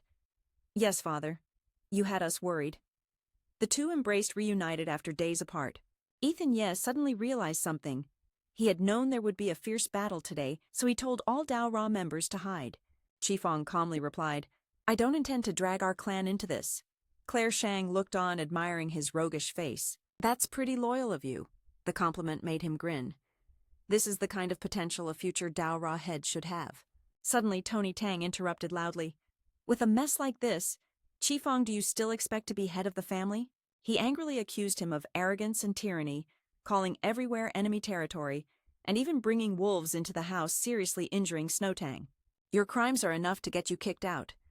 Qifeng bowed his head in resignation. Yes, father. I know I was wrong. Snow Tang gently eased the tension. Father Tony Tang turned to praise. Luckily this time Master Deep helped, so Dao Ra's losses weren't too severe. As for Qifeng, I'll go easy on him. He'll be punished leniently. You'll be confined inside the inner sect to cultivate for 5 years. Ethan Ye sneered. A little time to sharpen your mind isn't so bad. It might even be a good thing. He bowed in acceptance. Yes, father. I accept the punishment. He walked off, urged on by others. Now it's just you left. You should explain what you know and leave. Qifeng looked up with deep eyes. Master Deep killed 3 major heirs of the capital alone, so the remaining heirs and their forces won't stay calm anymore. He raised an old-looking map. I guess Han Tian's death will be the spark that ignites the war, a battle to fight over the secret realm's spiritual sword.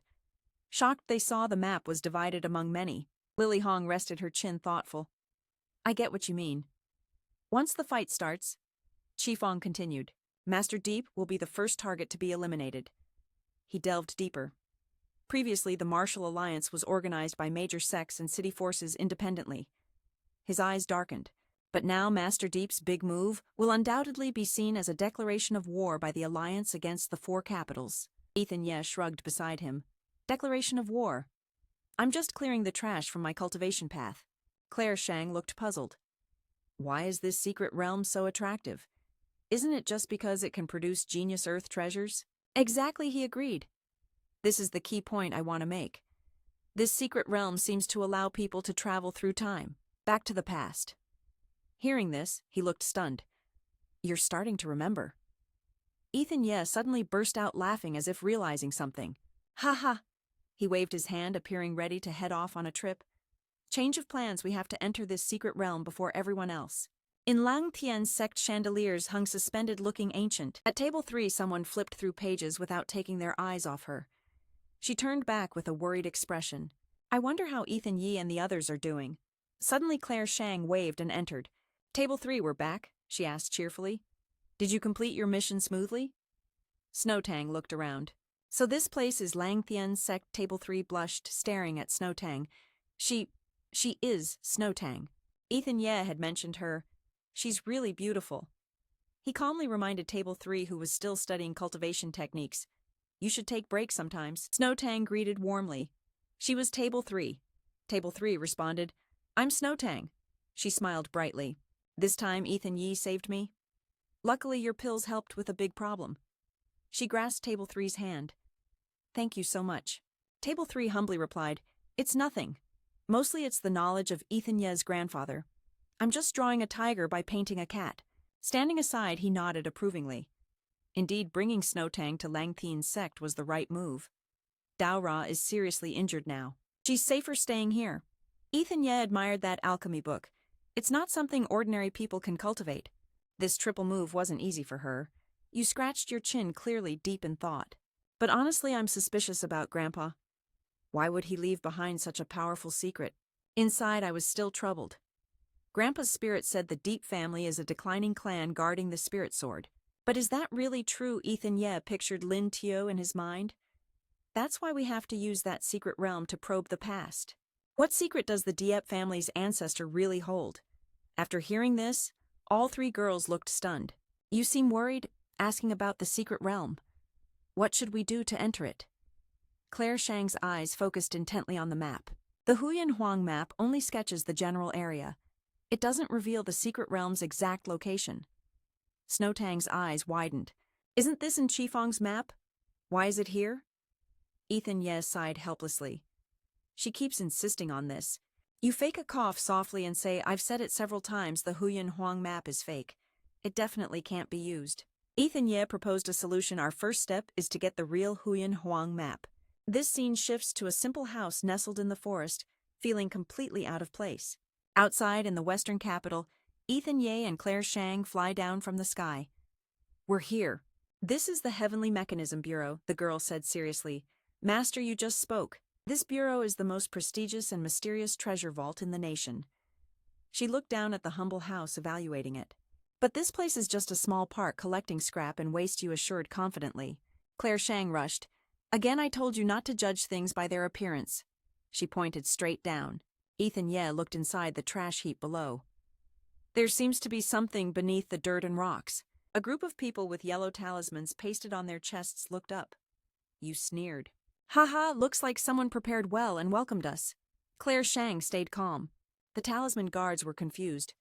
Master, watch me handle this. But Ethan Ye stopped her, refusing to let her act alone. The guards with yellow talismans stood blocking the courtyard. No unauthorized entry. No unauthorized entry. You stepped down defiantly. If you're at the door, then I'll show my sincerity myself. The guards were sent flying by your first strike. No unauthorized entry, huh? In a past life, Ethan Ye got punched by one of these talisman guards right at the start. He didn't have time to defend, and the guard's decisive punch sent him flying. Ethan Ye lay on the ground, grimacing. From nearby bushes, a figure appeared. Little brother, are you Ethan Ye? You struggled to stand. Not done yet. The figure patted the talisman guard's shoulder warmly. You're young but already managed to injure one and defeat another guard from the Heavenly Mechanism Bureau. That's respectable. The figure turned and walked away. These guards will keep getting stronger with training. You'll have to come back again. The memory ended. Ethan Ye now held his sword with clear confidence. Huh, let me see how strong you are now. The first attacker rushed in, but was cut down by your strike before he could shout. Another attacker raised his fist quickly, but Ethan Ye dodged. His movements were much faster now. Suddenly you closed your eyes. Not fun anymore. I'm done. Your sword slashed like the wind, striking rapidly. So fast, no one could keep up. After a few moves, the talisman guards were shattered to pieces. Claire Shang stood aside, impressed. All right, I won't hold back either. She praised without reservation. You landed swiftly right at the door of the simple house, palms pressed together sincerely. Lung Tian sect, Ethan Ye comes to pay respects. The Lord of the Heavenly Mechanism Bureau called from inside, Come in, little brother. All three entered one by one. The girl looked around. It was too dark to see clearly inside. Unnoticed, all three stepped into a magic circle. Claire Shang's face panicked. Aren't we just in a wooden room? How is there such a vast space here? All three stepped in, one by one. The girl looked around, too dark inside to see anything clearly. Without noticing, all three entered the magic circle. Claire Shang's face showed panic. Aren't we just in a wooden room? Why is there such a vast space nearby? That mysterious man sat cross-legged. Ethan Ye, little brother. I've been waiting a long time here. Ethan Ye stood probing. Are you the tavern owner? The man replied. Yes, that's right. This is the second time we've met. You hesitated, but your hand still drew your sword. Then without hesitation you slashed straight at that mysterious man. You've made an enemy. Ethan Ye lunged, slashing at a northern dragon elder. Claire Shang stood aside, surprised. Why the sudden attack? You were struck by one of your elders, leaving your clothes in tatters. Ethan Ye showed clear disdain. As expected, he's just a puppet of the shop owner. North Dragon grabbed the remaining torn fabric. Don't talk nonsense like that. This body is already a highly refined magic body. I know you came because of the Mystic Emperor's artifact, so prepare for some small tests. You're frowning, but it's not my fault. You're the one who's disappointed. Explaining that those small puppets are also tests. 1 second, and they're destroyed. He looked dangerous and chuckled. I guess that's fair. So little brother Ethan Ye, there's still another test you need to pass today. Yifeng pleaded, but still couldn't get the Mystic Emperor's artifact directly. Why, it's really important to me. The talisman on North Dragon's chest glowed brightly. Whether I give it or not, I'm not the one deciding. This is the Mystic Emperor artifact's trial for its future master. The golden talisman tied off, blasting light in all directions. Ethan Ye had to shield his eyes. What the? He froze, furrowed his brows, and stared forward. North Dragon and Ethan Ye were transported to a door. A gloomy dark aura radiated from the door. The inscription read, "Pure and calm desire, nothing possess nothing." North Dragon looked up surprised. "What is this?" Ethan Ye gave a brief explanation. "This is the Mystic Emperor Artifacts test. They basically want to ask what you truly desire. Think carefully about what you're lacking inside, then give your answer and push the door open." Ethan Ye stepped forward, gently touching the inscription, closed his eyes and focused. "What do I need? What am I missing?" Isn't this simple? Images of Snowtang and Lin Tiao appeared in his mind. "What I always pursue is the power to protect those I love." He clenched his fists with determination. "But it still isn't enough. I have to be stronger. Much stronger. Only then can I shoulder the responsibilities of this life." Saying that, Ethan Ye bravely pushed the door open. "That's right. I need to step up." White light seemed to swallow his body. Ethan Ye's eyes squeezed shut, as if going somewhere, but not yet awake. He lay sprawled in a desolate land, then woke up with a dazed expression. Where is this place? Ethan Ye stood and looked around. The test of the Mystic Emperor's artifact was over. He turned, sensing a distant aura battle energy. It seemed to be ghost energy, the Ghost King clan. Yet there were remnants causing chaos from above. North Dragon and Claire Shang watched Ethan Ye. "Why are we here again?" He crossed his arms and asked. "The test is only for little brother, so we can stay nearby and watch, but can't interfere with this world." North Dragon's eyes gleamed like watching a show. It seemed the Mystic Emperor's artifact didn't like Ethan Ye's answer. He chuckled. "This test is just beginning." Ethan Ye dashed around as if searching for something. The Ghost King's aura was everywhere. It looked like there were many of them. A ghost jumped out from the bushes, laughing wildly, "Ha ha ha." It grabbed another one. Ethan Ye got into fighting stance. Another ghost warmed up first. Ethan Ye touched his new pants, shocked. "Where did my bone sword go?" At the same time, the spirit sword complained. "And I can't even come out." North Dragon replied calmly. "Of course, if you have your own spirit awareness, you can't join the test." He scratched his head, puzzled. "I always feel there's a strange familiar feeling here." He looked obvious. "Of course you would feel it." The ghost's sword struck down with disdainful words, still spacing out, looking for death. The blade hit his shoulder, but didn't hurt. Missing Ethan Ye seized the chance to punch the ghost in the stomach. "For little pests like you, I'm too lazy to defend." He looked confused. His body and power hadn't changed, but he couldn't sense the ghost's presence at all. Bone sword. Thousands of questions circled Ethan Ye's mind. More ghosts appeared. Strange. Where was I taken? Suddenly a shout startled him. "Help Ethan Ye, quick." He ran toward the scream. "What's going on, hurry?" He looked around frantically, then suddenly his eyes widened in shock at the scene ahead. A group of little ghosts swarmed to attack someone. Nearby, 2 people lay unconscious. North Dragon introduced, "This is Sword Spirit Mountain 100 years ago." Ethan Ye frowned and looked around. Where exactly is this place? Suddenly a little demon rushed in, and before he could call for help, he got kicked by the boy and flew far away.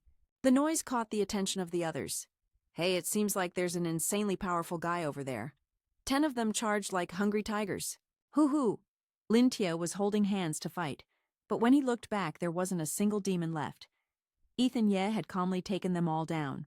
"Truly a bunch of low-level demons who don't know their limits," he said with surprise. "Oh my God, here it is." Stepping closer, he asked, "Are these guys all from your side?" A strange thought popped into his mind.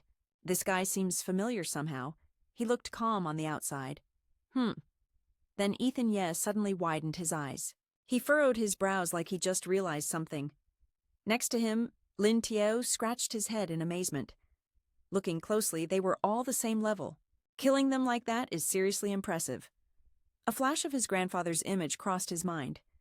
He knew this guy. "He's my grandfather," Ethan Ye said, scrutinizing the man. Lin Tiao introduced himself, but then stopped. "I am Diep Lin Tiao, sent by the family head to guard Kim Lin Mountain." Upon hearing this, Ethan Ye is certain. No doubt about it. Diep Lin Tiao is my grandfather's name. Still, he asked, "Are you from the Diep family?" He placed his hand on his chest, confident. "You must have heard of the Deep family before. They've always been a loyal force. fighting against the demon tribe. Lin Tiao glanced at the disciples. This time the Deep family sent out all their young generation. They have to eliminate all the remaining demons. He carefully observed the technique Ethan Ye used. It's not even a skill passed down from Kiem Lin Mountain. He asked brother, "What's your full name and clan?" "How should I answer this? Even if I say I'm your future grandson, it sounds too crazy." He forced a smile and replied, "Aha, I don't belong to any clan or sect. Just a passerby. Call me Lung Thien." Lin Tiao turned and looked into the distance. "All right, brother Lung Thien. I see the fight here is over. Want to help finish off the remaining demon soldiers?" Ethan Ye stepped forward warmly. Of course. No mercy for demons, but inwardly he admired his grandfather's strange and unkind personality.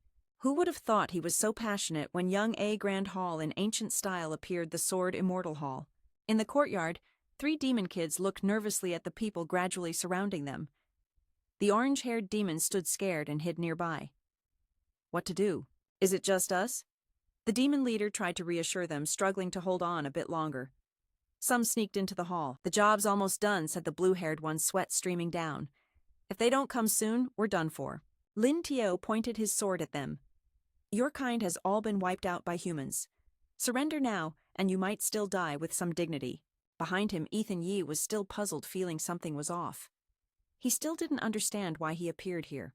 Cao Baklong patiently explained that a century ago, all forces from Kiem Lin Mountain and the Deep family joined the battle. Their eyes lit up amazed at the chance to witness the Sword Immortals' battle formations in this lifetime. Claire Shang also widened her eyes in astonishment. Truly those sword warriors down there were no weaklings. The demon soldiers were no match. So why in the end of this war did the Sword Immortal clans still fall? Were the demons careless? Lin Tiao swiftly flew forward to strike a leader, but was blocked by the orange-haired demon who struggled before dying. Ethan Ye looked confused. Something was wrong. They were scheming. Suddenly he realized and ran quickly. "My temple appeared here, so I definitely have a mission." Ethan Ye kicked open the big door. This was it. Inside, black demons were grabbing their own kin, the demon assassins. The fierce look in the leader's eyes showed he planned to kill more. Suddenly he realized they had been discovered this fast. Heh. A blue devil flame appeared in Ethan Ye's hand. "Blood debt repaid in blood. Blood debt repaid in blood." As he was speaking, Ethan Ye didn't notice someone sneak up behind him. Baklong's face was mysterious because their real enemy wasn't the demon tribe after all. Ethan Ye quickly realized this with just a glance. The sword slash missed. That person lost momentum and lunged hard at Long Hoa. Looking up, he avoided it. "You clearly didn't reveal your aura." "Kid, you're not simple," he said. Ethan Ye asked, but it sounded like a statement. "You're not from Kiem Lin Tien," he replied calmly. "Of course. But the Kiem Lin Tien will soon change." Ethan Ye's tense attitude suddenly changed when he realized the conspiracy with the demon clan to massacre our sect members. "What?" Long Hoa sneered. "Looking down on an outsider like you, thinking you understand? The Sword Spirit Mountain has already rotted and decayed. It's beyond saving now." He pointed forward. "The entire martial world respects us as a prestigious sect. The conservative elders of the Feng sect flew out, including the one who ambushed you earlier. The disciples they trained are all incompetent. This mountain is full of trash," Long Hoa smirked, "but I'm not here to just survive the day. True strength is the only truth a cultivator must pursue." Ethan Ye's eyes sharpened with vigilance, never leaving the scene. He signaled a black demon beside him to hurry up and finish him off and help those outside. Long Hoa flew forward. "No need for you to say a word." One strike from his leader was blocked by Ethan Ye's flames. "You think just one person and one demon can resist the entire allied army?" The black demon's aura was mysterious. "Who said only the 2 of us inside the Lin Tiao Hall are holding back a blue-haired demon? Stop using weaknesses to defend." Suddenly the elder was ambushed from behind. What Lin Tiao turned eyes scanning the clan members. "What's going on with you guys?" "Ethan?" Ye was startled by the chaos in the hall. "Kill him. Don't let him escape," he muttered. "Didn't expect the traitors of Sword Spirit Mountain to be this many." Long Hoa pointed his sword at Ethan Ye. "Those flashy outsiders aren't the real traitors. The real traitors are the martial sect's own." Suddenly he leapt into the air. "We are the true future of Sword Spirit Mountain." Before he could show more techniques, Ethan Ye grabbed his collar and slammed Long Hoa hard against the wall. A large chunk cracked apart. Long Hoa grimaced in pain, blood spilling from his mouth due to the impact. Ethan Ye's eyes were as sharp as knives. "Next, it's your turn," he said, as a black demon lunged from behind. "There shouldn't be a powerhouse like you on this mountain." The demon's pupils contracted. "Where exactly are you from?" Ethan Ye raised his fist to strike. "You don't need to know." "Die." The black demon quickly blocked the blow, but his face twisted in pain. No other injuries were visible, but his bones were shattered inside. Ethan Ye kicked him again. The demon couldn't resist and was sent flying. The black demon gritted his teeth. "Damn it, the gap in strength is wider than I thought." Clutching his stomach, he looked up and saw the victory was impossible. "You can't win." Ethan Ye flew like a bolt to a support point, knowing his limits against the shadow demon were tight. The black demon smirked slyly, "But the outcome is already decided. I don't need to fight to the death." He opened his mouth wide and shot out a purple beam that blinded Ethan Ye. "Try this." Ethan Ye blocked but was still hit from behind. The light from the demon's mouth blasted Ethan Ye out of the main hall. He landed hard, nearly collapsing. The victory seemed certain, but his remaining energy was weak and lacked lethal force. "You really can't win." Suddenly a familiar figure appeared behind Ethan Ye. Lin Tiao slowly stepped forward, badly injured. Ethan Ye hurriedly caught his body. "Old Master Deep Lin Tiao, how are you wounded like this? Hang in there." He groggily asked, "Is that you, Brother Lung Tien?" Ethan Ye gently replied, "Yes, Lin Tiao," gripping his hand tightly. "Brother Lung Tien, I've been killing demons all this time, but I don't know how I ended up fighting the men of Sword Spirit Mountain. Later I couldn't tell friend from foe. I didn't even know what I was doing." He struggled to open his eyes. "Tell me, did we win? Did we win?" Ethan Ye looked back at the pile of bodies in the courtyard, then faced forward with determination. "Yes, we won. We've protected Sword Spirit Mountain." Hearing this, Lin Tiao relaxed and closed his eyes. "That's good.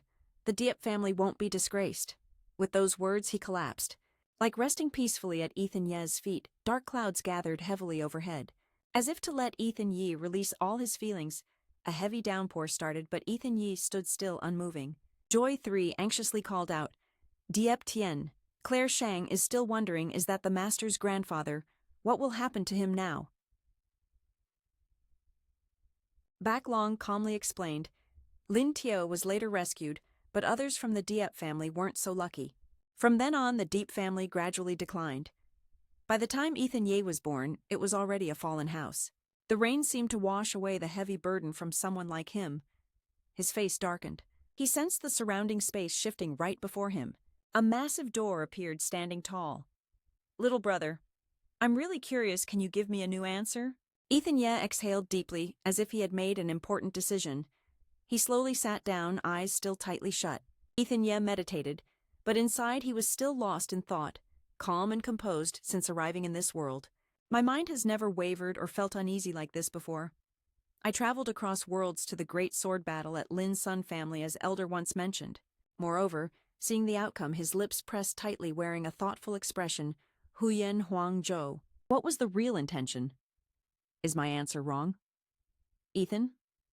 He suddenly remembered Long Ha's words, "But I didn't come here just to survive. The stronger the power, the only true principle to follow for cultivators." He slightly opened his eyes. "The destruction of the Spirit Sword Mountain is due to stubborn attachment to power." He thought again of Lin Tiao covered in wounds. "But without power, you can't even protect yourself." Ethan Ye clenched his hand until it trembled. "Grandpa, what exactly should I pursue?" A black hole was forming, slowly swallowing him. From inside that black hole, he saw Lin Tiao standing with his back turned. Ethan Ye called out, scrutinizing, "Grandpa, turn around?" Angrily, he turned back. "Stop." He hesitated and asked what Lin Tiao pointed toward Ethan Ye. "I'm very disappointed in your answer." "I don't remember ever teaching you that," Ethan Ye challenged him. "But Spirit Sword Mountain, isn't it because they weren't strong enough that the demon tribe invaded the Yi family wasn't strong enough either? That's why they couldn't stop the invasion. Grandpa, you only ever taught me to chase power, but that's never enough. No matter how strong you are, you can't save those who are already dead." Those words stiffened his expression. Lin Tiao turned his back, disappointed. If you can't clearly state the true goal you're pursuing, what's the point of revisiting the past? Ethan Ye called again Grandpa, but he wasn't given a chance to say more. He had already disappeared. Ethan Ye turned sharply, his eyes sharp as if sensing something. He stood inside a magic circle surrounded by Joy 3, Claire Shang, and Back Long. He opened his eyes in surprise. So soon back, the girl stepped forward, asking Master Han, "Do you need to rest a bit first?" "She brought me a book." Curious, he asked, "Is this the book of alchemy techniques Grandpa sent here? Maybe it can help a little." Ethan Ye flipped through the book, carefully reading intently until he saw a line of text. 3,000 worlds, myriad laws unified by one heart. Eternal existence without loss. Chung Diep Lin destroyed. He snapped the book shut, frowning as he looked toward Back Long. He clenched his fist firmly. "That's enough. Test me again, Huyan Huang Zhou."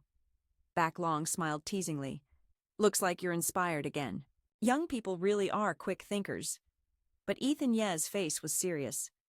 "Stop joking. Take me to that stone slab now." He stood there face to face with Ethan Ye's icy expression. Seconds later, Back Long rubbed his chin, satisfied. "It seems there really is a difference now. Little brother, you've truly realized something." Then he raised his hand to refuse. "But I can't take you there anymore." Ethan Ye was curious why. Back Long explained, "I told you I'm out of the equation. I'm just a great practitioner. Huyan Huangzhou no longer intends to test you." Hearing this, Ethan Ye was stunned, almost unable to believe it. Could it be they really won't let me? Before he could finish, the space suddenly shook violently. Back Long turned and took a cloak from someone else. "Looks like there's no time to negotiate slowly. I have to handle new guests now." Ethan Ye drew out his spirit sword, offering to help. "Someone's infiltrating Alice's too." Back Long declined and pointed behind him. "No, you must go there to meet Huyan Huangzhou for real afterward." He used magic to push Ethan Ye upward. "If you force contact with Huyan Huangzhou, it will definitely test you again. That will be your last chance." Ethan Ye turned back, slightly full of gratitude and respect. "I obey your command." "Then thanks, boss." Back Long watched him leave with a happy look. "You really have ambition. I'll consider that I didn't let you down." Meanwhile, outside a house, Deep Lin Tiao left. A group of people stood there. A man in a suit approached Thin Hoa and bowed to report young Master Lak, the organization has been completely destroyed. Inside the room, there was still no sign of movement. He glanced sideways, smirking. "Tear down this wreck of a room. Let me hear it." The man immediately responded firmly, "Yes, sir." At the same time, Ethan Ye's group was on the way to meet the Huyan Huang artifact. He walked while deep in thought. How long have we been running here without daring to stop or change direction? Then Ethan Ye stared into the uncertain space ahead, repeating the thought. How long have we been running here without daring to stop or change direction? Suddenly he stopped. Turning around, he saw no trace of his teammates. Ethan Ye's face was full of panic. Looking around, he called out, "Claire Shang, can you hear me? We've been separated." "Since when? How did this happen without me noticing?" Just as he was confused, a familiar voice echoed in the space. "Don't stop. Keep running in the direction you were going." Ethan Ye looked up. It was the voice of his grandfather. He listened carefully, his eyes filled with confusion. "If I lose consciousness here, how will I find the way to the past inside the secret realm?" Suddenly the old master loudly ordered to run. Ethan Ye obeyed immediately and ran like the wind. Seeing a light appear, Ethan Ye became excited. The light appeared. That's great. Without hesitation, he jumped straight toward the light. Master Tiao Lin stood behind, watching. His face was affectionate, smiling with satisfaction. "Thien Ni, no matter which path you choose, just keep moving forward." When Ethan Ye stepped into the light, he was instantly transported to another place. After walking for a while, Ethan Ye met a girl sitting ahead. She was the true form of the Huyan Huang artifact. Unexpectedly, it was Lin Lan's human form sitting there with her back to him, seemingly reading something. Suddenly she spoke. "So the brat from Tien Ko Quan really got you in here. He trusts you that much." Ethan Ye stepped forward, clasped his hands to bow. "Forgive my rudeness, but I came to meet your true form. I want to ask for another chance to be tested." Lin Lan chuckled softly after hearing that. "For thousands of years you're the first to enter without my permission." Then she tore the paper in her hand apart. "I have to destroy your true form." "What do you think?" Ethan Ye replied calmly. if it's the Huyan Huang artifact wanting my life here, my resistance obviously means nothing. He opened his eyes filled with determination. But that will cost you dearly, because I will become the strongest among all who have had the Huyan Huang artifact in thousands of years. Lin Lan listened to those words, burst out laughing, then threw the torn papers aside. She sat on the chair, crossing her legs. Her expression was somewhat pleased. I don't dislike you. That's exactly how it should be, with youthful spirit and vigor. Then Lin Lan returned to the main point. So answer the question again. But I'm too lazy to repeat it. Ethan Ye stood there with a confident smile. No problem. The answer was simple. Meanwhile, in another place, Back Long stood before Thin Hoa. Unexpectedly, the young master Lac from the capital made a grand appearance without formal reception. Please forgive me. He smiled faintly, eyes deep and inscrutable. The tavern owner's warm hospitality almost made me lose my appetite. His gaze turned serious. If young Master Lac wanted the Huyan Huang item, you're too late. The Huyan Huang item has already been taken. Thin Hoa's arrogant face curled into a mocking smile. The Huyan Huang item is just a useless toy. Who cares? His words left Back Long puzzled. Besides, isn't it still in your room? Thin Hoa raised his hand, demanding an explanation. I'm already tired of the game. How you're provoking me. A bunch of nobles who don't worry about food fight over a torn map every day. Aren't you tired of it? He frowned and smiled coldly. That's why I'm here to destroy both Thien Ko Quan and the Huyan Huang artifact. Then Back Long pulled out a talisman. Don't even dream about it. Immediately, the ground where he stood suddenly exploded. In the thick smoke, Thin Hoa panicked and looked around, seizing the chance as a group rushed in to attack quickly. While he was stunned, Thin Hoa noticed and used magic to defeat them one by one. Just as he let his guard down, Back Long appeared behind him, grabbed the back of his neck, smiling with satisfaction. A huge explosion erupted the next moment, engulfing the space in fierce smoke and fire. Lin Lan heard Ethan Ye's answer, crossed her arms satisfied. So your answer is quite interesting after all. You bowed respectfully. If the senior is satisfied, then I'll take my leave before you go. Lin Lan quietly advised, when you need the power of the Black Phoenix, think of me. In your mind, you can see Thin Hoa right after the explosion. He stood alone on the ground. Thin Hoa looked at the surrounding smoke and cursed, Damn Thien Ko Quan! How dare you ruin my suit? This isn't over yet. Then he pulled out a rolled-up paper and smirked wickedly. All right. Let me see. Thin Hoa gestured to his men. I can still sense the real thing in that room. Get in there and find it for me. His men covered in dirt, but Obedient nodded sharply. Thin Hoa angrily stomped on one of his men's legs. If the Black Phoenix item gets stolen, you bunch of losers can just wait to die. Suddenly, Ethan Ye stepped up behind him. Relax, I'm not going anywhere. I've come to find you. Thin Hoa was startled by the voice and turned around. Who are you? He grinned smugly and grabbed Ethan Ye's hair. I guess you know me? Thin Hoa flew into a rage and threw a punch, but Ethan Ye swiftly blocked it with his hand. The henchman finally reacted, rushing over to protect the young master. Ethan Ye grabbed one of their arms tightly. Then he used all his strength to throw him at another approaching henchman. Get lost. Thin Hoa's annoyed face hit the ground hard. You're Ethan. Yeah, what are you doing here? Hearing this, Ethan Ye laughed confidently. He adjusted his clothes. I've already received favors from Thien Ko Quan, so I can't let you cause chaos here. He frowned suspiciously. Favors? You mean the Black Phoenix item? He snorted coldly. So it's you. 2 henchmen helped Thin Hoa up. After thinking it over, he realized this might actually be good for him. As long as the Black Phoenix item isn't handed over to the people of Tai Kin, it should be fine. He became cocky and stepped forward. Ouch, that was harsh earlier. Thin Hoa held out his hand, flattering him. If I'd known Diep Min Chu was coming for the Black Phoenix item, I wouldn't have bothered you. Ethan Ye crossed his arms, smirking. Wow, he flipped faster than a pancake. I didn't even know who you were. He immediately put his hand on his chest. Sorry, I forgot to introduce myself. I'm Tu Lac from Tai Kin, just a clothes seller with no special skills. Just call me Tu Lac. Hearing this, he quietly guessed in his head. So Tu Lac must be Lac Thin Hoa, one of the 5 young masters of Tai Kin City. Surprisingly, his attitude was polite. He held up the scroll. Ever since Aaron Wang died, the forces in Tay. Hearing this, Ethan Ye's expression showed surprise. What? He took the opportunity to offer, if Diep Min Chu wants, I'm willing to help you dominate Tai Kin City. Thin Hoa's eyes turned dangerous. Just then, from a distance, 3 people ran over calling Ethan Ye. Claire Shang's face was full of urgency. Master, a henchman, raised his hand to stop her, making the girl surprised. "Stop! Don't get close to the young master." Thin Hoa's angry glare scolded the henchman. "Get lost, you blind fools." Ethan Ye looked at the two worriedly. "Han, are you guys hurt?" She immediately reassured him. "We're fine. After saying goodbye, we just ran our heads off to get here."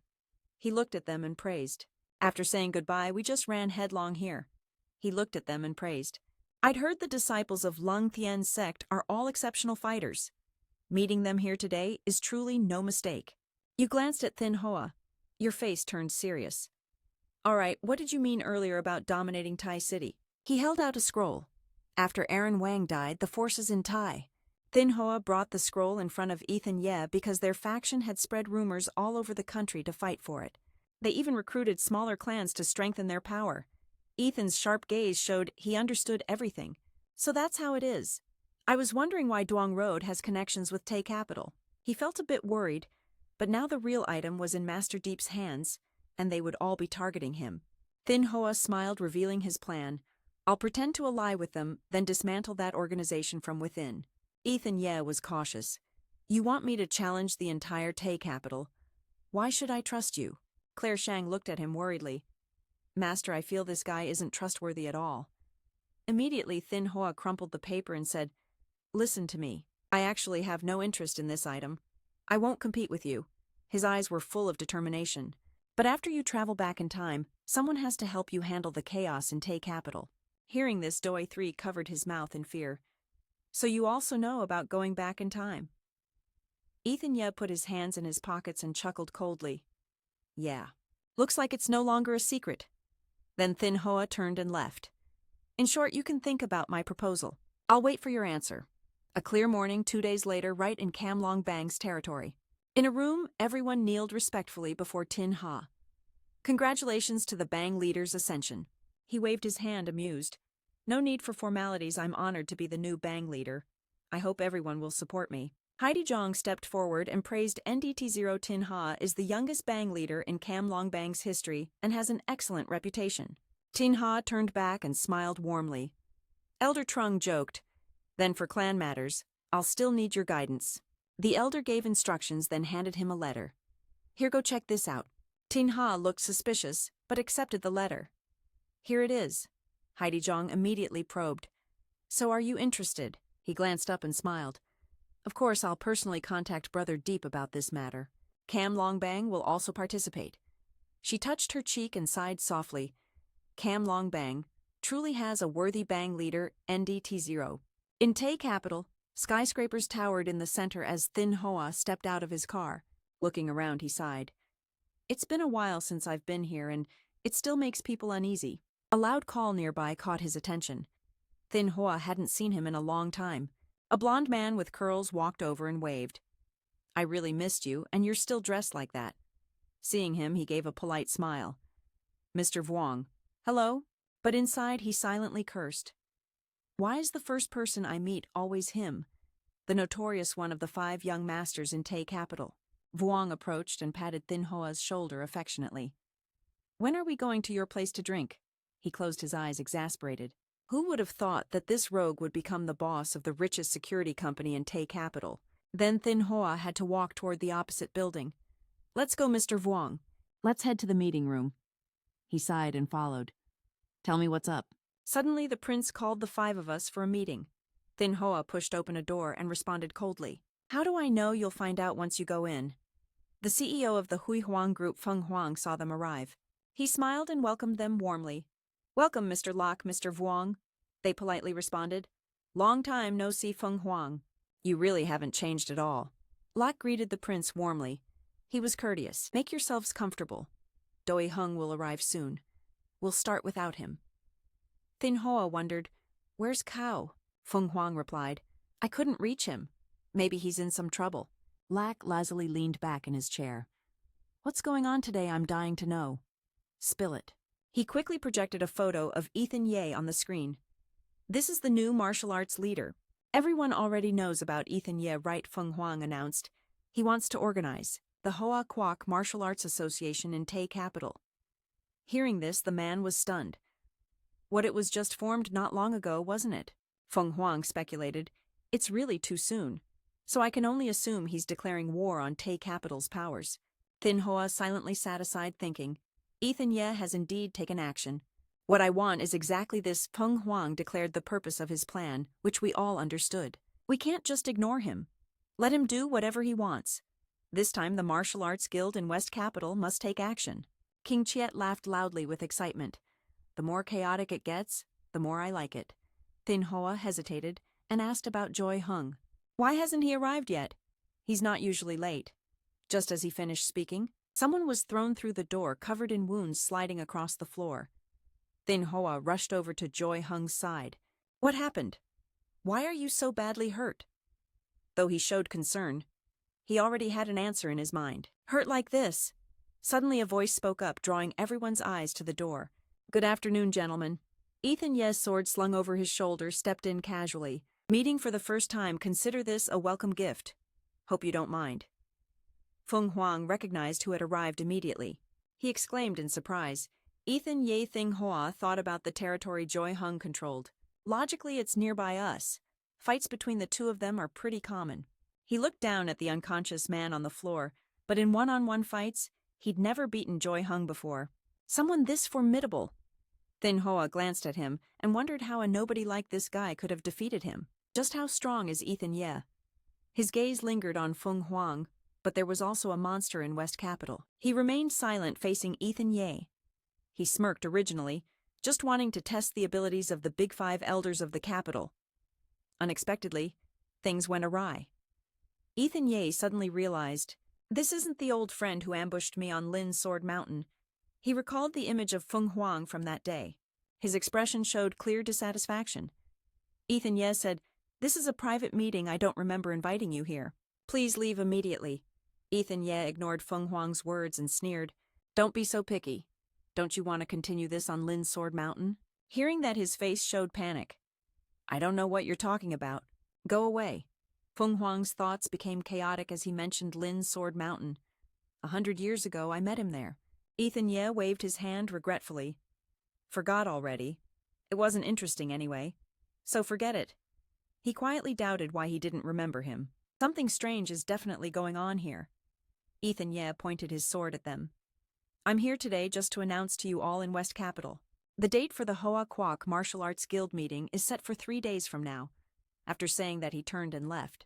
The location is at the Heavenly Dragon Altar in West Capital. You're all invited to come.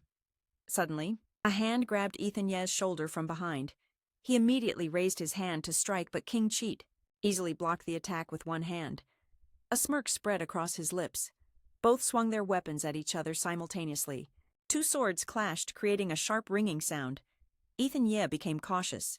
Ignoring how this person approached, just based on that small knife, he could counter the attacks of the Ungu Kot sword. King Cheat kicked toward him again, but Ethan Ye nimbly jumped high. Excited, the other pulled out several throwing knives. Interesting. It's been a while since anyone blocked one of my moves. King Cheat flicked his wrist, sending all the knives flying toward Ethan Ye again. Ethan Ye slashed once, knocking away all of King Chiet's hidden weapons. Go away, Jiao Trung Tu Ki. Feng Huang behind suddenly shouted. Enough. He frowned, irritated. This isn't the place for your chaos. If you have business, take it to the Martial Arts Guild meeting. Feng Huang turned and walked inside. Go on, Ethan Ye replied cheerfully. Same here. See you at the Heavenly Dragon Altar.